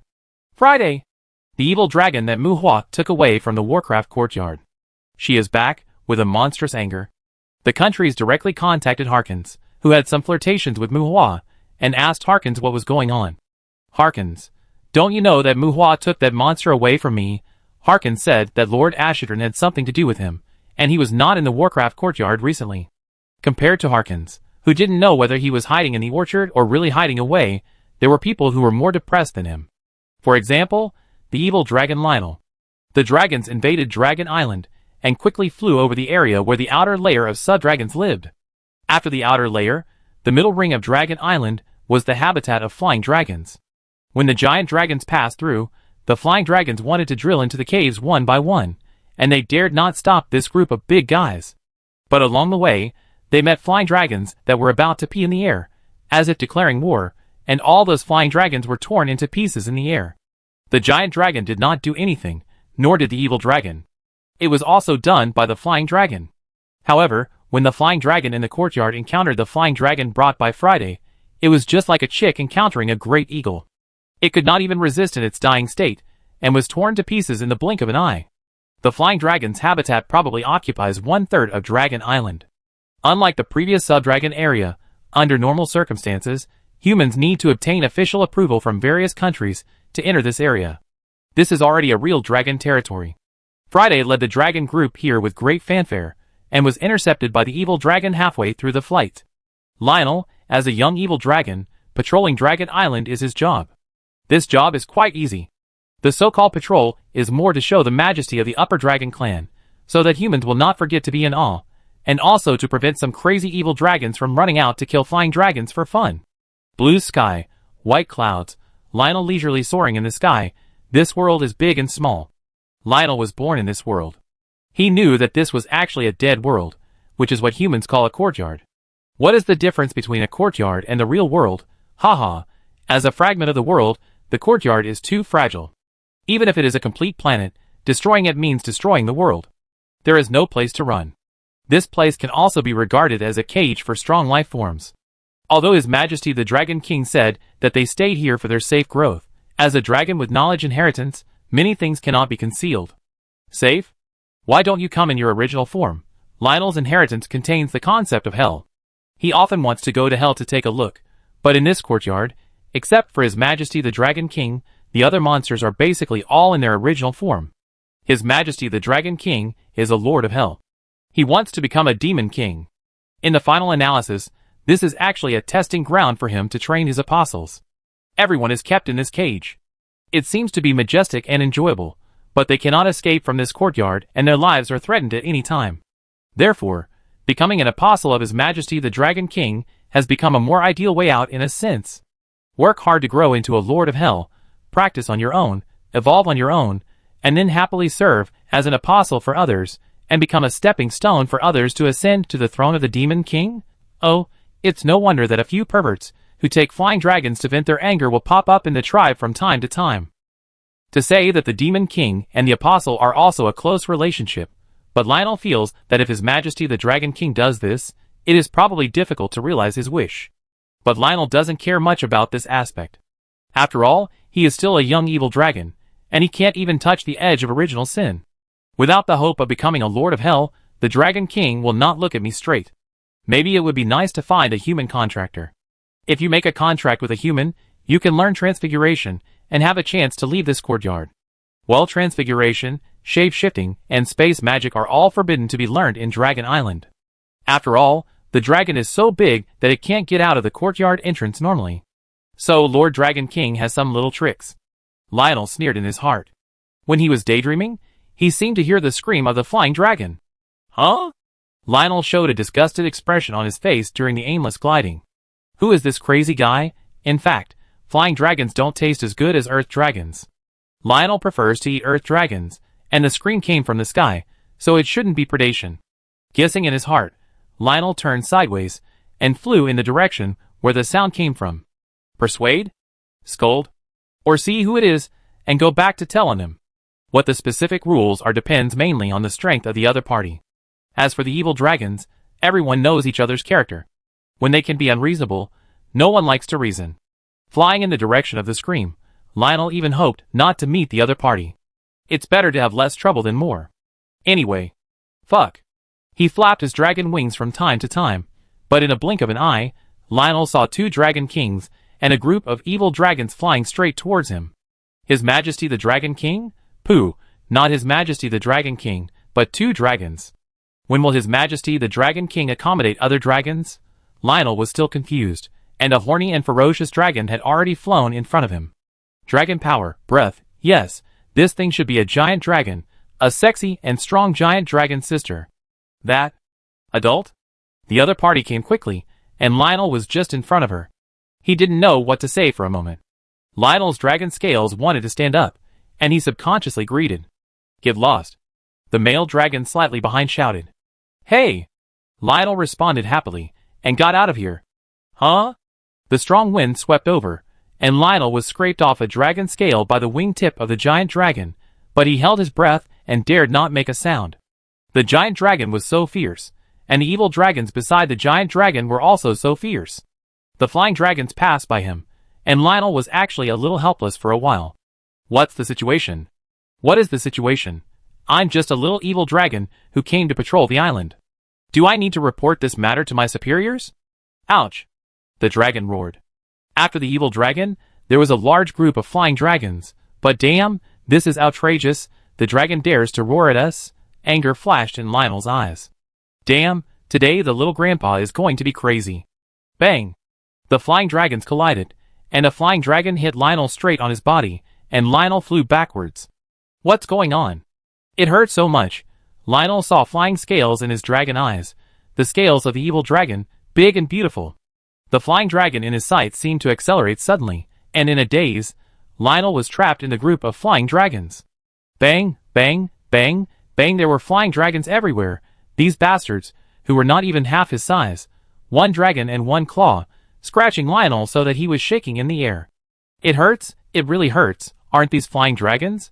I want to be crazy, not crazy.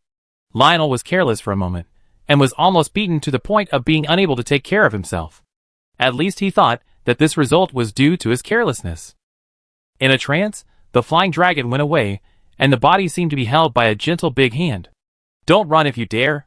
Lionel shouted out the reserve of being a dragon in his heart, but in the blink of an eye, a human face appeared in his sight.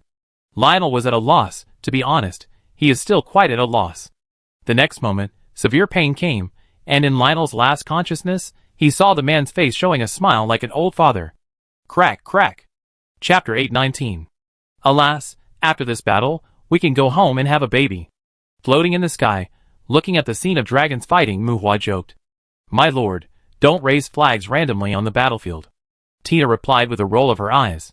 As a demon, she had seen her brother kill her parents, so she didn't like children. Moreover, such remarks were quite scary in such occasions. Friday brought his brothers to the Warcraft courtyard with great fanfare. Before arriving at Tarina's Dragon Cliff, Tarina's also came with a group of dragons to greet them. The upper dragons have certain social attributes, but they tend to live alone. Even between partners, their nests are generally not together. When there are dragons looking for trouble, Tarina's will inevitably call his own dragons. The dragons of Dragon Island gather one after another. At the beginning, there are 300 or 400 dragons, which is more than twice the number of Friday. There are really a lot of dragons on Dragon Island. Judging from the range, it should be no problem to multiply the total number tenfold. This makes Muhua jealous. Although Tarina's faced 2 dragons on Friday alone, they had not yet fought. He was angry and resentful, but he was not afraid at all. Dragons are different from each other, just like humans. Settlers and adventurers are not the same. If a weak scholar and a boxer fight, he is not beaten to death or disabled, which is definitely the boxer's considerateness and kindness.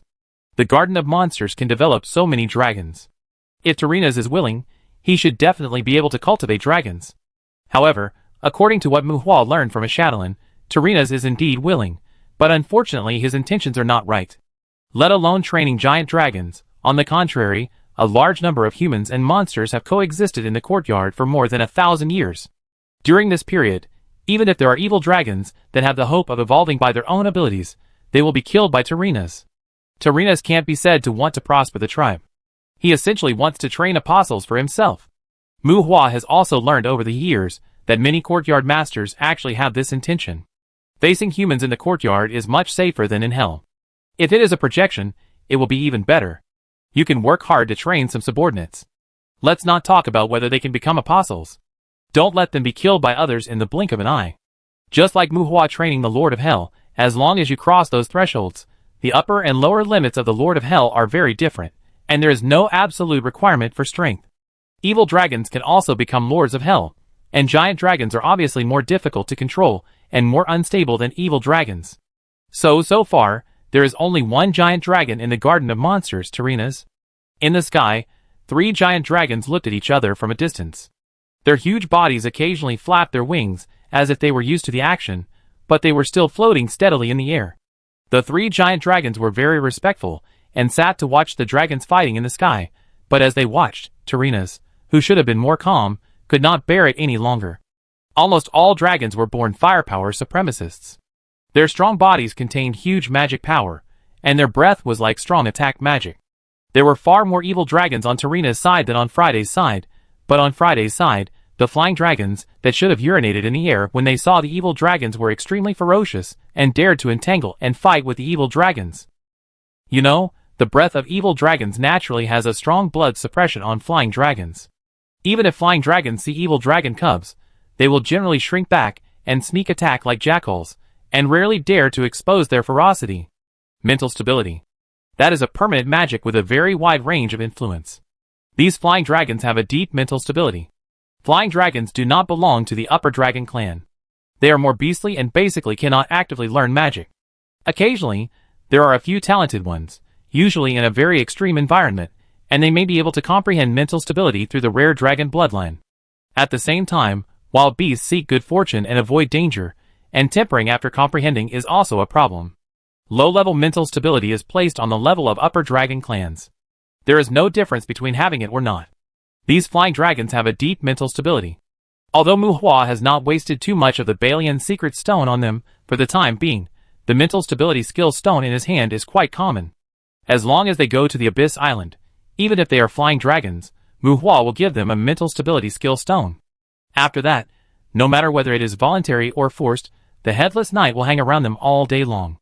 There is also a special Yantai Valley on the Abyss Island that specializes in tempering mental stability. The aura of the upper dragons is now intimidating, but these flying dragons are useless.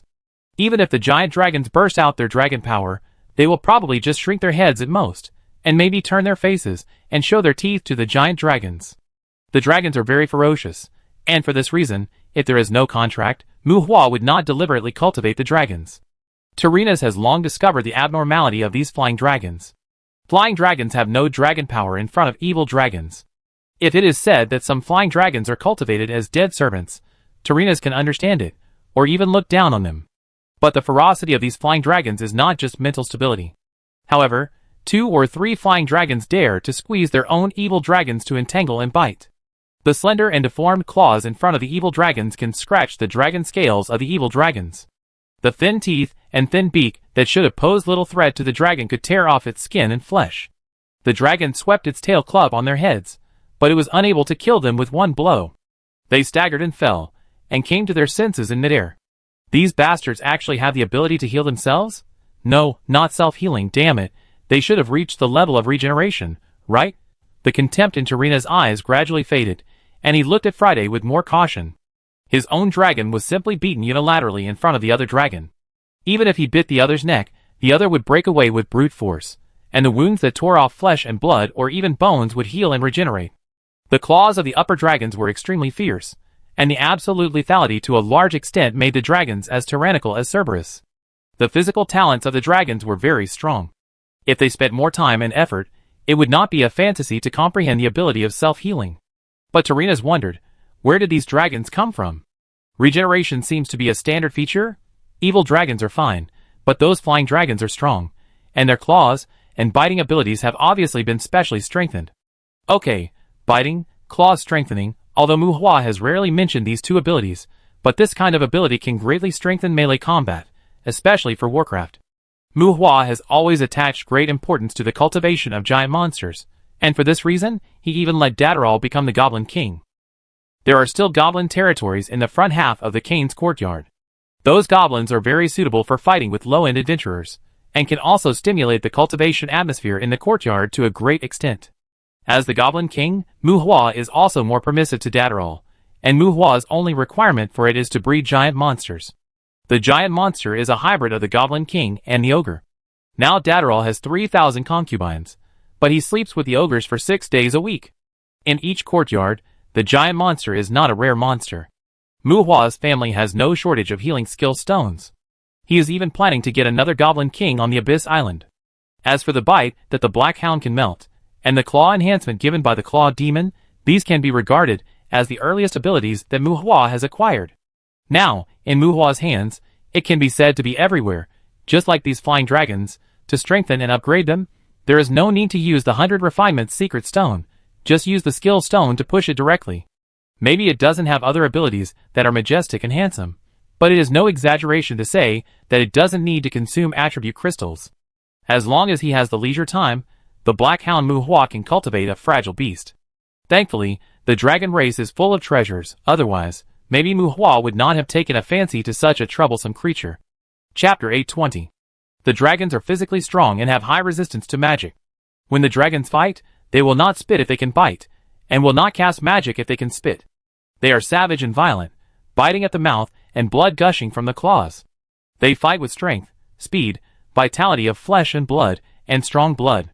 At first glance, it is very powerful and exciting, which will make people's necks cold, and it is difficult to look away because of the stimulation. But after watching for a long time, it will be a bit boring. In the sky above Dragon Island, a group of dragons are fighting, and Tarina's side has dragons constantly breaking into the battlefield. The number of dragons on Dragon Island far exceeds that of the dragons under Friday's command, but the dragons led by Friday are powerful, and 2 or 3 flying dragons dare to surround and bite the dragons. And the dragons on Dragon Island often need 2 or 3 to form an entanglement with one dragon under Friday's command. Tarina's did not move. I don't know if he was too proud to spray some flying dragons. Friday and Lancelot did not move either. She did not suffer any loss in confronting Tarina's. Dragon Island also has powerful dragons. After all, Tarina's has been operating here for so many years. There are even 2 or 3 dragons in the field that may have reached the Lord level. And those powerful dragons were entangled by Friday's Knights of the Round Table. Not counting Lancelot, there are 11 dragons, each with its own name. The 12 Knights of the Round Table under King Arthur also made Mu Hua feel fresh for a while. Later, he felt that it was not interesting and paid less attention to it. He handed it over to Friday for management, but Mu Hua did not fall behind in their training. Not to mention the single-handed challenge to the Lord of Hell, Tarina's motives were impure. The Lord-level dragons under his command were already a bit weak. On Friday's side, 2 or 3 surrounded the opponent and fought one, which was not a big fatal risk. Even so, the remaining dragons of the Round Table can catch the dragons of Dragon Island and kill a child in one bite. There are many flying dragons in Dragon Island, but the flying dragons of Dragon Island can't play any role in this battle. Even if they see the flying dragons on Friday, who are biting the dragons, they don't have the idea of I can do it too and dare not approach the battlefield. Some flying dragons climbing on the dragons, scratching and biting with their claws and mouths, dragging and pressing, and dragging the dragons to fall from the sky. The battlefield also spreads from the sky to the ground, and on the ground, the fight like wild beasts is more brutal and fierce. In the sky, the dragons have stronger aerial maneuvers than the flying dragons, but on the ground, the dragons are embarrassed and the flying dragons are more likely to suffer death and damage. During this period, some dragons died, but Mu Hua's figure appeared and disappeared, and the bodies of the dead dragons disappeared into the shadows strangely, as if they were diving. Shadow World. It is not derived from the skill stone, but is a magic created by Mu Hua himself. The effect is the literal meaning of its name, combining shadow magic, space magic, and summoning magic. Because there is no dimensional battlefield, it is not possible to drag living things into the special shadow space for the time being. The vast amount of magic knowledge plus the power of the Demon King gives Mu Hua a strong ability to develop magic. The Demon King, does not refer to the King of Monsters, but can be barely understood as the King of Magic. Perhaps the so-called Demon King also has this function. The production of the Burning Source Furnace is very powerful, but as the ability improves, Mu Hua gradually finds that when it comes to the level of the Demon King, the production of the Burning Source Furnace seems to be shifting to the auxiliary aspect. Yes, assist. The Demon King class is more about creating their own, more adaptable, and more mysterious and powerful abilities and fighting methods. But this aspect depends on their own comprehension and research, and the production of the Burning Source Furnace will not play a decisive role. In simple terms, skill stones and Balian secret stones are like magical objects that can create martial arts masters, but no matter how high your martial arts skills are, once the power crystal and the power of the Demon King are released, well, people start to cultivate immortals. There is no need to say more about the details in between. It is complicated, and it is not a matter of adding a few magics. Similar to this shadow world, although the Hall of Valor of a Shadowland has not been studied yet, Muhua's summoned beasts can now enter and exit the summoning space with weapons and armor. This shadow world space is similar to the summoning space, but it is actually a semi-finished accidental product. If Muhua can get the dimensional battlefield, that is his real idea, where creatures can lurk and even live in the shadow world. As for now, Muhua is just using this ability to steal the corpse of the evil dragon in the battlefield. Damn it! Muhua! What do you want to do? The dragon roared, and Tarina's glared at Muhua, who was making small moves. Although his figure was hidden, how could it be said that the upper dragon clan was full of treasures? Even if the dragon's eyes were born with true vision, Tarina's had already seen Muhua clearly. Glancing at Tarina's, Muhua spread his hands, and he didn't say anything. God knows what he meant. Tarina's, your brutal rule will eventually end. Muhua didn't say anything, but Friday roared loudly. Theodore. Tarina's roared fiercely into the distance, and then the dragon's face pulled out an expression of looking at a fool, looking in the direction of Friday. Theodore, a human, Muhua stayed away from the battlefield, and the human, with a helpless expression on his face in Tarina's roar, also avoided the battlefield far away and flew towards Muhua. The dragon is very smart, nothing needs to be said, and Tarina seems to want humans to deal with Muhua. Not to mention this human who may have a relationship with Tarina's and the top leaders of human countries. Tarina's looked at Friday with some emotion, but more of contempt. Friday? What a damn name. Don't you even have the basic pride of the dragon race? Brutal rule, Friday, you are stupid in the human world. Tarina's roared in disgust. Friday was silent. She said not to say this line, but who asked Muhua to ask? The dragon race thinks differently from humans. The upper dragons are all violent. Whether they are brutal or not is not important to the dragon race. If you think they are brutal, you can run away. If you can't run away, just call them king. The upper dragons are definitely highly intelligent creatures, but they eat their own kind, and they are quite happy eating. Are you sure you want to tell them about brutality? Maybe when they encounter other races, the dragons will resist, but among the dragons, strength is supreme. This is their custom and common sense. Tarina's roared with contempt, and Friday was quite useless, and didn't say anything back. Tarina's, you drove me out of Dragon Island and tortured me. Today I'm back. I will break your dragon horns, and make your fangs into jewelry. After a short silence, Friday gave up the lines written by Muhua. There are dragons everywhere here, and that kind of tune is not popular here, which is embarrassing. Friday's curse-like threat made Tarina's feel a little relieved. Ha ha, that's right, this is the virtue of the dragons. But it's a pity that you are a dragon crawling at the feet of humans. Are you qualified? Tarina still laughed, but don't look at the evil dragons on Dragon Island at this time. Most of them are being beaten by the evil dragons under Friday's command. But these evil dragons seem to support Tarina's argument, and there is no lack of contempt for Friday in the roar of dragons. In the cognition of these evil dragons, they can become human mounts, but whether humans are their knights or their dragon servants depends on personal opinion.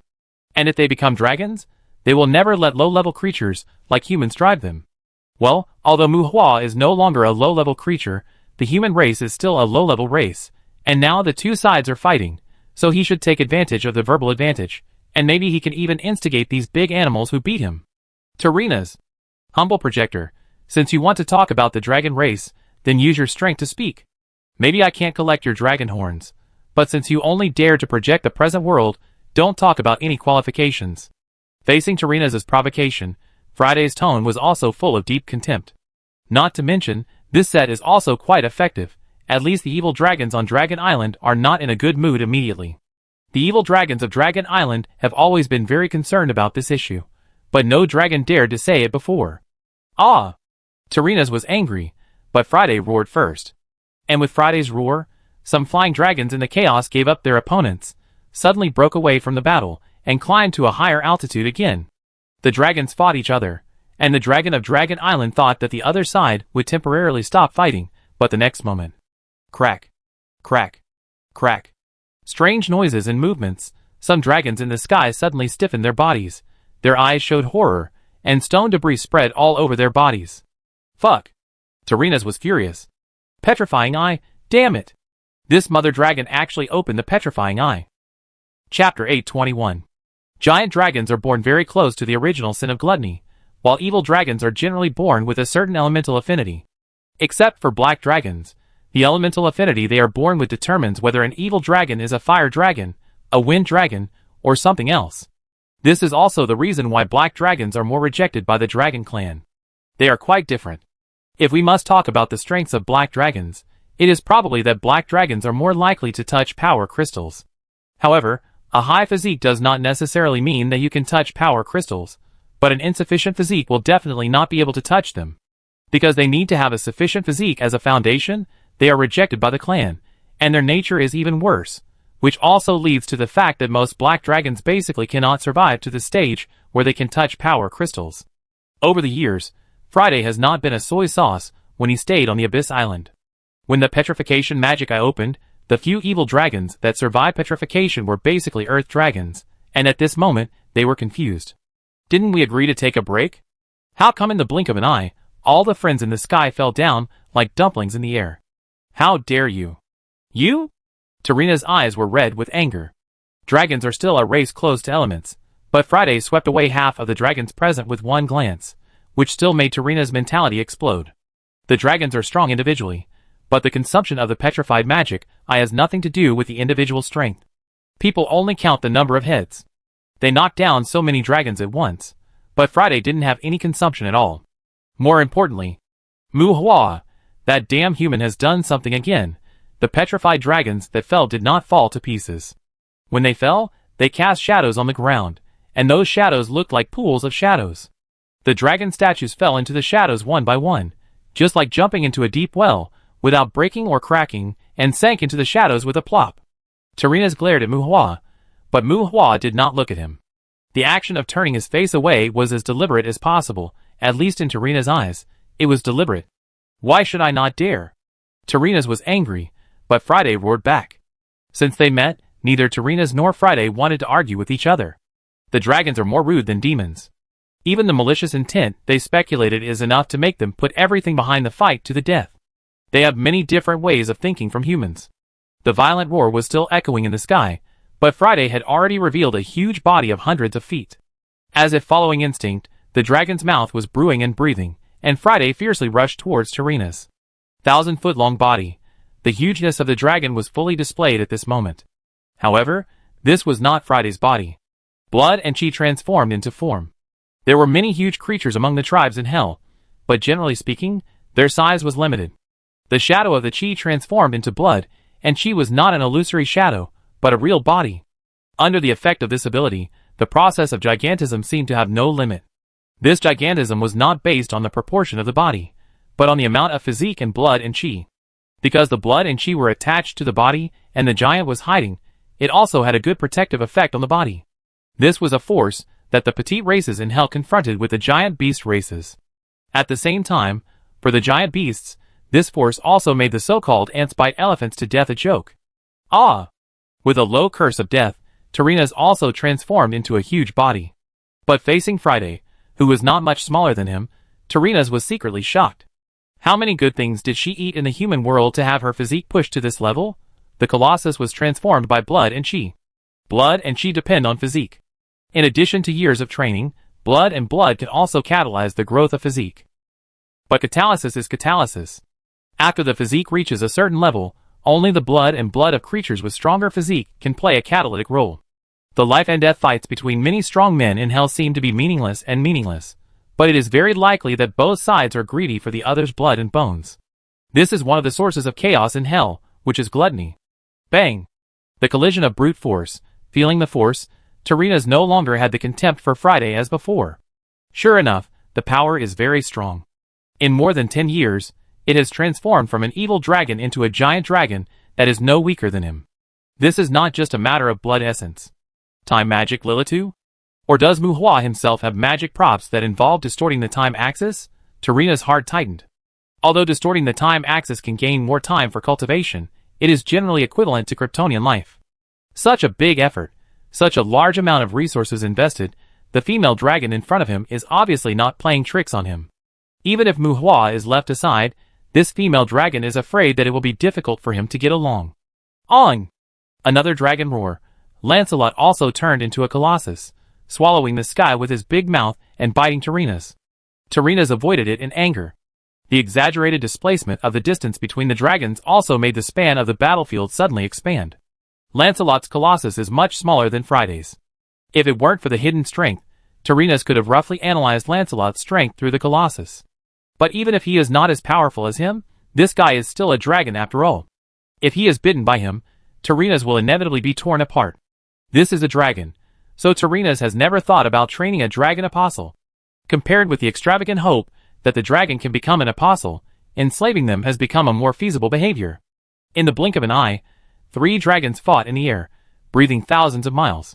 Even in the high-altitude battle, the dragon's breath, known as the end roar, would explode the earth from time to time.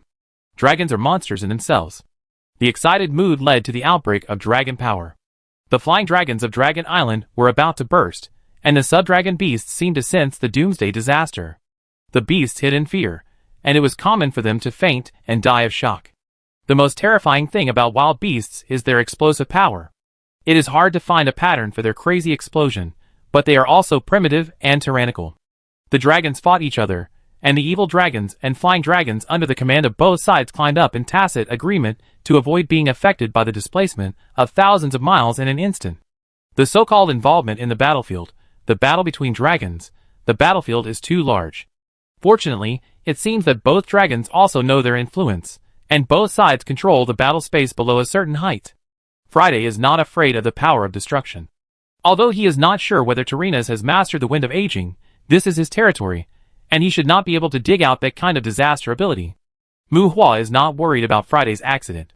Injury is inevitable, but it is not easy for Friday to kill Tyrrhenus, and it is not easy for Tyrrhenus to kill Friday. As for Lancelot, he has a strong ability to survive, but the power of destruction is still quite dangerous for him. But Mu Hua will not kill his own evil dragons casually, but if they die in battle, there is nothing he can do, right? For the time being, Mu Hua has not yet made a dragon incarnation. He looks down on evil dragons, but he also lacks 2 dragon mediators. The 3 fighting dragons have become the protagonists of this world, and Mu Hua has gained a lot. With dragon corpses and stone sculptures, the plan to make magic dragons and aging wind skill stones can be carried out smoothly. Mu Hua's previous statement that he would go home to have a baby after fighting this battle was not a joke. Catalyzing the source of aging wind is a long and meticulous job, and he will definitely spend a lot of time on this in the future. Human! Blasphemer, hand over the dragon corpses you stole. Watching the fight between the dragons, Mu Hua had not thought about the remaining evil dragons, but an evil dragon came to Mu Hua first. Strong, with a rough voice, the voices of dragons are all quite rough. Just from the external observation, Mu Hua could not tell whether the dragon was male or female. The dragon was quite fierce, a latecomer. It had not participated in the fight between the 2 sides earlier. It had the aura of the Lord of Hell. It had seen Mu Hua's small movements before, and now it was full of arrogance. Transformation spell. Mu Hua tapped his fingers lightly, without saying anything nonsense to the other party, and a bad energy was injected into the dragon's body. The figure was distorted, and the dragon, which was also a large body, was distorted. In the blink of an eye, the dragon disappeared, but where the dragon was originally located, an ordinary toad was falling from the sky. Toad. Theodore came close to Mu Hua. A group of dragons in the sky. Transformation curse. A curse that seems to be cast by any witch in a fairy tale, but in this world, this thing is very high-end. Chapter 822. Originally, Mu Hua knew that the transfiguration spell was a top-level curse, but he still underestimated the complexity of this curse. This curse can be regarded as exclusive to the Demon King, because the prerequisite for casting it is the power of the Demon King. It is a curse that combines curses, transformation, shape-shifting, sealing and other magical elements, and is triggered by the power of the Demon King. Its specifications and complexity are not enough to be described by a top-level curse. This curse can even avoid the bite of jealousy. Although it does not have a lethal element, it is a spell that can make the Lord of Hell cry without tears. Speaking of it, whether it is eternal sleep or transformation, the fairy tales of Mu Hua's previous life are really amazing. Just like this time, it is obviously a Lord-level evil dragon, but at the right time, it was turned into a toad by Mu Hua. Because of the problem of the medium, this toad is just an ordinary toad in the world, not even a monster. Any human bear child in the kindergarten class can trample it into meat paste. Even if he was originally the Lord of Hell, he would inevitably die after being tortured like that. A mysterious, vicious, and extremely bad curse. It was this curse that made Mu Hua fully realize the necessity of achieving the status of a demon king. Roar! A furious roar. The falling toad's body twisted again, and in a blink of an eye, the ordinary toad turned into a Keto fire demon with flaming wings on its back. Well, a demon species that is more orthodox than the Calamity Fire demon and better at close combat. Transfiguration, the evil dragon that was transformed into a toad, used a more orthodox method to temporarily relieve the crisis brought to it by the transformation spell. The transformation spell is very mysterious, but it is not unsolvable. In addition to being lifted by the caster, the most ideal way is to let others purify it with the power of faith, and the most ridiculous way is for the devil to commit suicide and then be reborn through the apostles. Of course, if the current situation is between the two, it is an orthodox way that relies on oneself, but the premise is that one must master the art of transformation and have an incarnation other than the original body. That's right, this evil dragon has learned the art of transformation, and has the incarnation of the fire demon with the medium of Keto.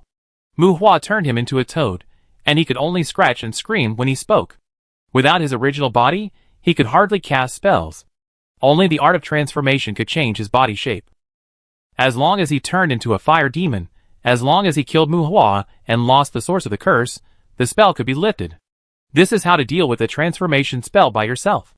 But, transfiguration spell. Transfiguration spell. Run? Transfiguration spell. The Balrog was furious, but when Mu Hua raised his finger again, the dragon that turned into the Balrog suddenly changed its face and fled. Unfortunately, the Balrog twisted again, and the body of the big Balrog seemed to be twisted into a whirlpool. As the body twisted, the Balrog turned into a bat. Well, ordinary bats in the world are also the type that naughty children can crush to death, but they can fly, which seems to be better than toads. Mu Hua smiled at the corners of his mouth, looked at the bats flying in panic, and nodded with satisfaction. It's hard to tell whether it's a dragon, a toad, a Balrog, or a bat. His mentality is a bit explosive. Well, the shape-shifting technique can indeed resist the transformation spell to a certain extent, but you can transform, and no one stipulates that the person who casts the spell can only transform into one kind of creature, right? Transfiguration spells are not that convenient. It is not that you can change people into anything you want. Simply put, the transfiguration spell is the same as transfiguration and shape-shifting. It requires a corresponding medium when practicing. This curse is closely related to shape-shifting magic. In other words, only the incarnation of Mu Hua's shape-shifting can be used to affect others through the curse. At the same time, since the dragon has been turned into a toad, it is impossible to turn the other party into a toad again if the curse is not lifted. In fact, this curse is also quite pitfall for the caster. Although it is the incarnation of shape-shifting, the curse change does not have the benefit of shape-shifting, but the effect of transfiguration. Shape-shifting is difficult to learn and master. It takes a lot of effort to improve the level of shape-shifting, but in order to achieve the effect of the curse, some weak creatures have to be used as media.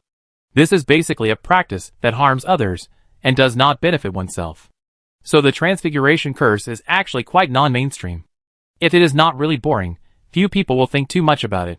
It's not enough that you can turn into a toad. You can even curse other types. How dark must your mind be to work hard on this curse? The bats in the sky made a series of chirping noises. Roar! Damn human! The roar came again, and in a blink of an eye, the bat turned into a behemoth that performed the flying spell. This time even Mu Hua was a little surprised. This evil dragon really put a lot of effort into the shape-shifting spell. It is obviously a dragon with good abilities and physiological structure, but it is still idle. However, facing the roaring behemoth, Mu Hua once again stretched out his fingers. No! Wait! Transformation spell. Well, the behemoth turned into a little white mouse, and its good wings were gone again.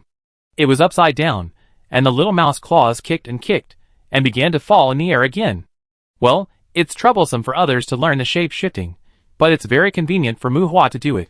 Anyway, the shape-shifting can only be perfected by combining with keratinized skin, and he doesn't have many objects he wants to shape-shift into. For the time being, Mu Hua has smashed out 20 kinds of small animals and insects that are either weak or cute. Although the evil dragon in front of him seems to like to play shape-shifting, Mu Hua can fight it to the end of time. The mouse once again turned into a human, a woman, and it turns out that this is a female dragon, and she has a human incarnation. Mu Hua raised his finger. Don't do it. I apologize, Transfiguration spell. Xiao Chong. This time it's not even an animal. It's a bit long-winded, but Mu Hua and the evil dragon went back and forth, and it didn't take much time. The shape-shifting curse is not very friendly to the caster, and it has a relatively large disadvantage, but its magic consumption is quite low, and the spell imprint of the power of the devil can reduce its tedious and lengthy casting speed to the extreme. Alas, this guy is probably finished. Seeing the dragon's various ways of tossing, even Tina couldn't help but complain. It's not finished, although the shape-shifting technique can resist the shape-shifting curse, but every time she changes shape, she will have an extra layer of curse on her body. Now even if Mu Hua wants to remove the curse for her, it will take several times, not to mention finding someone to purify her. In this situation, even if she can escape, it will probably cost a lot to remove all the curses. Otherwise, her body in this life will probably be the toad buried in the deepest layer of the curse. Paw, paw, paw. A cockroach flapped its wings and rammed into Mu Hua again and again, saying that it wanted to fight Mu Hua to the death, but it looked more like self-harm. It is said that dragons are quite stubborn. This evil dragon that was transformed into a cockroach was probably really pissed off by Mu Hua. TSK, it looks like it's gone. With a hint of regret, Mu Hua raised his hand and pinched the cockroach that was fighting with him. Researching the transformation spell consumed a lot of Mu Hua's time and energy. It was rare to see someone who played with transformation. Mu Hua was just looking forward to giving her a few more buffs. Ahem, your majesty, don't pinch it first. Seeing that Mu Hua didn't dislike it and wanted to pinch the cockroach in his hand to death, Theodore, who kept a certain distance from Mu Hua, coughed dryly. Huh? Theodore, a little different from Mu Hua's previous guess, this guy can't be considered a member of the courtyard countries. His identity is somewhat similar to Charles beside Mu Hua. Theodore largely dominates the Adventurer Guild in the Warcraft courtyard. They all cooperate with the Adventurers Guild, but Theodore was not appointed by humans, but was the manager selected by Tarinas to contact the Adventurers Guild. Your Majesty, she is a little different from other evil dragons. Mu Hua questioned, and Theodore carefully tested. Theodore had introduced himself before, but Mu Hua was not very interested in him. Just like Charles represented Mu Hua, this Theodore could not represent the Adventurers Guild, and it might even be a stretch to represent humans. And Mu Hua actually wanted to see what it would be like to crush a cockroach. After all, he had never killed a Hell Lord in this state. Your Majesty, she is Tarinas' partner. Seeing that Mu Hua was not bored, Theodore reminded. Partner? She is just an evil dragon. Mu Hua frowned. The dragon race has a very strong sense of class. A giant dragon regards an evil dragon as a partner? It's basically no different from humans marrying monkeys as wives. Well, Your Majesty, not only has she entered the Lord class, but there are only evil dragons on Dragon Island. Theodore explained far-fetchedly. Mu Hua was silent, looking at the cockroach in his hand, and for a moment, Mu Hua couldn't help but think of her incarnation of the fire demon and behemoth. Could it be TSK, a giant dragon? Sure enough, guys with thick eyebrows and big eyes are not very particular, right? Chapter 823. Transfiguration is a very complex magic system, especially when it comes to improving the level of practice. It is not something that can be improved by just getting started and meditating step by step. On the contrary, if you don't want to become a stitched monster, the difficulty of practicing multiple incarnations will inevitably increase exponentially. Even if the upper dragons are born with the inheritance of transformation, it is very time-consuming and laborious to analyze it in depth and practice it. Abigail was a good example in her early years. For some keratinized skin and transformation, she would even take on the task of killing gods. Maybe it is not obvious here in Mu Hua, but in fact, the proportion of demons who can master this kind of magic is very low. And like the succubus, who have integrated into the human world to a certain extent, they often only master the transformation. So even if people learn the transformation, they will find a stronger incarnation. At most, everyone will treat this kind of magic as an extracurricular reading in their spare time, follow their heart and fate, and will not put too much energy on it. Time and effort are secondary. Without a certain safety guarantee, keratinized skin can easily peel off the skin of the caster, not to mention the shape-shifting technique that completely changes the genetic structure. At the same time, you should know that if combined with keratinized skin, perfecting the shape-shifting can bring multiple benefits to oneself. Because of this, these situations also further highlight the embarrassment of the transfiguration curse. This curse is really a bit like hurting the enemy by 1,000 and hurting yourself by 8,000. A mysterious, unethical, but also quite embarrassing and dangerous ability. Anyway, if it weren't for the 100 refining secret stone and the attribute crystal, Mu Hua would never touch this curse. Sir, is that dragon your subordinate?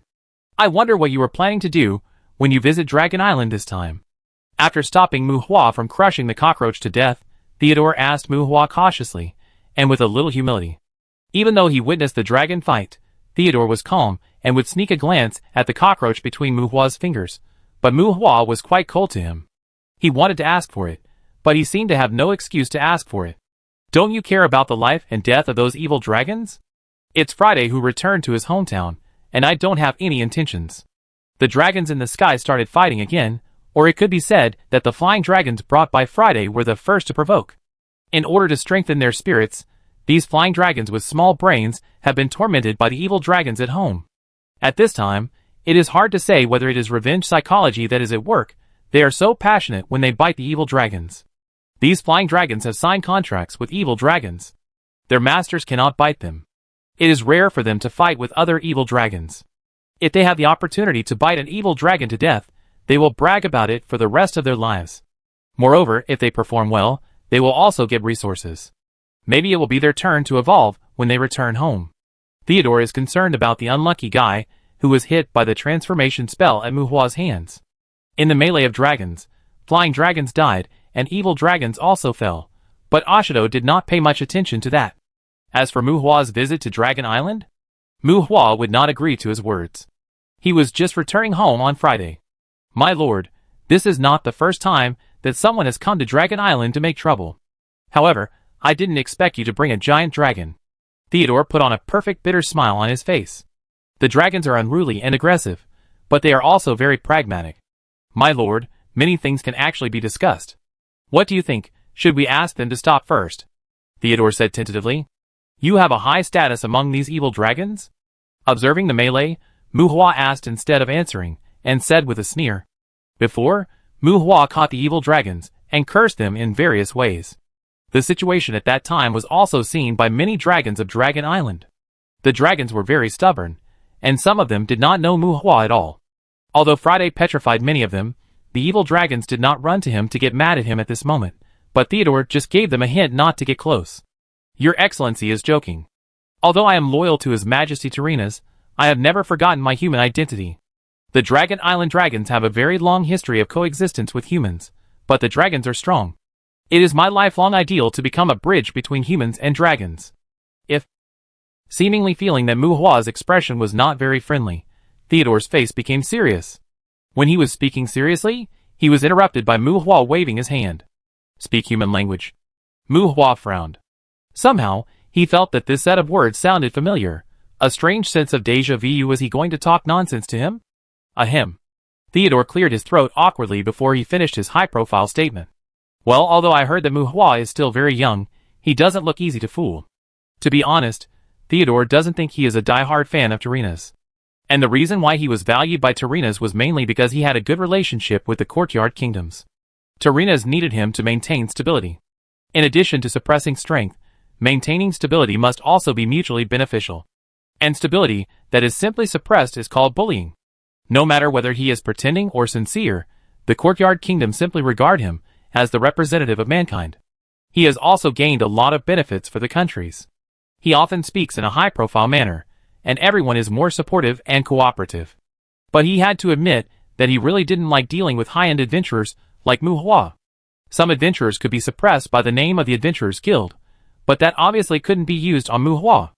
After all, the person in charge of the Adventurers Guild in the Kane's courtyard was his subordinate. Sir, His Majesty the Dragon King attaches great importance to the stability of the courtyard. If you have any needs, we can sit down and talk. After being choked by Mu Hua, Theodore changed his usual behavior and said simply, Needs? I have been restricted in various ways when I came here to catch some monsters in recent years. Now you tell me to sit down and talk? Mu Hua said with disgust. Alas, my lord, where have you been in this courtyard in recent years? Although your subordinates have been here, His Majesty Tyrrhena's has been waiting to meet you, but you have never shown up. Theodore explained carefully. Wait for me. Oh, when did it start? When I was fighting with trees, or when Lilith surrendered to me, or when the royal power gathered in the Kane's courtyard. Mu Hua sneered and shook his head. In the distance, another evil dragon fell, and the evil dragon that fell to the ground fell into the shadow in a strange way. Theodore's eyelids twitched. He felt that Mu Hua was not here to cause trouble. This guy was just here to buy goods. My lord, please forgive me for offending you. His boss was fighting with 2 giant dragons, and the boss could not be relied on, so Theodore could only bite the bullet and go by himself. Dragon Island is not only a holy place for the human race in the Warcraft courtyard, but His Majesty Tyrrhena's also has a very good reputation among the outside forces. Including several royal powers, they can benefit from Dragon Island from time to time. Although you are powerful, it is not a good thing to harm the interests of many parties. The dragons are unruly, but since His Majesty Tyrrhena's has entrusted me with an important task, to be honest, His Majesty is not really that honest. He was arrogant in front, and I was mediating with others behind the scenes. You should understand, right? Haha, it's just a matter of face. Actually, you can tell me what you need. There's really no need to do this. Besides, slaughtering dragons will damage the interests of many parties. Believe me, the stability of Dragon Island will definitely not be bad for you. Theodore looked sincere. When he mentioned Tyrrhena's, he deliberately showed a little complaint. His words stunned Mu Hua. Theodore, right? Although this guy has turned into a cockroach, she can understand everything you say. Is it okay for you to say that? Mu Hua looked strange and raised the cockroach in his hand. The expression was briefly stunned, and Theodore glanced at Mu Hua secretly with resentment. No problem. Like I said, I have never forgotten that I am a human. His Majesty Tyrrhena's values friendship with humans. As long as the misunderstanding is resolved, some verbal issues are not important. Theodore's tone was serious, and his expression was somewhat self-consoling. According to Mu Hua's estimation, Tyrrhena should not be a very open-minded dragon. Okay, what do you want to say? I came to Dragon Island to provoke trouble? You need to understand that even if you find anyone, what happens here has nothing to do with me. Friday is indeed related to me, but, like one of your friends, he was humiliated in his early years and insisted on revenge. What words do you plan to use to persuade him? Because he has no father to rely on, he was accused of a crime and was inexplicably driven out of his hometown, and then he was caught and bled, and almost became fertilizer for the golden apple tree. Don't tell me that Dragon Island practices slavery. Even if everything on Dragon Island belongs to Tyrrhena's, as a dragon, it is reasonable for Friday to resist and take revenge, right? This Theodore is really talented. Although he is trying to keep things quiet in his words, Mu Hua seriously suspects that he is digging a hole. Mu Hua is indeed confident that he has the ability to control Tyrrhena's now. It sounds like as long as Mu Hua makes a request, the other party may agree. But who knows if he just asked for something, and then the other side turned around and told the world that he was bullying the weak and robbing? Mu Hua dared not take any shortcuts or seek any advantage from Theodore. To this day, I am not fierce enough. Do I need to seek advantage? Don't get the advantage and get into trouble again. If you want to find you should go to Huggins. Facing Mu Hua's evasion, Theodore accused the culprit and complained. Well, in Theodore's opinion, Huggins is indeed the culprit. Huggins is guilty, and the biggest crime is that he didn't give Friday a quick death, but after torturing the dragon for a long time, he dared to sell him out. Chapter 824. Ha, you are really brave, I admire you. Hello, a chatelaine? This is Mu Hua, your Hajin. The dragons are fighting, and Theodore seems to be setting a trap for Mu Hua. Well, Mu Hua is not sure whether he is really weak or setting a trap. But for a human who runs foreign affairs for the dragons, for a human who will obey his command to a large extent, Mu Hua would rather believe that he is setting a trap. Theodore is really brave, and he even wants to blame Hajins. However, Mu Hua did not even look for Hajins, but directly found a chatelaine, who ordinary people could not contact at all, and dialed the communication. Theodore was so scared that he wanted to pounce on Mu Hua. Don't. My lord, I was wrong. I was really wrong. Tina was holding his collar. If he was not floating in the air, Theodore might have knelt down to Mu Hua. It's not like he had never seen bullies before, but he had never seen bullies like this, going straight to the king. If he provoked the sixth one again, it was hard to say whether Tyrrhena's would tear him apart, but among the people of the Court of Monsters, he would probably be promoted as a 1,000-year-old thief. Well? Mu Hua. You are in the Court of Monsters, right?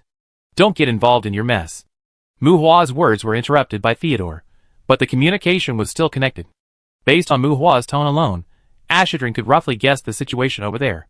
Mu Hua didn't hide anything, and Theodore held his breath and kept silent. Fortunately, Ashidran didn't seem to want to discuss this topic in depth, but Ashidran's tone also made Theodore feel a little cold in his heart. What the hell is the revenge of the Dragon Clan? The king knows that you are going to make trouble, but the king said don't get involved, and the closeness and fear in it should not be too obvious. This is an existence that even the king cannot restrain, or does not want to restrain. Many of Theodore's bargaining chips in the past are meaningless to Muhua. Hey, what do you mean by my shit? It has nothing to do with me. Terenas has been mean to me for so many years, and I still dare not say a word. Friday wants revenge, and she brought her own followers with her. At most, I am worried that she will be beaten to death by Terenas, so I am ready to plead for her. Muhua complained to a chatelain. God and God. Theodore screamed in his heart, who the hell is mean to you? Theodore knew Muhua in his early years. When Muhua came into contact with Terenas, he was no longer a person who dared to be mean to anyone. Terenas was at most a little arrogant in front of him. As for restricting him from catching monsters in the monster courtyard, don't you see how you are now snatching dragon corpses like shopping? You don't really have the courage to say that the restrictions at the beginning were unreasonable? Okay, don't play tricks on me. But you should also be careful not to kill Terenas. No matter what Terenas thinks, the monster courtyard has made contributions to the human race for many years. It's rare for the outside world to have a window that allows humans to have stable contact with the monsters. If you tear it down, unless you build another one yourself, someone will definitely cause trouble for you. A chatelain said impatiently on the other end of the communication. Look, this is a wise person, so he is the king. A chatelain's pertinent words made Theodore want to cry. I have contributed to the human race, and I have shed blood for the human race. Heh, are you sure you didn't use this place as a place to replenish your stock? Don't worry, I don't want to do anything to Terenas. It's just that Friday suffered a lot when he was driven out of Dragon Island. No one would be angry about it. Although Terenas is the local emperor here, Dragon Island is Friday's hometown. I guess Friday just wants to divide the territory with him on Dragon Island at most. It won't affect Terenas' goal anyway. Competition may be more conducive to the growth of his dragon clan. Half of Dragon Island is not too much, right? Muhua smiled to a chatelain. One thing is undeniable. Terenas can open a courtyard in the human world safely. He must give benefits to humans, and many people in the outside world have long been accustomed to the Warcraft courtyard. Don't promote those who don't give benefits, but still pretend to be cool, and then slap others in the face everywhere, and finally become kings and ancestors. If you take that kind of thing seriously, you will not only die, but also become stupid. Ahem, let's get back to the misleading rumors. Just like the clubs where young ladies make a living, if your local finances are short of money, you can just sweep and kill a few bosses. It doesn't matter. But there must be clubs, right? If you make them quit, then you have to do it yourself and open some more clubs. Otherwise, what will you do next time the local finances are short of money? Well, don't worry about sweeping anything else. It's not as comfortable and efficient as sweeping this. Those who understand will understand, but there must be many people who don't understand. In the Warcraft courtyard, regardless of whether it is Terenas or the courtyard kingdoms, they are equivalent to those club owners in terms of internal and external management balances, and various cumbersome things. Muhua also hopes that this courtyard will be good and get some benefits, but he doesn't want to take on those burdens. Therefore, the Warcraft courtyard must still be Terenas' Warcraft courtyard, regardless of whether it is to get Warcraft from hell or to manage the people of the courtyard, including distributing benefits to the outside world, etc. Whatever he needed to do with the courtyard countries in the past, he will continue to do it in the future. Friday will occupy half of Dragon Island, and will not care about anything else. Muhua will also bear the trouble Terenas has for him, but if they complement each other, he does not mind buying a share and helping Terenas solve some problems in the future. But the premise is, the dragon, beat it first. Occupy Dragon Island? Terenas is by your side? Listening to Muhua's report-like words, Ashidran did not like to question. He felt that he was being used as a rap by Muhua. TSK, Muhua curled his lips. Ashidran is really smart, and he got rid of any little tricks he had on him. No, Terenas is beating Friday, Muhua replied. Theodore. Damn, this is such a shameless lie. Because they were flying so high, Theodore clearly saw Terenas being chased and bitten by 2 dragons. The 3 dragons were all monsters. Even though they were wrapped in the Chi Colossus, their flesh and blood were still flying everywhere. They were originally big, and the super-fast regeneration on their broken bodies made the 3 dragons look like ghosts and aliens in a distorted space. Yes, all 3 dragons. Although Friday was wearing the purgatory armor, she was just trying to prevent the opponent from launching a magic group attack. For the close combat of the upper dragons, Wearing the Purgatory armor is basically equivalent to supplementing the opponent with nutrients. The Purgatory armor can be regarded as the top armor equipment. Even when facing the Dragon Fang blade, as long as the condensation degree is high enough, it has a very strong defensive ability. But if the Dragon Fangs grow in the mouths of dragons, combined with the blood and energy, the upper dragons will bite the Purgatory armor just like chewing cookies, crunchy, and taste like energy blocks. So the upper dragons generally don't value the Purgatory armor very much. Friday also took away the Purgatory armor when fighting with the dragons in close combat. And Lancelot? Well, he also mastered the Purgatory armor, but he has been entangled with the demons in the Cain's courtyard for these years. Both sides have offense and defense. Lancelot pushed hard, so the Purgatory armor naturally couldn't be accumulated. Who is with you? Friday has already fought with Terenas? Is Lancelot there? No matter who is with you, tell him, I don't care about anything else, but don't hurt Lancelot, otherwise don't blame me for being rude. A Chatelain didn't believe Muhua's nonsense. He guessed that there must be Terenas' people around Muhua. Muhua was obviously using him to express his demands to the other party. Compared with Friday, a Chardron pays more attention to Lancelot. As for the reason, in recent years, Lancelot has been held in his hands as a precious dragon. In the Dragon's Nest, in a Chardron's territory, almost all female evil dragons have been ridden by Lancelot. The young man is energetic and has low moral integrity. He was still a flying dragon a few years ago, and his class concept and arrogance have not yet been cultivated. What about 100 dragons slashing? It's a small matter in front of him. He works well and speaks well. It's rare to have such a hard-working male dragon. A Chardron treasures Lancelot. He is simply a witness to the friendship between Muhua and a Chardron. Chapter 825. Just like Muhua said, Friday just returned to his hometown. It's okay to say that he returned home in glory, but it shouldn't be a big problem to say that he caused trouble to the village. In the melee between the dragons of Dragon Island, as the upper dragons, the damage intensity of both sides was very high, but they did not cast magic that would seriously damage the environment. On the one hand, both sides did not want to cause too much damage to Dragon Island. On the other hand, the dragons had a relatively high resistance to magic, and with the protection of defensive magic, the damage effect of most magic might not be as good as their minions. It was a bit like being caught in a cocoon. Whether it was the ability to cast spells or the ability to analyze magic, the talents of the upper dragons were quite good. When the chaos started, it didn't take too much. If a few of the dragons on Dragon Island mastered the space magic of Duanxian, it would probably bring more casualties to the dragons under Friday's command. Unfortunately, in order to imprison the dragons in this world, space magic was taboo on Dragon Island. Back then, Friday was driven out of Dragon Island because he accidentally touched upon the knowledge of space magic in the inheritance, and he had not even comprehended it. Terenas was restrained by Friday and Lancelot, and the three of them avoided the dragons to avoid accidental injuries, but the dragons of Dragon Island were beaten by the dragons brought by Friday and were exhausted from resisting. The two are two extremes. Under the request of Terenas, the dragons of Dragon Island have a very fixed growth direction. They hardly meditate, and dominate Dragon Island with their natural physical advantages.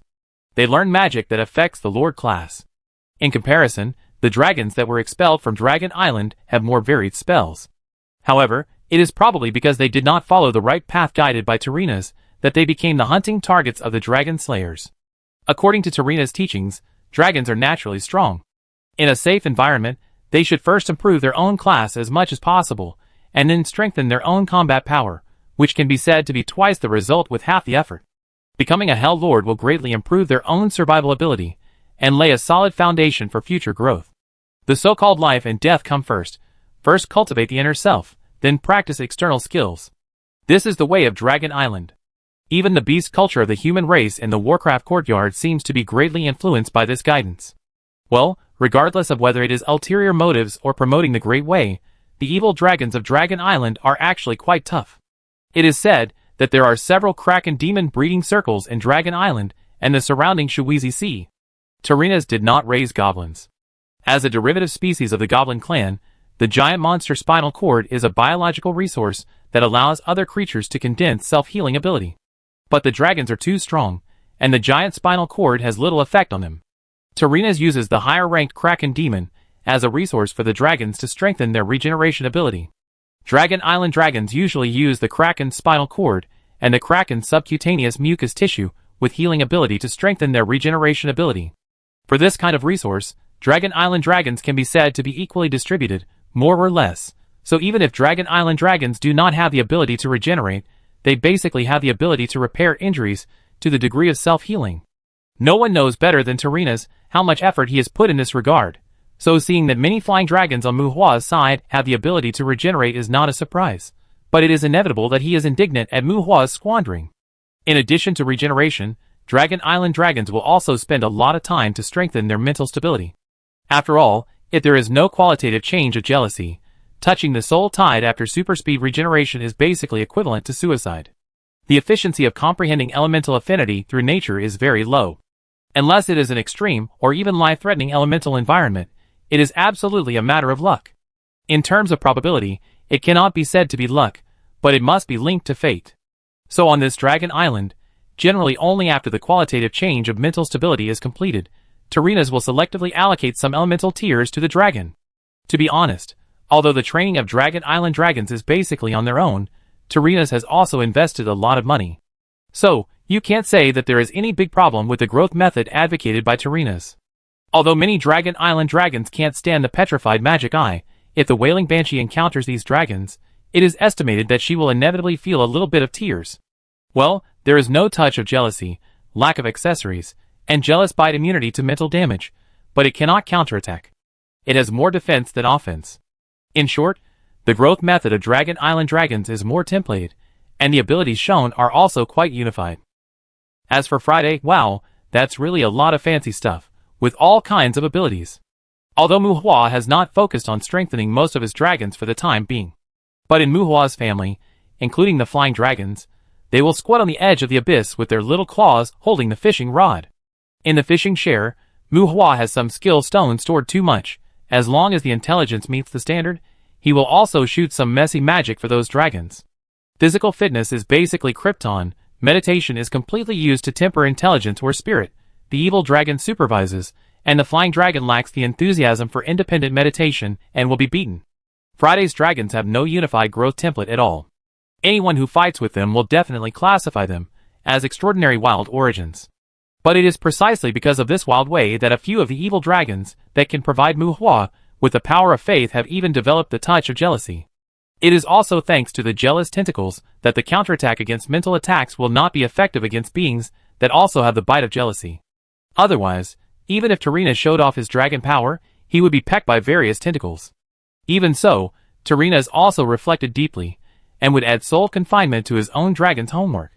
Because those of his own evil dragons, who have not yet mastered the bite of jealousy, were pecked by the soul tentacles. Dragon power can also trigger the counterattack of the bite of jealousy. The upper dragons will burst out dragon power randomly when they are excited, but in the chaos, those soul tentacles that are completely sneak attacks are simply impossible to defend against. Gradually, perhaps receiving some instructions, the evil dragons on Dragon Island no longer confronted the dragon group on Friday's side head-on. They really couldn't stand it anymore. Close combat is the traditional skill of the Dragon Clan, but the reason why the Dragon Clan likes this fighting style is that it can abuse the enemy with strength. But if they are abused by the enemy in turn, only fools will stick to tradition. The dragons of Dragon Island left the battlefield and dispersed to their respective dragon nests and dragon caves. The barrier was opened, the defensive magic was constructed, and the warriors were transformed into mages. In a word, come here, now Friday's dragon group is a bit out of control.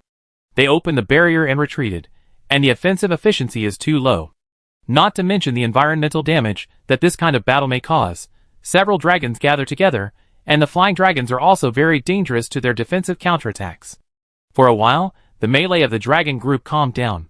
When the excitement faded, the dragons of Dragon Island were inevitably worried about the group of crossing river dragons in front of them.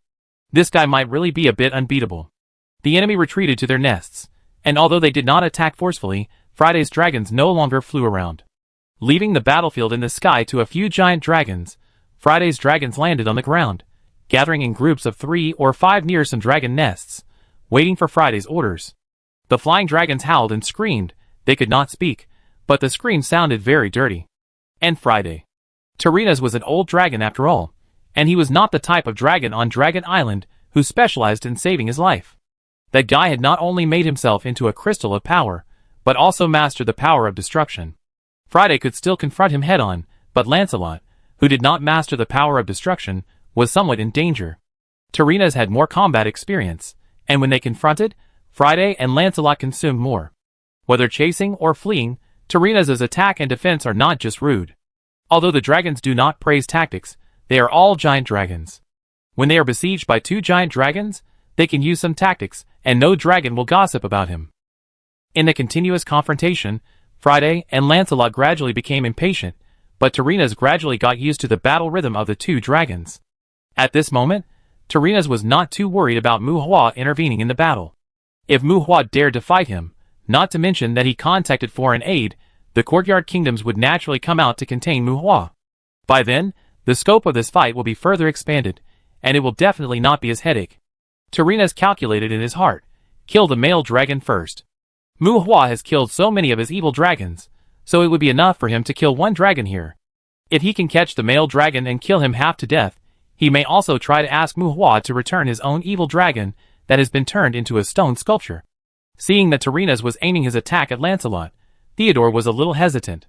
Damn, your majesty, the sixth one didn't let the male dragon be hurt. Theodore screamed in his heart, but before he could notify Terenas, another change happened near Terenas. Ah, Terenas, I'm back too. Another dragon appeared in the sky of Dragon Island. Originally, Terenas had shaken off Friday, and was chasing Lancelot, who was escaping. He was ready to withstand a few attacks from Friday, and give Lancelot a hard time. But another dragon rushed out from the side, and the attacking dragon hit Terenas fiercely, and opened its mouth to bite Terenas' side. Blood and she took shape, and only a colossus could deal with a colossus. If both sides are colossi, the attacks of the colossi and the main body will be synchronously applied to the other colossi and the main body. Otherwise, you are basically fighting with a pile of blood.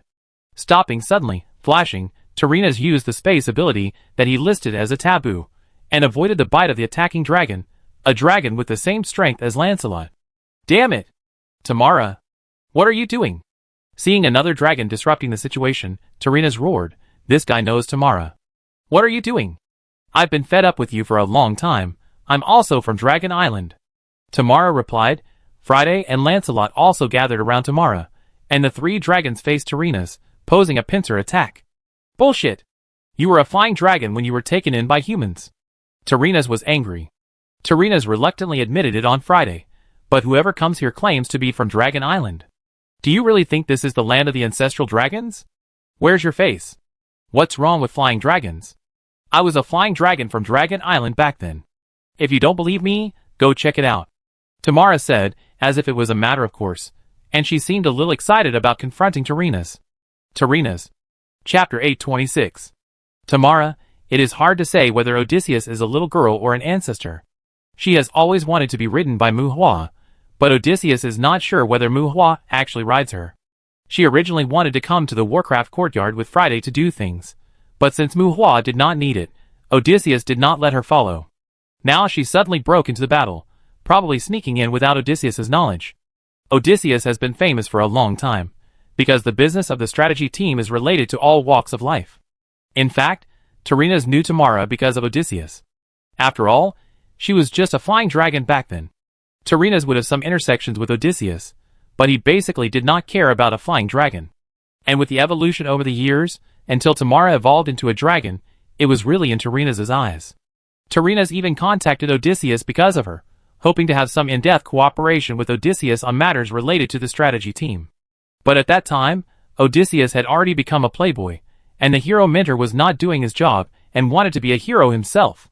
At that time, the Kane's courtyard was also in chaos. The two sides had communicated, but Odysseus and Tamara had not yet come to the Warcraft courtyard to meet Terenas.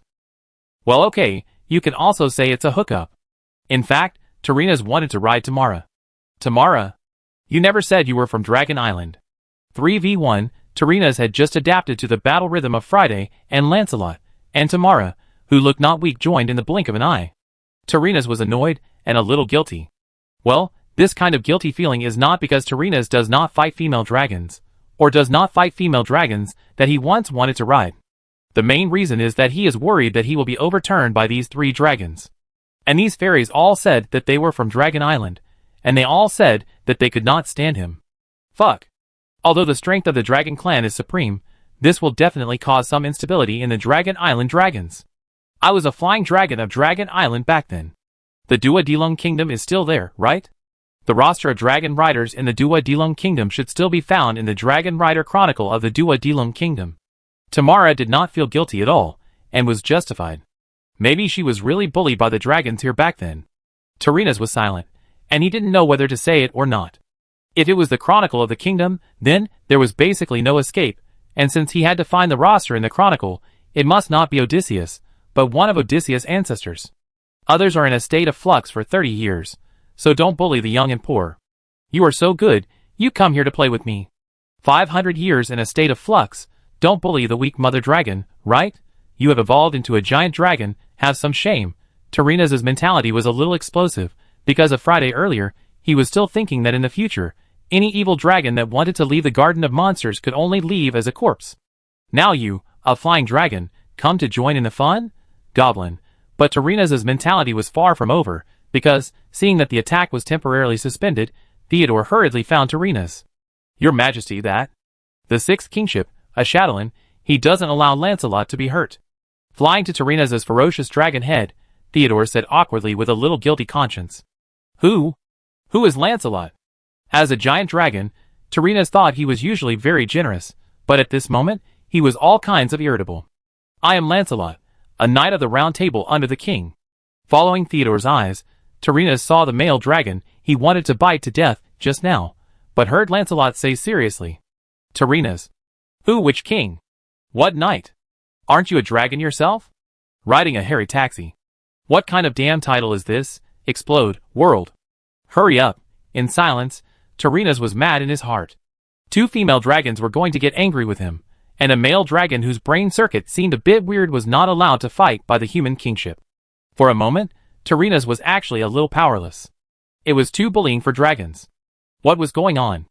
Oh, you don't want to fight anymore? That's why I said that we are all of the same race. Why can't we talk it out? Why do we have to fight and kill each other? Mu Hua's voice came slowly, and Tarinas felt that the flame in his heart was about to rekindle. The four dragons put away their Colossus incarnations. At this time, Mu Hua, with a peacemaker's posture, floated in front of Tarinas. Mu Hua. Hello. Don't give me that. They are all assigned by you. What do you want to do? Do you think I'm easy to bully? Tarinas was angry, like scolding, but also like complaining. Let me make it clear first, I didn't bully you. If I wanted to bully you, it would be much easier than letting them do it. Mu Hua waved his hand, without arguing, and pinched a kicking cockroach with his fingers, and said to Tarinas. Tarinas frowned. Cockroach? He didn't understand what Mu Hua wanted to express. Was he mocking him for being as weak as a cockroach? As expected, we should fight him to the death, and make this damned human pay the price for his arrogance. Your Majesty, that's Igetta. Tarinas' anger rekindled, but Theodore on the side reminded him. Igetta? Transfiguration spell? A brief surprise, a look of doubt flashed in his pupils. Then, when he was surprised, Tarinas actually activated the flash again, and his figure instantly pulled further away from Mu Hua, and the surprise in his eyes was replaced by full of vigilance and fear. Transfiguration spell, it's a pitfall. How could a human play this damn curse? Tarinas can't say that he is afraid of this spell. At least the projection of him is not afraid. With his strength, as long as he takes precautions, it is not difficult to avoid the transformation spell, and even if he is hit, the worst thing is to die and return to hell, and the curse will be gone. But, this thing is really disgusting, even more disgusting than petrification. After all, after being petrified, you don't know anything, and this? TSK? What do you want? The anger in his heart was extinguished again, and Tarinas stared at Mu Hua closely. The transformation spell cannot be used indiscriminately. It's not that the effect is bad, but because it is too effective. If you cast this curse on others, no matter whether it hits or not, it is basically the same as swearing to fight to the death. Tarinas wondered. He was not sure whether his relationship with Mu Hua was a fight to the death.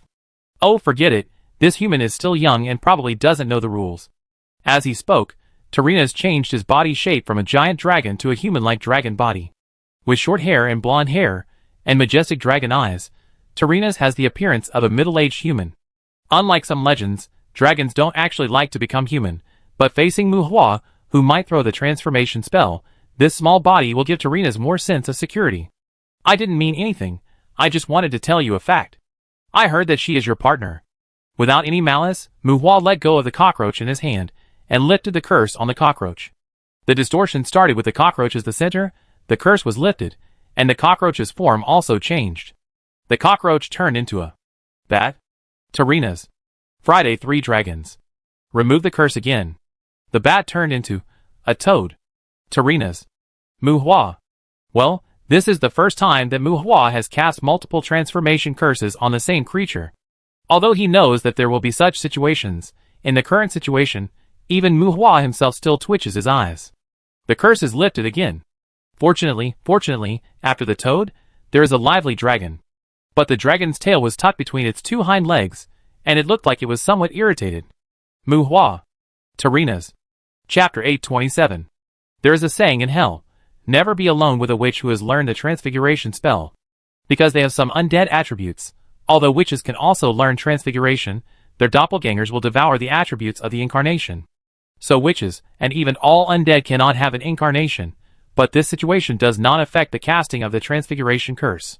However, the above sentence does not mean that all those who play the transfiguration spell are witches. After all, the transfiguration spell requires the power of the demon king. Although witches are strong and weird, it is not so easy to complete the qualitative change of magic power. Here it mainly means not to be alone with beings who can cast the transfiguration spell, and the demon king is not easy to mention, and there is some suspicion of smearing, so the witch is dragged out and regarded as an innuendo. The transfiguration curse is not unsolvable. The existence that can be targeted by the transfiguration curse is not too weak. It is not a big problem to find some faith receivers, gods, to help solve the curse. Just like some hell lords, let alone themselves, maybe they have gods under their command, and a kiss of the toad or something, the prince will be a hero again. But this curse involves very complex seal applications, and it must be lifted with the help of others. Even if it is a god, if someone throws a transformation spell, no matter how much faith power you have, it will be useless. So, if you are alone, it is estimated that you will really be helpless. Look, when the 2 sides stopped fighting and involved receiving Muhua, although still a little arrogant, Tarina's was quite reluctant to meet Muhua in private. He himself became a dragon man, and seemingly solemnly led Muhua and his group to the top of the dragon cliff. Not counting the sky cliff, he was accompanied by 20 or 30 earth dragons. There are hundreds of dragons with top strength in Dragon Island on the top of Dragon Cliff. Most of these dragons did not participate in the previous dragon melee. Judging from the fact that these dragons have perfected the jealous bite despite the dragon's might, they are probably the ones that Tarina's cares about the most. There is no need to bring Muhua to such a place for demonstration. It is obvious that he is afraid of Muhua's transformation spell. Well, or he may also be on guard against Muhua's petrifying magic eye. TSK, if you count carefully, Muhua is not strong now, but in terms of weird abilities, he is really a pit. Tarina's and Friday stopped fighting. There is no way. If there are only 3 dragons, Tarina's doesn't mind fighting. After all, he is a projection. He is not like Friday and the others. If he dies, he will die. But Muhua can play the transformation spell, and Ashadalin is also biased. It is said that the other kings are also unclear with Muhua. Tarina's understood that he was targeted by an old thief. On Dragon Island, the flying dragons brought by Friday blocked the door of the dragon's house one by one, howling so dirty. There is really no way to do it. If it goes on, it will either be a fight to the death, or the dragon's heart will really be scattered. Muhua just jumped out and said something naughty, and Tarina's took the opportunity to agree. The dragon lineage is dwindling, and he doesn't care about the younger generation. Well, the younger generation refers to Friday and the others. Although Muhua is a cub in front of the dragon, Tarina's doesn't want to provoke Muhua again because of some naughty words. Tarina's, it's not that bad, are you sure you want to talk like this? On the top of Dragon Cliff, being stared at by groups of evil dragons lying or standing, refreshments were placed on the ancient stone table like an altar, and there were actually some dragon people here, dressed as servants, and they seemed to be dragon servants. Muhua felt that he was regarded as a bully by the dragons, and a playful look appeared on his face. Friday and Lancelot both turned into human forms, handsome men and beautiful women, each with their own charm, but in the eyes of the dragons, they seemed to be a little self-degrading. Shrinking the body is Tamara's unique skill, which is also a special ability of the upper dragons, but it requires practice and learning, and Friday and Lancelot have not yet mastered it. Tamara was squatting on Muhua's shoulder, but was pulled away by Tina, and finally fell on the stone table angrily. And Tarina's also turned into a dragon man, and the two were of similar size, so it was not awkward to sit opposite each other. But when they arrived at the Dragon Island dragons, they were not allowed to transform. It was hard to say whether there were any dragons who learned it secretly, but at this moment, these dragons were all big. It can be said that the dragons are not defeated. Even if they may be beaten, these dragons are still eyeing Muhua. It was the opposite of Tarina's. Tarina's was afraid of Muhua, but these evil dragons were more afraid of Friday. They didn't dare to stare at the dragon. "What else do you want to talk about?" Tarina said in a deep voice. "Are you sure you don't want them to stay away?" Muhua glanced around. At this moment, Muhua was not sitting in the main seat. Friday and Tarina sat opposite each other in the main seat. It was hard to say whether it was a lack of brains or a problem of thinking. These evil dragons were very pretentious. If they were not suitable for playing big kills, Muhua would not take the lead in front of these evil dragons. Muhua seemed to be pointing at something, and Tarina's frowned. Tarina's already knew that Friday wanted to occupy Dragon Island.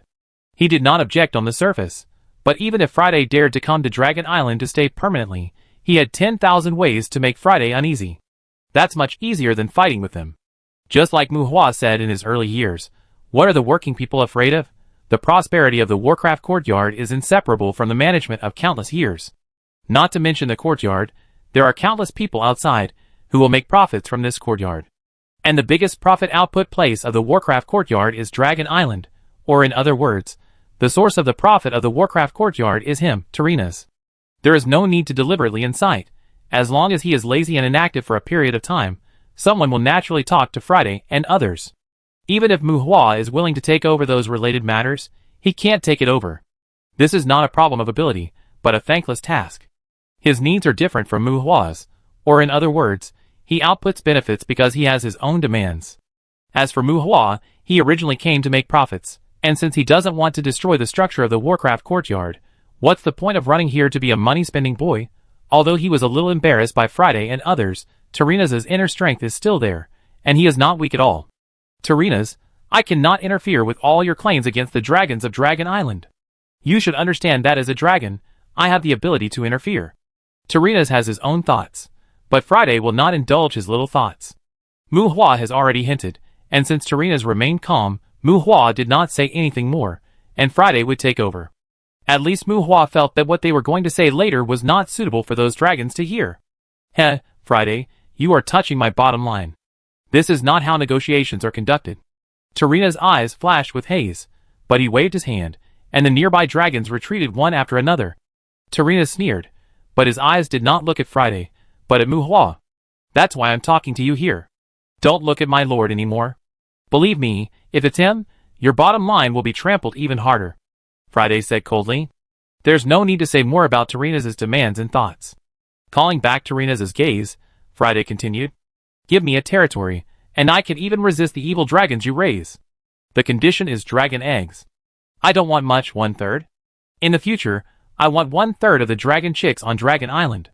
I also want to develop my tribe, but don't worry, my lord has a certain demand for dragon corpses, so in my territory, the living environment of evil dragons may be worse, and it won't have any adverse effects on you. Cold, even very unscrupulous, even Tarina's was slightly stunned by Friday's words. Do you know what you are talking about? Dragon. Don't forget that you are still a dragon. Tarina seemed annoyed. Tarina's, you should look me in the face and not play this game with me. Heh, you are also a dragon. You should know that humans are more skilled in this game than you. My master was born on another planet. Are you sure you want to talk to us about justice? Friday sneered. According to rumors, dragons will take care of evil dragons. Muhua and Friday are not clear about the specific situation of hell. Friday's threat to give humans the corpses of evil dragons may be a bit bad, but based on Tarina's past practices, she doesn't think it is much kinder than this. Moreover, if it is really about the care of dragons for evil dragons, Friday also does not need to incite rumors.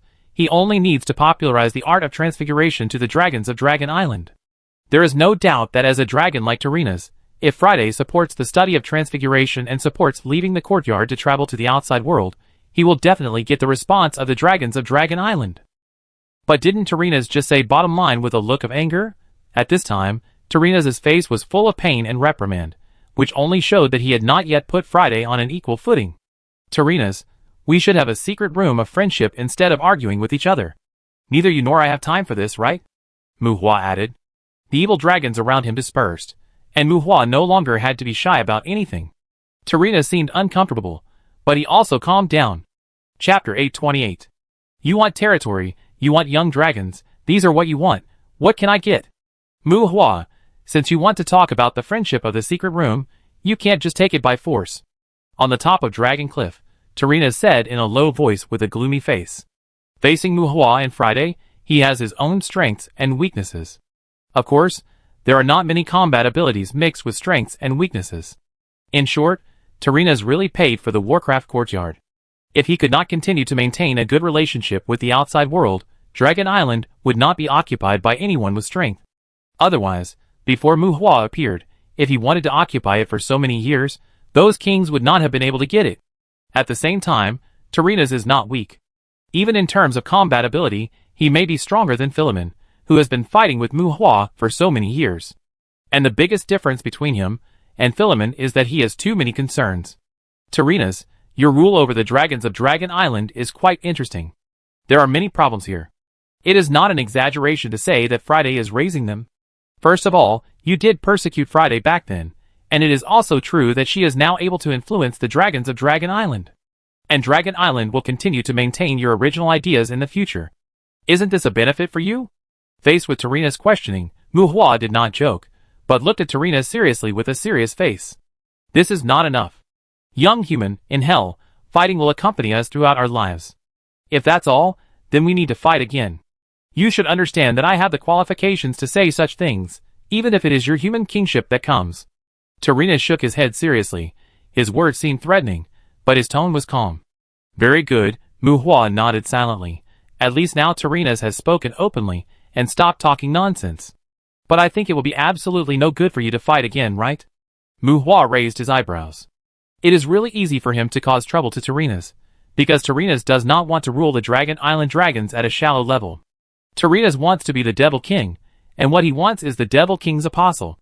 In addition to the inherent superiority of being a giant dragon in front of the evil dragon, means such as appeasement, brainwashing, training, and even threats are naturally indispensable. And a relatively closed environment is also the premise of all this.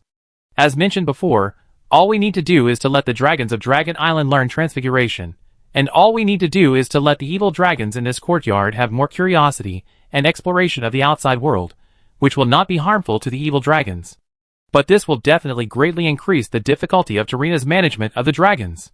Mu Hua put himself in Tarina's shoes. This involves the demon apostle that Tarina's has been thinking about. This is probably enough to drive Tarina's crazy. It's not good for me, nor for you. Do you really think I have been idling for so many years? The dragons you brought are very strong, but you also saw that they are not weak. Tarina's pointed to the dragons of Dragon Island. The Warcraft courtyard is enough for them to reproduce and thrive.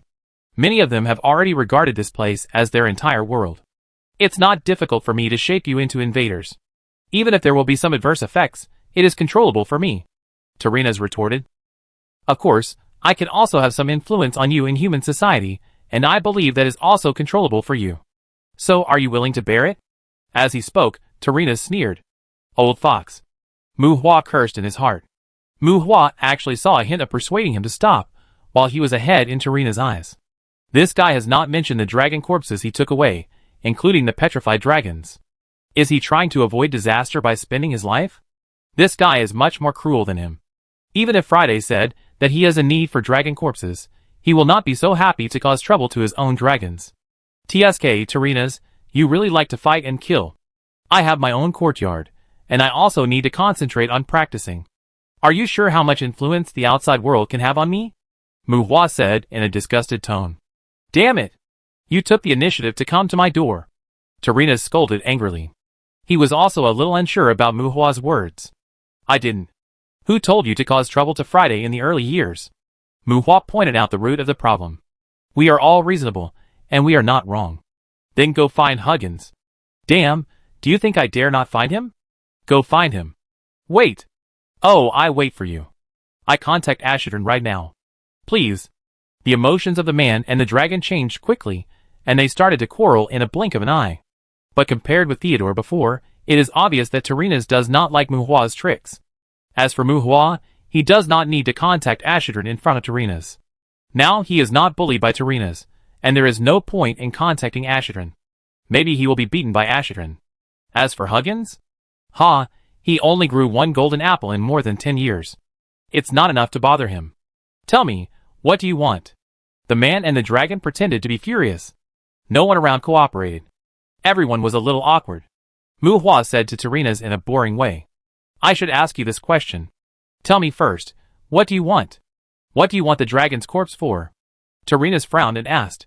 He was most afraid that Muhua was a fool, and then no one would get anything good. It's not like he hasn't given humans a bargain before. He wanted to confirm what Muhua wanted so that he could prescribe the right medicine, and see whether he should fight with Muhua.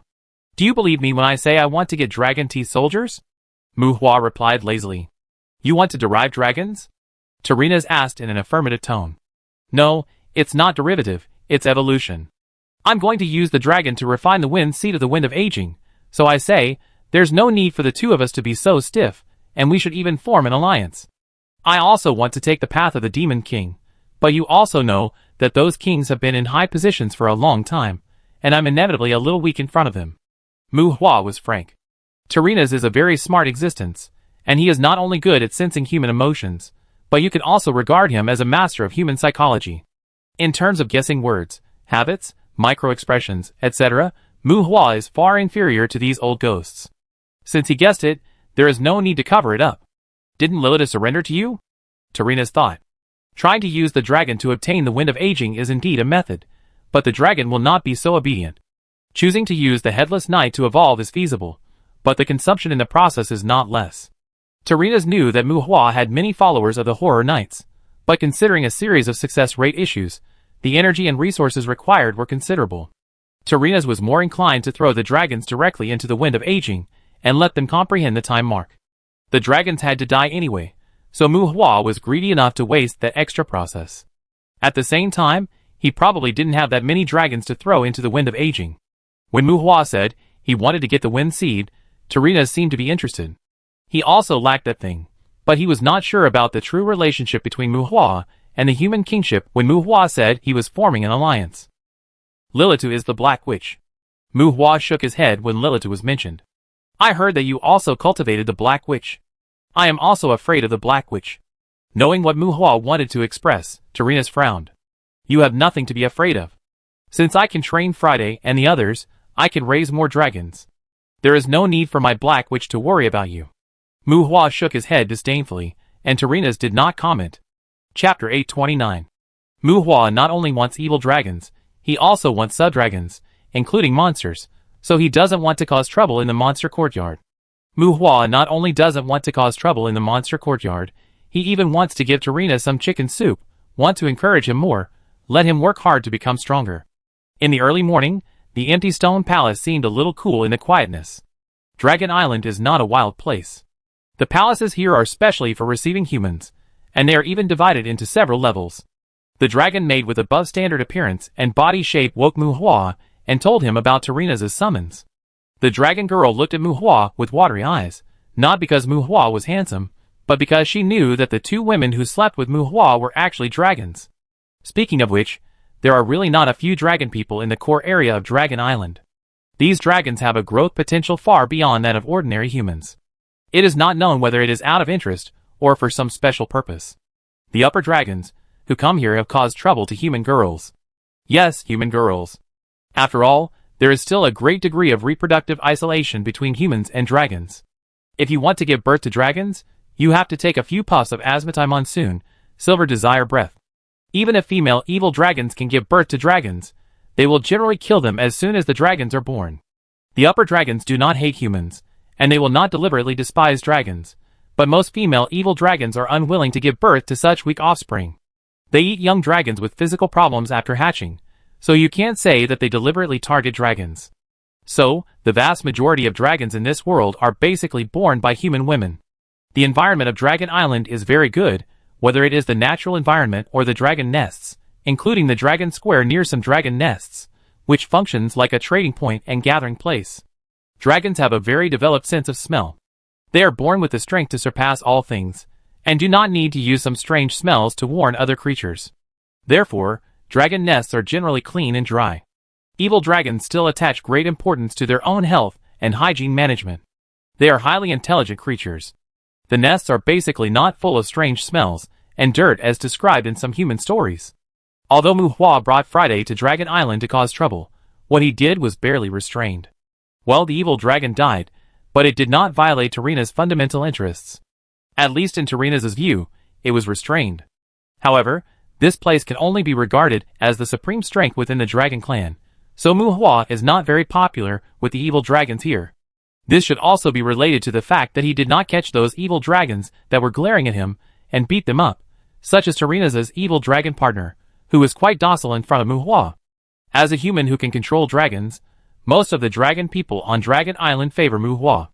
Unfortunately, the dragon girls here are more dragon than human. Although they are pretty and unrestrained, they are not the type that can make Mu Hua lower his head.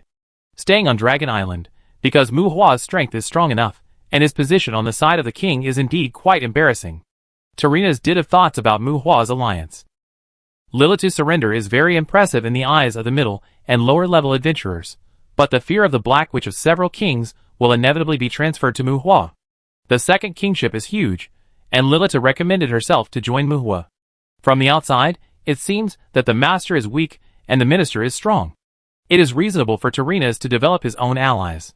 But it must be said that although Tarina's did not establish diplomatic relations with Lilith directly, the Warcraft courtyard has rich Warcraft resources, and he still has intersections with some of Lilith's forces. Tarina's also has a certain fixed thinking. He does not say that he is against Lilith, but he feels that if he forms an alliance with Mu Hua, he may have to support Mu Hua in the Lilith forces. He did not make it clear to Mu Hua earlier, but Tarina's had to consider the pros and cons on his own. Unfortunately, if Mu Hua knew, he would definitely tell him that he thought too much. Mu Hua really would not interfere with most of the people in Lilith's forces. But let's not talk about Lilith itself. Those who can be controlled by Mu Hua are all the types of gold belts for murder and arson in Lilith's forces. He doesn't need support at all. On Tarina's side, Mu Hua still wants Warcraft resources. In essence, his request to Tarina's is not to use some despicable means and not to cause trouble for Friday. After one night, Mu Hua and his group met with Tarina's again. This time, they didn't have to go to the top of Dragon Cliff, but came to Tarina's dragon nest. Tarina's lay prone on a jade-carved platform in the posture of a giant dragon, and the dragon's body was like a small mountain emitting power. Mu Hua looked very small standing in front of him, but it was hard to say that Tarina's was disrespectful to Mu Hua. In fact, this is the most harmonious way for dragons to meet humans. Regardless of whether they transform into humans, dragon men, or other forms, normally, dragons appear in front of humans in those forms, usually with ulterior motives. Well, except for the dragons of Mu Hua's family, they are basically evolved species. They are not normal to cater to Mu Hua's preferences. Mu Hua, this is the courtyard I worked hard to manage. Although I can divide the territory for you, I will not show up. Whether it is to drive away or suppress, you can deal with the evil dragons in your territory by yourself, but you are not allowed to kill adult evil dragons. On the stone platform, Tarina's, who sat up, looked even bigger, with his dragon head drooping. He seemed to have no defense against Mu Hua, and spoke his decision in a rough voice. Tarina's, are you going to use your allies as a negative example? You must know what the evil dragons are like. Even if you want to move them out of Friday's territory, we can understand, but if you suppress them, how can there be no casualties? I didn't pay much attention to Tarina's attitude. Since I want to have a good talk with others, I shouldn't have so many messy sensitivities. And in fact, Mu Hua likes dragons very much. They look very powerful. In the absence of fear, it is like facing a ferocious beast like a tiger or a lion. Although the opponent is fierce and aggressive, some people tend to be very tolerant of them because of their own preferences. You know best how this so-called ally came about. Since it is an ally, you should give me less trouble. Also, allies need to be mutually beneficial. Don't use the reason of maintaining the original order of Dragon Island as an excuse. We should all show each other sincerity. Mu Hua was somewhat resistant to Tarina's statement, and Tarina's was also a little annoyed by Mu Hua's statement. Tarina's should want Friday to bear the notoriety of brutal plunder, and Friday's landing on the island will inevitably have a negative impact on him. No matter what arguments are prepared later, Tarina's should try to minimize those negative effects on him.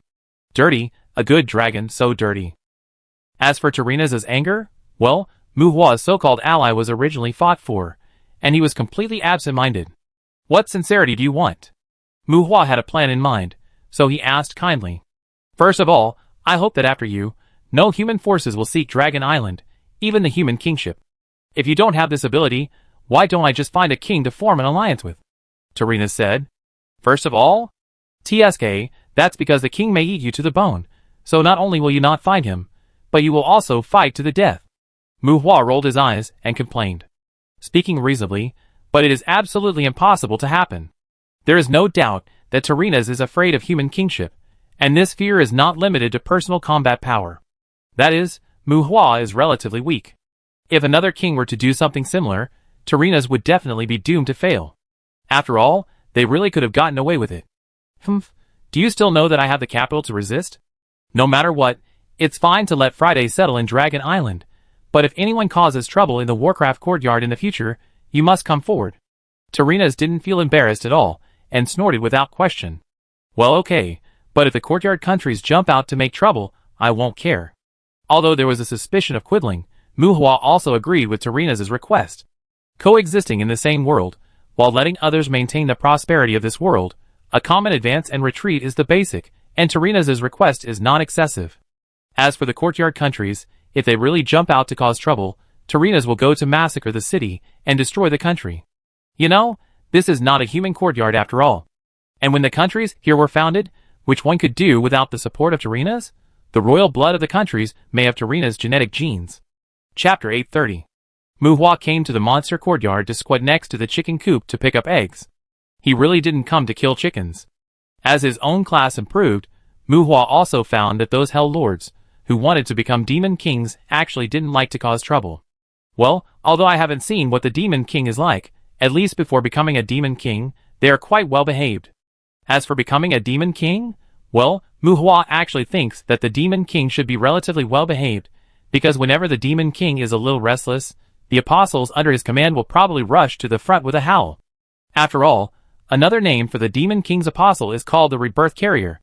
It seems that it is not the turn of the Demon King to cause trouble. No Demon King's apostle would hope that his Demon King would have an accident. You are responsible for living a long life.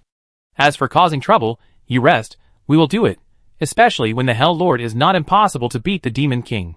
Well, according to Muhua's cognition and imagination, it is much more comfortable than being a human emperor. The main responsibility is really long live. Go on, first of all, I'm done, and then what's the second? I remind you, it's better not to have too many. And it's okay to advance and retreat with you, but if I need it, you have to help me get some monsters from hell. Terenas has been lying in the Warcraft courtyard for so many years. Although he has a lot of styles, he has never done anything except making dragons. Muhua said that he likes to advance and retreat with this kind of ally. What monster do you want? Kraken? Terenas asked thoughtfully. You should keep the Kraken for yourself.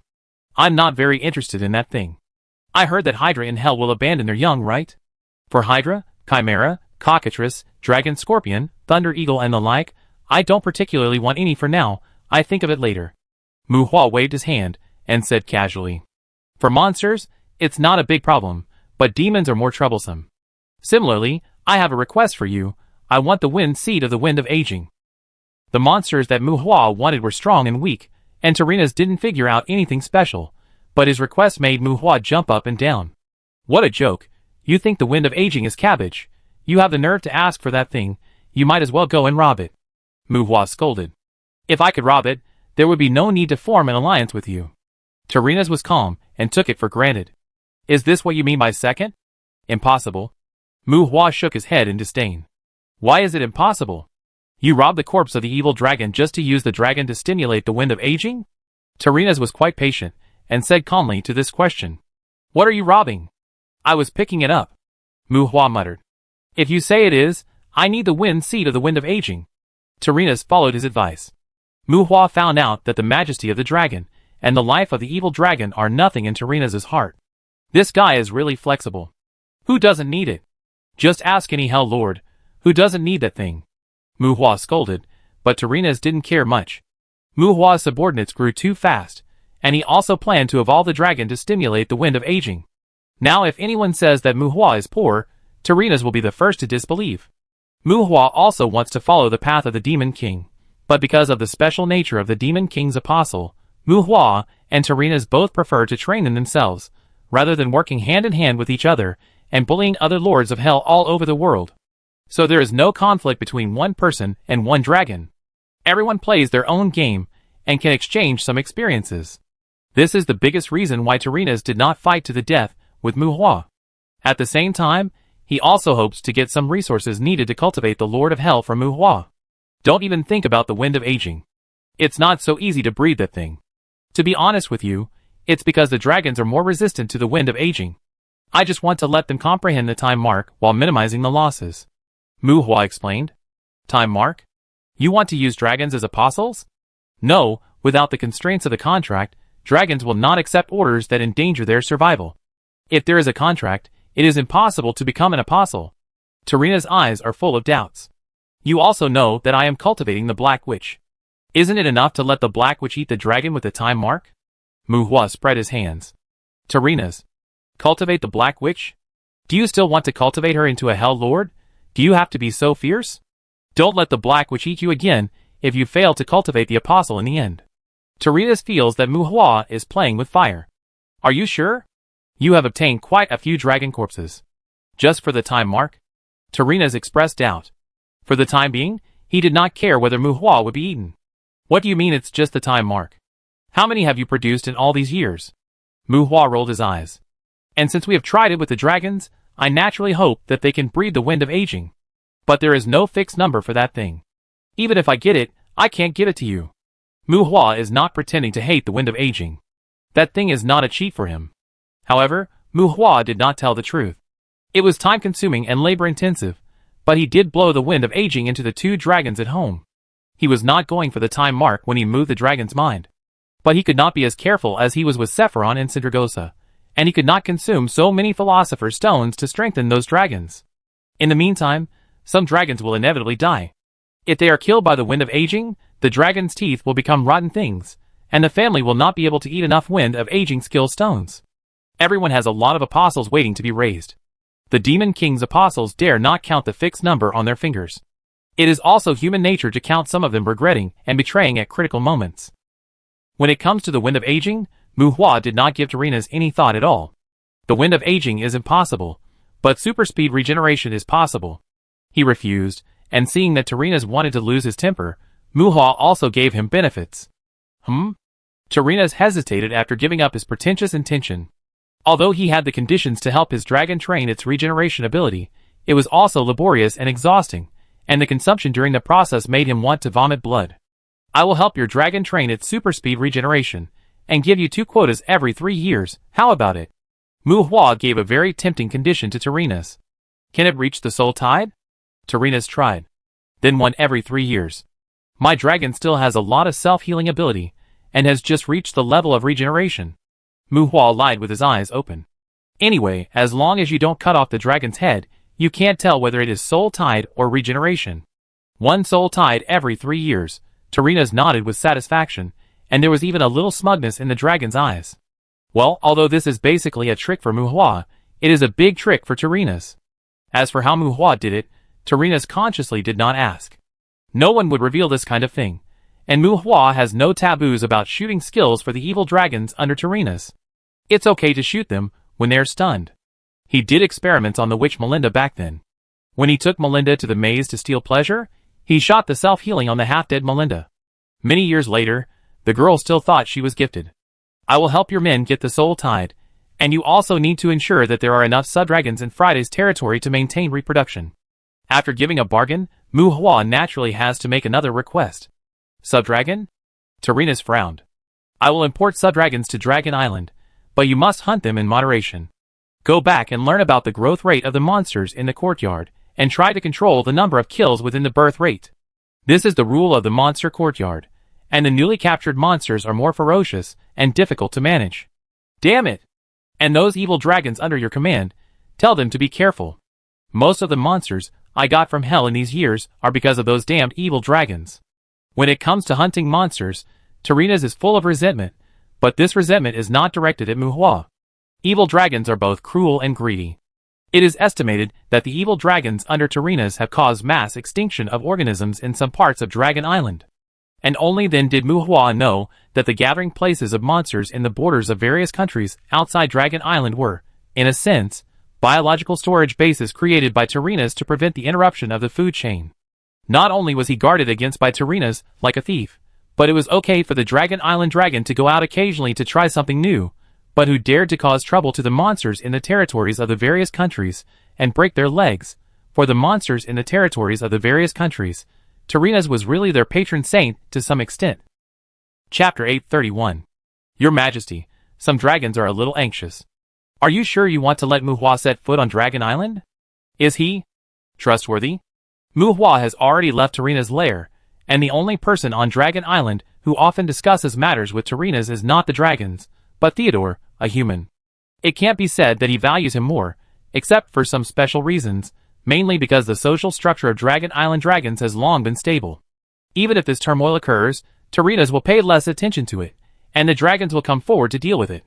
After all kinds of self-improvement and self-explanation, it can be calmed down faster. Even at this moment, Theodore came to Tyrrhenas on his own. For the alliance between Tyrrhenas and Muhua, Theodore seemed a little worried. Theodore, you collected and sorted out Muhua's information. You should know that he is a somewhat stubborn human being. Lying lazily on his stomach, Tyrrhenas used one of his claws to scratch the stone platform under him as if by habit.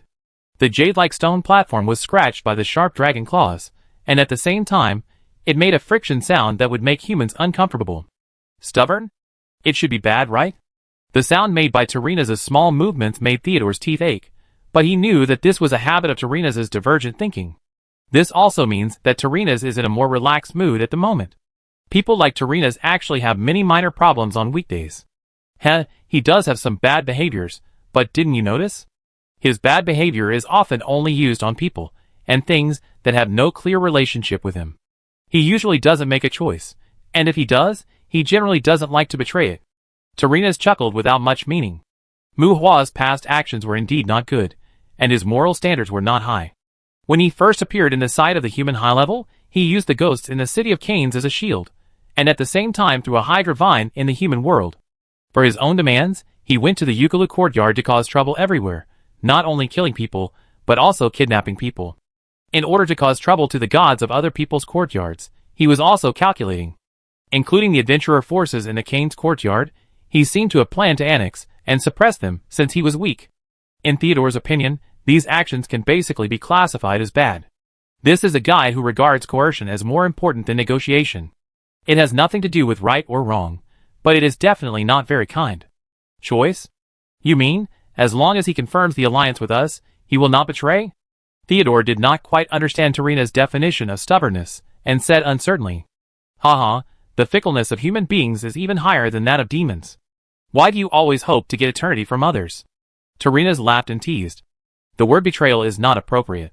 I mean, he doesn't like to betray, not that he won't betray. Tyrrhenas exuded a faint sense of power, and it seemed that he didn't like Theodore to use the word betrayal on Muhua. This is not that Tyrrhenas protects Muhua much, that is a person who can threaten him. Tyrrhenas felt arrogance from Theodore, and this arrogance may also be reflected on him. Your Majesty, calm down. Sensing Tyrrhenas' sensitivity, Theodore looked terrified. You often say that you reject slavery, but you always demand others with the mentality of a master. With a sneer, seeing that Theodore didn't understand, Tyrrhenas explained lazily. He is different from you. It's not that he won't betray, but once he chooses to accept, betrayal will make him very uncomfortable. You should obviously know that there are such people, so humans often pretend to be such people in public. Heart-wrenching regret, making the wrong choice out of helplessness, and trying his best to make up for it. The difference is that you can act better than him. This is much more valuable than those covenant oaths, so I said it was stubborn. He is a person who tries to adapt to your human society, and adapts well, but he also adheres to a certain bottom line from his nature. He is a very interesting person. Emotional? It doesn't seem right, Theodore frowned.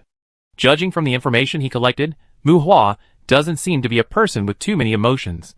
However, Theodore can more or less understand what Tyrrhenas wants to express, that is, Tyrrhenas thinks Muhua is a person who will compete with him.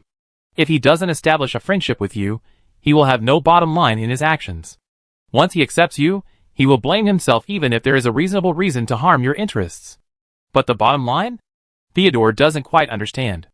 This statement is not only vague, but also, in his opinion, it should be considered an immature performance, right? Putting aside his strength, Tyrrhenus has a high evaluation of his character for such a contradictory and unstable person. I'm afraid he is not comforting himself because he can't fight him. Your Majesty, isn't this a bit idealistic? After all, it's a dragon landing on the island. Shouldn't we be more cautious? Theodore reminded weakly. The eyes of the devil can induce original sin, and the vision of the dragon can see through the truth. Theodore seemed to be more repulsive to Mu Hua than Tyrrhenus, but Tyrrhenus spoke in a strange tone and rambling. Theodore, do you know why I keep you by my side? Because I can be a good link between you and humans? Well, you are an excellent politician, and you know very well that I can give you more than humans. At the same time, I can judge some decisions based on your behavior. These are all what I can see. Tyrrhenus looked at Theodore with a frown, with his pupils and dragon eyes. He was a very generous human, but he should not be able to understand people like Mu Hua at all. Eye of truth? Theodore guessed doubtfully. What he said here was not the magic called eye of true vision. It is a common saying that demons induce good and evil, and it is rumored that dragons can see through people's hearts. But this is the first time Theodore has heard such related words from Tyrrhenus. Don't worry, Mu Hua won't have any impact on you, and he can't replace your role. But try not to contact him. I don't want you to create some reasons for Mu Hua to betray me as an ally. Also, I don't want you to be beaten to death by the dragon under Mu Hua. Tyrrhenus didn't comment, and Theodore was both confused and indignant. You just need to know that dragons can see the character of other creatures to a certain extent, so the fights between dragons are brutal and fierce, but dragons living in groups are extremely united. If there is an intersection, dragons will protect those characters that are beneficial to us. You are not actually among them, but Mu Hua is. And the so-called tempering in your human society can only create despicable characters. As long as Mu Hua is not allowed to experience those again, he will not easily betray, because it will make him very uncomfortable. There are dragons around him. I believe they can also see this. Even for their own sake, they will try their best to protect Mu Hua's character. So, there is no harm in becoming one with Mu Hua, but you can't. It would be fine if I didn't have too many intersections with Mu Hua. Now, not only Friday may remove your bad influence from Mu Hua, even I may want to beat you to death. Tyrrhenus said vaguely, and Theodore's mentality exploded. We were discussing the trust in Mu Hua, but how come you made me look like a bacterium? Theodore seriously suspected that this was an excuse Tyrrhenus made up, because he couldn't beat Mu Hua. Have you forgotten how Mu Hua behaved when he was trying to snatch the dragon corpse? He's one of us? And you're protecting him? I'm the one who needs to be protected. Theodore was a little mad. Chapter 832.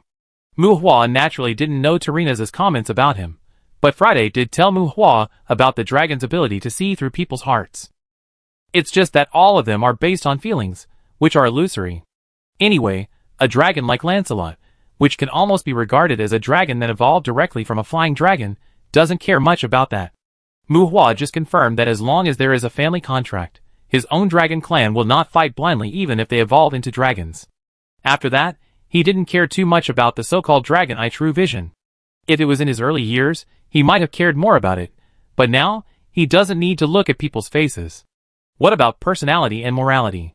It's easy to learn bad things, but it's hard to learn good things. This sentence obviously has some suspicion of shifting the blame.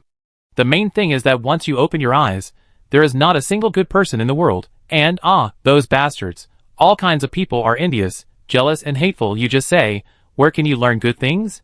Anyway, he has no reason to change anything because of other people's opinions, whatever he wants. After leaving the Warcraft courtyard, Mu Hua went back to the Abyss Island with a bag of evil dragon corpses, evil dragon stone sculptures, and so on. Everything in the Canaan's courtyard is stable. From now on, Friday will bring her dragon group to the Dragon Island, and the affairs related to the Warcraft courtyard will be handled by Friday. Now Mu Hua has spent so much money that he feels like a water-grinding skill. If he wants to achieve a significant strengthening and improvement of his own strength, he has to rely on Phoenix to make contributions. The Abyss accommodates all those who betray their faith. The betrayal here does not refer to verbal promises, but to violating the devil's contract. The more powerful the monsters are, the fewer there are in the Abyss. Phoenix is difficult to catch, and even Mu Hua has thought about raising Phoenix directly. There are not many little demons with Phoenix bloodline factors, but it must be said that the two-headed abyss-style phoenix in the early years at least left Mu Hua with a complete share of bloodline crystals. The only problem now is that even if the little demon is evolved into a phoenix at all costs, if it does not grow for a certain period of time, it will not be able to smelt the phoenix tears. Sure enough, there are not so many cheap things in this world. Think about it, if phoenix tears can really be made in this way, then phoenix will not be a rare species in hell.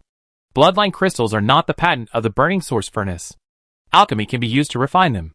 If it is really that easy, phoenix would have been bred in hell a long time ago. The problem of reproduction is easy to solve. Just get a phoenix to lay eggs with other demons. Anyway, Mu Hua only needs little demons with phoenix bloodline factors. But it is very difficult to breed phoenixes. These guys are the source of the flame of life, and they are like some creatures with great anger that can kill themselves. Even if you give them the abyss mist, it won't work. They want to commit suicide, and even the sealing technique can't stop them. After trying several times, Mu Hua found that he couldn't afford to waste time with this thing. Therefore, Mu Hua raised some little demons with phoenix bloodline factors, and occasionally tried to evolve them, just like a chance of adjustment. In addition to improving himself, the cultivation of the Demon King's apostles naturally became Mu Hua's daily top priority. It is also a relatively long process to choose some terror riders to evolve into dragons, and then give them the wind of aging. This kind of thing can't be rushed. If you are a little anxious, you will blow those dragons to decay. At the same time, since he wanted to get the skill stone of the aging wind, Mu Hua did not choose to train the Black Witch first. That's right. Even though the witches at home almost regarded Mu Hua as their life sustenance, Mu Hua did not train the Lord-level Black Witches. But this cannot be said to be Mu Hua's guard against them, but they have more important tasks than becoming the Devil's Apostles. For example, they will manage the Apostle Reserve, and if anyone fails after becoming the Hell Lord, the Black Witch will swallow him directly. At that time, the Black Witch will still be the Hell Lord and can still become the Devil's Apostle. It's a bit cruel, but the resistance of the Apostle Reserve is not great. In addition to the early members of Black Crow and Dandelion, who voluntarily signed up, Mu Hua's screening of the reserve is also placed on ordinary people. They are not the kind of existence that relies on themselves to step into the Lord class, nor are they the naturally strong races like the evil dragon. These people don't mind becoming Mu Hua's rebirth carrier. Not only can they become Mu Hua's closest confidants, but as long as Mu Hua doesn't die, it won't have any impact on them, right? The Black Witch is like an insurance policy, and it also makes those Apostle Reserve understand that even if they make some trouble, it is difficult to have a substantial impact on Mu Hua. On Mu Hua's side, the relevant information about the Demon King's Apostle was not concealed from those Apostle Reserve, but there was only one thing: if they chose this path, they could only grow patiently on the Abyss Island before Mu Hua became the Demon King. Everything was going on in an orderly manner. Tabitha, Vivian, the Terra sisters at home, and even Clark and Eve, their apostle applications were rejected. They would still be trained, but Mu Hua did not intend to make them his apostles. Instead, Louis, who was born in the Eucalypt courtyard like Charles, joined the apostle sequence.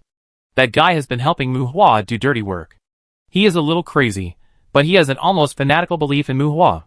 As for the training of the Lord of Hell, other resources can be obtained step by step for Mu Hua, including the Flame of Gehenna.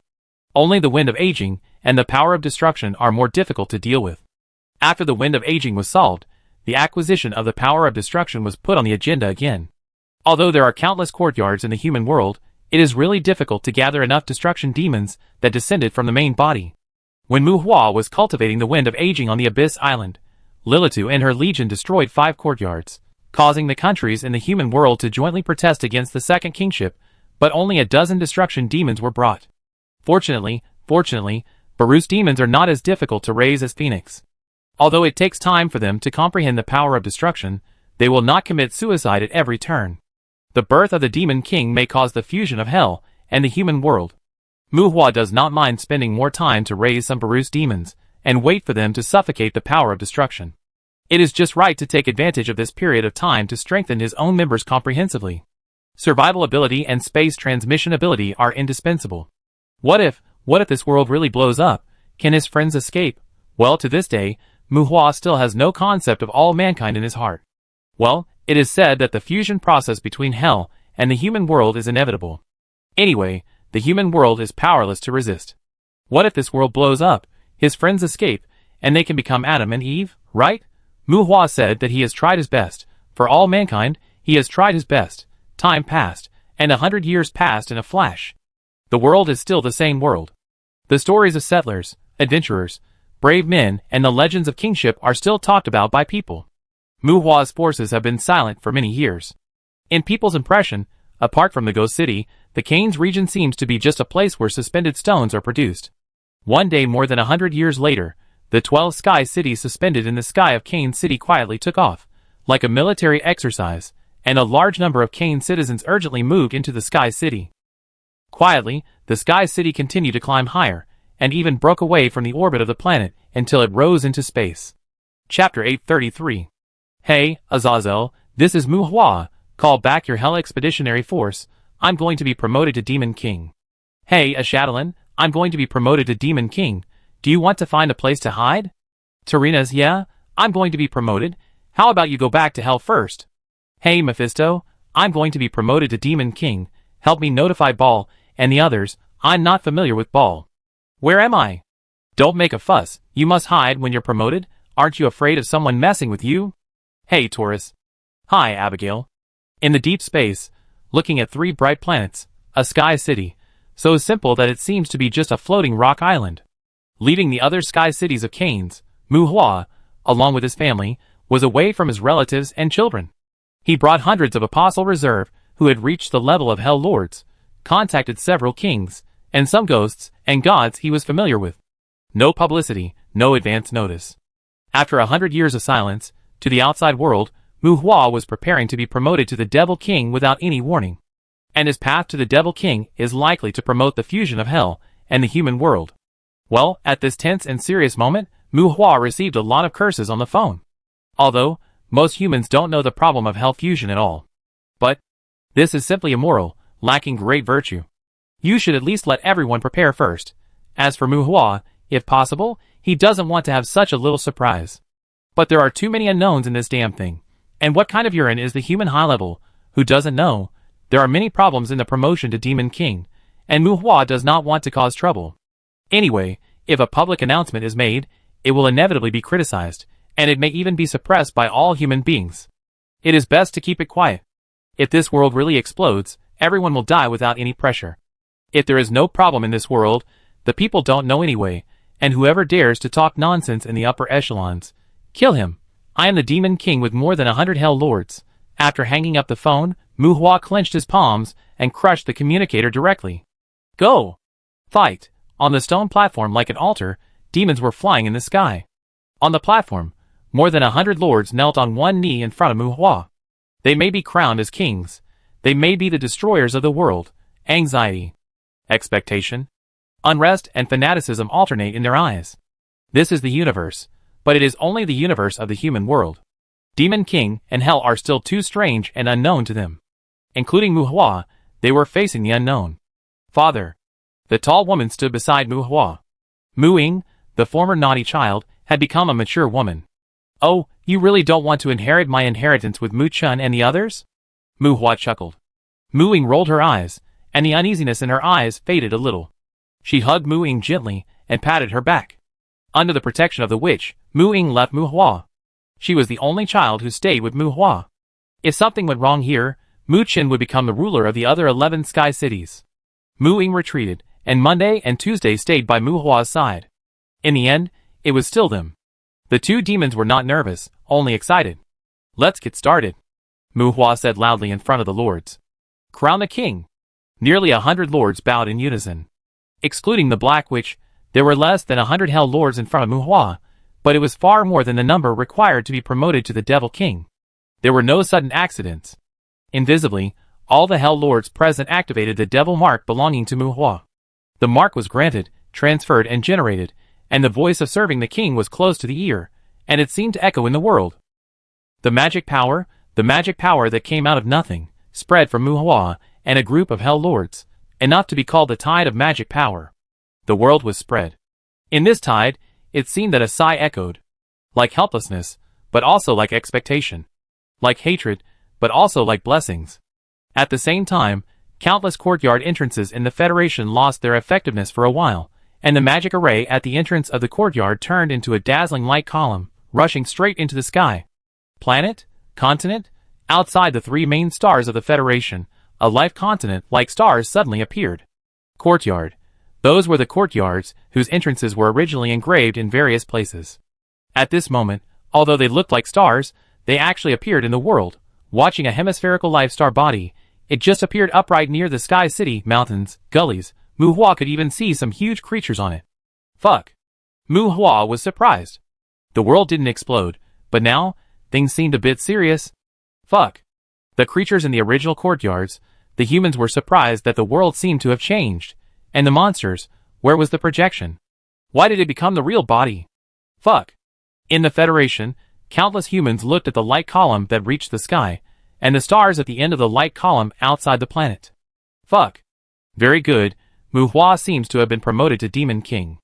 At the same time, countless fucks announced the coronation of the king, and countless curses were received. Does the plane fusion have this function? Looking at the stars, Mu Hua muttered blankly. The world did not explode, but, in the current situation, would it be more convenient to explode it? Things seem to be a bit serious.